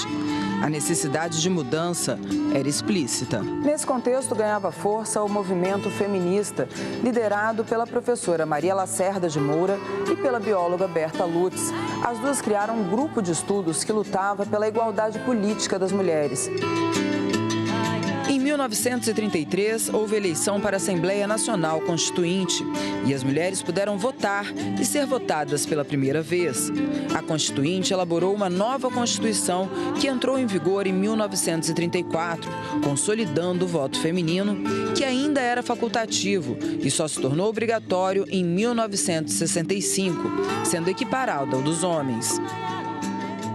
Temos os mesmos direitos, devemos também ocupar os mesmos espaços. Nós estamos chegando à conclusão que não basta reivindicar os nossos direitos, que é preciso gritar. Nós avançamos, mas é muito lento esse avanço. Por quê? Deixar a gente quantos séculos sem ter o direito a aprender a ler e a escrever. Depois, se mesmo que você soubesse ler e escrever, não podia votar, não tinha opinião. Isso, nós devemos isso a elas acordaram que se fazia necessário as mulheres participarem da educação, que era a base de tudo, empoderava, e a política. Nós somos 52% da população e temos uma representatividade no Senado de 13%. Nós, as mulheres, seguimos subrepresentadas em todos os pleitos eleitorais. Se formos falar sobre a situação de representação das mulheres negras, então o quadro de desigualdade ainda é mais profundo. A importância da gente ter mais mulheres negras nesse espaço de representatividade é justamente diversificar esse olhar sobre o produzir bens públicos, diversificar essa visão de como construir políticas, e mais mulheres negras nesse espaço poderiam colaborar com maior qualidade da democracia brasileira. Queremos proclamar a nossa abolição.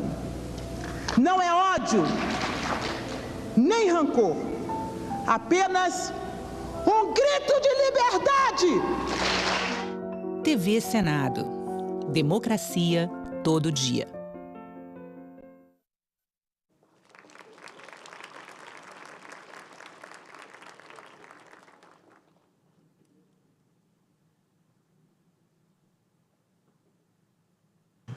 Quem é agora que eu vou chamar? Gostaria de informar que o Ministério da Igualdade Racial publicou o Guia Eleitoral com Perspectiva Feminina e Negra, em parceria com o Senado Federal e o Ministério das Mulheres. A publicação surge da necessidade de democratizar as informações relativas às normas eleitorais, enquanto um poderoso instrumento para ampliação da igualdade de gênero e de raça na política. A iniciativa marca o Dia Internacional da Mulher Negra, Latino-Americana e Caribenha. O guia destaca as novas regras que os partidos devem seguir para garantir os direitos das candidaturas negras e femininas. Dentre elas, a garantia de recursos para as campanhas e tempo de rádio e TV proporcionalmente para pessoas negras e mulheres, bem como a mudança de que os votos dados às candidaturas negras para a Câmara serão contados em dobro na distribuição dos fundos. A publicação está disponível na Biblioteca Digital do Senado Federal na internet. Neste momento, concedo a palavra à excelentíssima senhora ministra Edilene Lobo, ministra do Tribunal Superior Eleitoral. Senadora, a senhora podia convidar para compor a mesa a Caroline, a Sim. senhora secretária, que agora...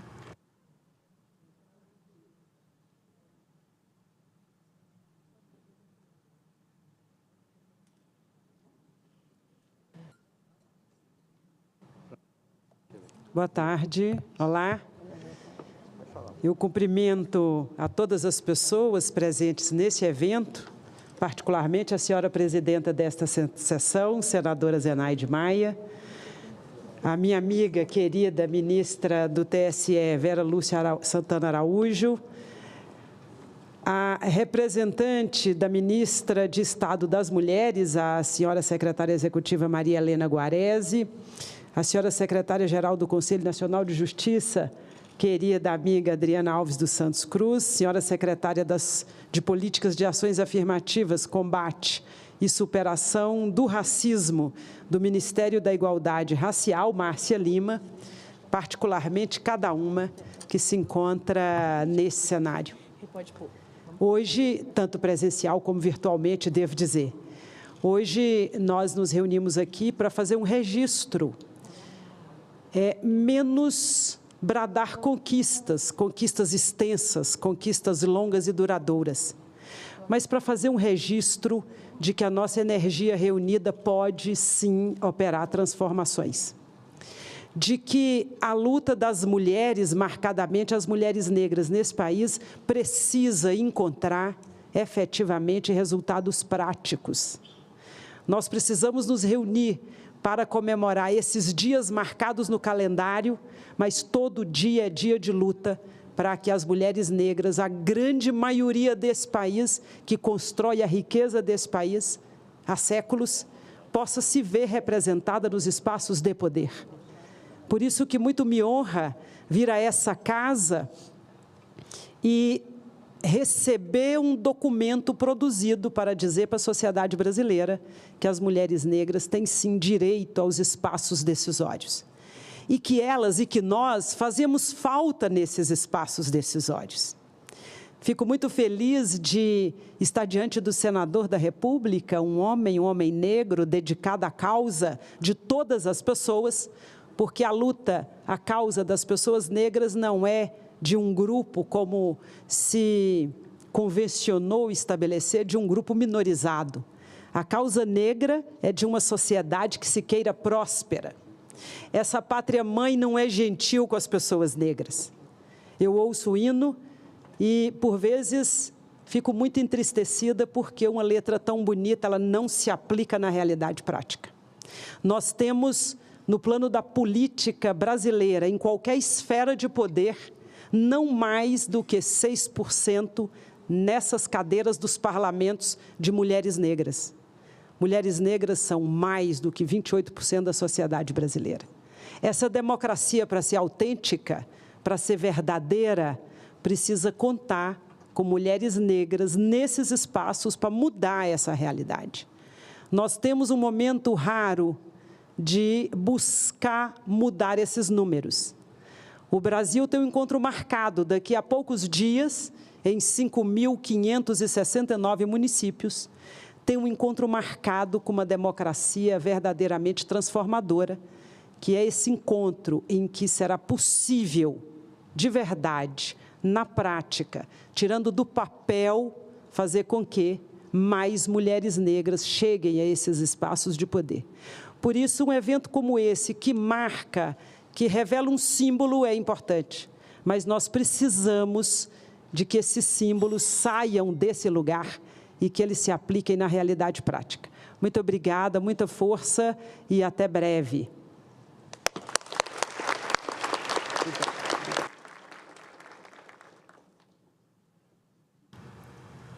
Quero registrar aqui a presença das senhoras professoras do programa Jovem Senador, Amanda Evelyn da Silveira Carneiro, do Pará, Amanda Silva Martins, do Tocantins, Érica Correia Costa Lima, do Distrito Federal, Fabiana dos Santos Sabino, Sergipe, Isabel de Menezes Noia Schultz, Minas Gerais, Judy Catarina Barreto Moraes Cavalcante, de Alagoas, Lianeide Maiara Bezerra Araújo, do Rio Grande do Norte, Maria Deurene Batista Cavalcante, do Piauí, Mércia Ferreira de Souza, do Amapá. Convido para compor a mesa a senhora Caroline Reis, secretária executiva adjunta do Ministério dos Direitos Humanos e da Cidadania, representando aqui o ministro Silvio Almeida.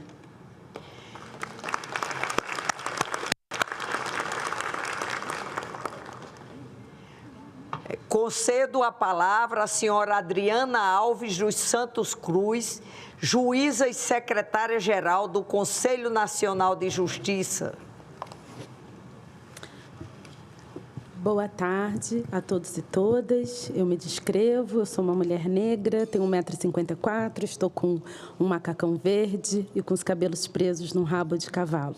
Gostaria de saudar todos os presentes, na pessoa da nossa senadora Zenaide Maia e também da ministra Edilene Lobo, tão querida.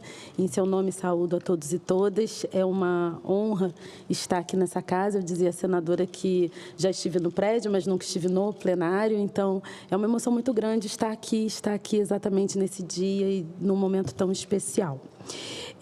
Eu gostaria de compartilhar com os senhores e com as senhoras o trecho de um texto de um dos meus irmãos, o Paulo Vicente Alves Cruz, em que ele nos fala da geografia dos afetos. E ele nos diz, e eu falo por mim com suas palavras, não é tarefa fácil descrever o lugar de onde esse texto é produzido e onde cada uma dessas mulheres que aqui estão fala. É um território sem mapas, mas ele existe, assim como existem as pessoas que nele vivem, embora não falte quem se esforce para que elas deixem de existir. É uma terra de onde não se parte, um chão feito do corpo e marcado no corpo. Aqueles e aquelas que têm essa origem recebem de toda parte a mensagem de uma voz opressiva. Não queremos vocês aqui. Este texto e a minha fala é escrito desde a morada dos que não são bem-vindos. São permanentemente estranhos, presenças inconvenientes para quem olha e vive o auto-engano de não se achar também o outro de alguém.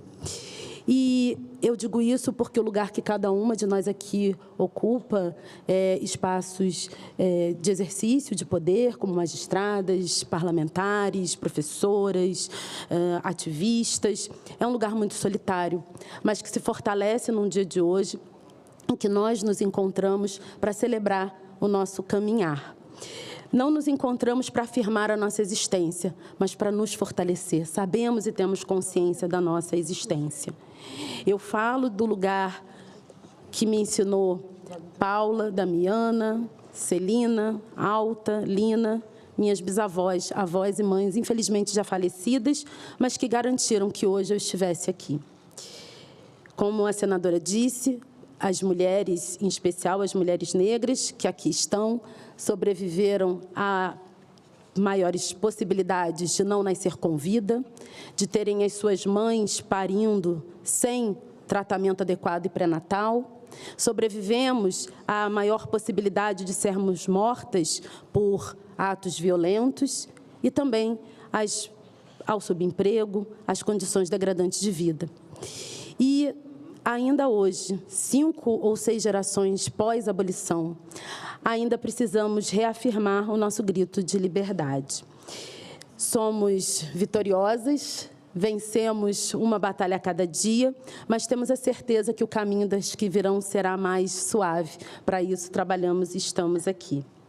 Eu gostaria de encerrar a minha fala também trazendo uma citação, dessa vez do Emicida, e fiz questão de começar e iniciar com homens negros, assim como o nosso querido senador que aqui está, porque sem os nossos companheiros não conseguimos avançar. E ele nos lembra que nós clamemos para que permita que eu fale, e não as minhas cicatrizes. E nós estamos aqui porque homens e mulheres, crianças, porque eram isso que eram traficados, crianças e adolescentes que eram traficados de África na escravidão. Ao chegar aqui nas condições mais degradantes e virulentas, prospectaram e confiaram que haveria um futuro. E graças a eles nós estamos aqui e por eles e por elas continuamos a ter esperança. Muito obrigada.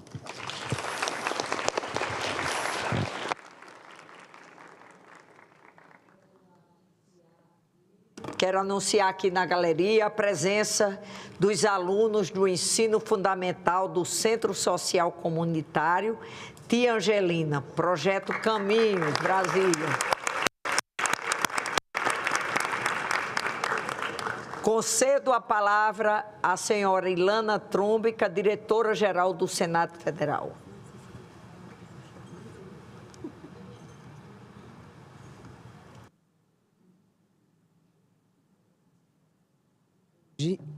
Bom, boa tarde a todos e a todas. Eu me chamo Ilana Trumbica, sou uma mulher branca, de cabelos na altura dos ombros, uso uma calça preta, majoritariamente preta, com listras finas pretas e brancas, um casaco preto e branco, uma blusa preta, um colar prateado com azul, estou levemente maquiada. Eu quero agradecer a oportunidade de fazer esse pronunciamento, que para mim é muito importante. Eu sou uma pessoa que eu gosto de me arriscar e por isso eu venho sem nenhuma fala preparada. E eu faço isso toda vez que eu uso essa tribuna, talvez pela segurança que no momento em que eu entro nesse plenário e eu vivo essa sessão, eu consigo ser inundada pelos sentimentos que estão no plenário, que estão na mesa, que estão e foram trazidos nas falas da senadora Zenaide Maia, da ministra Edilene Lobo, da ministra Vera Lúcia Santana Araújo, e que continuam na mesa as senhoras representantes Maria Helena Guarese, Caroline Reis, Adriana Alves dos Santos Cruz e Márcia Lima. E é nesse espírito de tentar compreender e internalizar o que está sendo dito, que eu tomo a coragem de chegar aqui apenas com os meus sentimentos e sem absolutamente nada escrito para ler.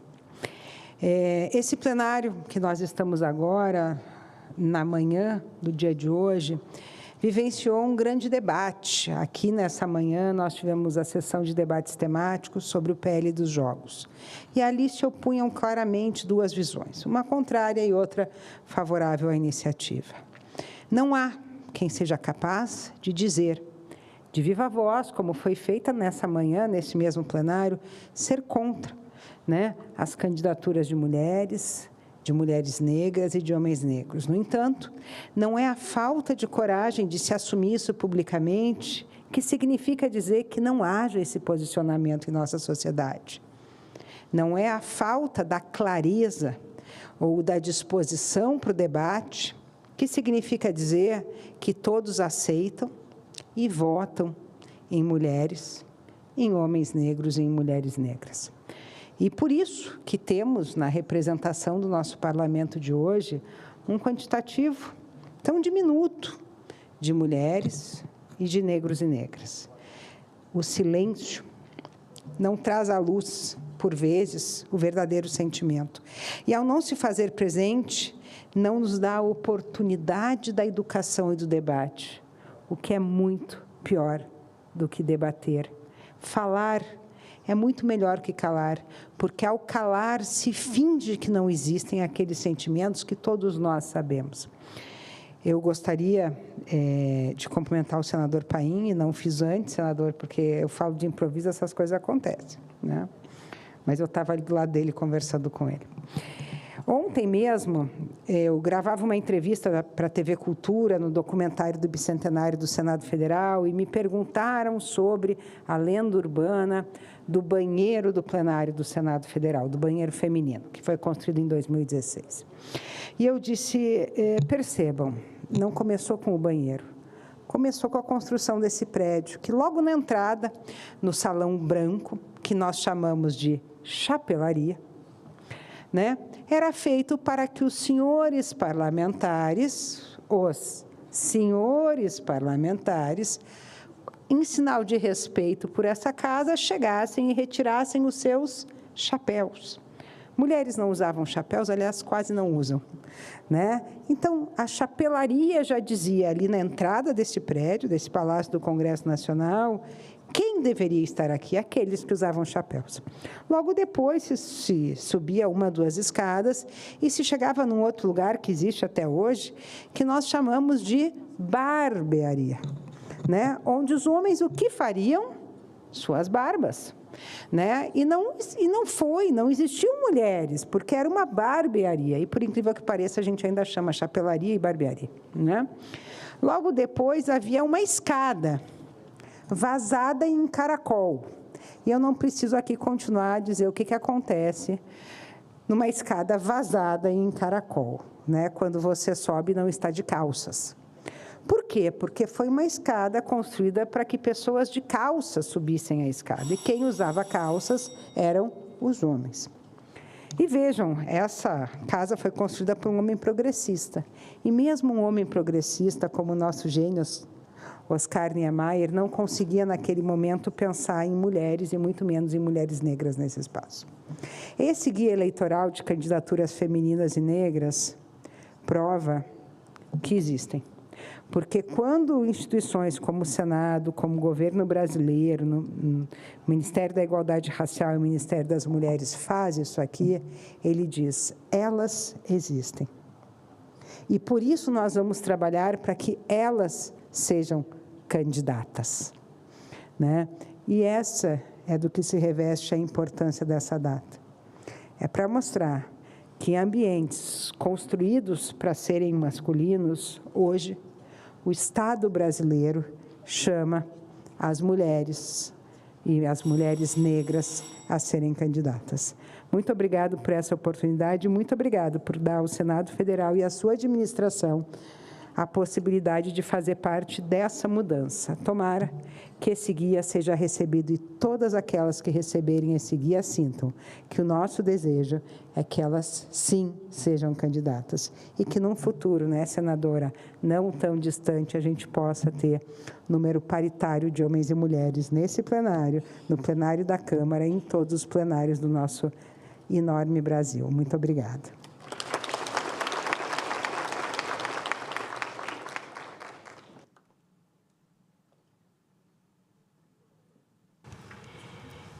Quero registrar aqui a presença da representante do Defensor Público Geral Federal, a coordenadora do Observatório de Violência contra a Mulher, Rafaela Micos, representando o presidente da Ordem dos Advogados do Brasil, seccional Distrito Federal, a senhora presidente da Comissão da Mulher, a advogada Nildete Santana, a senhora juíza de Direito do Tribunal de Justiça do Distrito Federal e Territórios, Ana Cláudia Mendes, representantes diplomáticos das seguintes embaixadas, Reino Unido e Cuba. Muito obrigada, já agradecendo a presença. Concedo a palavra à senhora Caroline Reis, secretária executiva adjunta do Ministério dos Direitos Humanos e da Cidadania, representando o ministro Silvio Almeida.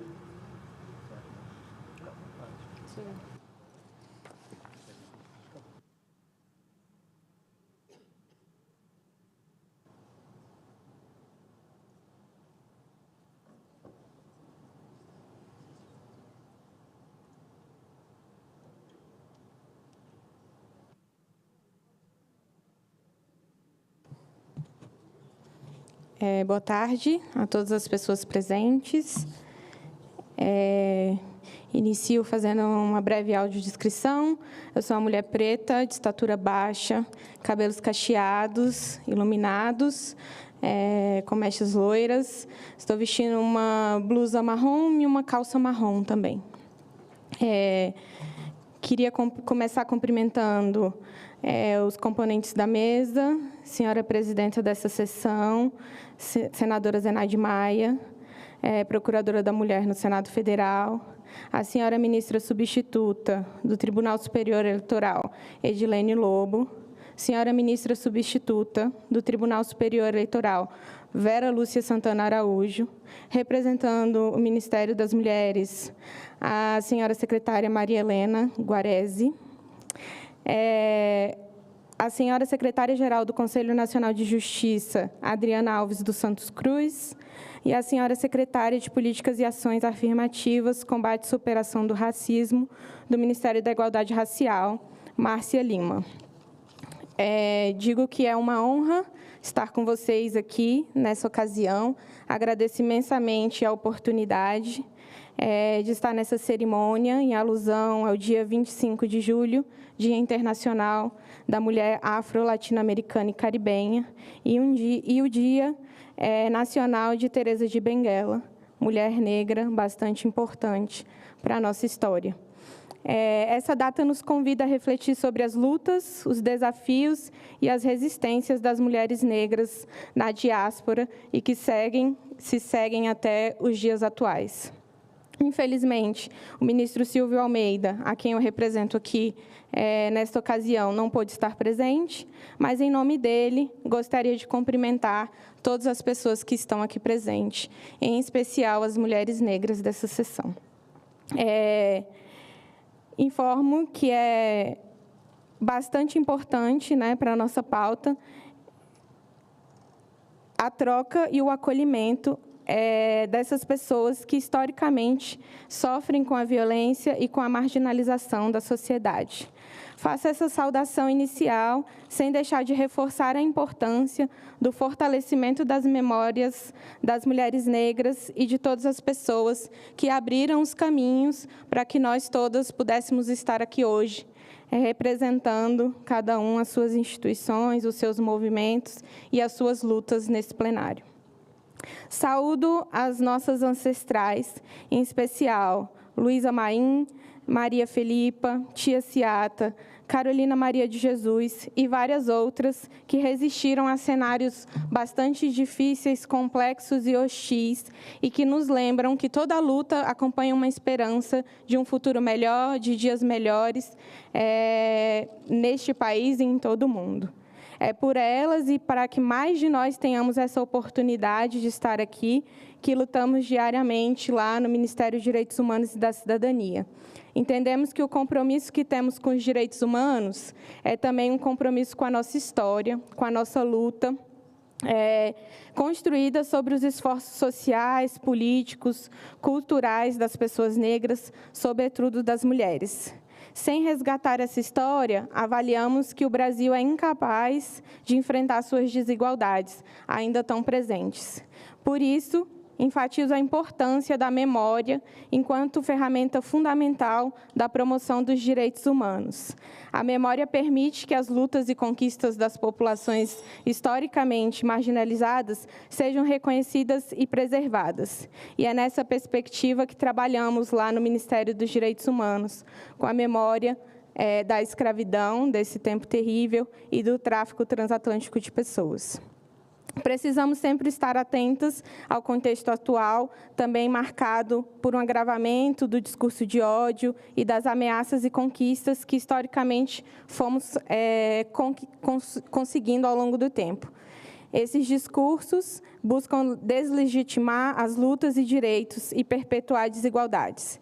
Por isso, lutamos contra isso, tentando combater todas essas questões. Em face dessa realidade, ainda é mais urgente promover memória das resistências, relembrar as pessoas que lutaram e foram importantes para isso, em especial as populações negras, que combateram o racismo, o capacitismo, o etarismo e a desigualdade de gênero, bem como a LGBTfobia e discriminação. Por isso, o dia 25 de julho não é apenas um símbolo de celebração, é um chamado a uma ação contínua pela igualdade, pela justiça, pelos direitos humanos, pela efetivação desses direitos humanos. Reafirmo, então, o nosso compromisso, enquanto governo federal e enquanto representante do Ministério dos Direitos Humanos, com a luta pela justiça, dignidade e respeito a todas as pessoas. Muito obrigada.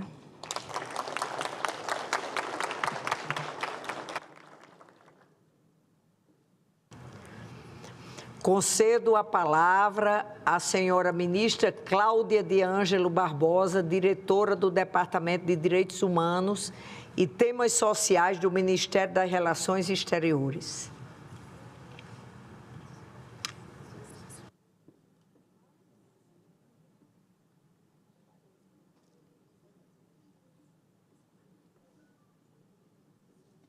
Boa tarde, senhora senadora Zenaide Maia, senhora ministra Edilene Lobo, senhora ministra Vera Lúcia Araújo, a secretária executiva Maria Helena Guarese, a senhora secretária-geral do CNJ, Adriana Alves Cruz, a senhora secretária de Políticas Afirmativas do MIR, Márcia Lima, senhoras e senhores. Há 2 semanas, o Itamaraty também celebrou o 25 de julho. No dia 25 de julho, lembramos os desafios que enfrentam as mulheres negras e celebramos a coragem de Teresa de Benguela. Mas é também um dia para reafirmar o compromisso internacional do Brasil com a igualdade de gênero e de raça.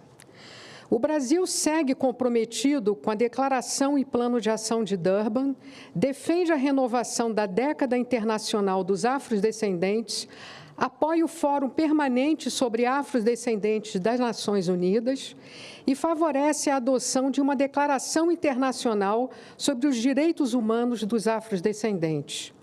No Conselho de Direitos Humanos, além da resolução sobre a incompatibilidade entre democracia e racismo, o Brasil apresentou a resolução Um Mundo dos Esportes Livre do Racismo, ambas aprovadas por consenso.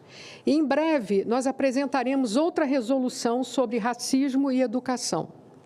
No momento, a relatora especial da ONU sobre formas contemporâneas de racismo visita Brasília e outras capitais brasileiras. Neste mês, Salvador sediará a Conferência Regional da Diáspora, também denominada Conferência da Sexta Região da Diáspora, que compreende a diáspora africana e afrodescendente.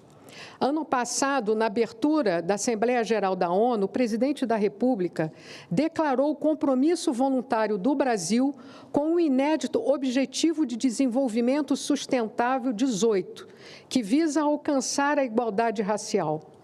Quanto à equidade de gênero, o Brasil lidera o inédito grupo de trabalho sobre empoderamento da mulher do G20, que pela primeira vez insere a agenda de gênero na pauta governamental do G20. Participamos da Comissão sobre Situação da Mulher e nos submetemos à revisão pelo Comitê sobre a Eliminação de Todas as Formas de Discriminação contra as Mulheres este ano.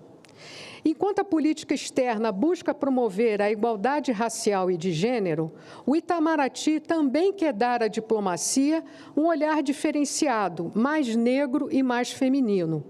Resultado da Conferência de Durban, o Programa de Ação Afirmativa do Instituto Rio Branco concede há 22 anos bolsas para candidatos negros, o que já permitiu a aprovação de mais de 50 diplomatas negros. Além de cotas para negros e pessoas com deficiência, este ano o Rio Branco decidiu estabelecer uma nova meta. No concurso de admissão à carreira diplomática, serão convocadas para a segunda fase até 75 candidatas mulheres, sendo que 35 dessas vagas serão destinadas a mulheres negras. Senhoras e senhores, Lélia Gonzalez, a criadora do termo amefricanidade, né, disse uma vez: a liberdade das mulheres negras é também a liberdade de toda a sociedade. Não seremos um país desenvolvido enquanto 1/3 da população brasileira, feminina e negra, seguir invisível para o restante da sociedade, ignorada pelo poder público, excluída da distribuição de renda e apartada da prosperidade econômica. O dia de 25 de julho celebra a amefricanidade que Lélia Gonzalez cunhou. No entanto, precisamos ir além de uma data. É necessário que todos os dias sejam dias de celebrar a mulher e reverenciar especialmente a mulher negra.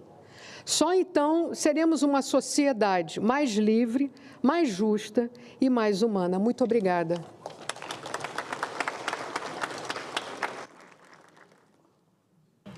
Quero aqui registrar a presença de nossa colega senadora, Rosana Martinelli, que está aqui conosco, prestigiando mulheres e mulheres negras, está ali nossa colega.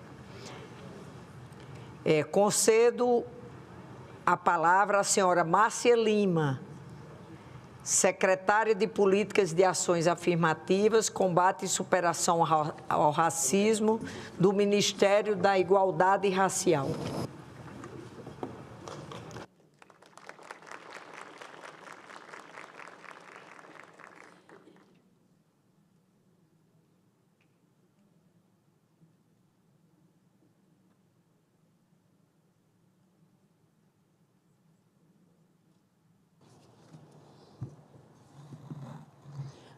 Boa tarde a todas as pessoas presentes. Eu quero começar agradecendo a senhora presidente desta sessão, a senadora Zenaide Maia, e ao cumprimentá-la, cumprimento as demais autoridades da mesa.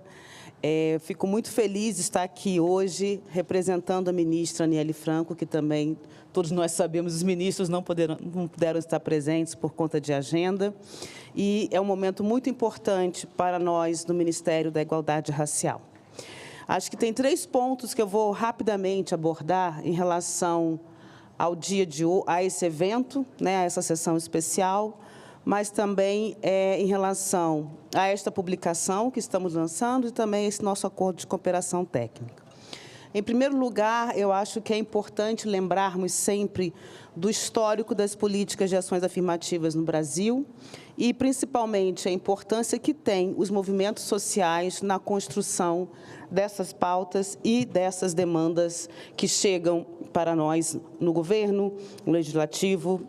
Eu acho que é muito importante sempre lembrar que os nossos avanços são frutos de lutas e, nesse momento, nós temos que marcar aqui tanto o papel do movimento de mulheres, movimento feminista, movimento negro, na construção de uma melhor participação e representação política de mulheres e mulheres negras e pessoas negras no Brasil, né? Entretanto, apesar dessa implementação dessas políticas de gênero e raça para aumento da representatividade em instâncias de tomada de decisão, a subrepresentação e o subfinanciamento continuam presentes no cenário político brasileiro. Outro desafio muito importante de registrar nesse momento é que, para além da subrepresentação, do subfinanciamento, é a violência política enfrentada pelas mulheres que se dedicam à política no Brasil hoje. Esse é um tema muito premente e muito preocupante para a democracia brasileira, que é a questão da violência política que as mulheres enfrentam. Bem, esse acordo de cooperação técnica entre o Ministério da Igualdade Racial e o Senado Federal visa justamente uma realização coletiva, né, de ações afirmativas para democratizar o acesso à informação sobre o processo eleitoral e a participação política de mulheres e da população negra. Nós sabemos a importância que tem a informação. Eu acho que esse guia ele é muito importante para que a gente possa ampliar, né, o conhecimento e a capacidade de atuação política desses grupos historicamente marginalizados. E esse acordo tem como plano fundamental, como pilar fundamental, o Plano de Equidade e Gênero e Raça do Senado Federal para 2024 e 2025. Mais ainda sobre o guia, eu gostaria de agradecer muito, né, fazer um agradecimento muito especial às suas autoras, que infelizmente não estão conosco hoje, Aline Moreira dos Santos, Jéssica Teles de Almeida, Raquel Cavalcante Machado. Muito obrigada pelo trabalho, pela dedicação, que esse guia, com certeza, há de contribuir para que mulheres e pessoas negras consigam estar em condições mais igualitárias na participação política, né? Eu acho que esse guia será muito útil para o planejamento, organização e execução das campanhas eleitorais, com enfoque nas perspectivas de raça e gênero dentro das candidaturas. Além disso, as informações fornecidas contribuem para uma participação mais ampla e qualificada de mulheres e pessoas negras nesse processo eleitoral. É fundamental reconhecer que os partidos e as organizações políticas desempenham um papel crucial na justa representação do povo brasileiro na política e no parlamento. Portanto, para garantir uma maior participação de mulheres e pessoas negras nos processos de tomada de decisão, essa participação deve ser assegurada como um compromisso público dos partidos, incluindo a aplicação proporcional dos fundos partidários e o apoio técnico político necessário. O guia é direcionado a todas as pré-candidatas e candidatos com o objetivo de combater e superar o subfinanciamento e a subrepresentação, visando reduzir as desigualdades e fomentar a participação, garantindo a presença de mulheres e pessoas negras em carreiras eletivas. Portanto, queremos, com isso, ampliar a representatividade e a equidade dentro dos espaços de tomada de decisão, promovendo transformações sociais para as futuras gerações. Muito obrigada.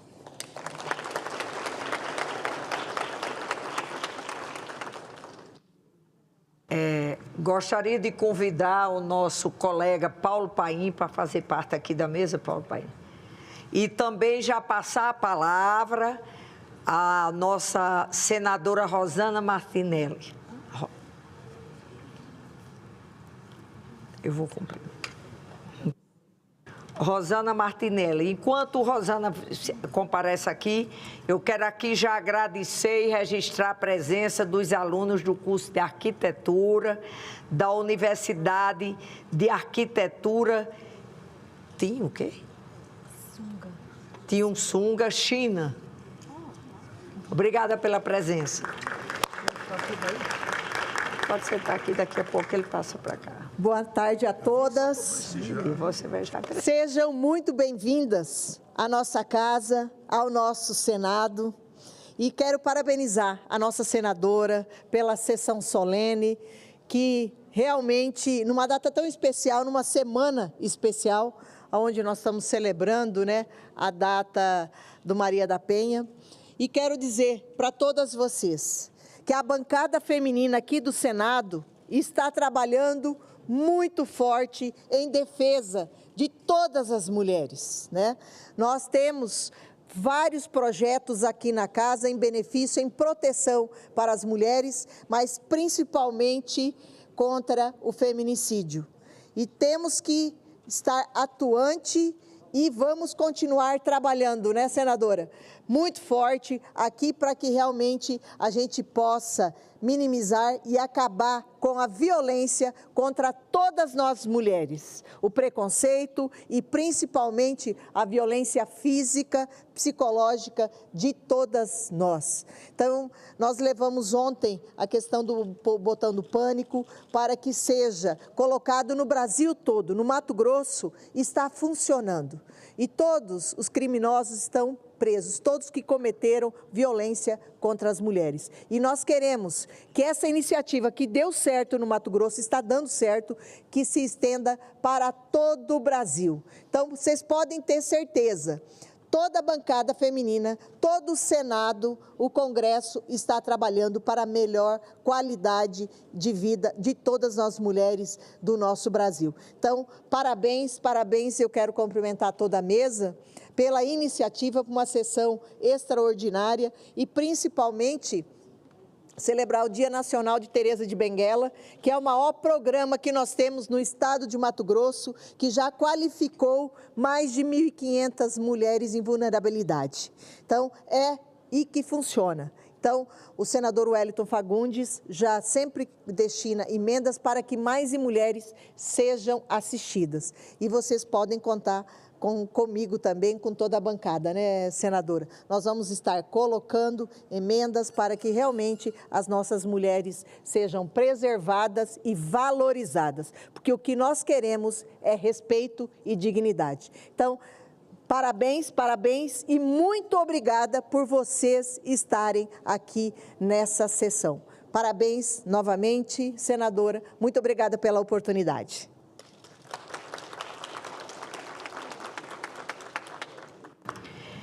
Concedo a palavra agora à senhora Maria Helena Guarese, secretária executiva do Ministério das Mulheres.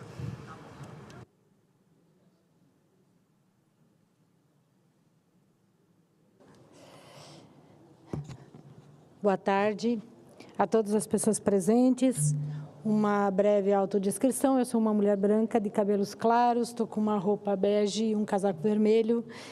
Quero, primeiramente, cumprimentar as pessoas que me antecederam na fala toda e Paulo Paim, companheiro de história e de luta. Muito obrigada, parabéns. Corroborando com todas as falas que me antecederam, é com imensa alegria que trago aqui a mensagem da ministra Cida Gonçalves nessa sessão tão especial, tão simbólica, que celebra o Dia Internacional da Mulher Negra Latino-Americana e Caribenha e o Dia Nacional de Teresa de Benguela e da Mulher Negra, com o lançamento do Guia Eleitoral para Candidaturas Femininas e Negras. Esta sessão nos convida a refletir sobre o papel crucial das mulheres negras na construção de uma sociedade mais justa, inclusiva e democrática. Teresa de Benguela, cuja memória homenageamos no dia 25 de julho, foi uma líder quilombola que lutou bravamente pela liberdade e pela dignidade de seu povo. Sua história nos ensina sobre a força e a resistência das mulheres negras, que, ao longo dos séculos, enfrentaram desafios que ficam na história e foi uma luta por uma sociedade justa e também igualitária. O lançamento desse guia pelo Ministério da Igualdade Racial, em parceria com o Ministério das Mulheres e o Senado Federal, é um tributo à coragem e determinação de todas as mulheres negras que lutam com suas vozes e seus corpos. Este guia eleitoral é mais do que um conjunto de orientações, é uma ferramenta de transformação social. Ele representa uma parte importante na luta por representatividade política das mulheres negras no Brasil. Sabemos que a política brasileira ainda reflete as desigualdades históricas que permeiam nossa sociedade. E é inegável que as mulheres, especialmente as mulheres negras, enfrentam barreiras significativas para acessar e exercer o poder público. Segundo os dados mais recentes, as mulheres negras são a maioria da população feminina no Brasil, mas ainda são subrepresentadas nos espaços de poder. Essa desigualdade é um reflexo direto do racismo estrutural e do machismo que persistem em nossa sociedade. O lançamento desse guia, fruto do compromisso político que o presidente Lula tem com a sociedade e que esse Senado tem, é uma resposta a essa realidade, oferecendo suporte, conhecimento e estratégias para que mais mulheres negras possam se candidatar, se eleger e ocupar os espaços de decisão que lhes são de direito. Saúdo o Ministério da Igualdade Racial pela iniciativa de construção dessa parceria conosco, com o Ministério das Mulheres e com o Senado Federal, para a construção desse instrumento, que aborda as questões específicas que as candidaturas femininas e negras enfrentam, oferece orientações práticas sobre como organizar uma campanha, como lidar com os desafios do financiamento eleitoral, como se proteger contra a violência política e como construir uma comunicação eficaz que fale diretamente às necessidades e esperanças de nossa população. Como disse, quero repetir aqui a palavra da senadora, nada empodera mais um povo do que uma informação correta. E esse guia traz isso para nós mulheres. E para as mulheres brancas e negras também. O Ministério das Mulheres reforça a mensagem que lugar de mulher é onde ela quiser. E nós, mulheres, negras e brancas, sabemos, nós queremos o poder. As políticas públicas só serão verdadeiramente justas e inclusivas quando forem concebidas e implementadas por uma diversidade de vozes. A presença das mulheres negras na política é essencial para a construção de um Brasil democrático. A construção de uma sociedade onde todas as pessoas, independente de sua cor, raça, etnia, gênero ou classe social, tenham as mesmas oportunidades de participar e influenciar os rumos do nosso país, é um compromisso do governo federal e de todas nós mulheres. Por isso, muito obrigada.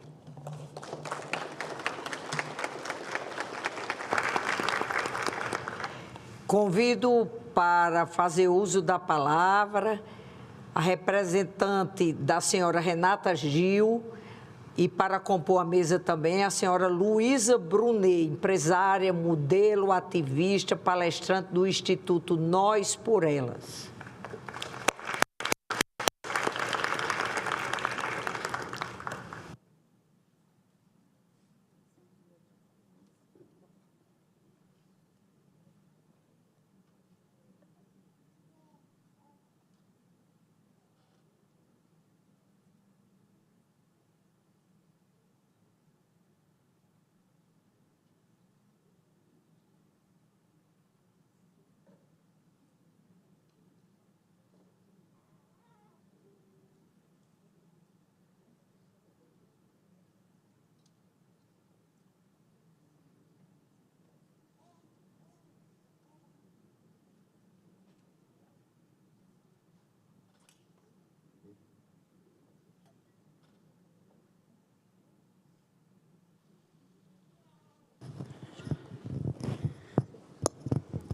Boa noite a todos, acho que boa noite, boa tarde. Boa noite a todas as mulheres negras que estão aqui presentes agora nessa sessão, as mulheres que estão nos ouvindo através da TV Senado e todas as mulheres negras que vivem no país e no mundo, que sofrem diariamente na luta incansável.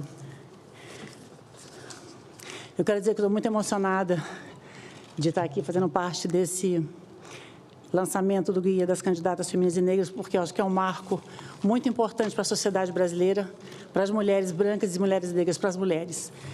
E eu parabenizo toda a equipe que construiu essa política pública importante e dizer que essa luta das mulheres no Brasil e no mundo faz parte do contexto feminino. Nós, mulheres, somos mulheres fortes que lutamos pelos nossos direitos. Ontem foi o aniversário da Lei Maria da Penha, um evento muito lindo dedicado a essa lei tão importante para todas nós mulheres. Eu queria cumprimentar a Regina Célia Barbosa, que é a gestora do Instituto Maria da Penha. Eu queria agradecer também a possibilidade de estar fazendo parte do Instituto Nós por Elas, criado pela Renata Gil, hoje conselheiro do CNJ, e poder contar um pouco da minha história de luta também, de uma menina que viveu violência doméstica em casa, sofreu um abuso sexual aos 11 anos de idade, sofri violência doméstica na vida adulta e continuo lutando pelos direitos das mulheres e meninas do Brasil. Muito obrigada.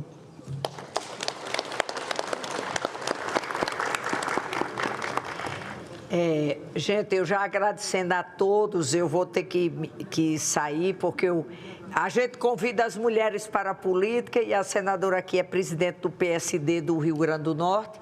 E como todos sabem, a gente está em pré-campanha e eu tenho que sair para pegar um voo. Mas você pense que quem vai ficar no lugar, olha aqui.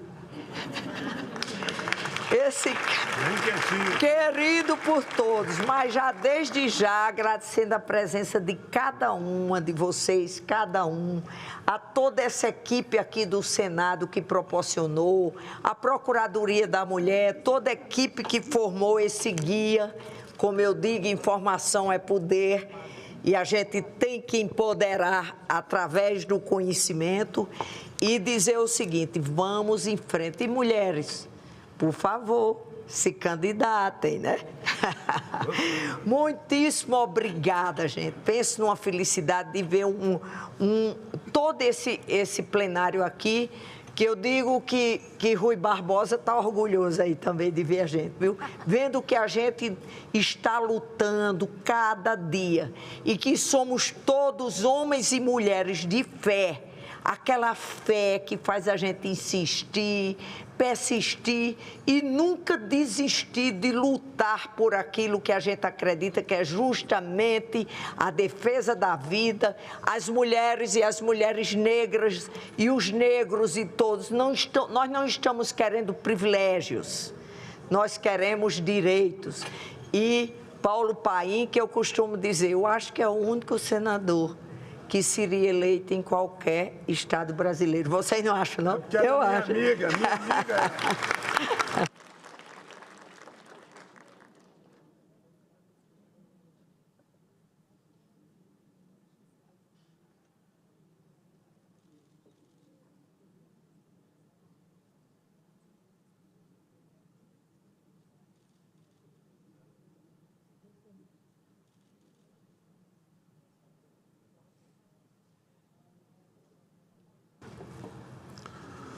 Minhas amigas e meus amigos, muito poucos homens aqui nessa mesa, parece que só tem eu, né?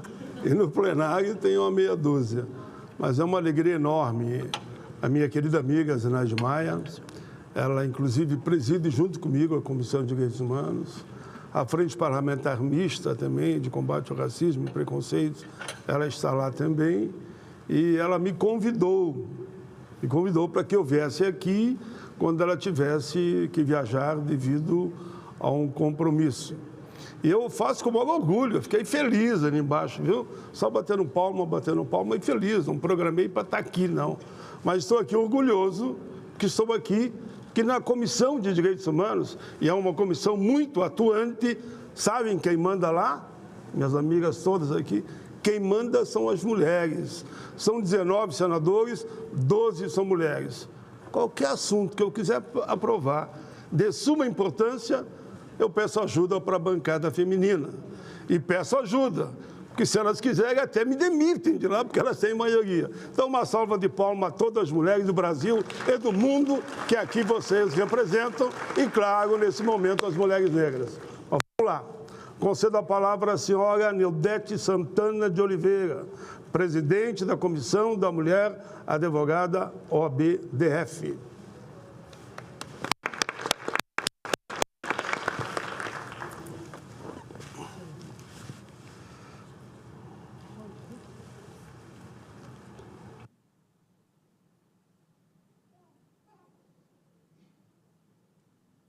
Boa tarde a todas e a todos. É um privilégio poder estar aqui nessa casa. Quero cumprimentar a senadora que teve que se retirar, a senadora Zenaide, pela iniciativa, né? A senadora Edilene Lobo, a ministra Edilene Lobo, a ministra Vera Lúcia, nas pessoas de quem cumprimento os demais membros da mesa. Gostaria de dizer aqui que esse ato é muito simbólico e essencial, porque nós sabemos que de todas as dificuldades que as mulheres enfrentam, as mulheres negras enfrentam uma dificuldade ainda maior. Nós também sabemos que no mundo da política ainda somos minoria. embora as leis de cota tenham nos assegurado uma participação mais efetiva na política brasileira. Não obstante, o Brasil ainda ocupa o 9º lugar na América Latina entre 11 países. E digo aqui que é lamentável que a gente ocupe esse lugar. É importante que a gente destaque a necessidade da participação feminina para que a gente possa trazer pautas de interesse feminino. Quando foi criada a Constituição de 88 e tivemos a bancada do batom, nós conseguimos, com apenas 26 mulheres, trazer pautas que jamais teriam sido trazidas pelos homens que estavam aqui nessa casa. Porque tem pautas que são do nosso interesse e que eles jamais se lembrariam dela, como, por exemplo, a questão do direito e a obrigatoriedade à creche. O direito à creche. Nós precisamos estar representadas nos centros de poder e decisão para que a gente possa trazer as nossas dores e as nossas necessidades. E é tão fundamental que a gente possa se candidatar e que a gente possa efetivamente participar, porque senão não teremos um Estado verdadeiramente democrático. Não se faz democracia sem a participação feminina, nem sem a participação da comunidade negra.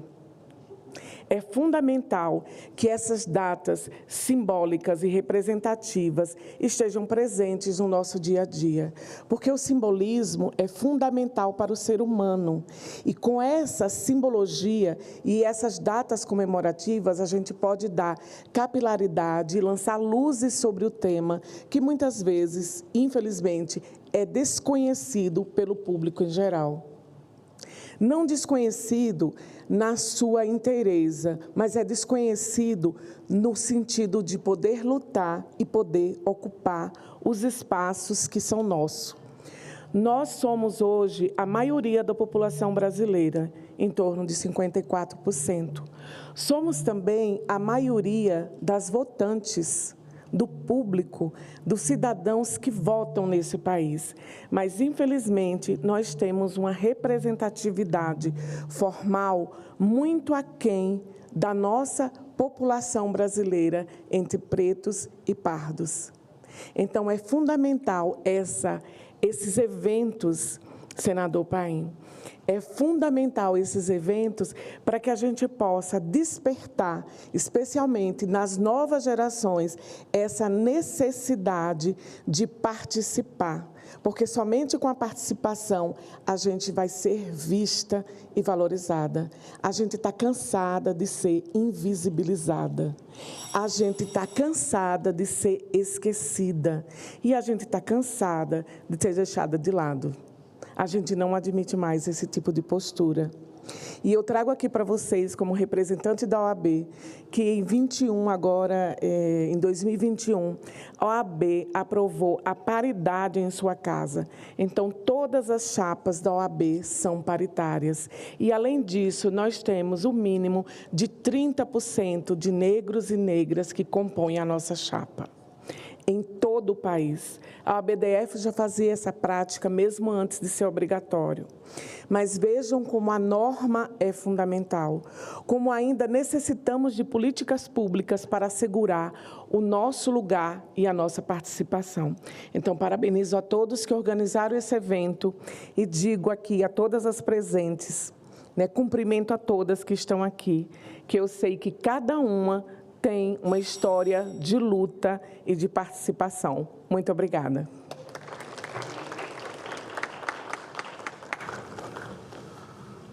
Parabéns à senhora Nildete Santana de Oliveira, que é presidente da Comissão da Mulher Advogada da OAB, que traz aqui os dados da OAB, onde já existe lá, de forma permanente, uma paridade. Sempre é bom ouvir.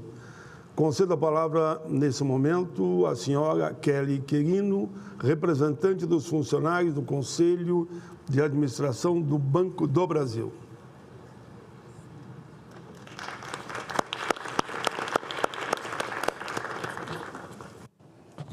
Obrigado pela companhia, que eu estava ali sentado quietinho, veio um cidadão do Banco do Brasil, tudo isso aqui é a nossa líder para te acompanhar aqui. Obrigada, senador. Boa tarde a todos e todas aqui presentes nessa tarde. Eu sou uma mulher negra, de cabelo cacheado, estou com um casaco e um vestido verde, estou com um óculos branco. E saúdo a todas as autoridades aqui presentes, na figura da senadora Zenaide Maia, que organizou essa sessão, na figura do senador Paulo Paim, que agora substitui, presidindo essa mesa, a senhora ministra substituta Edilene Lobo, a senhora ministra substituta Vera Lúcia, a representante do Ministério do Estado das Mulheres, Maria Helena Garese, a senhora secretária do Conselho Nacional de Justiça, Adriana Cruz, e a senhora secretária de Política de Ações Afirmativas, Márcia Lima. Também agradeço a todas as mulheres que estão aqui presentes nessa solenidade, né, principalmente para as mulheres negras, já que essa sessão é em celebração ao dia 25 de julho, Dia das Mulheres Negras, Latino e Caribenha, e dia também de Teresa de Benguela, Dia Nacional de Teresa de Benguela, né? É simbólico a gente estar aqui hoje no Congresso Nacional, Casa do Povo, povo que escolhe parlamentares para legislarem para o avanço e desenvolvimento do nosso país. Um país que, no passado, não incluiu politicamente e socialmente mulheres e pessoas negras, os excluindo e os colocando nos piores indicadores sociais do país. Há pesquisadores que chamam esses grupos de minoria. Não gosto do termo. Uso grupos historicamente excluídos. Por quê? Porque narrativa tem poder e, semanticamente, minoria traz que somos menos na população do nosso país, o que não é verdade. A população negra, segundo dados do IBGE, é a maioria da população e as mulheres são a maioria do nosso país. Ou seja, somos maioria, mas propositalmente fomos excluídos dos espaços de poder. Hoje, por causa de muita luta no século XX, a gente viu no vídeo que a TV Senado fez, mulheres e pessoas negras estão reivindicando o direito de estar em vários espaços. As políticas públicas criadas no século XX, como acesso à educação gratuita e pública, direito ao trabalho por meio do salário digno, direito à saúde reprodutiva da mulher, acesso à saúde pública gratuita e universal, possibilitou que herdeiras de Teresa de Benguela pudessem adentrar espaços da universidade, do judiciário, do legislativo, executivo e empresas para construírem novas narrativas. Não as narrativas ultrapassadas dos livros de história do século XX, onde apenas colocavam a história de que fomos escravizados e que no dia 13 de maio nos libertaram, mas uma história que fomos protagonistas de nossa liberdade desde que a primeira pessoa negra chegou de forma violenta neste país. E os quilombos sempre foram espaços de resistência, de luta, reivindicando uma humanidade que o racismo criado no período colonial tentou sistematicamente nos tirar. Parafraseando a nossa notável escritora e mais velha, Conceição Evaristo, combinaram de nos matar e combinamos de resistir. Resistimos a todas as violências e narrativas que tentaram nos inferiorizar e ainda demos tudo que temos no sentido de construir um país como é o Brasil. Porque a nossa língua, a nossa comida, a nossa cultura advém muito dessa diáspora africana. Agora, parafraseando Lélia Gonzalez, o que seria da língua portuguesa falada no Brasil sem o português, com palavras vindas de origem banto, que fazem parte da nossa língua portuguesa. Eu sou fruto dessas políticas e dessas mulheres, né? E sou funcionária do Banco do Brasil, tenho 17 anos de Banco do Brasil, e o Banco do Brasil é uma instituição de 215 anos, que só no ano passado teve a primeira mulher negra nomeada como presidente da nossa instituição, Tarciana Medeiros. Há uma intencionalidade na nomeação do presidente Lula. É importante que haja intencionalidade para mudarmos a narrativa de que não estamos preparados. Hoje eu estou aqui representando 120 mil funcionários que me elegeram para representá-los no Conselho de Administração do Banco do Brasil. Temos menos de 1% de mulheres negras nos cargos de conselheiras nas empresas de capital aberto em nosso nosso país. Ou seja, é importante termos intencionalidade. Desde então, o Banco do Brasil assinou o protocolo do Pacto da ONU e se tornou embaixador do movimento Raça é Prioridade, Elas Lideram e Salário Digno. Há ações afirmativas criadas internamente, como Raça é Prioridade, um protocolo de intenção assinado com o Ministério da Igualdade Racial, entre outras ações, com o objetivo de lutar pela equidade de gênero e raça no Banco do Brasil. No campo dos negócios, o BB criou o cartão Raízes, que parte dos recursos vai para a manutenção de jovens negros no ensino superior. No que tange à participação de pessoas negras e de mulheres nas eleições, o banco é o banco do setor público que é o responsável por abrir as contas dos candidatos para a prestação de contas e também para pagamento de mesários. E, de uma forma inovadora, agora a gente tem todo esse processo totalmente digital. Então, cada vez mais é muito importante a gente ter intencionalidade para mudarmos o rumo do nosso país em todos os espaços de poder. Ainda é muito que ser pavimentado, mas estamos mudando as narrativas futuras e o futuro de mulheres e pessoas negras do Brasil. Obrigada. Meus cumprimentos à senhora Kelly Querino, representante institucional do Conselho Legislativo do Banco do Brasil, pelo seu belo pronunciamento. Concedo a palavra de imediato à excelentíssima senhora ministra Vera Lúcia Santana Araújo, ministra do Tribunal Superior Eleitoral.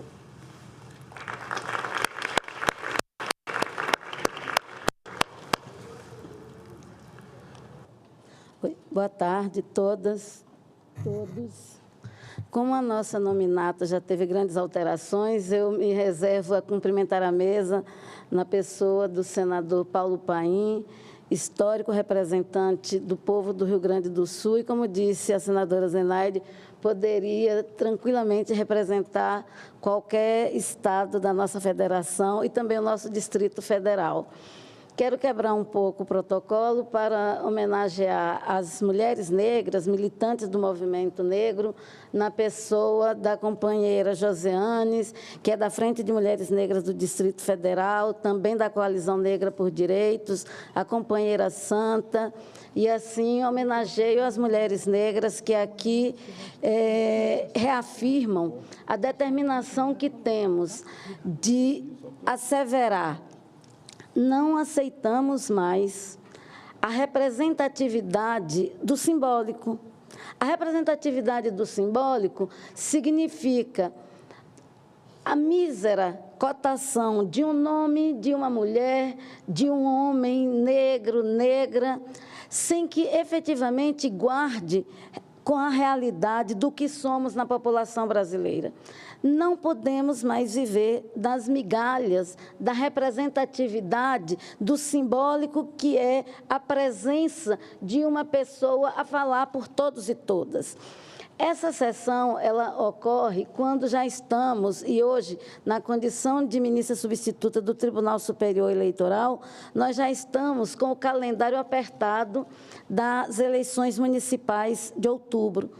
E precisamos que as nossas mulheres negras, que os nossos homens negros encontrem nos seus partidos o respeito e o compromisso constitucional que é imposto aos partidos políticos. A representação política da democracia brasileira é monopólio dos partidos políticos. É assim que democraticamente a gente se organiza, é assim que a nossa Constituição Federal organiza a nossa democracia representativa.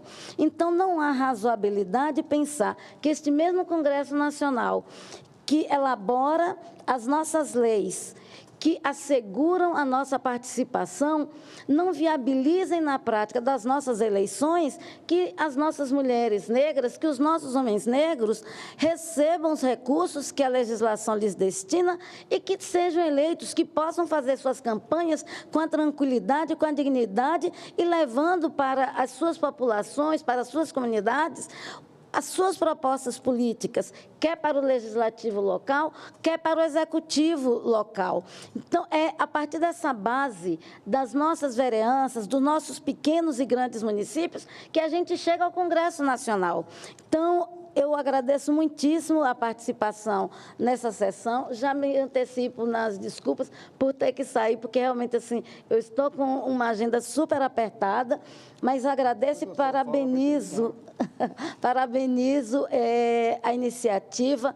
Esse guia nos chega seguramente num ótimo momento e vai ser uma ferramenta de muito bom uso por todas as nossas candidatas, por todos os nossos candidatos, compromissados e compromissadas que são com a transformação, com a equalização da representação da vida política brasileira, em todas as instâncias, em todos os poderes que compõem o Estado Democrático da República Federativa do Brasil. Muito obrigada.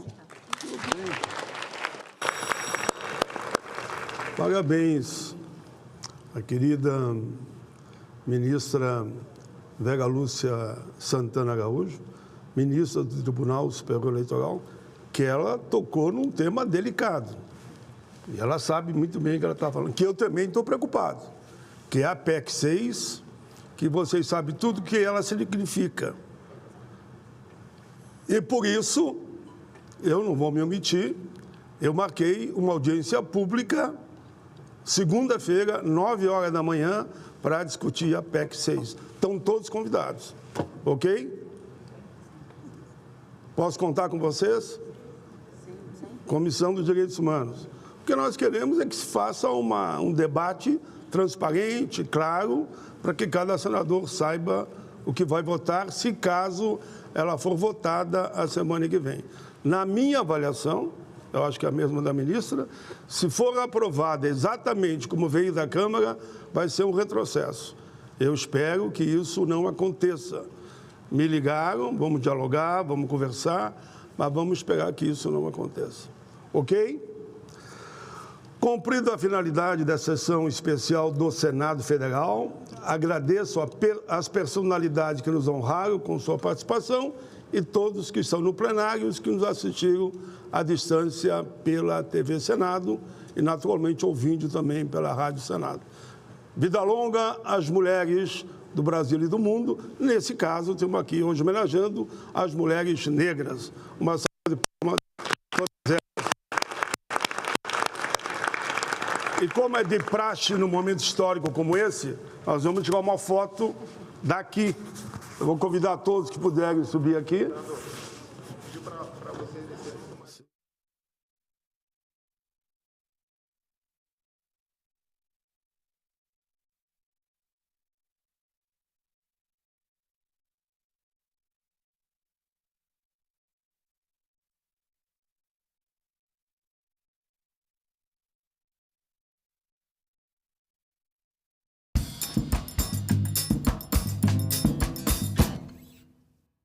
Crise da água, bilhões de pessoas sem acesso.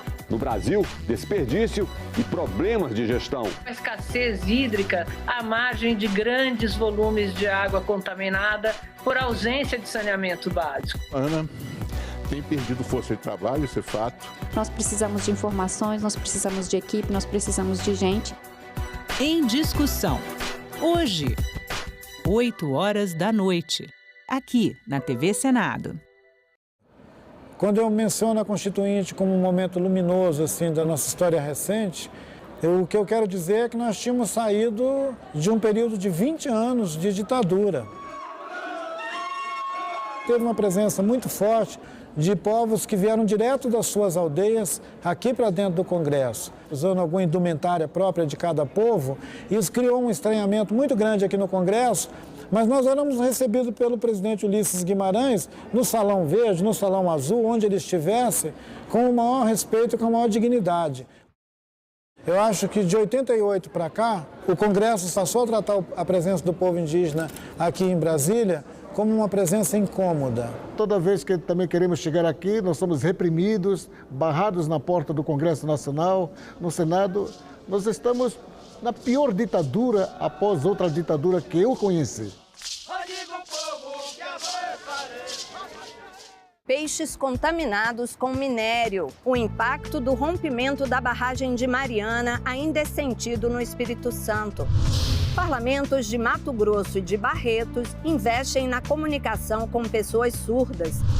Pequenos agricultores de Minas Gerais ganham renda extra com usinas solares. Tudo isso você vê no Parlamento Brasil. Parlamento Brasil, toda sexta, 8 horas da noite, aqui na TV Senado. Agora é lei. A injúria racial passa a ser tipificada como crime de racismo. Com a nova lei, a pena para o crime de injúria racial, que antes era de 1 a 3 anos, aumenta para 2 a 5 anos de reclusão. O Senado votou, agora é lei. Acho que uma coisa importante é que as coisas mudam dependendo da esfera que a gente as observa. Dentro do direito a gente tem uma mania, equivocada, mas é uma mania de tentar dividir a sociedade entre os honestos, os homens de bem e os bandidos. E a gente nunca consegue achar essa linha, que linha tênue é essa? Filosofia Pop, neste sábado, 7 horas, aqui na TV Senado.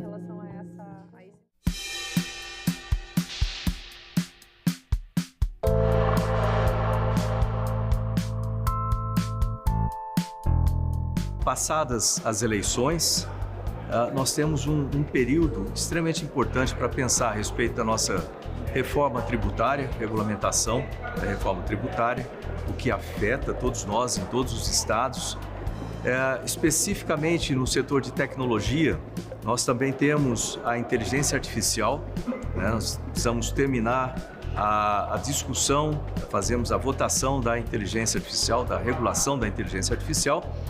E eu tenho uma expectativa muito grande também no segundo semestre de conseguirmos votar a PEC 31, a PEC da ciência. Essa PEC, ela aumenta os investimentos do Brasil de 1,14% do PIB para pelo menos 2,5% do PIB num prazo de 10 anos. Isso é muito importante para o desenvolvimento econômico e social do país.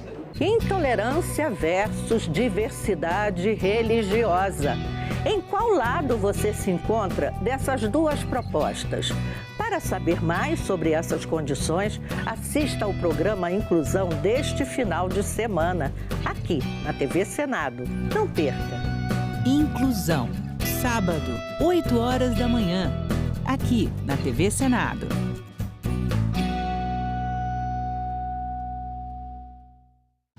Uma notícia falsa pode vir de quem a gente menos espera, no grupo da família ou nas nossas redes sociais. Mas como saber se uma informação é verdadeira? Agora, as informações sobre o Senado podem ser checadas pelo WhatsApp. Envie texto, link, foto, captura de tela ou vídeo de qualquer notícia duvidosa sobre o Senado Federal. Nossa equipe vai analisar o material e responder se a informação é falsa, verdadeira ou imprecisa. Ficou na dúvida? Senado verifica. O crescimento da energia fotovoltaica no Brasil para uso próprio e uso público. A capital federal lidera ranking de cidade com mais painéis solares instalados para produção de energia limpa. E São Paulo é o estado com maior geração distribuída de energia solar. Ecosenado, neste sábado, 9 horas da manhã, aqui na TV Senado. Todo mundo tem um talento especial para ser mesário ou mesária.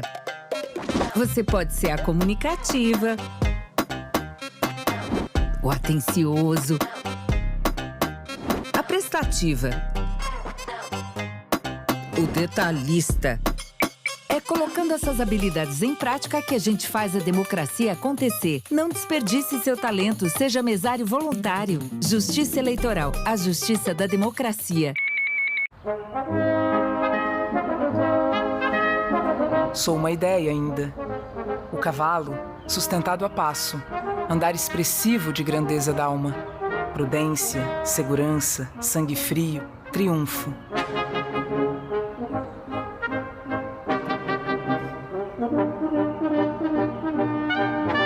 Monumentos. Neste sábado, 2 horas da tarde, aqui na TV Senado.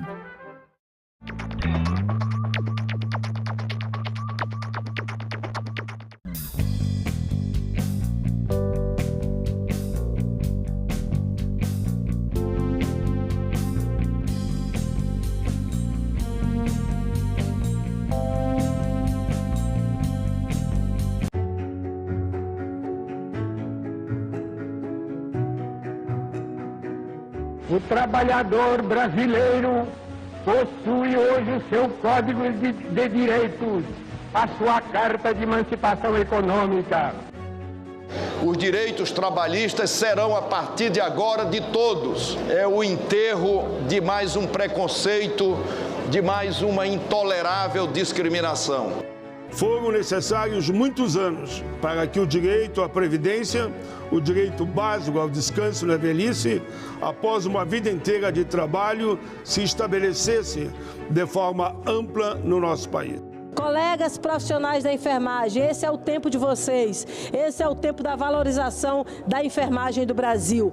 Prevalece a sensação de que ainda nos resta muito chão a marchar em nome dos trabalhadores brasileiros. TV Senado. Democracia todo dia. O programa a seguir é livre para todos os públicos.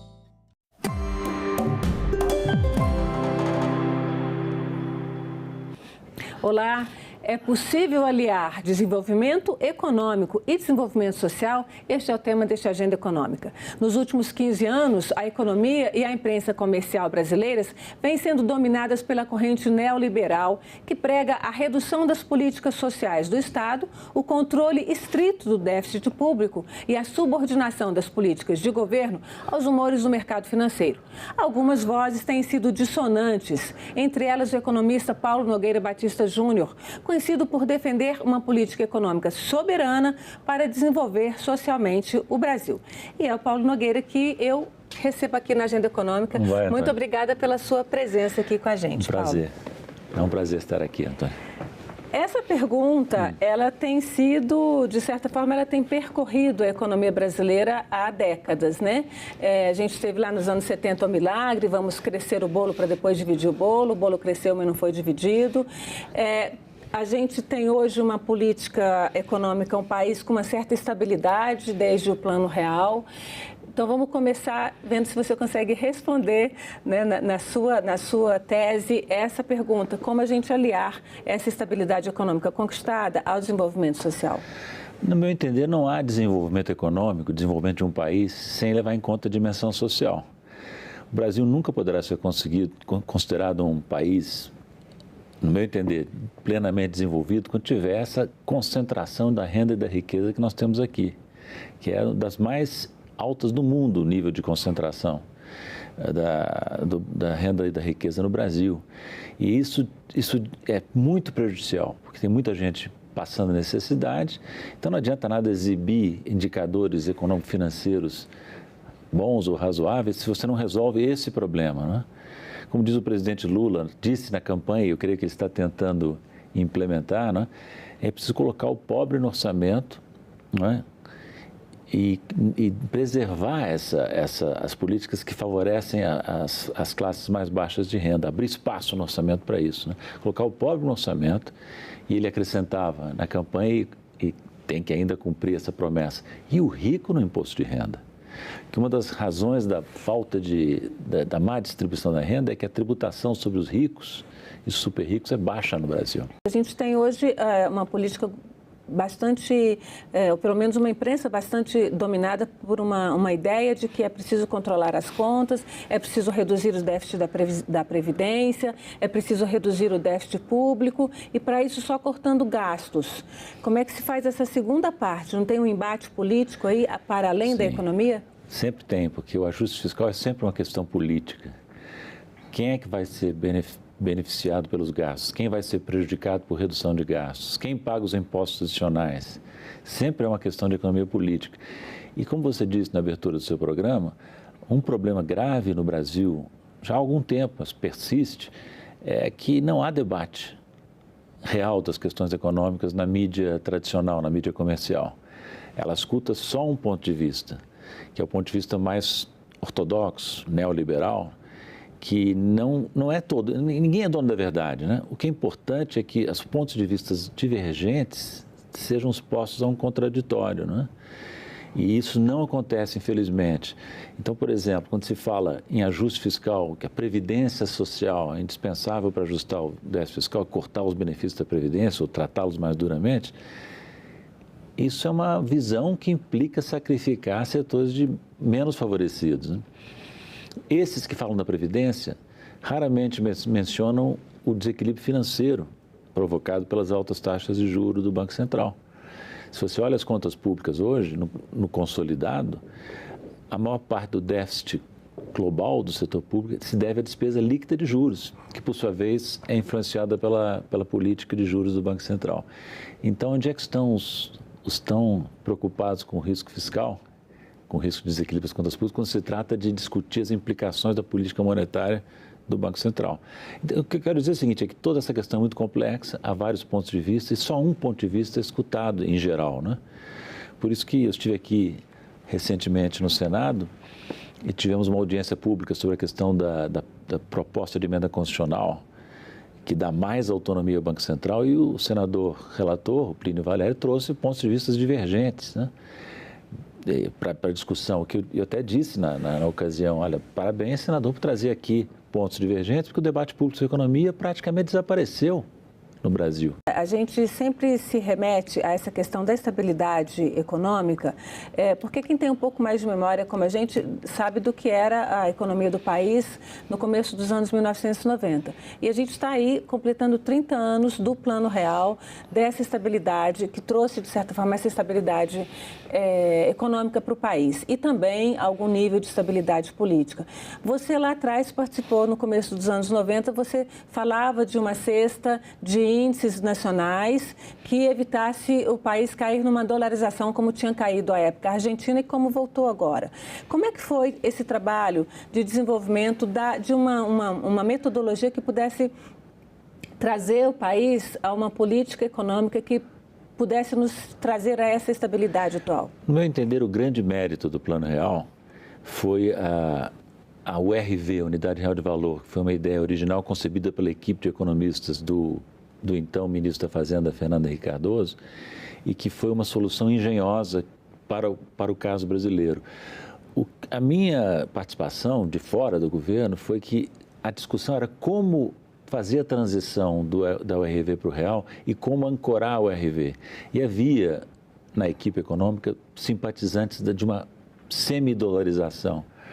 E eu argumentei que não era necessário, que a URV podia estar ligada a índice de preço nacional. E o que acabou prevalecendo, foi uma boa solução na época, foi usar uma média de 3 índices reconhecidos de preços. E o presidente Itamar Franco, na época, era muito contrário a qualquer ideia de dolarização. Eu conversava informalmente com ele e ele ficou muito contente quando prevaleceu o ponto de vista de que a URV não ficaria necessariamente atrelado ao dólar, e mandou uma mensagem, olha, ficou contente? 3 índices nacionais. Então, foi uma boa solução, mas a minha participação foi muito limitada. A concepção do plano foi feita por... E o grande mérito é que nós vínhamos de uma inflação muito alta, historicamente, né? Chegando à hiperinflação no final dos anos 80, início dos anos 90, e o Brasil, desde então, manteve uma inflação até agora, 2023, 2024, nós temos uma inflação controlada, né?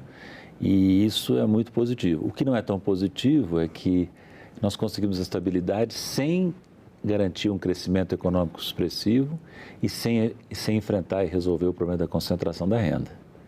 Isso não se pode pedir tudo ao Plano Real. O Plano Real tinha um objetivo de combate à inflação, mas no pós-Plano Real nós ficamos devendo a volta do crescimento econômico sustentado e uma melhor distribuição da renda no Brasil. Queria falar um pouquinho mais sobre essa questão ainda de dolarização, porque pulando 30 anos aí, né? O Brasil ainda vive, de certa forma, na época vocês queriam evitar uma dolarização, uma dependência do Brasil, né? Dessa questão mais específica do dólar, mas, de certa forma, a economia brasileira vive ainda em função das flutuações dos humores do dólar, do Banco Central dos Estados Unidos, do FED, do governo norte-americano. E essa flutuação do dólar e também uma possibilidade de subida novamente da inflação são argumentos utilizados pelo Banco Central para manter a taxa de juros no nível que ela está hoje, em 10,5% na reunião de junho, né? Eu queria, e também tem uma questão aí da expectativa do mercado financeiro de que a gente tenha uma inflação que vá que vai subir mais do que o governo está prevendo. Eu queria que você analisasse um pouquinho, porque você falou da audiência que você participou aqui no Senado, né, sobre essa questão da independência do Banco Central. Eu queria que você analisasse um pouquinho essa forma de tomada de decisão do Banco Central. Se a gente não está, de certa forma, preso a índices e a economias externas ao Brasil. São muitos pontos, vamos tentar abordar pelo menos alguns deles. Dolarização sempre foi uma coisa muito negativa, no meu entender e no entender de muitas outras pessoas, porque você perde uma dimensão da autonomia nacional, que é a emissão da sua moeda, o controle da sua moeda, e nós recuperamos isso quando conseguimos controlar a inflação depois do Plano Real. Foi muito positivo. Agora, todas as economias, em maior ou menor medida, sofrem a influência do Banco Central americano, das mudanças de humor em relação à política monetária e os juros nos Estados Unidos, não é peculiaridade do Brasil. Isso tem a ver com o fato de que o dólar exerce o papel de moeda hegemônica no sistema internacional. E isso afeta inevitavelmente a todos os países em alguma medida. Agora, o Brasil tem um trunfo muito importante que nós conseguimos no primeiro governo Lula, e depois no segundo, e depois no governo Dilma continuou, que é um nível muito elevado de reservas. Isso nos protege consideravelmente contra a influência de fatores externos desestabilizadores. A Argentina não tinha isso, caiu em nova crise, está falando em dolarização até, né, o governo Milei.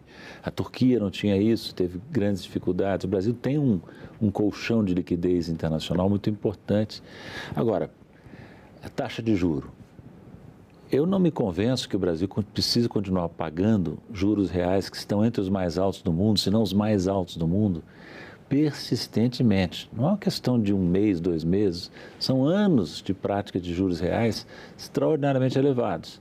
Isso ajuda a combater a inflação? Pode ajudar, mas a que preço? Deprime o investimento.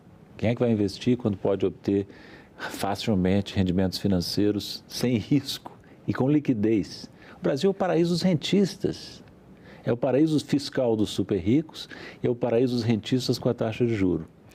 E depois, o efeito sobre o emprego, né? Se a economia não cresce sustentadamente, como é que você vai fazer? Agora, você fala nesse crescimento da economia e um outro argumento utilizado pelo Copom atualmente é que como a economia do país está dando bons sinais, né, está aquecida, isso pode gerar uma pressão inflacionária. Como é que é isso? Se a economia não estiver aquecida, não tem crescimento, mas se tiver crescimento, necessariamente tem inflação. Como é que isso não acontece em outros países? Isso é muito discutível, esse ponto de vista, porque não há clareza de que a inflação esteja sendo impulsionada por um excesso de aquecimento da economia. É um argumento muito discutível. É possível que esse problema exista? É. Mas o Brasil continua com capacidade ociosa, continua com taxa de desemprego elevada, especialmente se você considera definições mais amplas de desemprego, que incluem trabalho precário, desemprego por insuficiência de horas trabalhadas, desalento. É algo como tem flutuado em torno de 18% o desemprego nesse sentido amplo, desemprego da força de trabalho como um todo. Então, dizer que a economia está muito aquecida, a impressão que eu tenho é que toda vez que o Brasil bota a cabeça de fora e quer crescer um pouco mais, é que são uma espécie de coro no mercado, na mídia, no Banco Central, de pânico. Nós precisamos testar os limites dessa política. Não vejo que ela tenha sido efetivamente testada. Quanto às expectativas, a expectativa de inflação não está apontando para um descontrole, está ainda dentro do intervalo previsto no regime de metas, né? Então, eu acho que tem muito... Antônio, essa discussão está toda extremamente politizada, no pior sentido da palavra, sabe? Eu vejo que toda essa onda em torno do assunto tem objetivos muito práticos. Intimidar o governo. Intimidar o governo porque agora se toma uma decisão muito importante, que é o novo presidente do Banco Central no lugar do Roberto Campos Neto. O que está se fazendo é um circo, no meu entender, um circo de pressões para que o governo Lula, no final do ano de 2024, escolha alguém para substituir o presidente do Banco Central aceitável para o capital financeiro e para a mídia.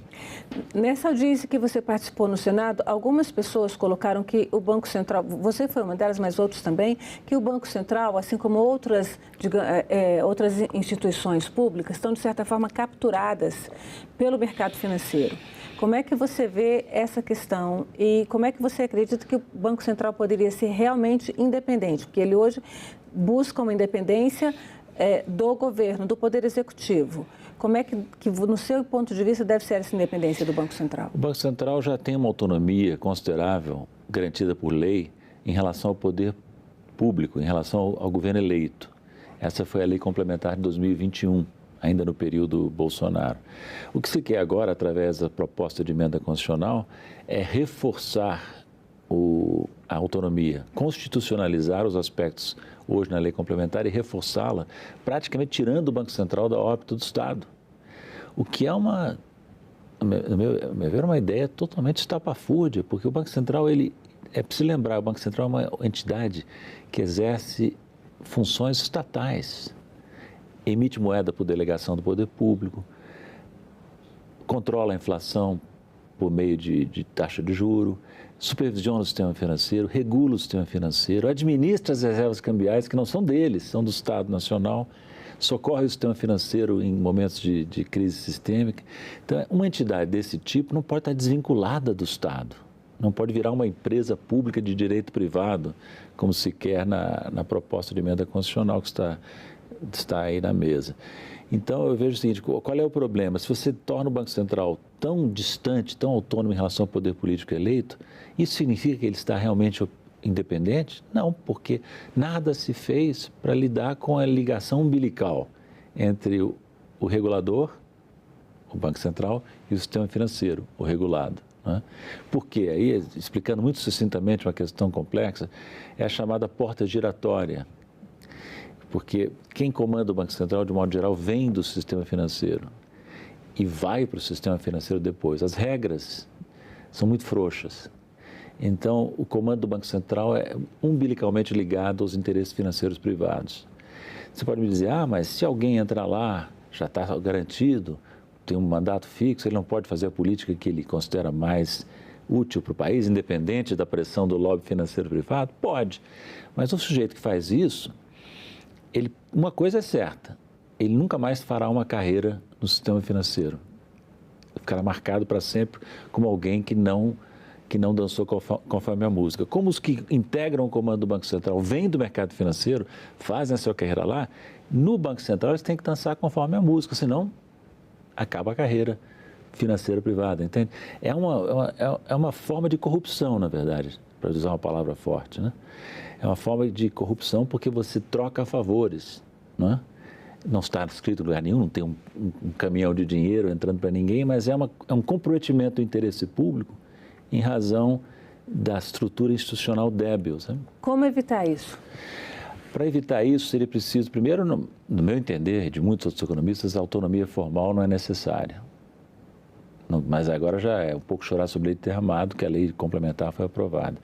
Mas, dada essa situação, teria que haver uma regra muito estrita sobre a saída dos dirigentes do Banco Central depois do exercício do mandato. Uma quarentena rigorosa, relativamente longa, supervisionada sob pena de infração criminal, para que quem entre para o Banco Central tenha a perspectiva de interesse público.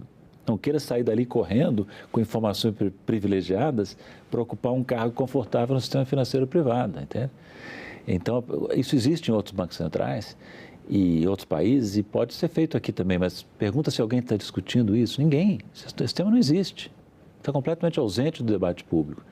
As pessoas nem sabem que esse problema existe, dado o grau de unilateralidade com que se discute a questão no Brasil. Paulo, você tem uma grande experiência internacional. Você foi diretor do Brasil e outros países no Fundo Monetário Internacional e trabalhou lá para tentar fazer o que vocês chamavam de democratização do sistema, fazer com que o FMI trabalhasse uma perspectiva de favorecer os países mais pobres. Depois você foi para o novo Banco de Desenvolvimento, que é o Banco dos BRICS, né? Então, assim, eu queria que você falasse um pouquinho dessa experiência Como é que você vê esse sistema internacional, financeiro internacional e o gerenciamento desse sistema hoje? No FMI, a luta toda foi para conseguir reformar a instituição, como você bem disse, mas também para melhorar a posição do Brasil. Né? Eu estava lá como diretor brasileiro, estava preocupado com o sistema, também com o Brasil e com os países próximos a nós. Né? E nós conseguimos uma reforma em 2008, outro passo em 2010, que botou o Brasil como 10º acionista do Fundo Monetário, veio lá de 18º para 10º, deu um pulo. E os BRICS, trabalhando em conjunto, Brasil, Rússia, Índia, China e depois a África do Sul, conseguiram obter um direito de veto. Hoje, se os BRICS atuarem de forma coordenada, eles podem vetar decisões que requeiram 85%, e algumas requerem, são muito importantes, né? E dentro do fundo e no arranjo financeiro de empréstimos que o fundo tem. Se os BRICS exercem isso bem ou não é outra questão, a base foi lançada. Agora, a verdade seja dita, a questão da reforma está pendente. Está há 14 anos, desde 2010, há 14 anos que não acontece nada. Existe o projeto, mas não existe a ação. Existe o compromisso de reformar, aceito por todos no G20, mas não acontece. Eu até escrevi recentemente, agora esse ano, concluí um trabalho, agora em 2024, concluí um trabalho sobre esse tema, que tenta explicar, olha, a reforma está estagnada há 14 anos, por motivos geopolíticos, fundamentalmente, e o que se pode fazer nesse quadro geopolítico adverso? Aí fiz sugestões específicas que pudessem ser levadas adiante, mesmo com a resistência dos acionistas principais. Mas é um tema que tem sido, até agora, muito pouco frutífero, porque desde 2000, você imagina, né? 14 anos que não acontece nada em termos de reforma da governança do Fundo Monetário Internacional. Agora, você falou que os BRICS podem agir em conjunto, os BRICS são hoje um grupo mais forte, tem o novo Banco de Desenvolvimento. Fala-se, inclusive, numa possibilidade da criação de uma unidade, não é uma moeda, mas uma unidade internacional para negociação, que não para transações comerciais, que não seja o dólar. A gente está num momento confuso do mundo, Estados Unidos em guerras, Europa com uma economia, de certa forma, debilitada, China consolidada, Rússia crescendo. Como é que fica o Brasil nesse quadro todo? Bom, o Brasil tem um papel fundamental, porque ele exerce a presidência do G20 no ano de 2024 e exerce a presidência dos BRICS em 2025, dentro do esquema de rotação, né?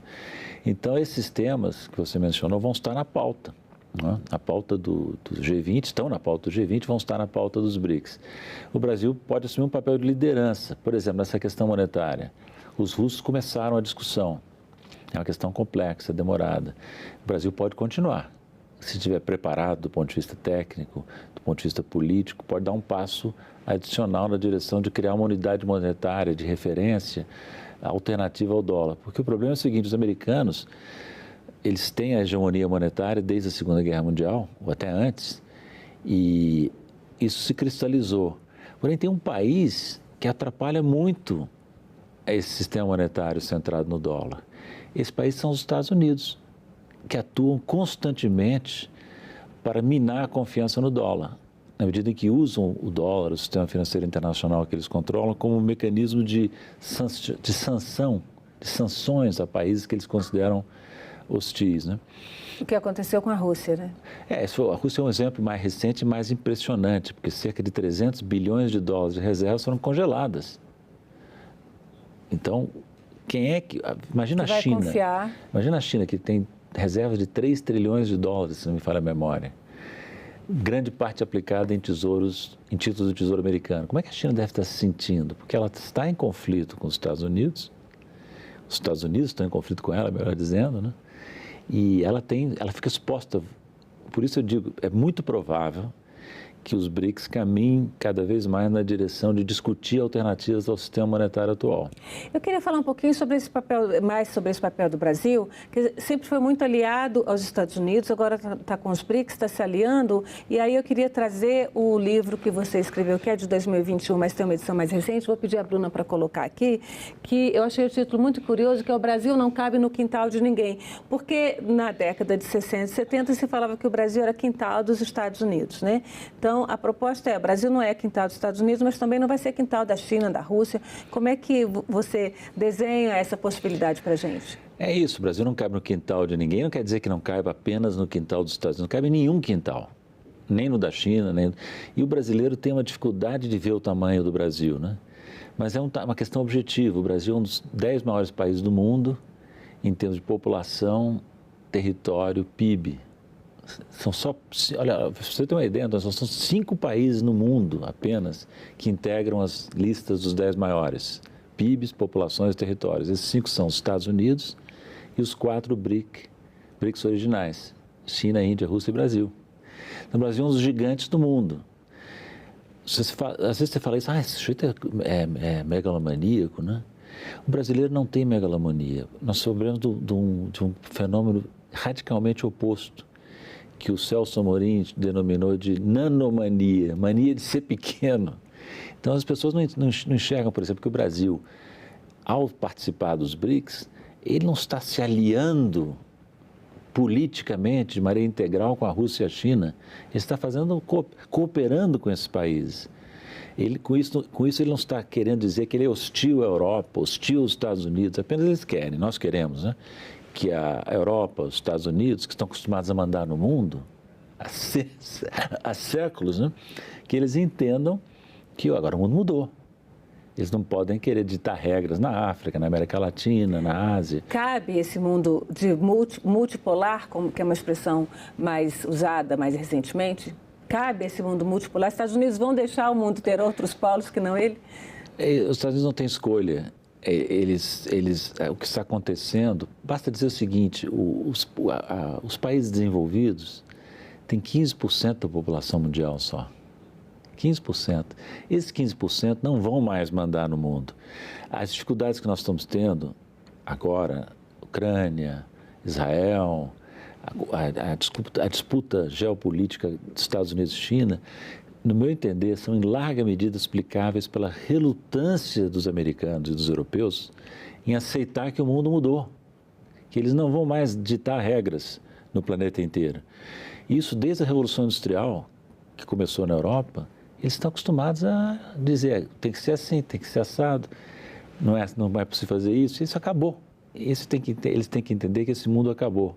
Esse mundo tem outras regiões, de preferência em regime de paz, mas se eles não entenderem e quiserem à força sufocar os países, vão acontecer coisas como estão acontecendo agora, né? Essas guerras, essas instabilidades, né? Que caminho você vê para a gente fechar esse caminho do Brasil? Vamos pensar no Brasil.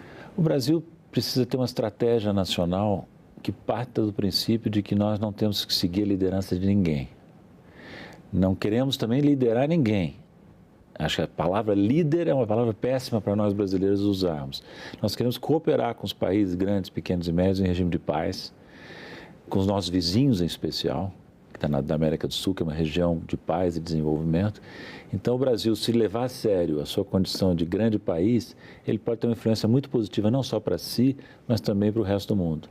Paulo, muito obrigada pela sua presença aqui na Agenda Econômica. Vamos torcer para isso. Foi um prazer. Obrigado. Bom, e agradeço também a você que nos acompanhou até aqui. Este programa já está no site senado.leg.br/TV ou canal da TV Senado no YouTube. Aproveite, se inscreva no canal, curta o programa e garanta seu acesso a informações de qualidade. Até a próxima Agenda Econômica.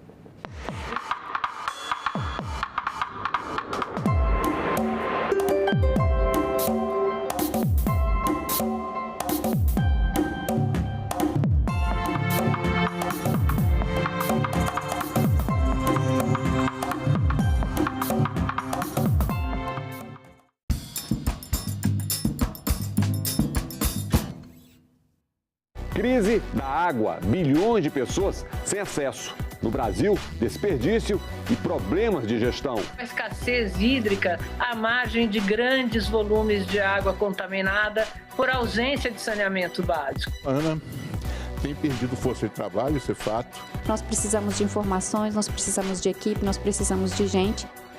Em discussão. Hoje, 20h, aqui na TV Senado.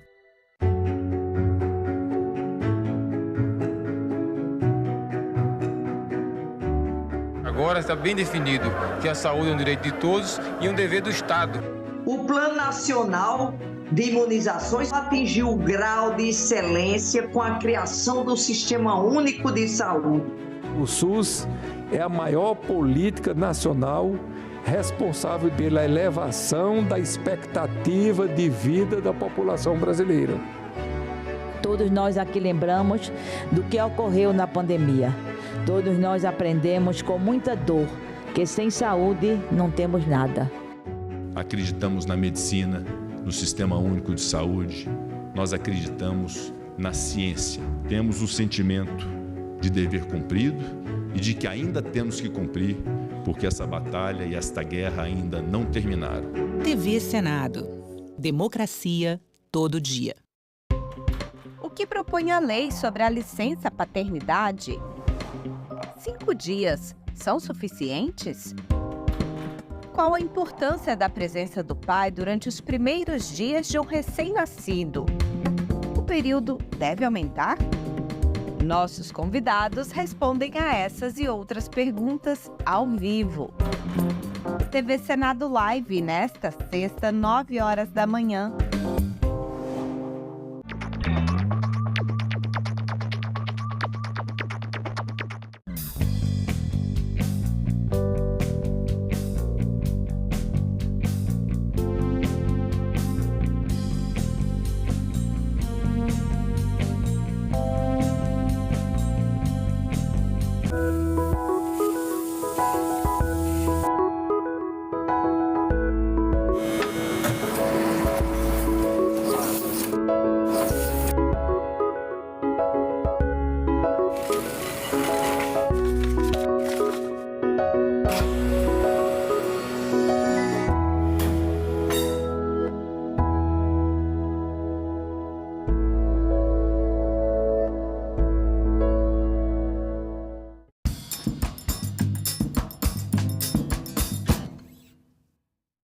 O programa a seguir é livre para todos os públicos.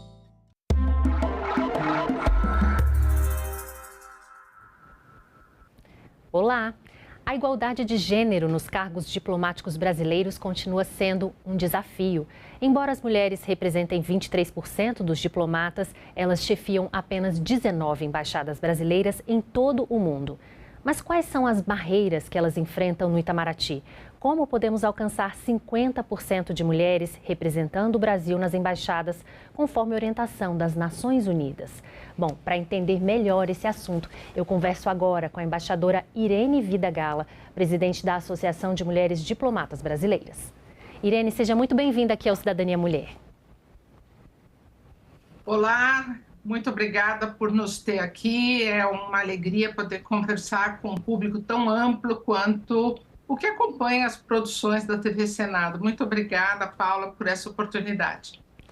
Pois é, Irene, quais são as propostas que a associação tem levado para o Ministério de Relações Exteriores sobre essa questão do aumento de mulheres em cargos de liderança nas embaixadas no Itamaraty? A gente tem uma série de propostas, mas eu queria talvez pôr um pouco da história do nosso movimento para as pessoas entenderem que hoje nós temos uma demanda, nós queremos realmente aumentar a nossa presença nos corpos diplomáticos, na representação do Brasil no exterior, mas também em todas as áreas da diplomacia brasileira. Mas esse nosso pedido ele está vinculado a uma história, né? As pessoas, no geral, não sabem que há uma tradição de mulheres na diplomacia brasileira. A primeira mulher que entrou no Itamaraty concursada foi em 1918. E, por acaso, esta mulher foi a primeira mulher a entrar num cargo público concursado na história do Brasil. Então, veja que a nossa história de ter mulheres na carreira é bastante antiga. Depois nós passamos por momentos em que foi proibida a presença de mulheres, as mulheres tiveram que trabalhar na área consular e não na área diplomática. Houve uma outra fase da história que as mulheres, quando fossem para o exterior e estivessem casadas com colegas diplomatas, o que é bastante frequente ainda hoje, quando elas fossem para o exterior, elas precisavam agregar, ou seja, não trabalhar Houve um outro período que nós podíamos sair com os nossos maridos para trabalhar no exterior, mas nós íamos normalmente ganhar menos. Então, a nossa história é uma história de luta já bastante antiga e nós, desde do início do século XX, né, na verdade, em torno de 2015, nós constituímos um grupo informal que se chamava Grupo de Mulheres, grupo de mulheres, e eram ali as diplomatas que se reuniam espalhadas no mundo inteiro. Em janeiro do ano passado, nós achamos por bem criar a nossa Associação de Mulheres Diplomatas Brasileiras. Então, a partir da criação dessa associação, nós pudemos efetivamente apresentar um conjunto de propostas e, talvez mais do que isso, foi possível para esse conjunto, nós somos 360 hoje dentro de Itamaraty. Foi possível para toda essa comunidade de servidoras públicas vir até a sociedade dizer: existimos, estamos aqui e precisamos de mais mulheres na diplomacia. Você fez a apresentação dizendo que nós somos 23%. Eu tenho 40 anos de Itamaraty. Quando eu entrei no Itamaraty, nós éramos 23%. Ou seja, a gente chegou num teto e não tem havido aumento nessa presença. A gente hoje tem uma circunstância internacional e nacional que nos permite efetivamente pensar em aumentar esses números. Então, ainda nesse contexto, é importante dizer que nós queremos mais mulheres, estamos fazendo esse esforço muito grande, sobretudo com a MDB, a nossa associação, para dar divulgação à presença da mulher na diplomacia, porque há um imenso talento, um potencial de talento de mulheres que fazem hoje universidades e faculdades de Relações Internacionais, Direito. A maioria desse público, dos egressos dessas faculdades, são efetivamente mulheres. Só que elas não vão para o Itamaraty porque elas não reconhecem a carreira diplomática, elas não veem o Itamaraty como um espaço de presença de mulher. Por isso, antes de dizer a você quais são as propostas que a gente leva, era preciso dizer que o nosso esforço é, em primeiro lugar, dar visibilidade e dizer, sim, há mulheres na diplomacia brasileira, nós estamos na diplomacia brasileira há mais de 100 anos e nós queremos ampliar essa nossa presença. Para conseguir ampliar, e depois a gente pode até dizer, mas por que ampliar, eu tinha que fazer essa referência. Então, hoje, o que a gente leva para o Itamaraty? A gente leva, em resumo, o plano de paridade na diplomacia. Nós queremos chegar em que as mulheres possam ser, efetivamente, 50% das integrantes do corpo diplomático brasileiro. Por que a senhora acha que hoje ainda há barreiras e quais são esses desafios que vocês enfrentam no Ministério de Relações Exteriores para chegar a esse percentual?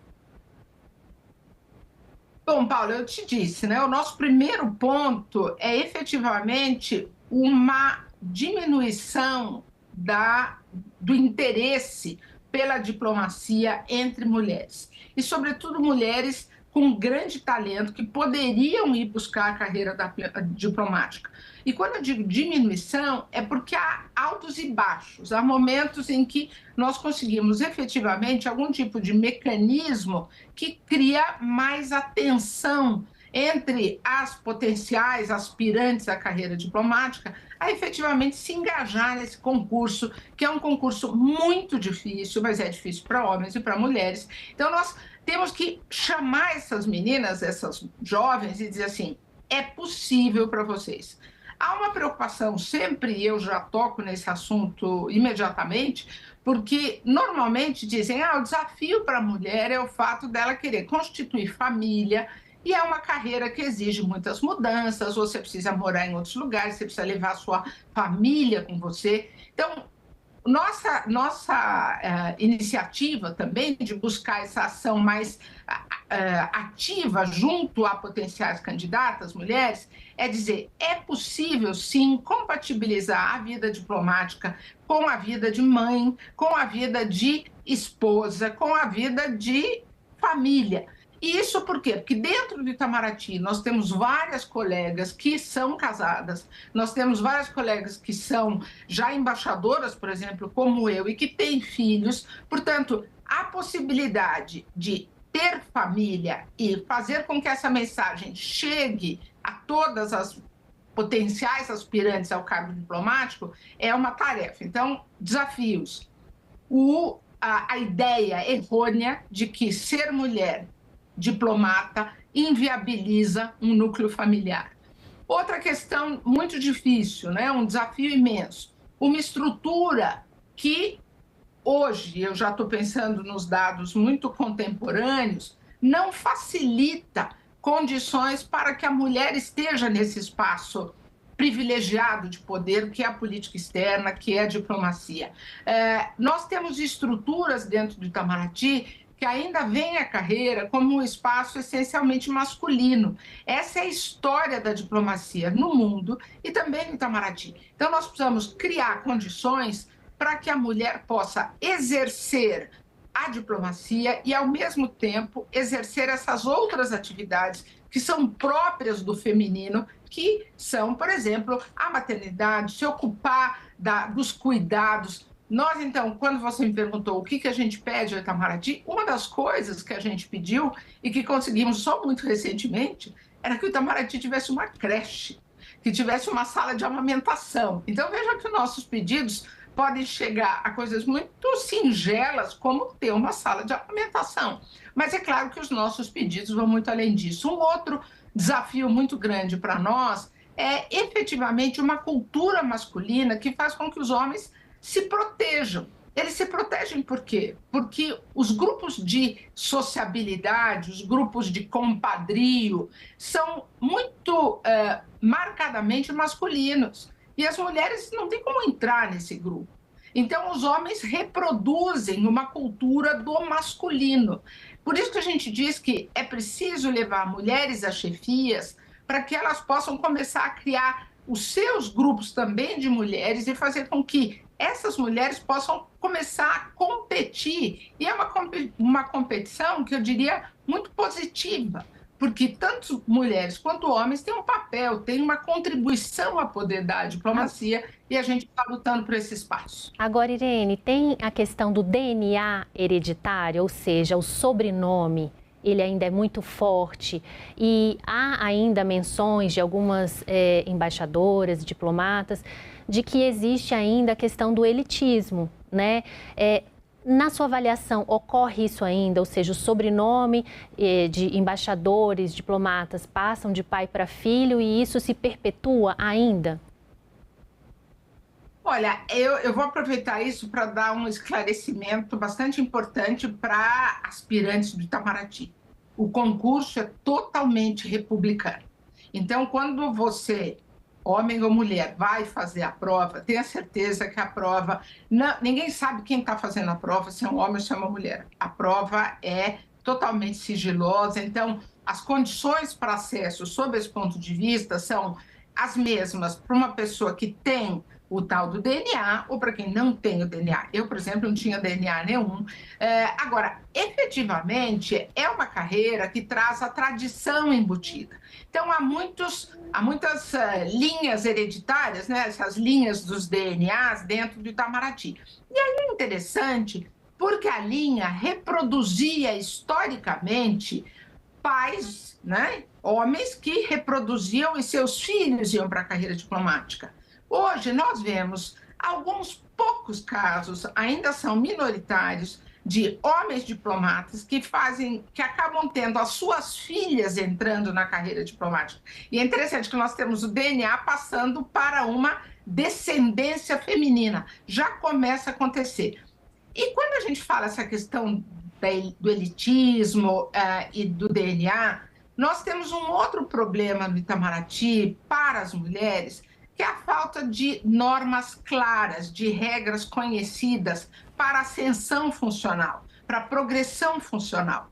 Como isso não é sabido, conhecido, ainda há muito personalismo dentro do Itamaraty na progressão funcional, nas promoções, o que nós vemos é essa possibilidade de haver uma proteção para alguns. E como as mulheres não fazem parte desses círculos de poder que eu mencionei agora há pouco, o que nós vemos é esta condição de falta de objetividade nas promoções e na ascensão, na indicação de quem vai para que lugar, é tudo muito obscuro e personalista ainda no Itamaraty.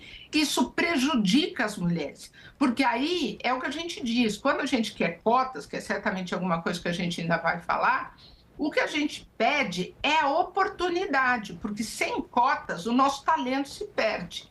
Talento nós temos, porque nós temos que cumprir exatamente a mesma formação, o mesmo tipo de processo de ascensão funcional que os nossos colegas homens. Mas na hora do reconhecimento desse nosso processo, desses nossos talentos, nós somos prejudicados. Então, o que eu digo? Cota sim, porque nós queremos oportunidade. Talentos a gente tem. Agora, a questão das cotas a gente vai tratar, mas antes disso, vocês defendem políticas afirmativas. Ou seja, é a questão da creche, são medidas que aos poucos vão mostrando, né, o espaço da mulher dentro do Ministério de Relações Exteriores. Quais políticas afirmativas vocês defendem, além dessa da creche? Olha, nós temos uma série, nós acabamos de apresentar para o Ministério das Relações Exteriores uma lista com 20 ações afirmativas associadas à questão de gênero. Há outras ações também envolvendo a questão de outras minorias, como pessoas com deficiência, negros, mas no tocante a mulheres, nossas ações afirmativas, elas estão associadas a 3 momentos: a entrada no Instituto Rio Branco, que é a Academia Diplomática, depois a ascensão funcional e um terceiro lote de ações afirmativas, que é a representatividade e as mulheres em posições de chefia. Eu vou dar um exemplo, começando das cotas no ingresso no Itamaraty. Nós pedimos 50% para o ingresso. E a gente pede isso porque hoje, com o número atual de vagas, que são 50 por ano, se nós tivermos 50% de mulheres, a gente só vai alcançar a paridade em 2067. Nós também pedimos uma outra ação afirmativa, que as promoções sejam paritárias. Nós temos condições de... Agora, nós vamos ter a próxima promoção, que eu não sei exatamente que dia está para sair, nós vamos ter promoções a ministro de primeira classe, que é embaixador, né? É o último cargo da carreira. As promoções serão de todos os cargos, mas vou ficar com o exemplo. São 13 vagas para embaixador na próxima promoção. Nós poderíamos perfeitamente ter 6 mulheres, ou 7 até, para serem promovidas a ministra de primeira classe. Nós temos candidatas que passaram por todos os mecanismos para chegar à posição de candidatas a essa promoção. Então, nós queremos que haja uma promoção de metade de mulheres, porque se a gente não consegue mais mulheres ministras de primeira classe, essas mulheres não poderão ocupar a chefia de missões diplomáticas como a gente defende. Então, uma outra ação afirmativa que é bastante interessante é que nós, mulheres, somos punidas pela gravidez. Quando a mulher se engravida ou está no período de possivelmente vir a engravidar, a gente tem dificuldade em conseguir chefias nas carreiras, nas posições intermediárias dentro do Brasil e no exterior. Só que o tempo de chefia é essencial para a gente ser, para qualquer pessoa, né, qualquer um dentro da carreira, ser promovido. Uma das nossas propostas de ação afirmativa é que o tempo de gravidez e da licença maternidade seja considerado tempo de chefia. Por quê? Nós somos punidas porque não recebemos os convites, as oportunidades para sermos chefes durante o período em que a gente pode vir a ser mãe ou quando a gente, por acaso, já está grávida. A compensação razoável é reconhecer esse período como um período de chefia para a gente concorrer em igualdade de condições com os nossos colegas. Então, por fim, uma última medida. Pode falar. Posso só falar essa última, né? Porque eu falei da ascensão do ingresso e na chefia, nas chefias. A gente, embora nós não sejamos muitas, nós somos em número suficiente para ocupar chefias diplomáticas, né? E como você própria disse, os números nas chefias de missões, mas também nas chefias de divisões, de departamentos.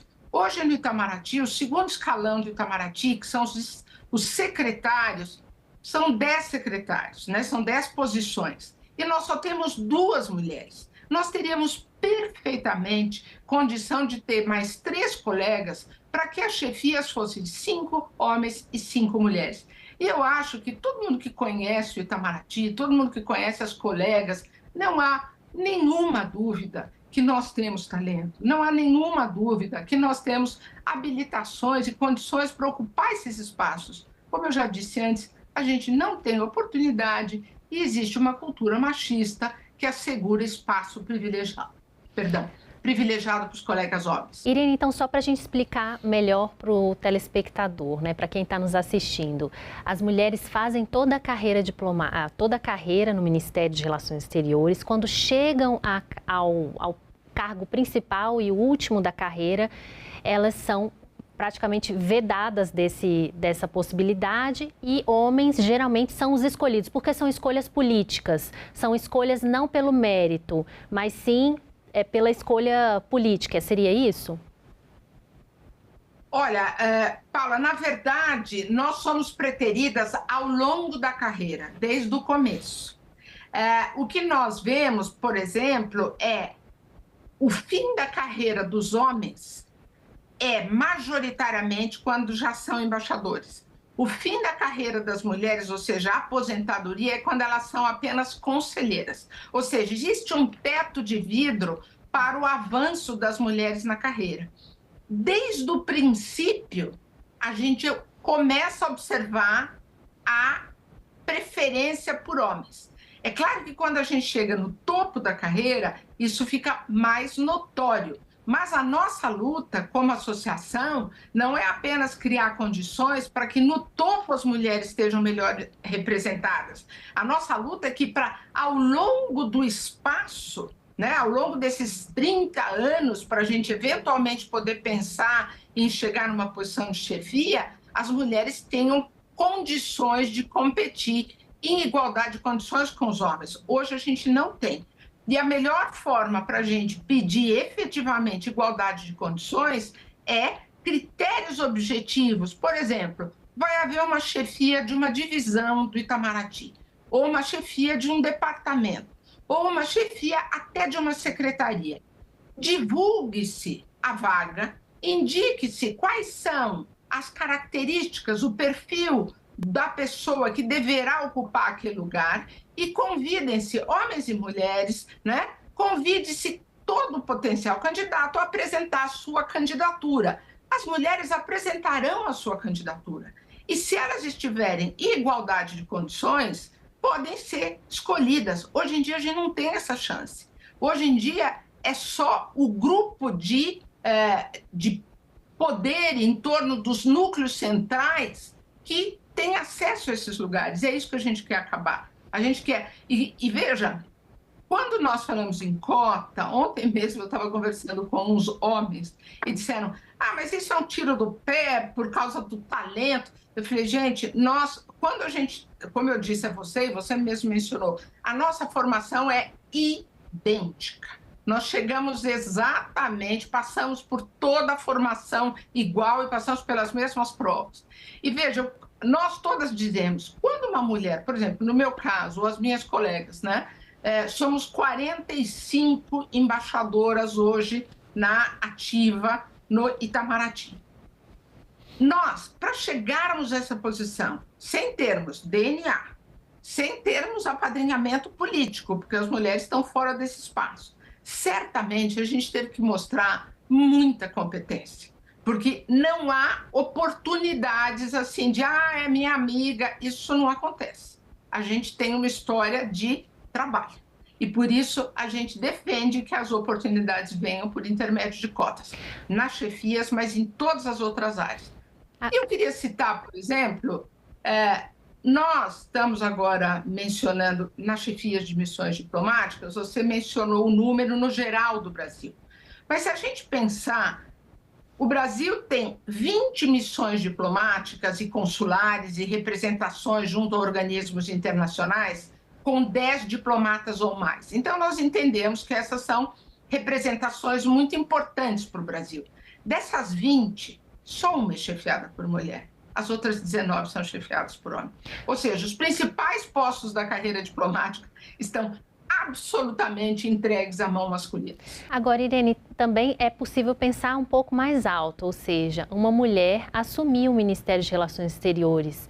O Brasil já teve uma chanceler. Como é que fica isso? Vocês já pensaram nessa possibilidade? E o que acham disso nesse governo que trouxe aí essa identidade de que ia trazer mais mulheres, né, para a evidência no trabalho, tanto fora quanto dentro do Brasil? Pois é, quando nós tivemos agora as últimas eleições presidenciais, nós começamos uma carreira, e quando eu digo nós, somos nós mulheres diplomatas, mas uma rede de mulheres do campo das relações internacionais e todas juntas, porque veja, há muitas mulheres no campo de relações internacionais. Há pouco eu disse que a maioria do corpo discente nas escolas de relações internacionais são mulheres. Então, esta comunidade de relações internacionais, com um grupo significativo também de homens, defendeu e levantou a hashtag, né, chanceler mulher, porque nós entendemos que o Brasil deveria ter, como uma gestão de uma política externa que buscava se reinserir no sistema internacional com uma marca bastante mais progressista, ter uma mulher na chefia da chancelaria brasileira seria muito positivo. E tanto mais porque no conjunto das Américas, todos os países, né, apenas o Brasil e o Uruguai nunca tiveram uma mulher chanceler. Nós fizemos a campanha foi bastante exitosa. Nós chegamos a ter a oportunidade de falar com o presidente Lula, na época ainda presidente eleito, e indicar para ele que essa era uma possibilidade e ele até gostou da ideia. Mas, como eu costumo dizer, os círculos de poder são ainda bastante masculinos. E certamente terá havido quem dissuadiu o presidente de ter uma mulher, e o melhor era continuar tendo um homem. Mas ficamos bastante felizes porque pela primeira vez temos uma número 2. Então, a secretária-geral das Relações Exteriores, né, o segundo cargo no Itamaraty, é uma mulher, pela primeira vez. Mas estamos aí aguardando e acreditamos muito que o momento está criado para que a sucessão do ministro Mauro Vieira seja feita com uma mulher. É o que a gente torce. Irene, eu agradeço muito a sua participação, foi uma conversa ótima e a gente fica impressionado porque justamente o Ministério de Relações Exteriores, que lida com tantos países, teria algo muito mais aberto, né, para a diversidade. E o que você nos mostra é que ainda há desafios aí para se enfrentar, até mais do que em outras áreas, né? Então, desejo boa sorte nessa luta e você em casa. Paula, deixa eu só mencionar uma coisa que acho que me faltou, porque a nossa luta, né, de mulheres é também por inclusão de mulheres negras, de mulheres indígenas. A nossa pauta é pela diversidade no Itamaraty e pela inclusão. Muito obrigada por nos ter aqui, Paula.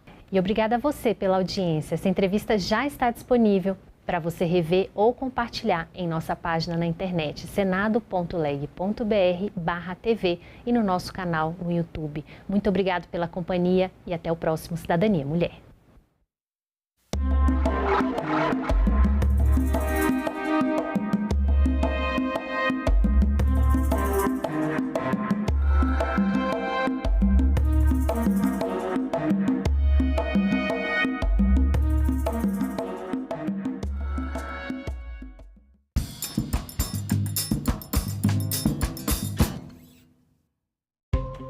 O que propõe a lei sobre a licença paternidade? 5 dias são suficientes? Qual a importância da presença do pai durante os primeiros dias de um recém-nascido? O período deve aumentar? Nossos convidados respondem a essas e outras perguntas ao vivo. TV Senado Live, nesta sexta, 9 horas da manhã. Agora é lei. Foi sancionada a lei que garante ecocardiograma e ultrassonografias para gestante na rede pública de saúde. A lei inclui o ecocardiograma fetal no pré-natal e exige exames de ultrassonografia transvaginal nos primeiros 4 meses de gestação.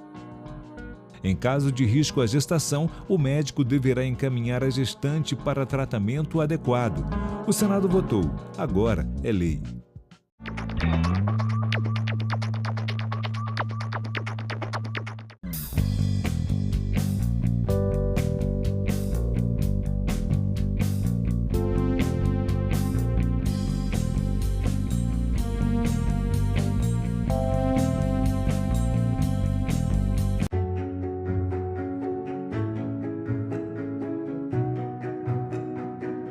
O trabalhador brasileiro possui hoje o seu Código de Direitos, a sua Carta de Emancipação Econômica.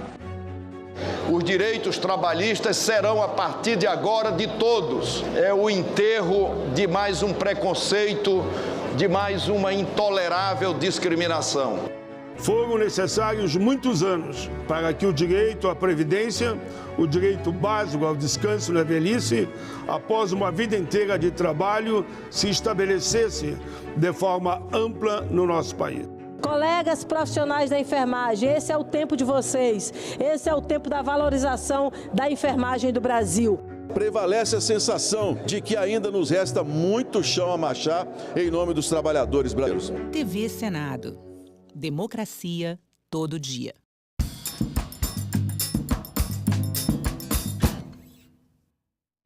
O programa a seguir é livre para todos os públicos. É a valorização da cadeia produtiva popular. É a universalização dos recursos da cultura para todos e para todas. O que muda em relação à utilização da lei de licitações? Ele não é uma negação da lei de licitações. Ele é um procedimento especificamente voltado para o setor cultural.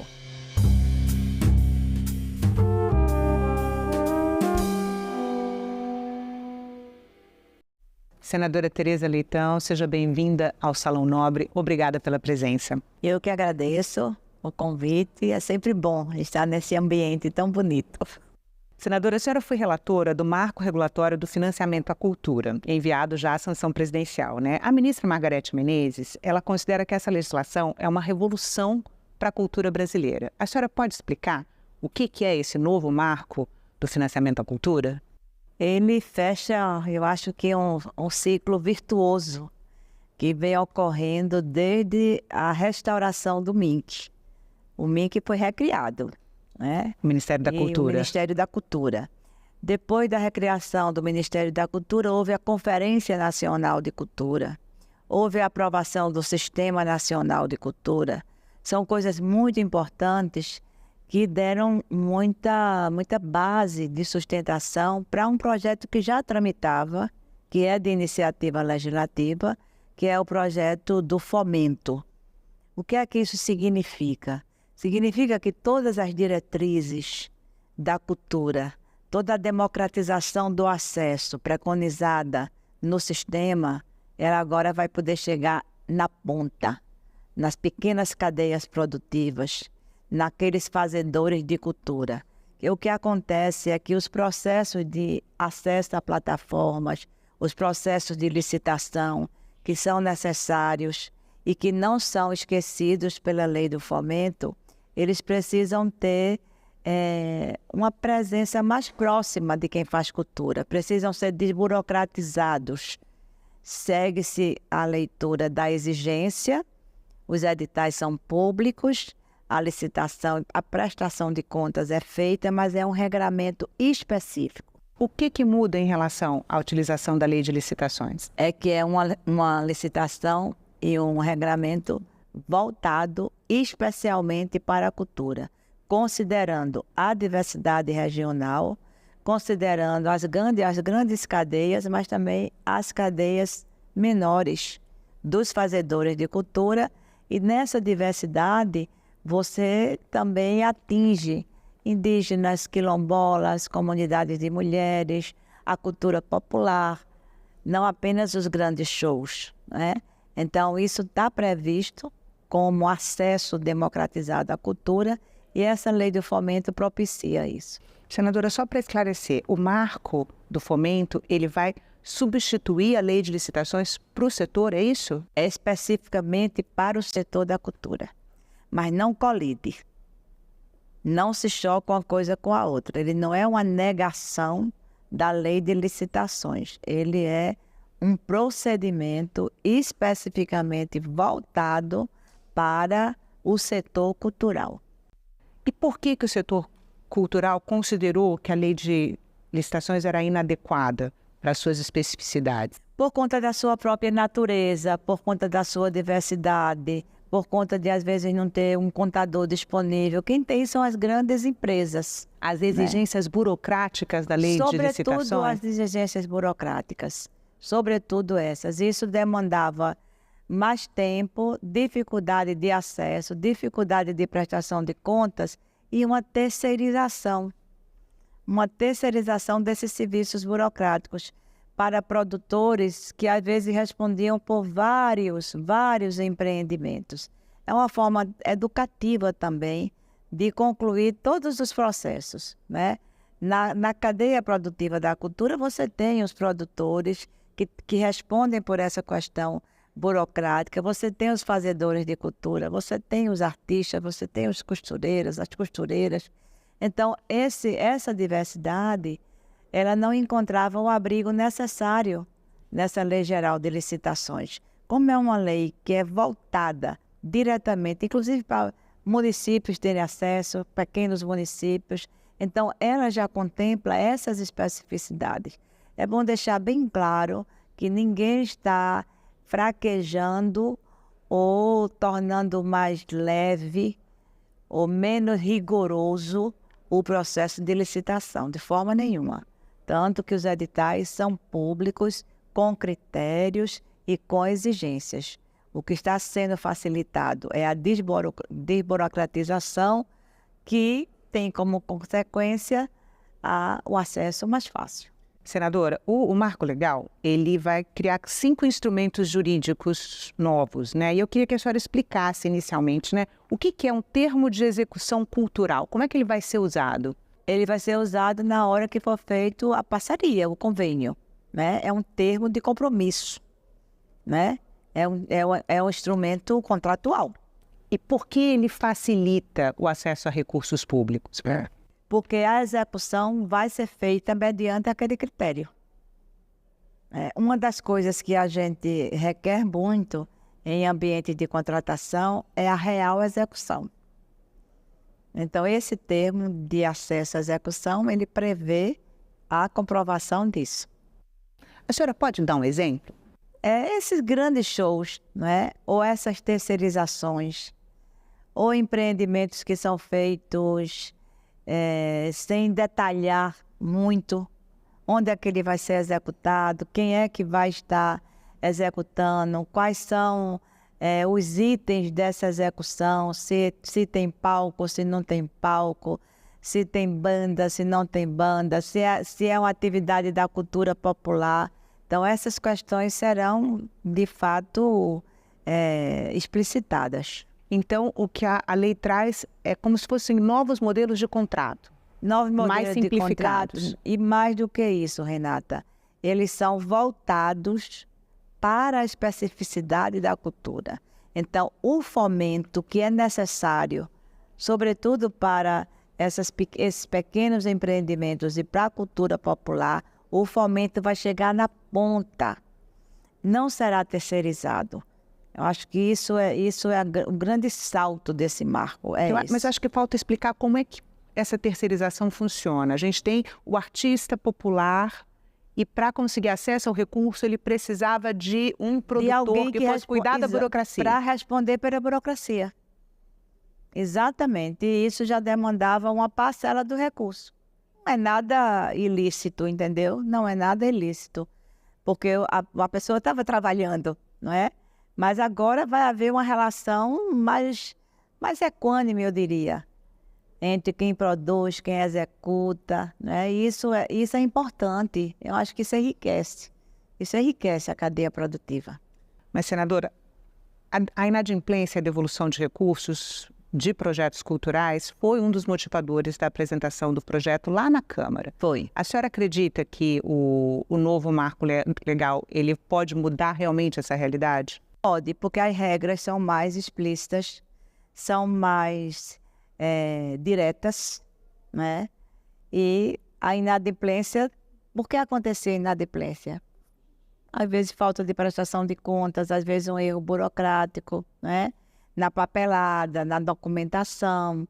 Então, dessa maneira que está sendo voltado, eu repito, especificamente para o setor cultural, a tendência é que esse fator, que foi um dos fatores que induziu a apresentação desse projeto de lei, ele seja superado. Outro instrumento que o Marco Legal cria é o termo de premiação cultural. A senhora pode explicar o que é? É estímulo. É um estímulo, não é? Que é feito e as premiações que a gente tem hoje são premiações públicas, né? E o termo vai detalhar um pouco melhor. Outro instrumento criado é o termo de Bolsa Cultural, que também é um estímulo, né? Mas aí ele é um estímulo contínuo. Como que vai funcionar? Tem muita coisa que fica muito, Renata, na esfera dos estados e dos municípios. Mas a ideia é que a palavra fomento, né, ela seja, de fato, atingida em toda a sua plenitude. Esses instrumentos, eles visam isso. Em última instância, eles visam isso. A proposta também, a legislação também vai mudar a forma de monitorar os projetos que recebem financiamento. A senhora pode explicar? Essa é uma das questões, inclusive até no plenário, a gente até pensava que isso fosse ser levantado, sabia? Porque será que a oposição, no caso, né, vai questionar o monitoramento? Mas não questionou, nem questionou as licitações, porque o projeto é bem específico, nem questionou o monitoramento. O que a gente deseja também é que a fiscalização e o monitoramento de todas essas atividades passem pelos conselhos. Que a gente possa ter conselhos de cultura nos estados, conselhos de cultura nos municípios, e que os agentes fiscalizadores tenham acesso também ao que é que eles vão fiscalizar, o que é que eles vão monitorar, né? Porque não é simplesmente o que hoje, o que a lei geral tem. É uma documentação que não chega, é um recurso que não está bem explicado. Então, o monitoramento ele se vincula também à forma como o processo vai se desenvolver. O projeto prevê que, em caso de falhas na execução dos projetos culturais, existe uma abordagem específica para lidar com o problema, em contraste com a criminalização dos fazedores de cultura, que é o que a gente vê no processo de prestação de contas atual. Né? E muitas vezes voltado com certo preconceito, né? Para os fazedores de cultura, para a cultura popular, porque não sabe, porque não fez, porque desviou. Então, a abordagem que eu acho que deve ser em todos os processos que a gente vive na sociedade, a não ser do crime, né? Quando é crime, mas quando é erro, a abordagem não deve ser de inicial uma abordagem punitiva. Precisa ser uma abordagem educativa. É isso que a lei diz. Você não foi um erro, não foi má fé, né? Foi um erro técnico. Então eu vou lhe ensinar, eu vou fazer uma abordagem para esse erro técnico ser corrigido. Isso até tribunais de contas fazem, com alguns gestores. Dão até oportunidade para alguns gestores corrigirem erros técnicos nas suas prestações de contas. Uma prestação de contas de um governador, de um prefeito, que é aprovada com ressalva, é o quê? Foram erros formais, erros técnicos, que precisam ser corrigidos, que não podem ser recorrentes, não é? Então, em relação a essa norma, a essa abordagem, é isso que a gente quer. A gente quer que as pessoas também ganhem uma competência né, a partir dessas abordagens educativas para fazerem correto. Mas não quem age de má fé. Quem age de má fé é diferente, né? Quem pratica um erro formal, essa abordagem vai ter a condição de corrigir. Senadora, mas muda quem fiscaliza ou vão ser os mesmos agentes que hoje fiscalizam? São os mesmos agentes, mas com esse perfil voltado para o que é a própria lei. E como que o Marco da Cultura vai se relacionar com as leis de cultura que já existem hoje? Olha, tem leis de cultura que têm um acesso próprio e implementação própria, né? A gente tem a Lei Rouanet, tem a Lei Paulo Gustavo, tem outra lei que eu até anotei aqui, que é a Lei da Criatividade, né? É a lei do... Tem a Lei da Cultura Viva também. A Lei da Cultura Viva, a Lei do Audiovisual, né? Você tem... O projeto, ele mantém essas leis, né? Mantém a Lei Rouanet, mantém a Lei Cultura Viva, mantém a Lei do Audiovisual e a dos formatos nos estados e nos municípios. Então, como eu disse de início, não há um choque com essas leis.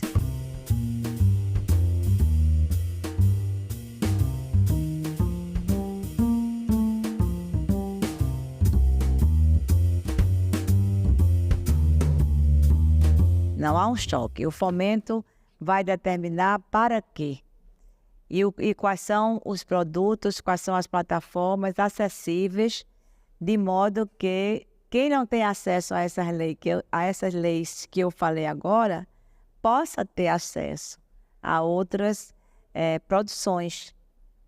Então, a palavra mais significativa, Renata, para essa lei, além da desburocratização, eu acho que é a valorização da cadeia produtiva popular. É a universalização dos recursos da cultura para todos e para todas, respeitando essa diversidade que o Brasil tem. Eu acho que esse é o salto de qualidade mais significativo dessa lei. Um Brasil e um país que é um celeiro cultural. É um celeiro cultural, não é verdade? Agora mesmo aqui a gente está vivendo uma época de muita cultura no Nordeste, que é o ciclo junino, né? Às vezes você vê um grande palco feito pela prefeitura, que contrata artistas, até de outros estados, né? É uma disputa de palco, de atrações, o maior São João do mundo, o melhor São João do mundo. E aquele trio Pé de Serra? E aquela quadrilha genuinamente junina?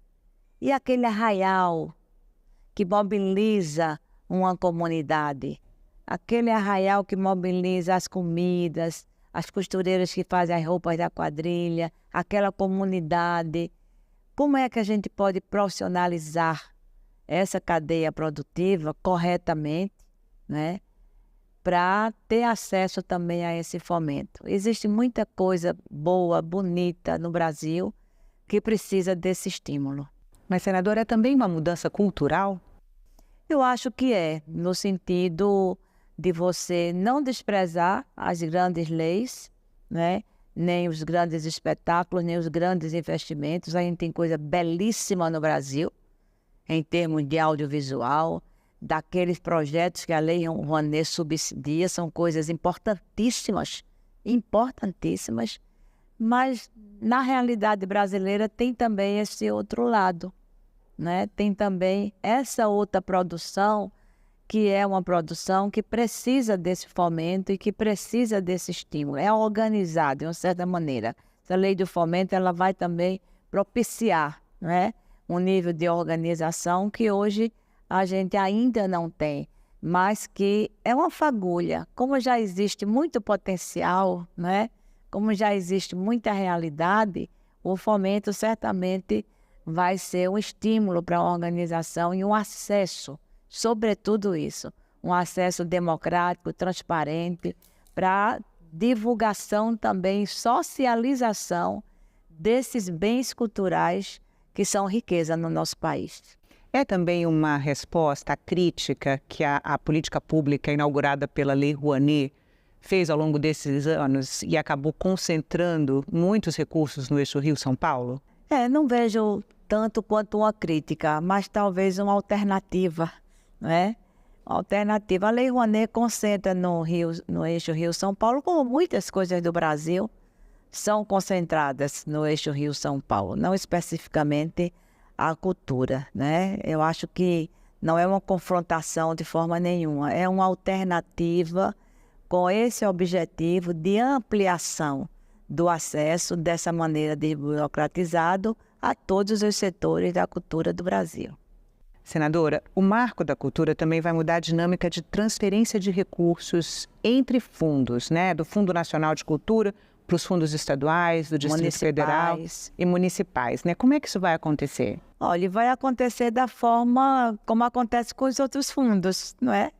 É uma transferência direta e os projetos serão aprovados, serão escolhidos pelas plataformas, elencados pelos municípios, né? Que receberão esse subsídio para a implementação monitoradamente daqueles projetos. É o que já acontece em relação a outras realidades de fundos. Todo município vai poder concorrer, por exemplo? Se ele tiver as condições exigidas pela lei, sim. Mas tem que ter as condições exigidas. E que condições são essas? As condições de regularidade, né?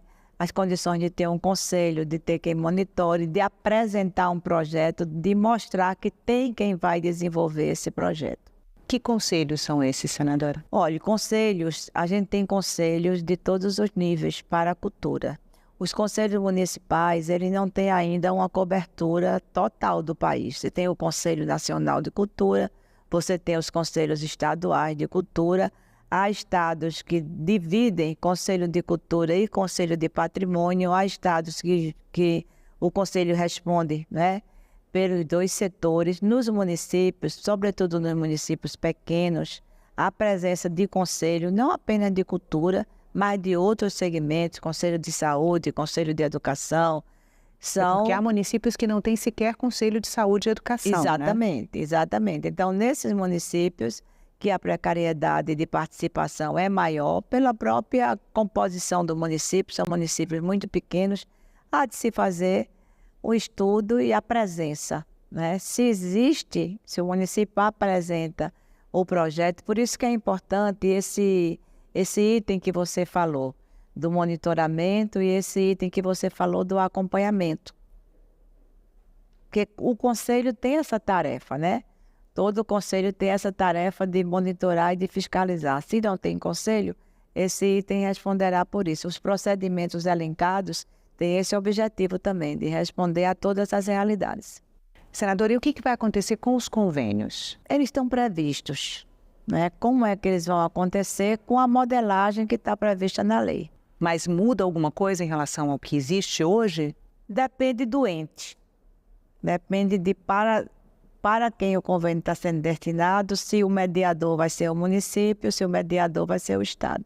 Captar recursos para um projeto cultural que não envolva renúncia fiscal nunca foi proibido, né? Como é que o Marco da Cultura facilita a captação de recursos privados sem incentivo fiscal? Que inovação ele traz em relação a isso? É a desburocratização que eu citei para você, né?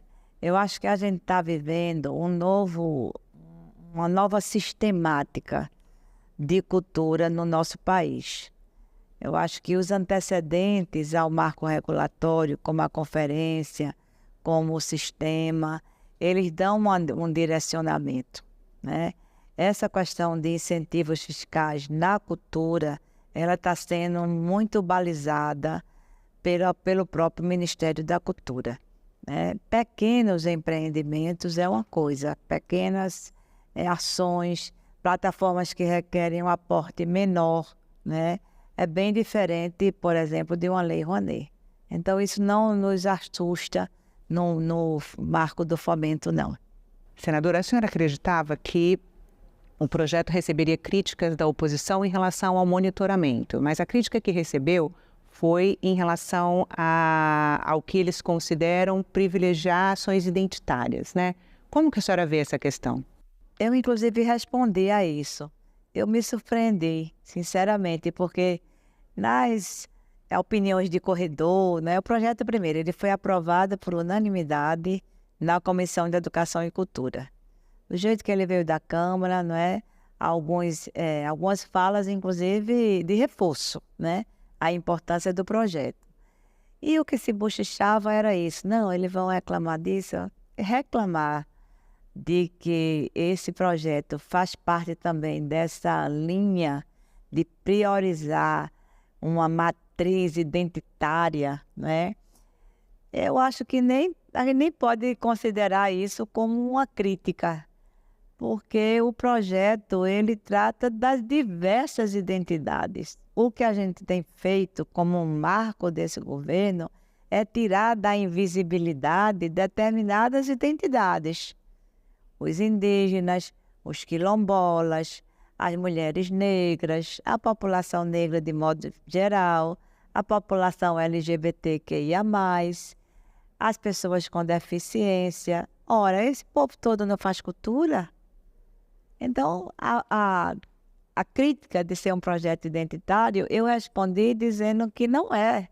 Ele é um projeto que contempla e que respeita toda a diversidade do povo brasileiro. A diversidade regional, a diversidade de gênero, de raça, de etnia, a situação de quem vive na zona rural, a situação de quem vive nos quilombos, a situação de quem vive nas grandes cidades. Essa é a nossa realidade. Uma das expressões culturais mais fortes do meu estado, por exemplo, é o maracatu rural. Ele vem da onde? Da zona da Mata Canavieira. Ele é feito por trabalhadores do corte da cana. Hoje, lá em Pernambuco, é reconhecidíssimo como uma expressão identitária do nosso povo. Então, identitário não é somente o que eles pensam quando dizem isso, né? É a nossa identidade. E a gente tem essa riqueza, Renata, justamente porque o nosso país, ele produz isso. Um país de extensão territorial, um território de extensão continental, que consegue falar a mesma língua. A gente só tem sotaques diferentes, né? Mas a gente consegue falar a mesma língua. Você vê países menores que falam dialetos ou falam 2 línguas ou 3 línguas. Isso é uma riqueza, isso é coisa para estudo. É uma riqueza cultural muito grande. Então você tem as expressões culturais do norte, do sul. Foi muito bonito na abertura da conferência, inclusive, que houve essa Conferência Nacional de Cultura. Da Conferência Nacional de Cultura, apresentações, né, de diferentes regiões. Uma é melhor do que a outra? Não. Elas são apenas diferentes, né? São apenas diferentes, cada uma com seu peso, cada uma com seu valor, com sua beleza. Então é isso que a linha política, cultural do nosso governo quer privilegiar e priorizar. E veja que esse projeto nem é de autoria do Executivo, né? Eu estou até aqui com o nome dos deputados federais, vou pedir para ler para não errar, não é? Que desde 2021 estão lutando pela aprovação dessa lei. A ex-deputada Áurea Carolina, do PSOL, tendo sido assinado esse projeto por 16 parlamentares, sejam do PT, do PCdoB, do PSOL, da Rede, e cito o meu conterrâneo pernambucano da Rede, o deputado Túlio Gadelha. Então, até no Nascedouro, o projeto teve múltiplos apoios, né? Então, é muito desse vigor da cultura nacional que o projeto trata. Senadora, muito obrigada pela entrevista. Eu que agradeço.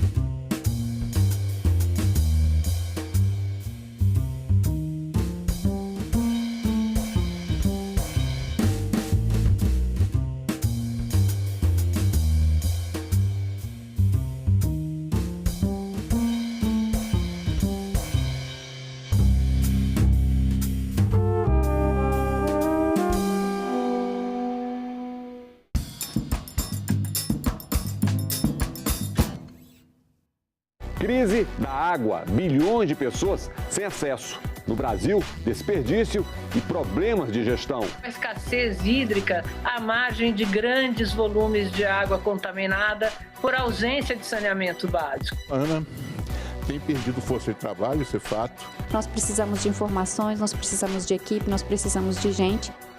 Em discussão. Hoje, 20h, aqui na TV Senado.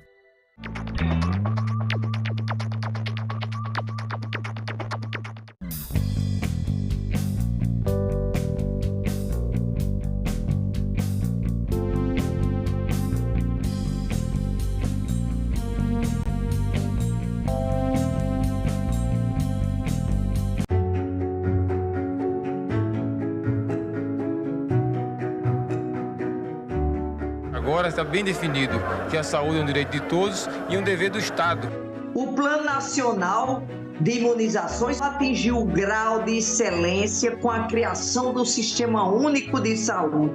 O SUS é a maior política nacional responsável pela elevação da expectativa de vida da população brasileira. Todos nós aqui lembramos do que ocorreu na pandemia. Todos nós aprendemos com muita dor que sem saúde não temos nada.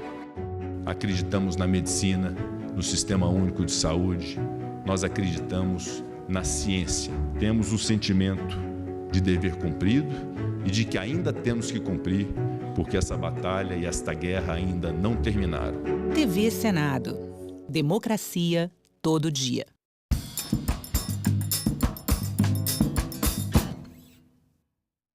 O programa a seguir é livre para todos os públicos.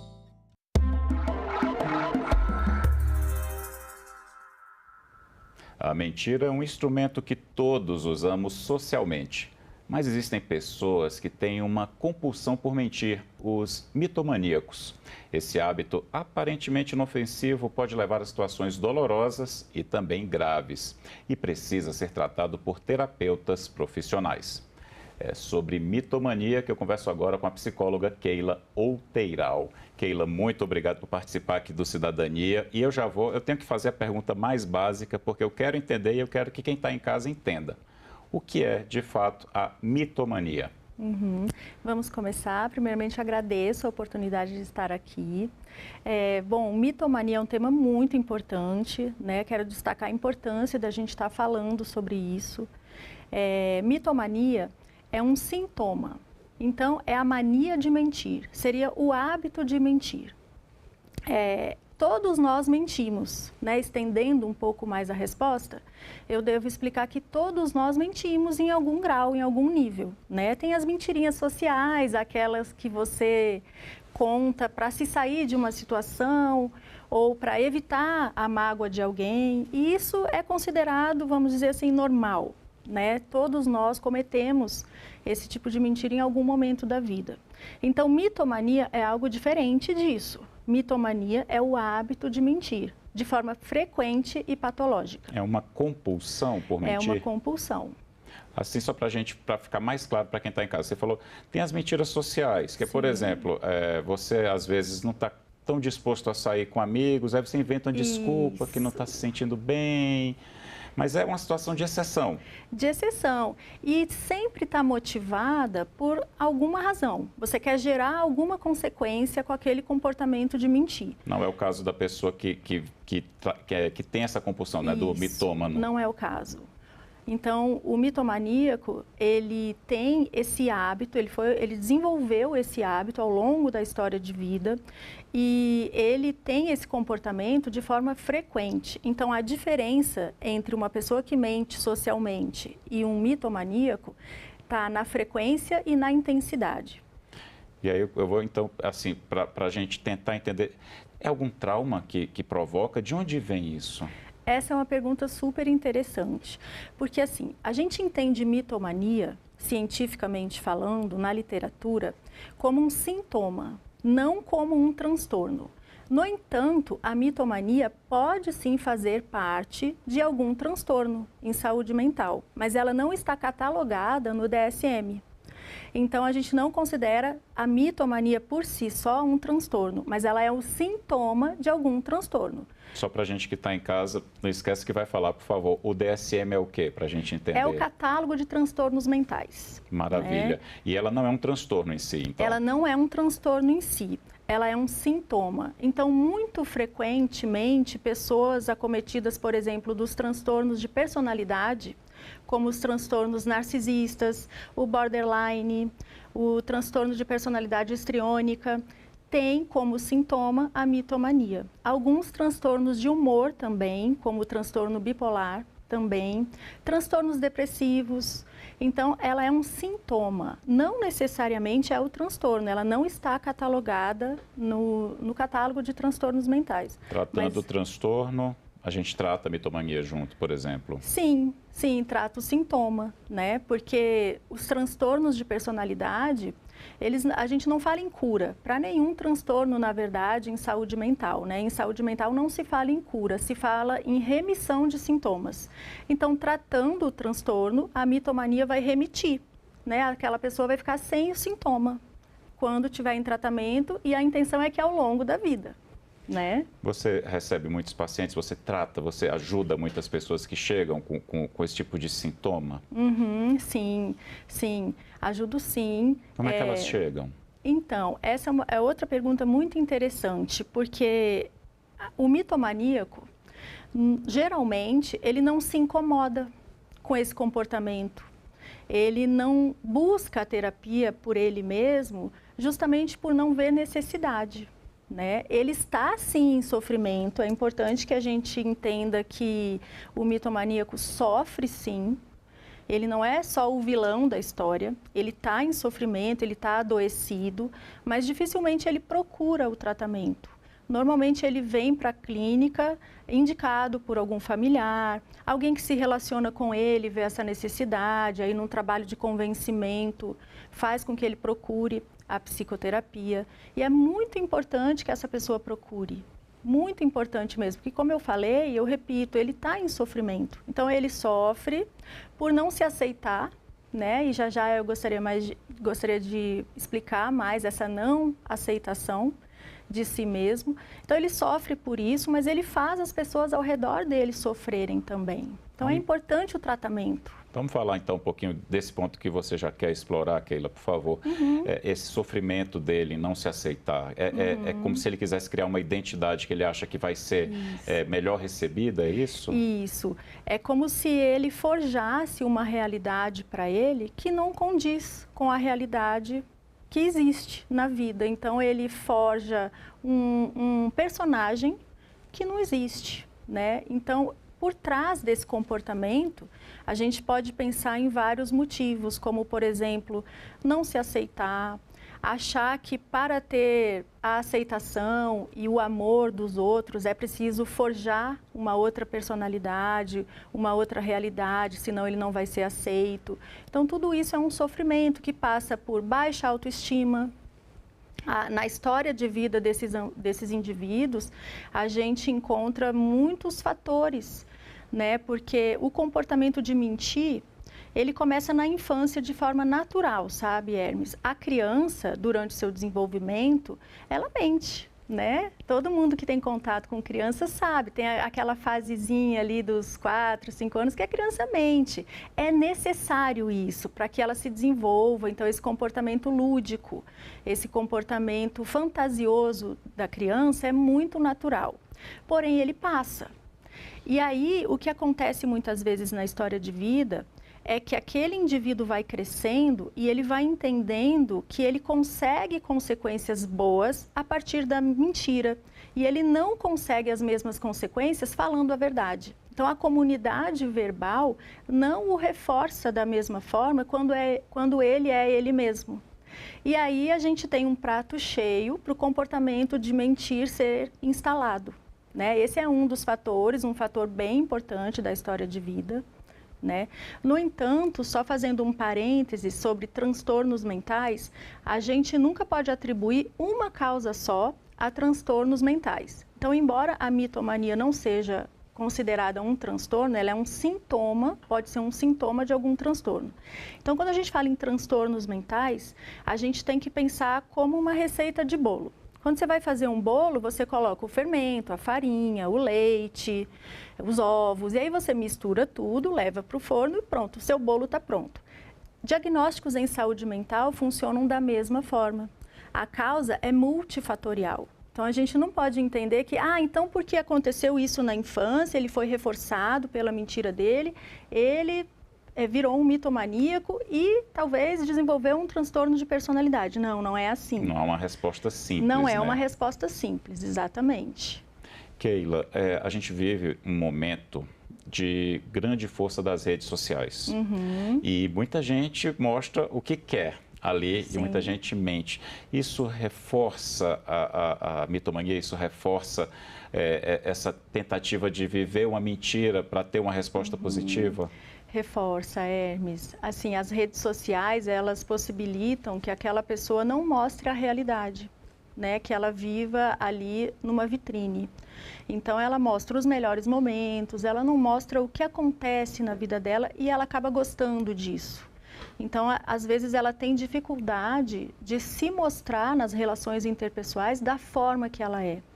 Porque criou-se uma persona, né, que não existe, na verdade. Então, as redes sociais estão contribuindo, sim, para isso.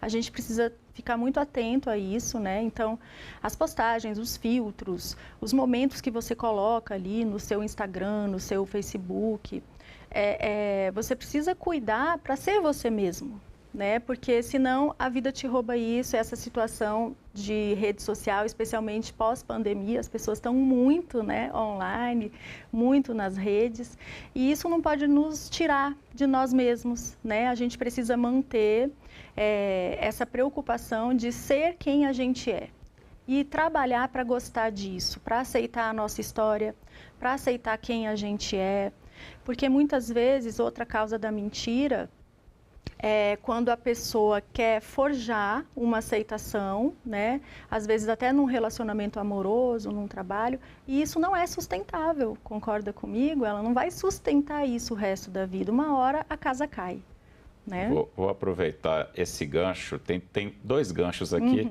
mas eu vou primeiro nesse. Os riscos de não tratar esse sintoma, eu queria que você falasse um pouquinho, porque me parece uma coisa perigosa a médio prazo. Sim, sim. É um sofrimento para a própria pessoa e para as pessoas ao redor, né? Como eu disse. E os riscos de não tratar são vários, porque a pessoa pode piorar esse sintoma, ela pode se perder totalmente dela mesma, então ela perde as relações, as pessoas se afastam dela, às vezes ela perde trabalhos importantes, oportunidades importantes, justamente porque ela não está conseguindo se relacionar de forma honesta, minimamente honesta. Então é muito, muito perigoso.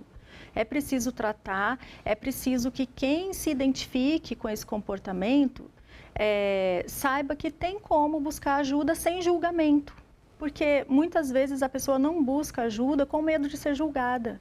Só que na psicoterapia isso não existe, né? A gente está aqui para ajudar e a gente está aqui para entender aquela pessoa em toda a natureza dela. Nas circunstâncias dela. Nas circunstâncias, né? Então, é muito importante buscar o tratamento para preservar as relações interpessoais, o trabalho, o próprio conforto consigo mesmo. Ser quem se é a maior dádiva que tem, concorda? É verdade, a gente só tem essa vida para a gente ser quem a gente é. Exatamente, a gente só tem essa vida para sermos quem nós somos, para ter essa autenticidade, assumir a nossa história, de onde viemos, quem somos, onde trabalhamos, nossa condição social, e todos nós somos lindos da forma que somos, não é verdade? Exatamente. A gente não precisa montar nenhum personagem para sermos amados. Vou pegar o outro gancho que eu tinha te falado, a gente estava falando de redes sociais. Recentemente foi muito divulgado, virou até série, a questão do golpista do Tinder, que ele criava uma persona para aplicar, né, no Tinder, para aplicar golpes em mulheres.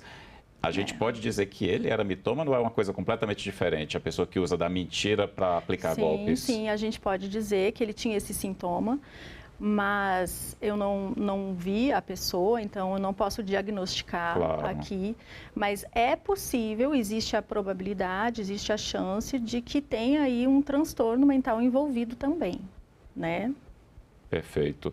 E com relação você falou rapidamente, agora eu vou explorar um pouquinho sobre isso, Keila. Como as pessoas chegam no consultório? Como é que elas chegam para serem atendidas? Não precisa dizer nome, claro, mas assim, elas assumem de cara, olha, eu minto, eu não consigo parar, eu não sei o que fazer, ou elas tentam negar. Como é que elas chegam no consultório? Em primeiro lugar, o mitomaníaco, ele quase não vem por ele mesmo. Né? É difícil que ele procure ajuda por ele mesmo. Normalmente ele vem porque alguém levou, porque alguém pediu. Então é difícil essa vulnerabilidade inicial. Mas o que acontece na psicoterapia? Há o estabelecimento de um vínculo muito grande entre o psicólogo e o paciente. Então o início do tratamento é sempre com formação desse vínculo. E uma vez que o vínculo foi formado, aí a pessoa se entrega para aquele processo terapêutico. Então, ele vem cheio de resistências, muitas vezes, mas o próprio processo terapêutico é um processo muito bacana, de aceitação, de encorajamento, e a própria pessoa gosta, sente falta e as mudanças são geradas. Claro que é um processo demorado, a gente não está falando aqui de uma coisa que acontece de uma hora para outra, mas é um processo totalmente possível. É importante que as pessoas saibam que é possível, né? Existem muitas pessoas que sofrem com esse quadro, tanto aquele que mente, que tem o hábito de mentir, quanto aquele que convive com as mentiras. É sofrimento para os dois lados, então é importante demais, repito, buscar ajuda profissional.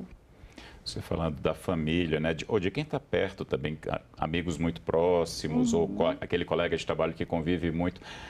O que a pessoa precisa perceber para até ajudar, né, nessa primeira percepção ali, que eu não vou dizer diagnosticar, porque não é a palavra correta, mas aquela percepção de que está lidando com o mitomaníaco. Como saber, né, que eu estou diante de um mitomaníaco? Olha, ao longo da relação, do convívio, isso vai ficar bastante claro. Né? A pessoa ela não vai ser quem ela vai se contradizer em algumas mentiras, ela vai contar coisas que depois ela não vai conseguir comprovar.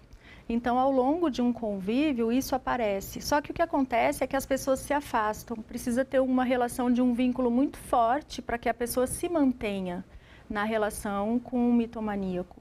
E o que tem que ser feito, se você quer ajudar uma pessoa assim, é você primeiro encorajar a pedir ajuda, né? A ajuda deve ser profissional.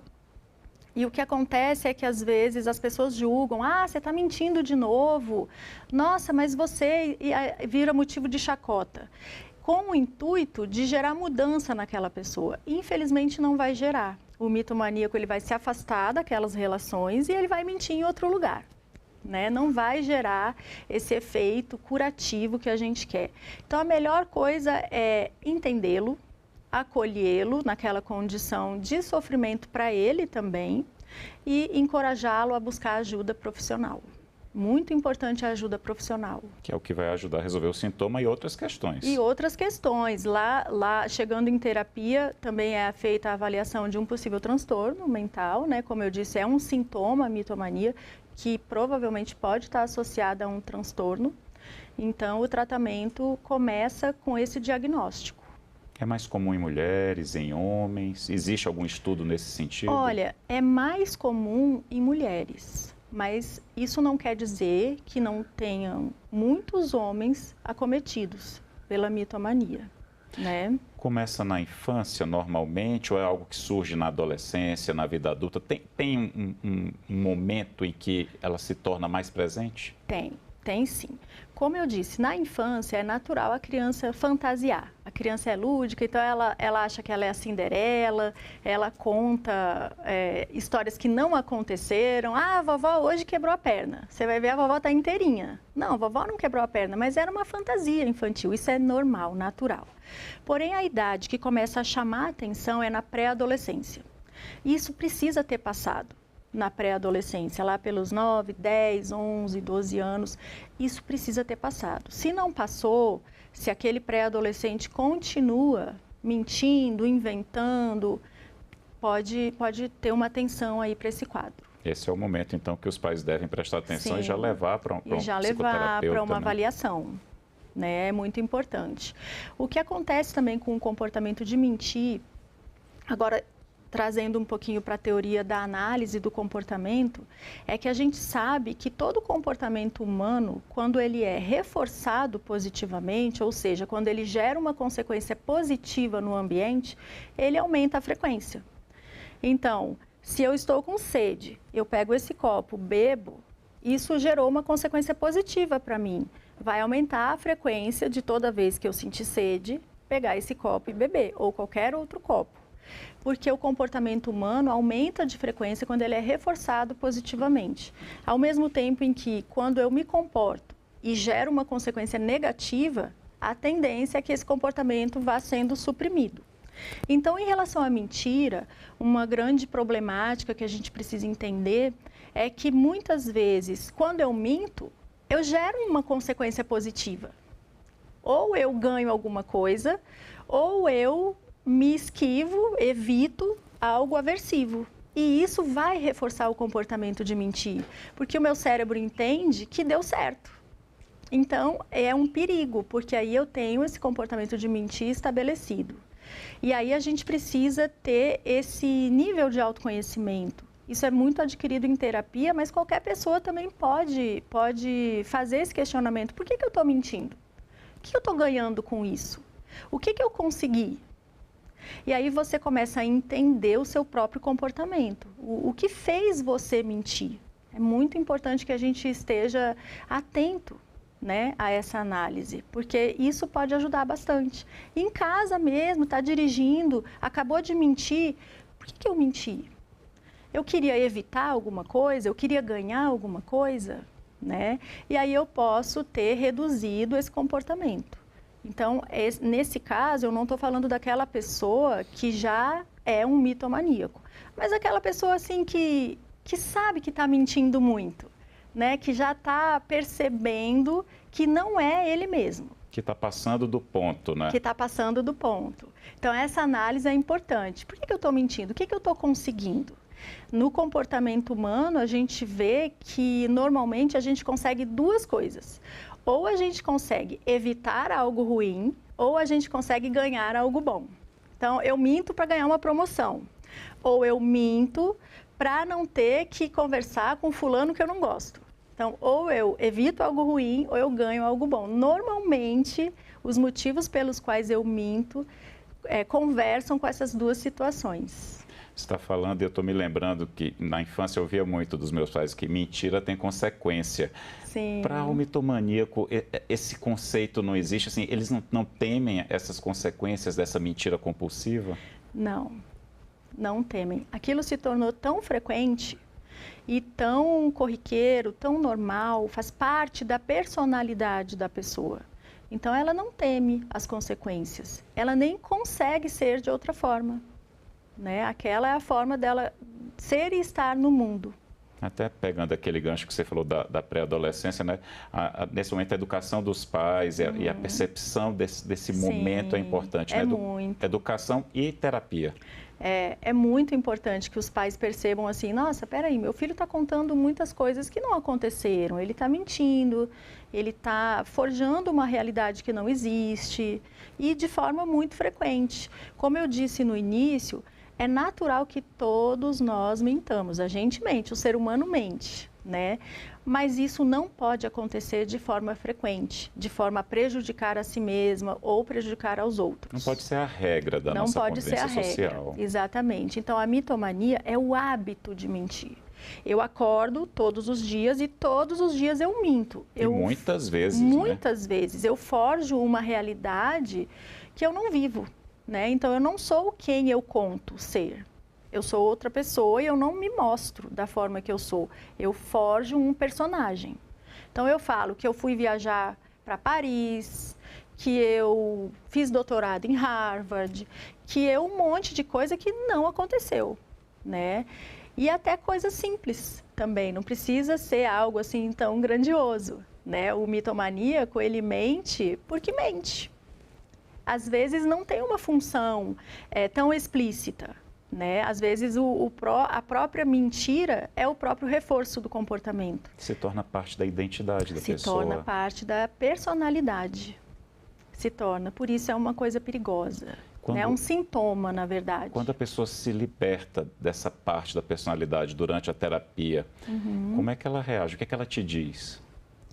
Olha, é um processo muito bonito, porque para você tratar esse sintoma, você precisa passar por uma aceitação de si mesmo, né? Você precisa perceber que você não precisa forjar uma outra personalidade, que a sua personalidade basta, que a sua personalidade é aceitável, é digna de ser amada, é digna de ser admirada, do jeitinho que é, e você não precisa forjar outra pessoa para ser aceito. Então é um processo muito bonito, difícil, mas totalmente possível.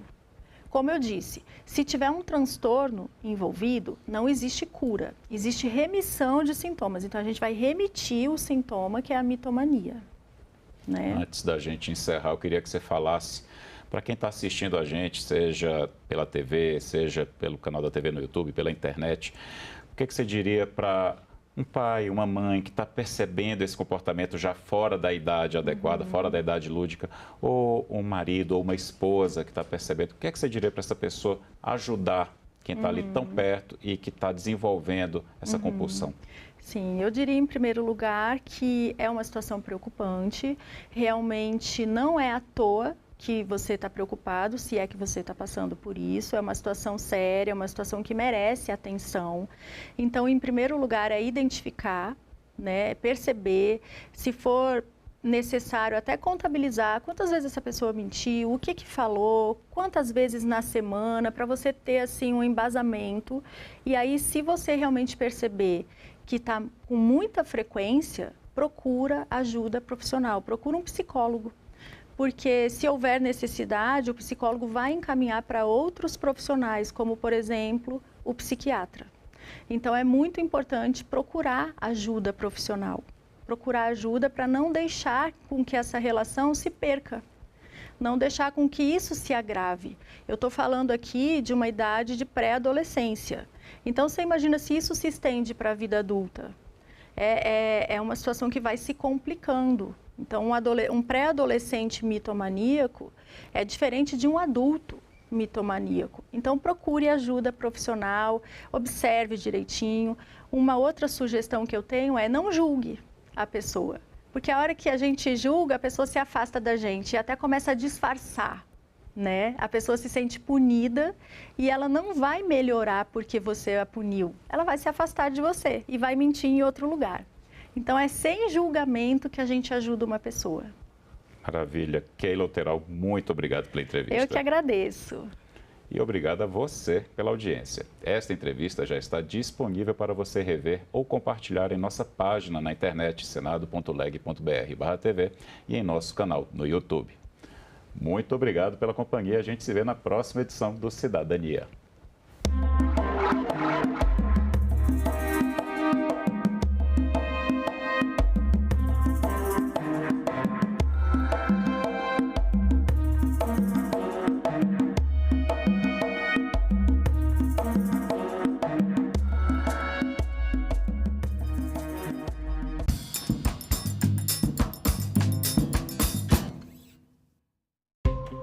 O que propõe a lei sobre a licença paternidade? 5 dias são suficientes? Qual a importância da presença do pai durante os primeiros dias de um recém-nascido? O período deve aumentar? Nossos convidados respondem a essas e outras perguntas ao vivo. TV Senado Live, nesta sexta, 9 horas da manhã.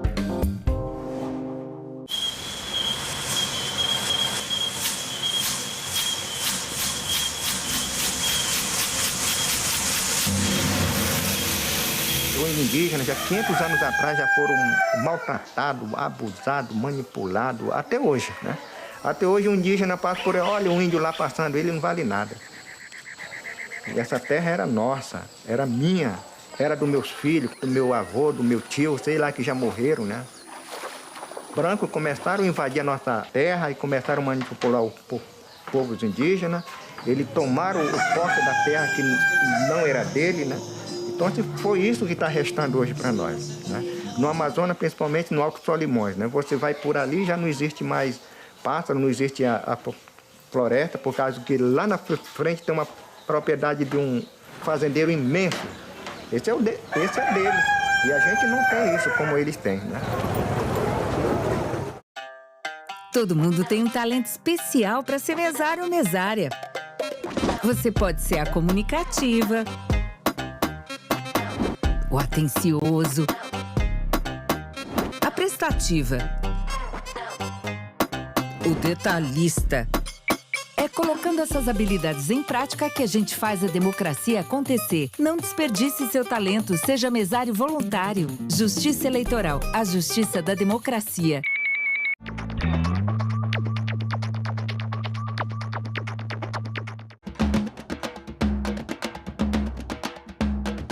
A essência da democracia deve ser esta: solucionar disputas e fazer a divergência pacificamente. E que os três poderes, juntos, podem construir e devem construir o que é o pilar da democracia. Democracia é essa que exige convivência pacífica entre todos, mesmo com divergência de ideias. Entendemos que a democracia, mais do que um regime político, é um modo de vida. A democracia é o único regime que pode permitir o convívio das pessoas que discordam. E discordar é saudável. O conteúdo que nos ensina a Constituição é que a democracia deve ser defendida. A democracia é o melhor terreno para plantar e colher direitos. TV Senado. Democracia todo dia.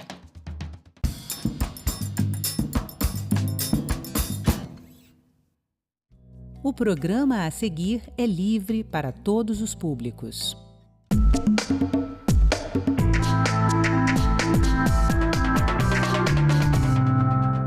Incêndios no Pantanal. Mato Grosso e Mato Grosso do Sul se mobilizam para combater o fogo que já causou destruição recorde. Amazonas quer maior patrulhamento contra ataques de piratas nos rios da região. Senado aprova Estatuto do Pantanal. Proposta segue para a Câmara dos Deputados. Minas Gerais busca boas práticas para minimizar impactos da seca e chuvas extremas. Desde 2021, o município utiliza novos critérios para identificar áreas de risco na cidade. De lá para cá, Juiz de Fora não sofreu com óbitos ou mesmo feridos em situações de desastres provocados por enchentes e desmoronamentos de encostas. Oi, pessoal. É em parlamentos como este que são tomadas as decisões que regem a sua vida. Eu sou Andréa Alves e este é o Parlamento Brasil, um programa que há 18 anos é feito em parceria com as TVs legislativas de todo o país. A gente traz para você as iniciativas parlamentares que acontecem não só em Brasília e que impactam a vida do brasileiro país afora. Vamos lá?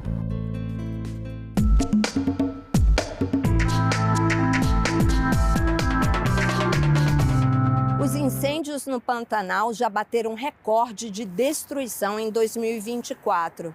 E olha que os meses considerados os piores para queimadas, os mais secos, agosto e setembro, ainda nem chegaram. Parlamentares de Mato Grosso e de Mato Grosso do Sul, os dois estados que abrigam o bioma aqui no Brasil, estão preocupados. O mais afetado até julho foi Mato Grosso do Sul. A área 4 vezes maior que o território da cidade de São Paulo já queimou no bioma Pantanal em 2024. A gente está diante de uma tragédia terrível, de um desastre como nunca aconteceu. Eu quero deixar isso muito claro, porque as pessoas, é ciclo de cheia de seca. Não é. Nunca teve, né, nesse período em junho, uma seca dessa magnitude. E a nossa preocupação é que nós precisamos de solução imediata, né? O povo está sofrendo, né? Toda a fauna, a flora pantaneira está correndo risco até de desaparecer. A convergência entre fenômenos climáticos e o aquecimento global tem piorado a situação. Segundo dados do Instituto MapBiomas, Corumbá foi um dos municípios mais atingidos pelo fogo. Os moradores da Cidade Branca têm convivido com a fumaça provocada pelas queimadas desde o fim do mês passado. O parlamentar destacou que a ação imediata é acabar com os focos de incêndio. Foram feitas algumas ações do governo do estado que nós solicitamos com aviões que reduziu um pouco o impacto, principalmente para as pessoas. Agora, o que a gente tem cobrado bastante é uma ação mais firme, mais efetiva e continuada do governo federal. Acho que é importante esse reforço que já chegou, vai chegar mais aeronaves, mas é preciso que haja, né? Nós precisamos de uma situação agora emergencial. Viralizou nas redes sociais um vídeo da festa do Arraiá de São João, em Corumbá, com o incêndio do Pantanal ao fundo. É uma característica da população brasileira, né, de ser um povo solidário. Eu acho que nós temos que buscar, né, esse mesmo envolvimento, essa mesma mobilização que houve numa tragédia, né, e que nós participamos, ajudamos também o Rio Grande do Sul, com centenas de vidas que foram perdidas, né, desastres também ambientais. Só que, às vezes, as pessoas que não conhecem, né, a realidade do Pantanal não têm ideia do que está acontecendo. Então, a minha manifestação aqui é dizer o seguinte, alguém que é de lá, eu sou nascido, fui criado lá, fui prefeito de Corumbá, represento aquela região e conheço aquela região. Então, o que eu estou afirmando aqui é o que está sendo colocado nas redes sociais é uma parte. Né? Tem uma tragédia muito maior do que aquela que foi vista lá no São João. É muito pior do que isso. Nós corremos, né, o risco de desaparecer uma parte de um bioma.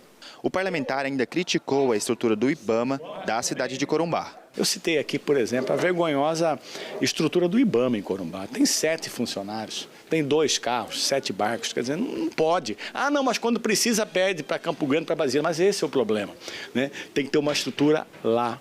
Corumbá detém a maior parte do Pantanal e tem que ser tratado de forma diferenciada. O governo de Mato Grosso do Sul declarou estado de emergência na região. O coronel Hugo Dijan, da Defesa Civil do Estado, explicou quais os próximos passos que os municípios devem fazer para obter recursos. O governo estadual tornou concreto pelo Diário Oficial.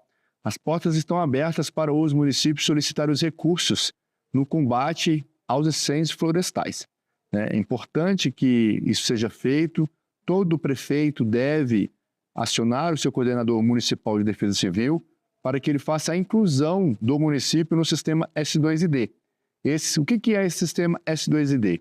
Ele é o programa que é utilizado pela Defesa Civil Federal, Estadual e Municipal para troca de informações e processos.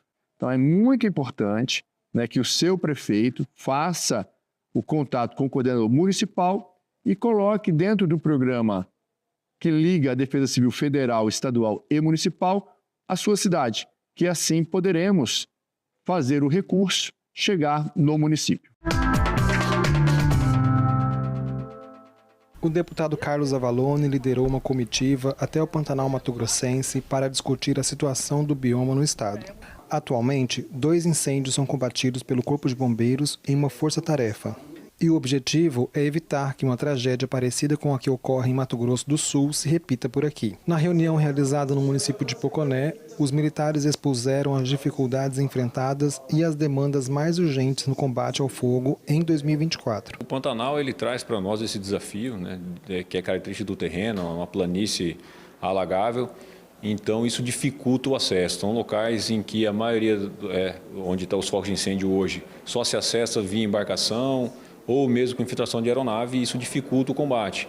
Nos locais em que a gente consegue levar uma estrutura maior, de maquinário, a gente tem mais sucesso, a gente consegue responder e combater esse incêndio com uma maior celeridade. Também foi apresentada a necessidade de garantir e melhorar a comunicação entre os agentes que estão na linha de frente das ações. A comunicação ela fica muito restrita ao alcance dos rádios e isso dificulta, porque a gente começa a espalhar as equipes no terreno e a gente precisa ter informação o quanto antes, né, das ações que estão sendo desenvolvidas. Então, a internet via satélite, ela vem, né, como uma ferramenta importante nesse sentido. A gente conseguiu algumas através do apoio do Sindicato Rural de Poconé, que tem suprido a necessidade em uma das frentes de incêndio, mas a gente precisa ampliar isso, né? Uma das frentes de trabalho está mais avançada, com o fogo praticamente extinto.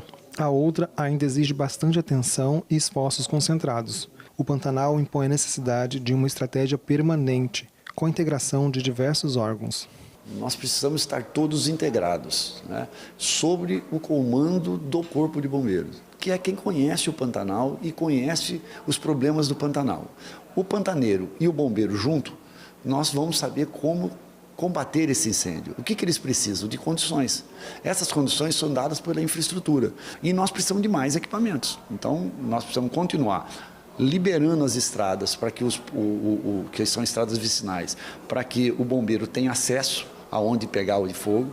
A gente já sabe onde normalmente acontecem esses incêndios e nós já estamos preparando. O bombeiro está fazendo isso com muita competência. Apesar das dificuldades elencadas pelos bombeiros, a situação é considerada sob controle.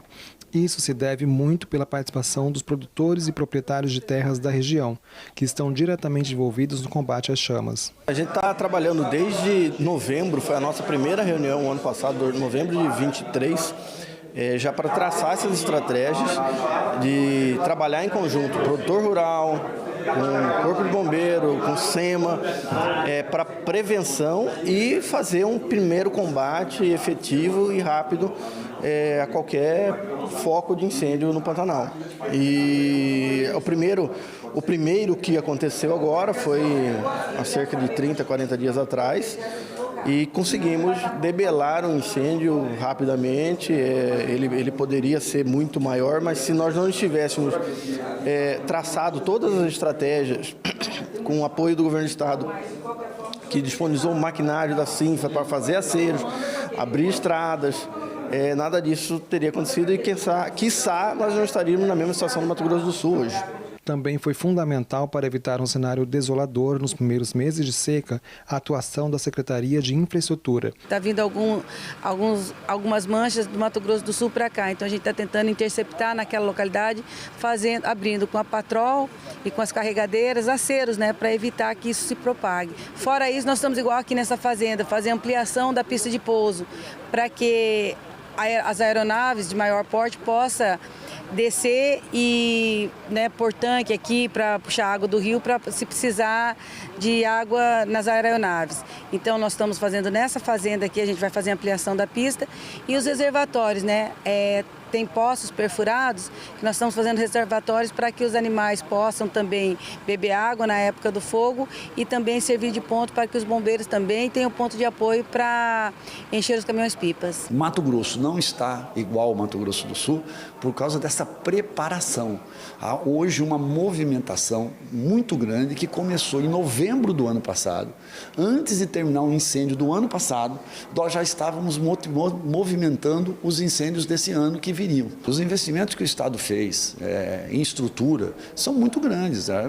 Teve ano que foi 100 milhões, 70 milhões em média. Comprou helicóptero, comprou caminhão-pipa, comprou caminhonetes, comprou EPIs, comprou uma série de coisas que foi feita, capacitou. Nós temos 2.000 brigadistas hoje preparados e temos condições de preparar mais uns 700 ainda antes da parte principal do fogo. Na visita técnica, o deputado Carlos Avalone percorreu a rodovia Transpantaneira, estrada que cruza o Pantanal mato-grossense e faz parte da estratégia do governo estadual para as medidas de combate aos incêndios florestais.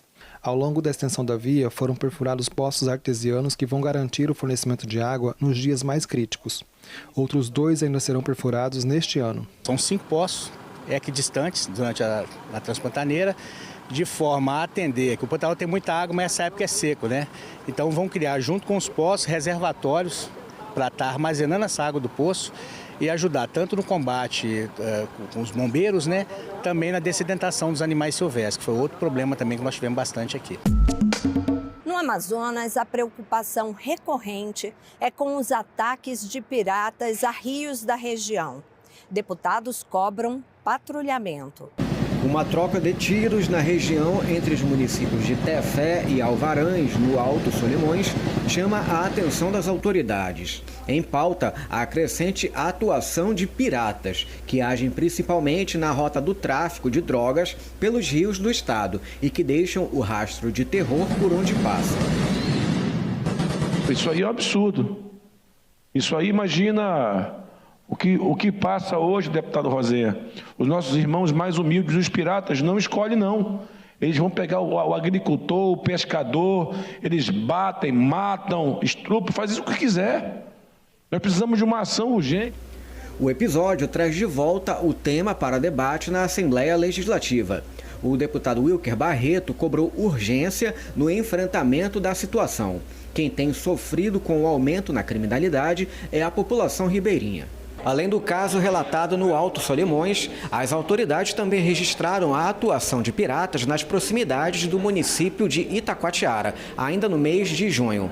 Além do tráfico de drogas, a interceptação de embarcações carregadas com combustível também é rotina. Os prejuízos são milionários. Já o deputado Rosenha defende a criação da Polícia Fluvial, com autonomia federal e recurso para exercer a defesa e a vigilância nos rios da Amazônia. O parlamentar enfatiza a necessidade de uma solução definitiva para o patrulhamento dos rios, especialmente no interior.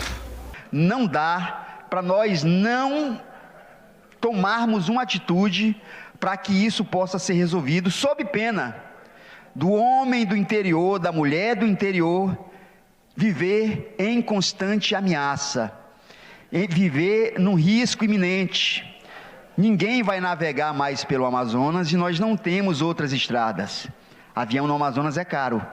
Ninguém vai querer mais fazer negócios com Alto e Médio Solimões, porque sabe que vai ser assaltado. Observem o calibre desses tiros. Observe o potencial bélico desse pessoal. E existem dezenas de núcleos de piratas, de malfeitores ao redor dessas cidades, sobretudo no curso dos mais de 6.000 quilômetros do Rio Amazonas. É imprescindível nós nos socorrermos ao Ministério da Justiça.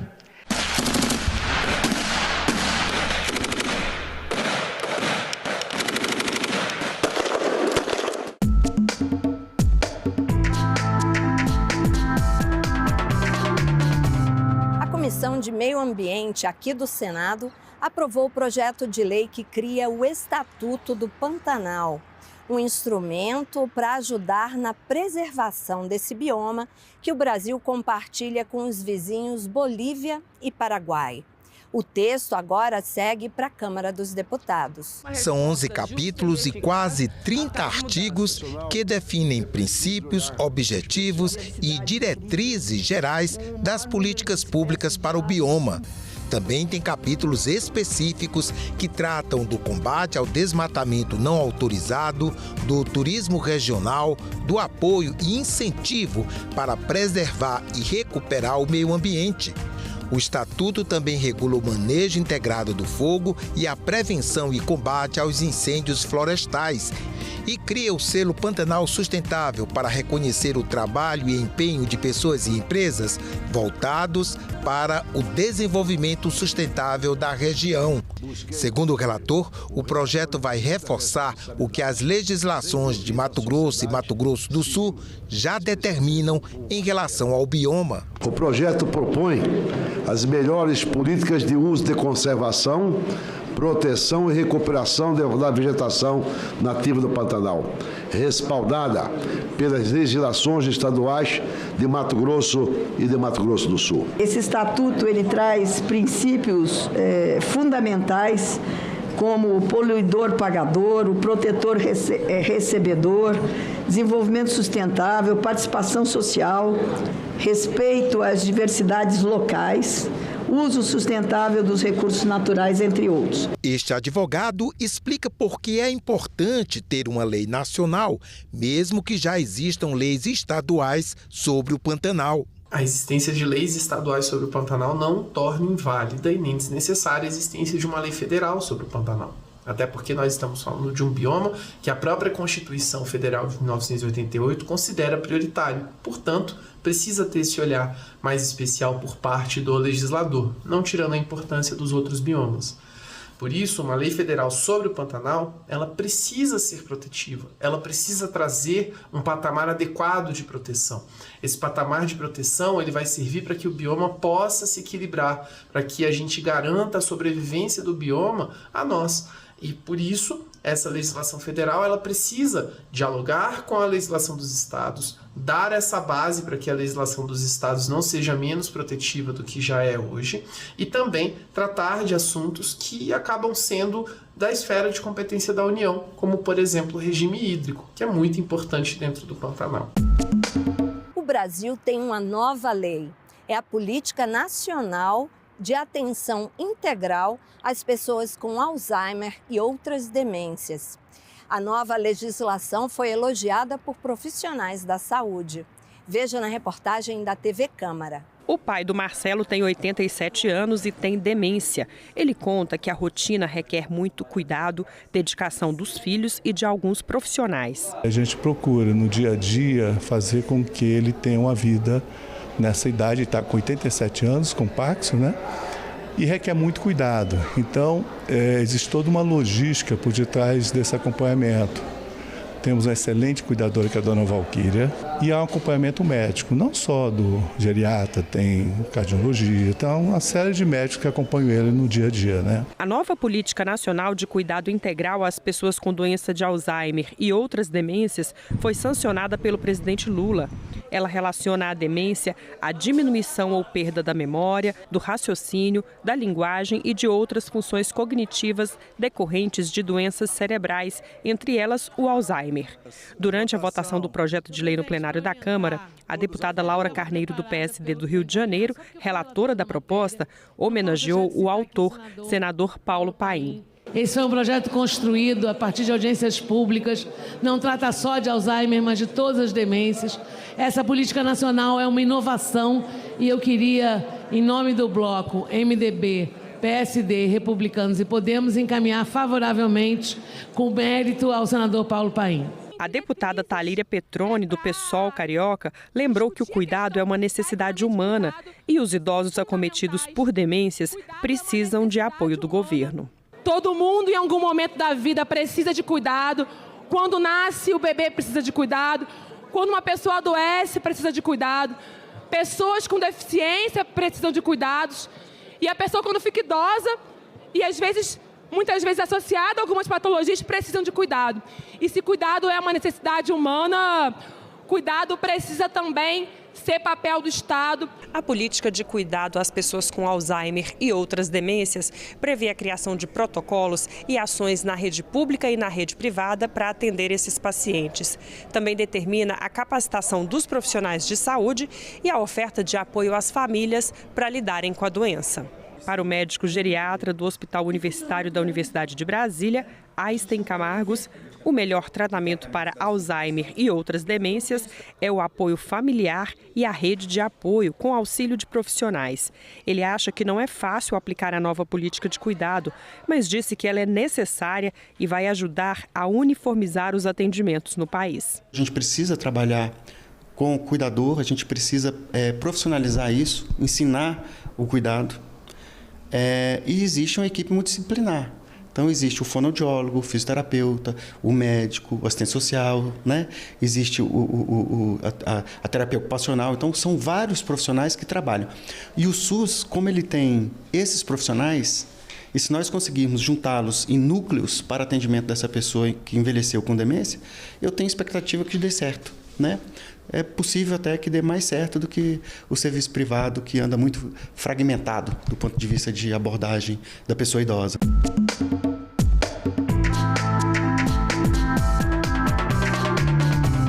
Olha só que ideia bacana da Assembleia Legislativa de Minas Gerais. Para minimizar os impactos da crise climática no estado e tornar Minas mais forte para enfrentar secas e chuvas extremas, os deputados criaram um grupo técnico para estudar o problema. Eles promoveram seminários em algumas das cidades mais afetadas por esses fenômenos. Um dos objetivos era conhecer as boas práticas de cada comunidade. A matéria que você vai ver agora mostra uma técnica usada em Juiz de Fora que promove ações de prevenção e também de socorro em caso de chuvas fortes. Evitar que chuvas intensas provoquem tragédias humanas é um desafio para Juiz de Fora. Segundo o Serviço Geológico do Brasil, o município da Zona da Mata é o terceiro de Minas com o maior número de habitantes expostos a áreas de risco. 25% da população, quase 140 mil juiz-foranos, vivem sob a ameaça de deslizamentos e enchentes. Situação que se agrava com as mudanças climáticas. Quando começa o período de chuva, a gente fica com medo. Primeiro, a minha casa é de telha. E outra coisa, eu moro debaixo do barranco. E é uma mata virgem, dali para cima. Se quiser olhar, pode ir. A ameaça não vem só do barranco nos fundos. Na rua em frente à casa de Dona Maria das Graças, uma encosta de 60 metros cedeu nas chuvas de janeiro de 2022. No terreno, que vem sendo recuperado, havia uma casa e 2 prédios. Tudo foi demolido. Até que a obra fique pronta, 44 moradias da área permanecerão interditadas. Ali era lotado de casa, mas Deus ajudou que saíram. Só quando saiu, moço, dentro de 2 semanas veio uma chuva forte, mas levou tudo. Levou tudo. A interdição ampla e que muitas vezes é contestada pela população, mas que evita tragédias no futuro, é possível porque a região é detalhadamente monitorada e mapeada pela Defesa Civil. Desde 2021, o município utiliza novos critérios para identificar áreas de risco na cidade. De lá para cá, Juiz de Fora não sofreu com óbitos ou mesmo feridos em situações de desastres provocados por enchentes e desmoronamentos de encostas. O período chuvoso de 21-22 foi o mais chuvoso dos últimos 38 anos, o terceiro mais chuvoso da história de Juiz de Fora. Então a gente teve chuvas muito fortes, muito severas e mesmo assim a gente conseguiu dar uma resposta tanto na parte preventiva antes dessas chuvas, quanto uma resposta depois que as chuvas aconteceram muito eficiente. O método de mapeamento de áreas de risco em encostas usado em Juiz de Fora foi desenvolvido numa parceria entre o Serviço Geológico do Brasil e a Agência de Cooperação Internacional do Japão. O projeto GIDES permite mapeamento rápido e de baixo custo. Já foram atualizados e realizados novos mapeamentos em cerca de 19 quilômetros quadrados do núcleo urbano da cidade. Para o município de Juiz de Fora foi uma metodologia muito assertiva, porque ela tira toda a subjetividade de quem está fazendo a metodologia. Então, independentemente do profissional que está mapeando uma área, a gente consegue uma assertividade muito alta e a questão do grau de risco, ela fica muito clara, tanto para quem fez o mapeamento, quanto para quem pega esse material para estudar posteriormente. A nova técnica de mapeamento vai além da identificação das áreas de risco. O estudo também indica ações que podem ser tomadas pelos órgãos públicos. É o caso da Rua José Lourenço, no Borboleta. Interditada desde 2021, a via foi classificada como de alto risco. Hoje, ela passa por melhorias orientadas pela Defesa Civil. Verificação quanto à drenagem, quanto à estabilização de encostas, quanto à limpeza urbana, a vegetação, a poda de árvores preventivas. E essa área aqui, ela é considerada como uma obra que está sendo feita preventiva. Os cursos d'água também passam pelo monitoramento. A metodologia é da própria Defesa Civil e foi batizada de Florima, sigla em inglês para gestão de riscos de inundações. Nós conseguimos obter a partir desses dados a chamada mancha de inundação. Com a mancha de inundação nós conseguimos saber com precisão, inclusive, qual que é o nível d'água que vai chegar na casa das pessoas. Isso é muito importante porque a partir deles nós conseguimos fazer direcionamentos para outras entidades no que diz respeito à solicitação de obras, desassoreamento de cursos d'água, ou seja, mitigar de fato o risco, salvaguardando assim a integridade física das pessoas. Aplicar técnicas inovadoras de mapeamento de áreas de risco exige equipamentos e principalmente pessoas. Na contramão da maioria das cidades brasileiras que possuem no quadro técnico apenas um coordenador, a Defesa Civil de Juiz de Fora tem engenheiros, meteorologistas, geógrafos, geólogos, assistentes sociais, técnicos industriais, comunicadores e psicólogos. A partir desse mapeamento a gente consegue desenvolver atividades preventivas, como a criação de núcleos de proteção e defesa civil nas comunidades, atividades educativas nas escolas com defesa civil nas escolas, além disso simulados em áreas de risco que a gente identifica através dos mapeamentos. O sistema de monitoramento foi uma das boas práticas apresentadas no Seminário Técnico Crise Climática em Minas, na etapa de Juiz de Fora. O evento promovido promovido pela Assembleia Legislativa, quer levantar medidas que ajudem na convivência com os fenômenos naturais extremos. Que esse projeto, tão bem sucedido em Juiz de Fora, possa ser replicado em outras cidades. Bom, o Parlamento Brasil fica por aqui. Você sabe que se quiser rever este ou qualquer outro programa da TV Senado, tem tudo na internet, no site da TV ou no YouTube. Até semana que vem, pessoal. Tchau!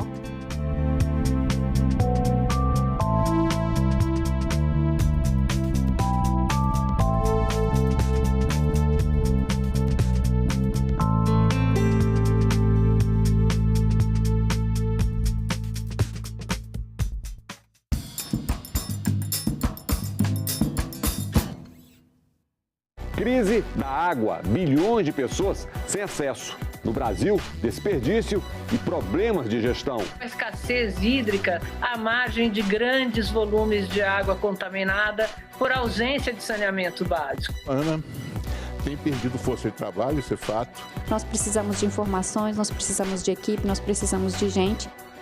Em discussão, hoje, 20h, aqui na TV Senado. Essa usina, ela foi construída no espelho d'água da represa Billings e nessa parceria o setor privado entrou com os recursos financeiros e com os recursos tecnológicos. A EMAI entrou com a permissão do uso do espelho d'água para a construção da usina. E qual é a vantagem disso? No estado de São Paulo, especificamente na cidade de São Paulo, onde o espaço, o terreno é cada vez mais escasso e mais caro, quando você faz o uso do aproveitamento desse recurso hídrico, você reduz, não só reduz o valor do projeto, como você amplia a possibilidade de ter uma usina com mais potência, portanto, mais capacidade de geração de energia. Uma vantagem bastante interessante. Todo mundo tem um talento especial para ser mesário ou mesária. Você pode ser a comunicativa, o atencioso, a prestativa, o detalhista. É colocando essas habilidades em prática que a gente faz a democracia acontecer. Não desperdice seu talento, seja mesário voluntário. Justiça Eleitoral, a justiça da democracia.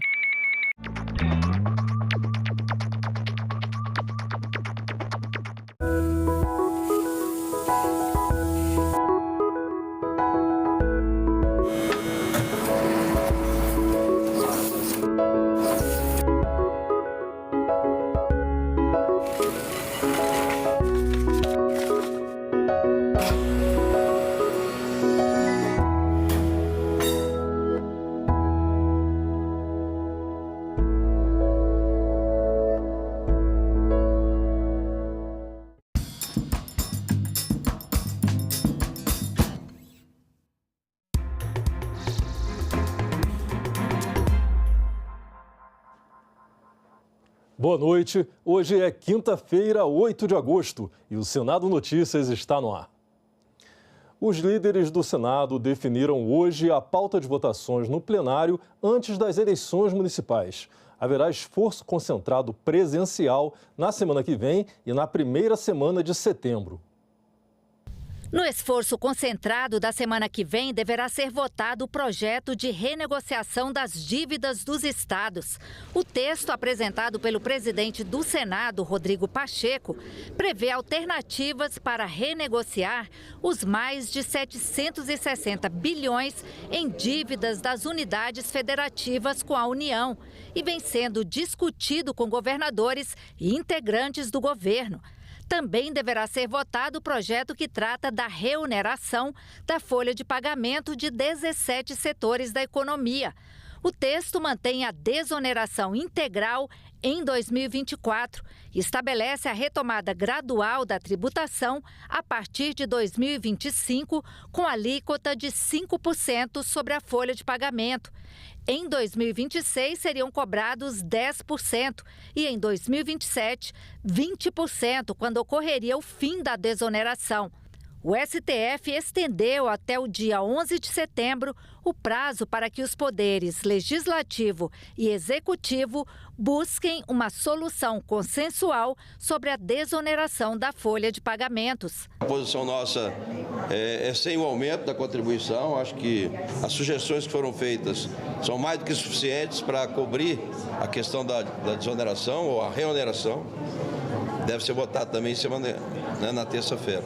Outra matéria que estará na pauta da semana que vem é o Estatuto da Segurança Privada. O problema é que a segurança privada no país foi alcançado pela clandestinidade, empresas clandestinas, de uma forma muito incisiva.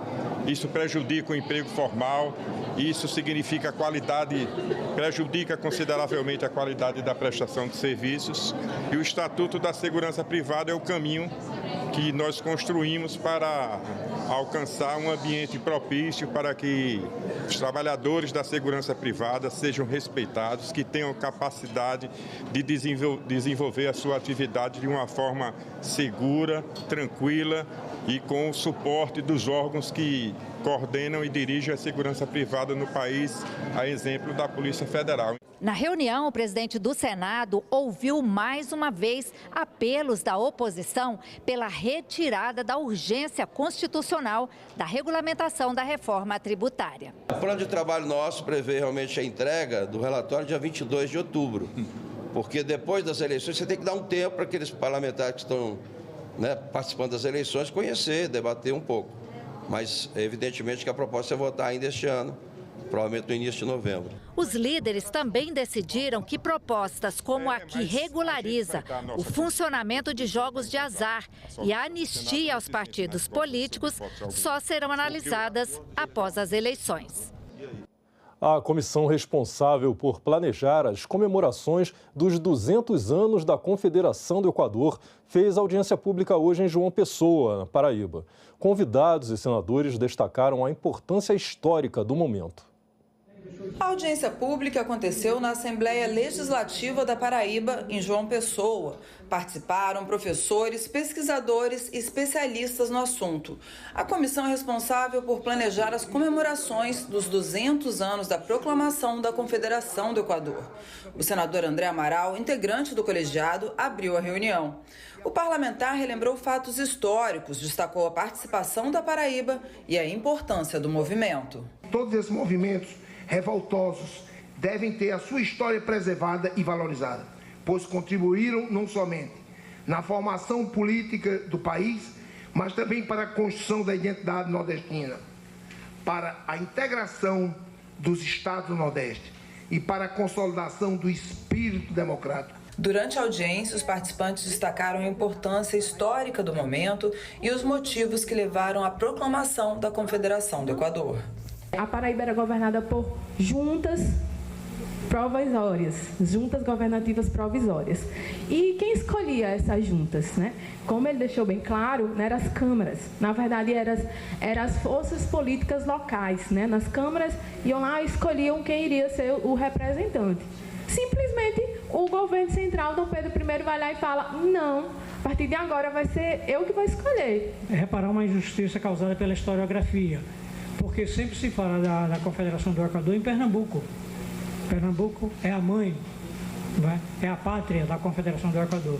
Tudo bem, o Ceará também o é, e é pouco lembrado, e a Paraíba também o é, e é também, aliás, não só lembrada, escanteada. Tem muita relevância discutir algo que se passou aqui nessa região, entre Paraíba, Pernambuco, Ceará, há 200 anos, e tentar, a partir dessas questões, entender melhor o que é o nosso lugar e o nosso tempo hoje.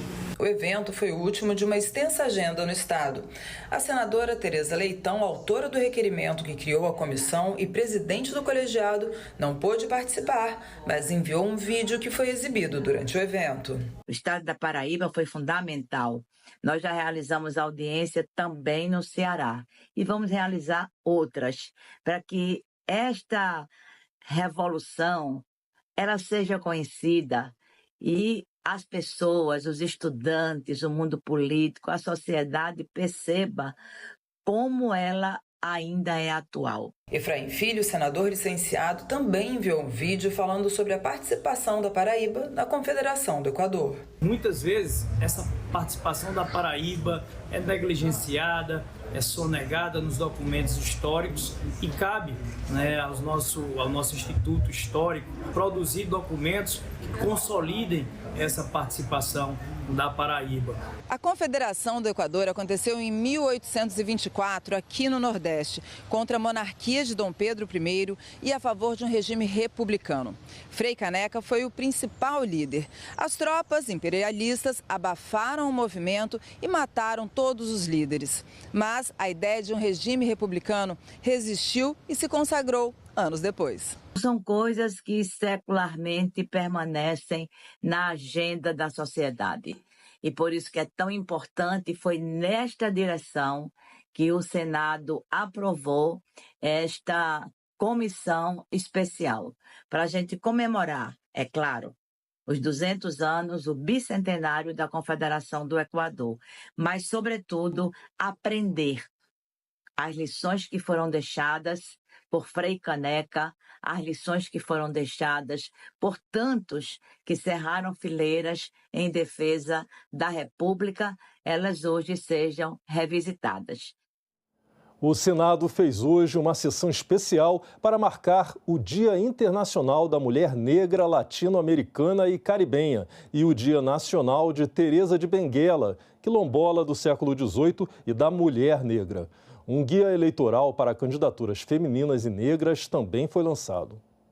Em sessão especial, o Senado celebrou no plenário o Dia Internacional da Mulher Negra, Latino-Americana e Caribenha e o Dia Nacional de Teresa de Benguela e da Mulher Negra, comemorados em 25 de julho. O objetivo foi promover o reconhecimento oficial e a valorização da luta e resistência das mulheres negras na sociedade. As mulheres, em especial as mulheres negras que aqui estão, sobreviveram a maiores possibilidades de não nascer com vida, de terem as suas mães parindo sem tratamento adequado e pré-natal. Sobrevivemos à maior possibilidade de sermos mortas por atos violentos e também ao subemprego, às condições degradantes de vida. E ainda hoje, 5 ou 6 gerações pós-abolição, ainda precisamos reafirmar o nosso grito de liberdade. Por isso, o dia 25 de julho não é apenas um símbolo de celebração, é um chamado a uma ação contínua pela igualdade, pela justiça, pelos direitos humanos, pela efetivação desses direitos humanos. A situação da mulher negra no Brasil de hoje manifesta um prolongamento da realidade vivida na época da escravidão. A memória de Teresa de Benguela, líder quilombola que lutou no século XVIII pela liberdade e pelos direitos dos negros escravizados no Brasil, foi reverenciada na sessão. Sua história nos ensina sobre a força e a resistência das mulheres negras, que, ao longo dos séculos, enfrentaram desafios que ficam na história e foi uma luta por uma sociedade justa e também igualitária. Basta olhar ao nosso redor para descobrir que ainda temos hoje no Brasil dezenas de milhões de Teresas de Benguela. As participantes refletiram sobre os desafios permanentes enfrentados pelas mulheres negras em busca de igualdade e justiça. Há pesquisadores que chamam esses grupos de minoria. Não gosto do termo. Uso grupos historicamente excluídos. Por quê? Porque narrativa tem poder e, semanticamente, minoria traz que somos menos na população do nosso país. Durante a sessão, ainda foi celebrado um acordo de cooperação técnica entre o Senado e o Ministério da Igualdade Racial para a democratização do acesso à informação e o fortalecimento de práticas antirracistas na política institucional. Como fruto desse acordo, foi lançado o Guia Eleitoral para Candidaturas Femininas e Negras, disponível na Biblioteca Digital do Senado. O guia é direcionado a todas as pré-candidatas e candidatos com o objetivo de combater e superar o subfinanciamento e a subrepresentação, visando reduzir as desigualdades e fomentar a participação, garantindo a presença de mulheres e pessoas negras em carreiras eletivas. Eu quero dizer que estou muito emocionada de estar aqui fazendo parte desse lançamento do Guia das Candidatas Femininas e Negras, porque eu acho que é um marco muito importante para a sociedade brasileira, para as mulheres brancas e mulheres negras, para as mulheres. Nós temos, no plano da política brasileira, em qualquer esfera de poder, não mais do que 6% nessas cadeiras dos parlamentos de mulheres negras. Mulheres negras são mais do que 28% da sociedade brasileira. Essa democracia, para ser autêntica, para ser verdadeira, precisa contar com mulheres negras nesses espaços para mudar essa realidade. Outra sessão temática no plenário do Senado hoje debateu o projeto que legaliza a exploração de jogos e apostas em todo o país. O relator do projeto, em tramitação no Senado, defendeu a mudança na legislação, apontou a possibilidade de pôr fim à prática ilegal e promover o que será feito dentro da lei, como uma forma de gerar empregos e receitas com a vinda de turistas estrangeiros. Lembrou a adesão crescente de países à legalização da prática de jogos e apostas. Todos os países do mundo, democráticos e civilizados como o Brasil, que legalizaram e regulamentaram com responsabilidade os jogos e apostas, disseram um basta ao jogo ilegal, ao jogo clandestino, e todos, sem exceção, cresceram socialmente e também economicamente. Se nós compararmos com o G20, que são os países das 20 maiores economias mundiais, onde o Brasil é a 8ª maior economia hoje, apenas, pasmem, a Indonésia e o Brasil ainda não legalizaram os jogos e apostas. Até a Arábia Saudita, senhor presidente, que é um país muçulmano, o fez agora recentemente, um país com restrição quase que absoluta. Nem bebida alcoólica é admitida a vender na Arábia Saudita, para vocês terem uma ideia. E eles também fizeram a regulamentação dos jogos e apostas responsáveis. Contrário ao projeto, o senador Eduardo Girão elencou riscos e ameaças para a sociedade. A dependência de jogos e apostas comprometendo o orçamento das famílias, interesse do crime organizado, entre outros. O projeto não é bom. Esse projeto não atende os interesses da sociedade. Pesquisa do Datafolha. Quem recebe Bolsa Família chega a gastar mais de R$100 por mês em apostas esportivas. Isso vai quebrar, sabe quem? Os menos favorecidos desse país, que já estão atolados em dívida. Não queremos volta de bingos. Não queremos absolutamente nada de volta de cassino no Brasil. A gente já viu esse filme em nossa nação. A Comissão de Direitos Humanos fez hoje uma audiência pública como parte da Semana de Vivência Legislativa do programa Jovem Senador sobre educação midiática. A reunião começou com a eleição simbólica de 2 jovens senadores como presidente e vice da Comissão de Direitos Humanos para a sessão. Juntos a gente pode fazer um Senado jovem mais forte, mais construtivo, mais idealizado em ações que a nossa juventude precisa. Eu espero que nessa comissão a gente possa, de maneira consciente, trabalhar sobre a educação midiática no país. Com o plenário cheio de jovens nativos digitais que cresceram expostos à internet, os debatedores falaram sobre a importância de consumir de forma crítica as informações dos meios de comunicação e das redes sociais e de interagir com responsabilidade. O que é a educação midiática? É esse conjunto de habilidades para que o cidadão possa saber acessar, saber diferenciar conteúdo, saber fazer uma análise crítica de toda e qualquer informação que chega até mim, independentemente do meio. Esteja ele na internet, num site, numa mensagem de WhatsApp ou até mesmo numa embalagem de um produto. A gente resumiu, lá no Educamídia, no Palavra Aberta, a gente resumiu a educação midiática nessa, que a gente chama da mandala da educação midiática, que são esses 3 eixos.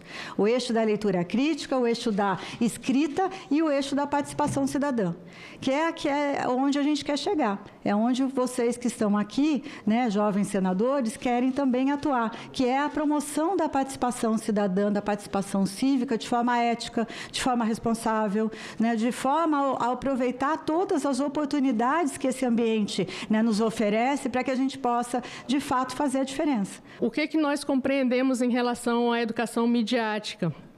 esse é o mundo em que nós vivemos. Esse é o primeiro ponto. Não podemos dissociar nem crianças e adolescentes do mundo em que nós estamos. Então, uma vez que não há volta, uma vez que não há um retorno, é importante ensinar aos jovens e aos adolescentes como lidar com este mundo, porque são esses jovens que vão viver o futuro do país. Então, a educação midiática, ela não é apenas uma questão de letramento, ela não é apenas uma questão de como eu uso os meios de comunicação, mas ela também é uma questão de saúde e segurança. Gostaria de destacar aqui, como estou falando para os jovens senadores, na importância da participação de vocês. Sobretudo no que se refere às mídias sociais. Cada clicada, cada compartilhamento é uma atitude de interação. Só que a gente precisa ir além da interação. A gente precisa praticar a verdadeira participação. E para que isso aconteça, a gente deve ter uma intencionalidade em tudo que a gente faz. Então, será que aquilo que eu estou curtindo é uma coisa interessante? Será que aquilo de verdade contribui para a melhoria do ambiente onde a gente vive? Ou, minimamente, se é um conteúdo de entretenimento, se é uma coisa mais descompromissada, se aquilo contribui para que o ambiente da internet seja um pouco mais saudável, menos tóxico. A gente está aqui na Comissão de Direitos Humanos, então sempre a gente pensar, será que isso aqui fere o direito de alguém? Será que isso aqui ofende alguém? No mundo atual, grande parte das percepções não vem de experiências vividas, mas de informações que chegam intermediadas. É nesse contexto que a educação midiática pode contribuir. Nós temos percepção sobre o mundo, sobre coisas que nós não vivenciamos, mas nós temos uma visão sobre aquilo, e um sentimento sobre aquilo, um julgamento sobre aquilo. Então nós nunca fomos no Afeganistão, nós temos uma visão sobre o Afeganistão. Nós nunca fomos em Israel ou em Gaza, mas nós temos uma visão sobre isso. E essa visão, toda essa visão, esse composê do mundo que nós temos na cabeça, ela é mediada. Ele passa por esses intermediários. Então, na prática, quando a gente fala no mundo mediado, nós falamos que a nossa ideia de realidade, ela passa por esse processo de mediação. E esse processo de mediação envolve uma série de intermediários. Se isso era complexo antes da internet, com a internet, ao contrário do que muitos pensam, nós não estamos agora livres, nós podemos agora procurar informação de forma isenta e não intermediada. Ao contrário, na verdade, nós temos muito mais, hoje, elementos de intermediação. A Organização para a Cooperação do Desenvolvimento Econômico, OCDE, mostra que 7 em cada 10 jovens de até 15 anos no Brasil não consegue distinguir ou ter claro fatos e opiniões para onde vão. A educação midiática no Brasil pode ajudar a combater as fake news, fortalecer a democracia, o exercício da cidadania e o respeito aos direitos humanos. A escassez hídrica é uma ameaça. Segundo a ONU, cerca de 3 bilhões de pessoas podem ser afetadas pela falta de água até 2025, ano que vem. E o Brasil tem seus problemas nesse tema, entre eles a má gestão de recursos. O Brasil é privilegiado, tem 12% das águas doces do planeta, mas sérios problemas de gestão dos recursos hídricos. Poluição, distribuição irregular, desperdício e a falta de saneamento básico para a maioria da população comprometem a qualidade e a quantidade da oferta de água no país, principalmente para as populações mais carentes. 12% da água potável do planeta. Então, a Agência Nacional de Águas, bem como o nosso sistema, é responsável por gerir o maior manancial de água potável do mundo. Isso não é pouca coisa, senador. E, para isso, nós precisamos de informações, nós precisamos de equipe, nós precisamos de gente. É desalentador, e faz um registro, passarmos pela segunda comemoração do Dia das Águas, Mundial das Águas, segunda comemoração consecutiva, sem ter ainda uma definição muito clara sobre a governança federal e sem reuniões do Conselho Nacional de Recursos Hídricos. A Ana tem perdido força de trabalho, isso é fato. Ela tem sido, na verdade, sobrecarregada com novas funções, e ela tem assumido tarefas que não são suas. O setor elétrico ditou a hegemonia do uso da água de grandes rios do Brasil, como, por exemplo, o Rio Tietê, o Rio Paraná, o próprio Rio São Francisco, rios que tiveram suas águas represadas e barradas e que hoje tem uma enorme perda de qualidade dessas águas, da identidade de suas comunidades e traz, infelizmente, a convivência com a escassez hídrica à margem de grandes volumes de água contaminada por ausência de saneamento básico. A falta de acesso à água segura e saneamento básico é uma crise de saúde pública, levando a doenças e morte prematura, especialmente em comunidades vulneráveis. As comunidades marginalizadas são frequentemente as mais afetadas pela escassez de água e pela poluição, enquanto as populações privilegiadas desfrutam de acesso abundante e recursos hídricos limpos. E nós ficamos por aqui. Você pode rever as reportagens desta edição na nossa página na internet, senado.leg.br/tv. Muito obrigado pela sua companhia e como temos feito essa semana, vamos encerrar também esta edição com imagens das atividades de hoje dos jovens senadores, que são 27 estudantes de todo o país que estão vivenciando o dia a dia no Senado depois de vencerem um concurso de redação em seus estados.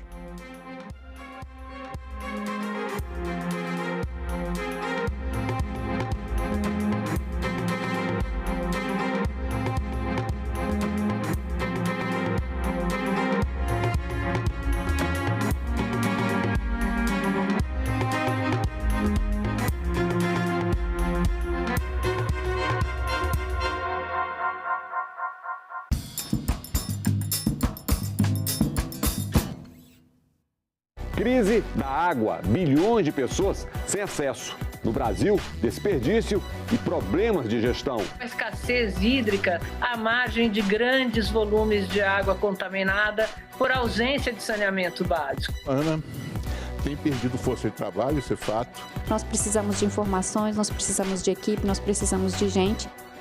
Em discussão. Hoje, 20h, aqui na TV Senado. O novo livro de Adriana Lunardi, Contos Céticos, ele é feito a partir de frases líricas, de um certo lirismo misturado com uma certa dose de humor. E por isso torna-se mais real este universo que fala de pandemia, que fala de dores, que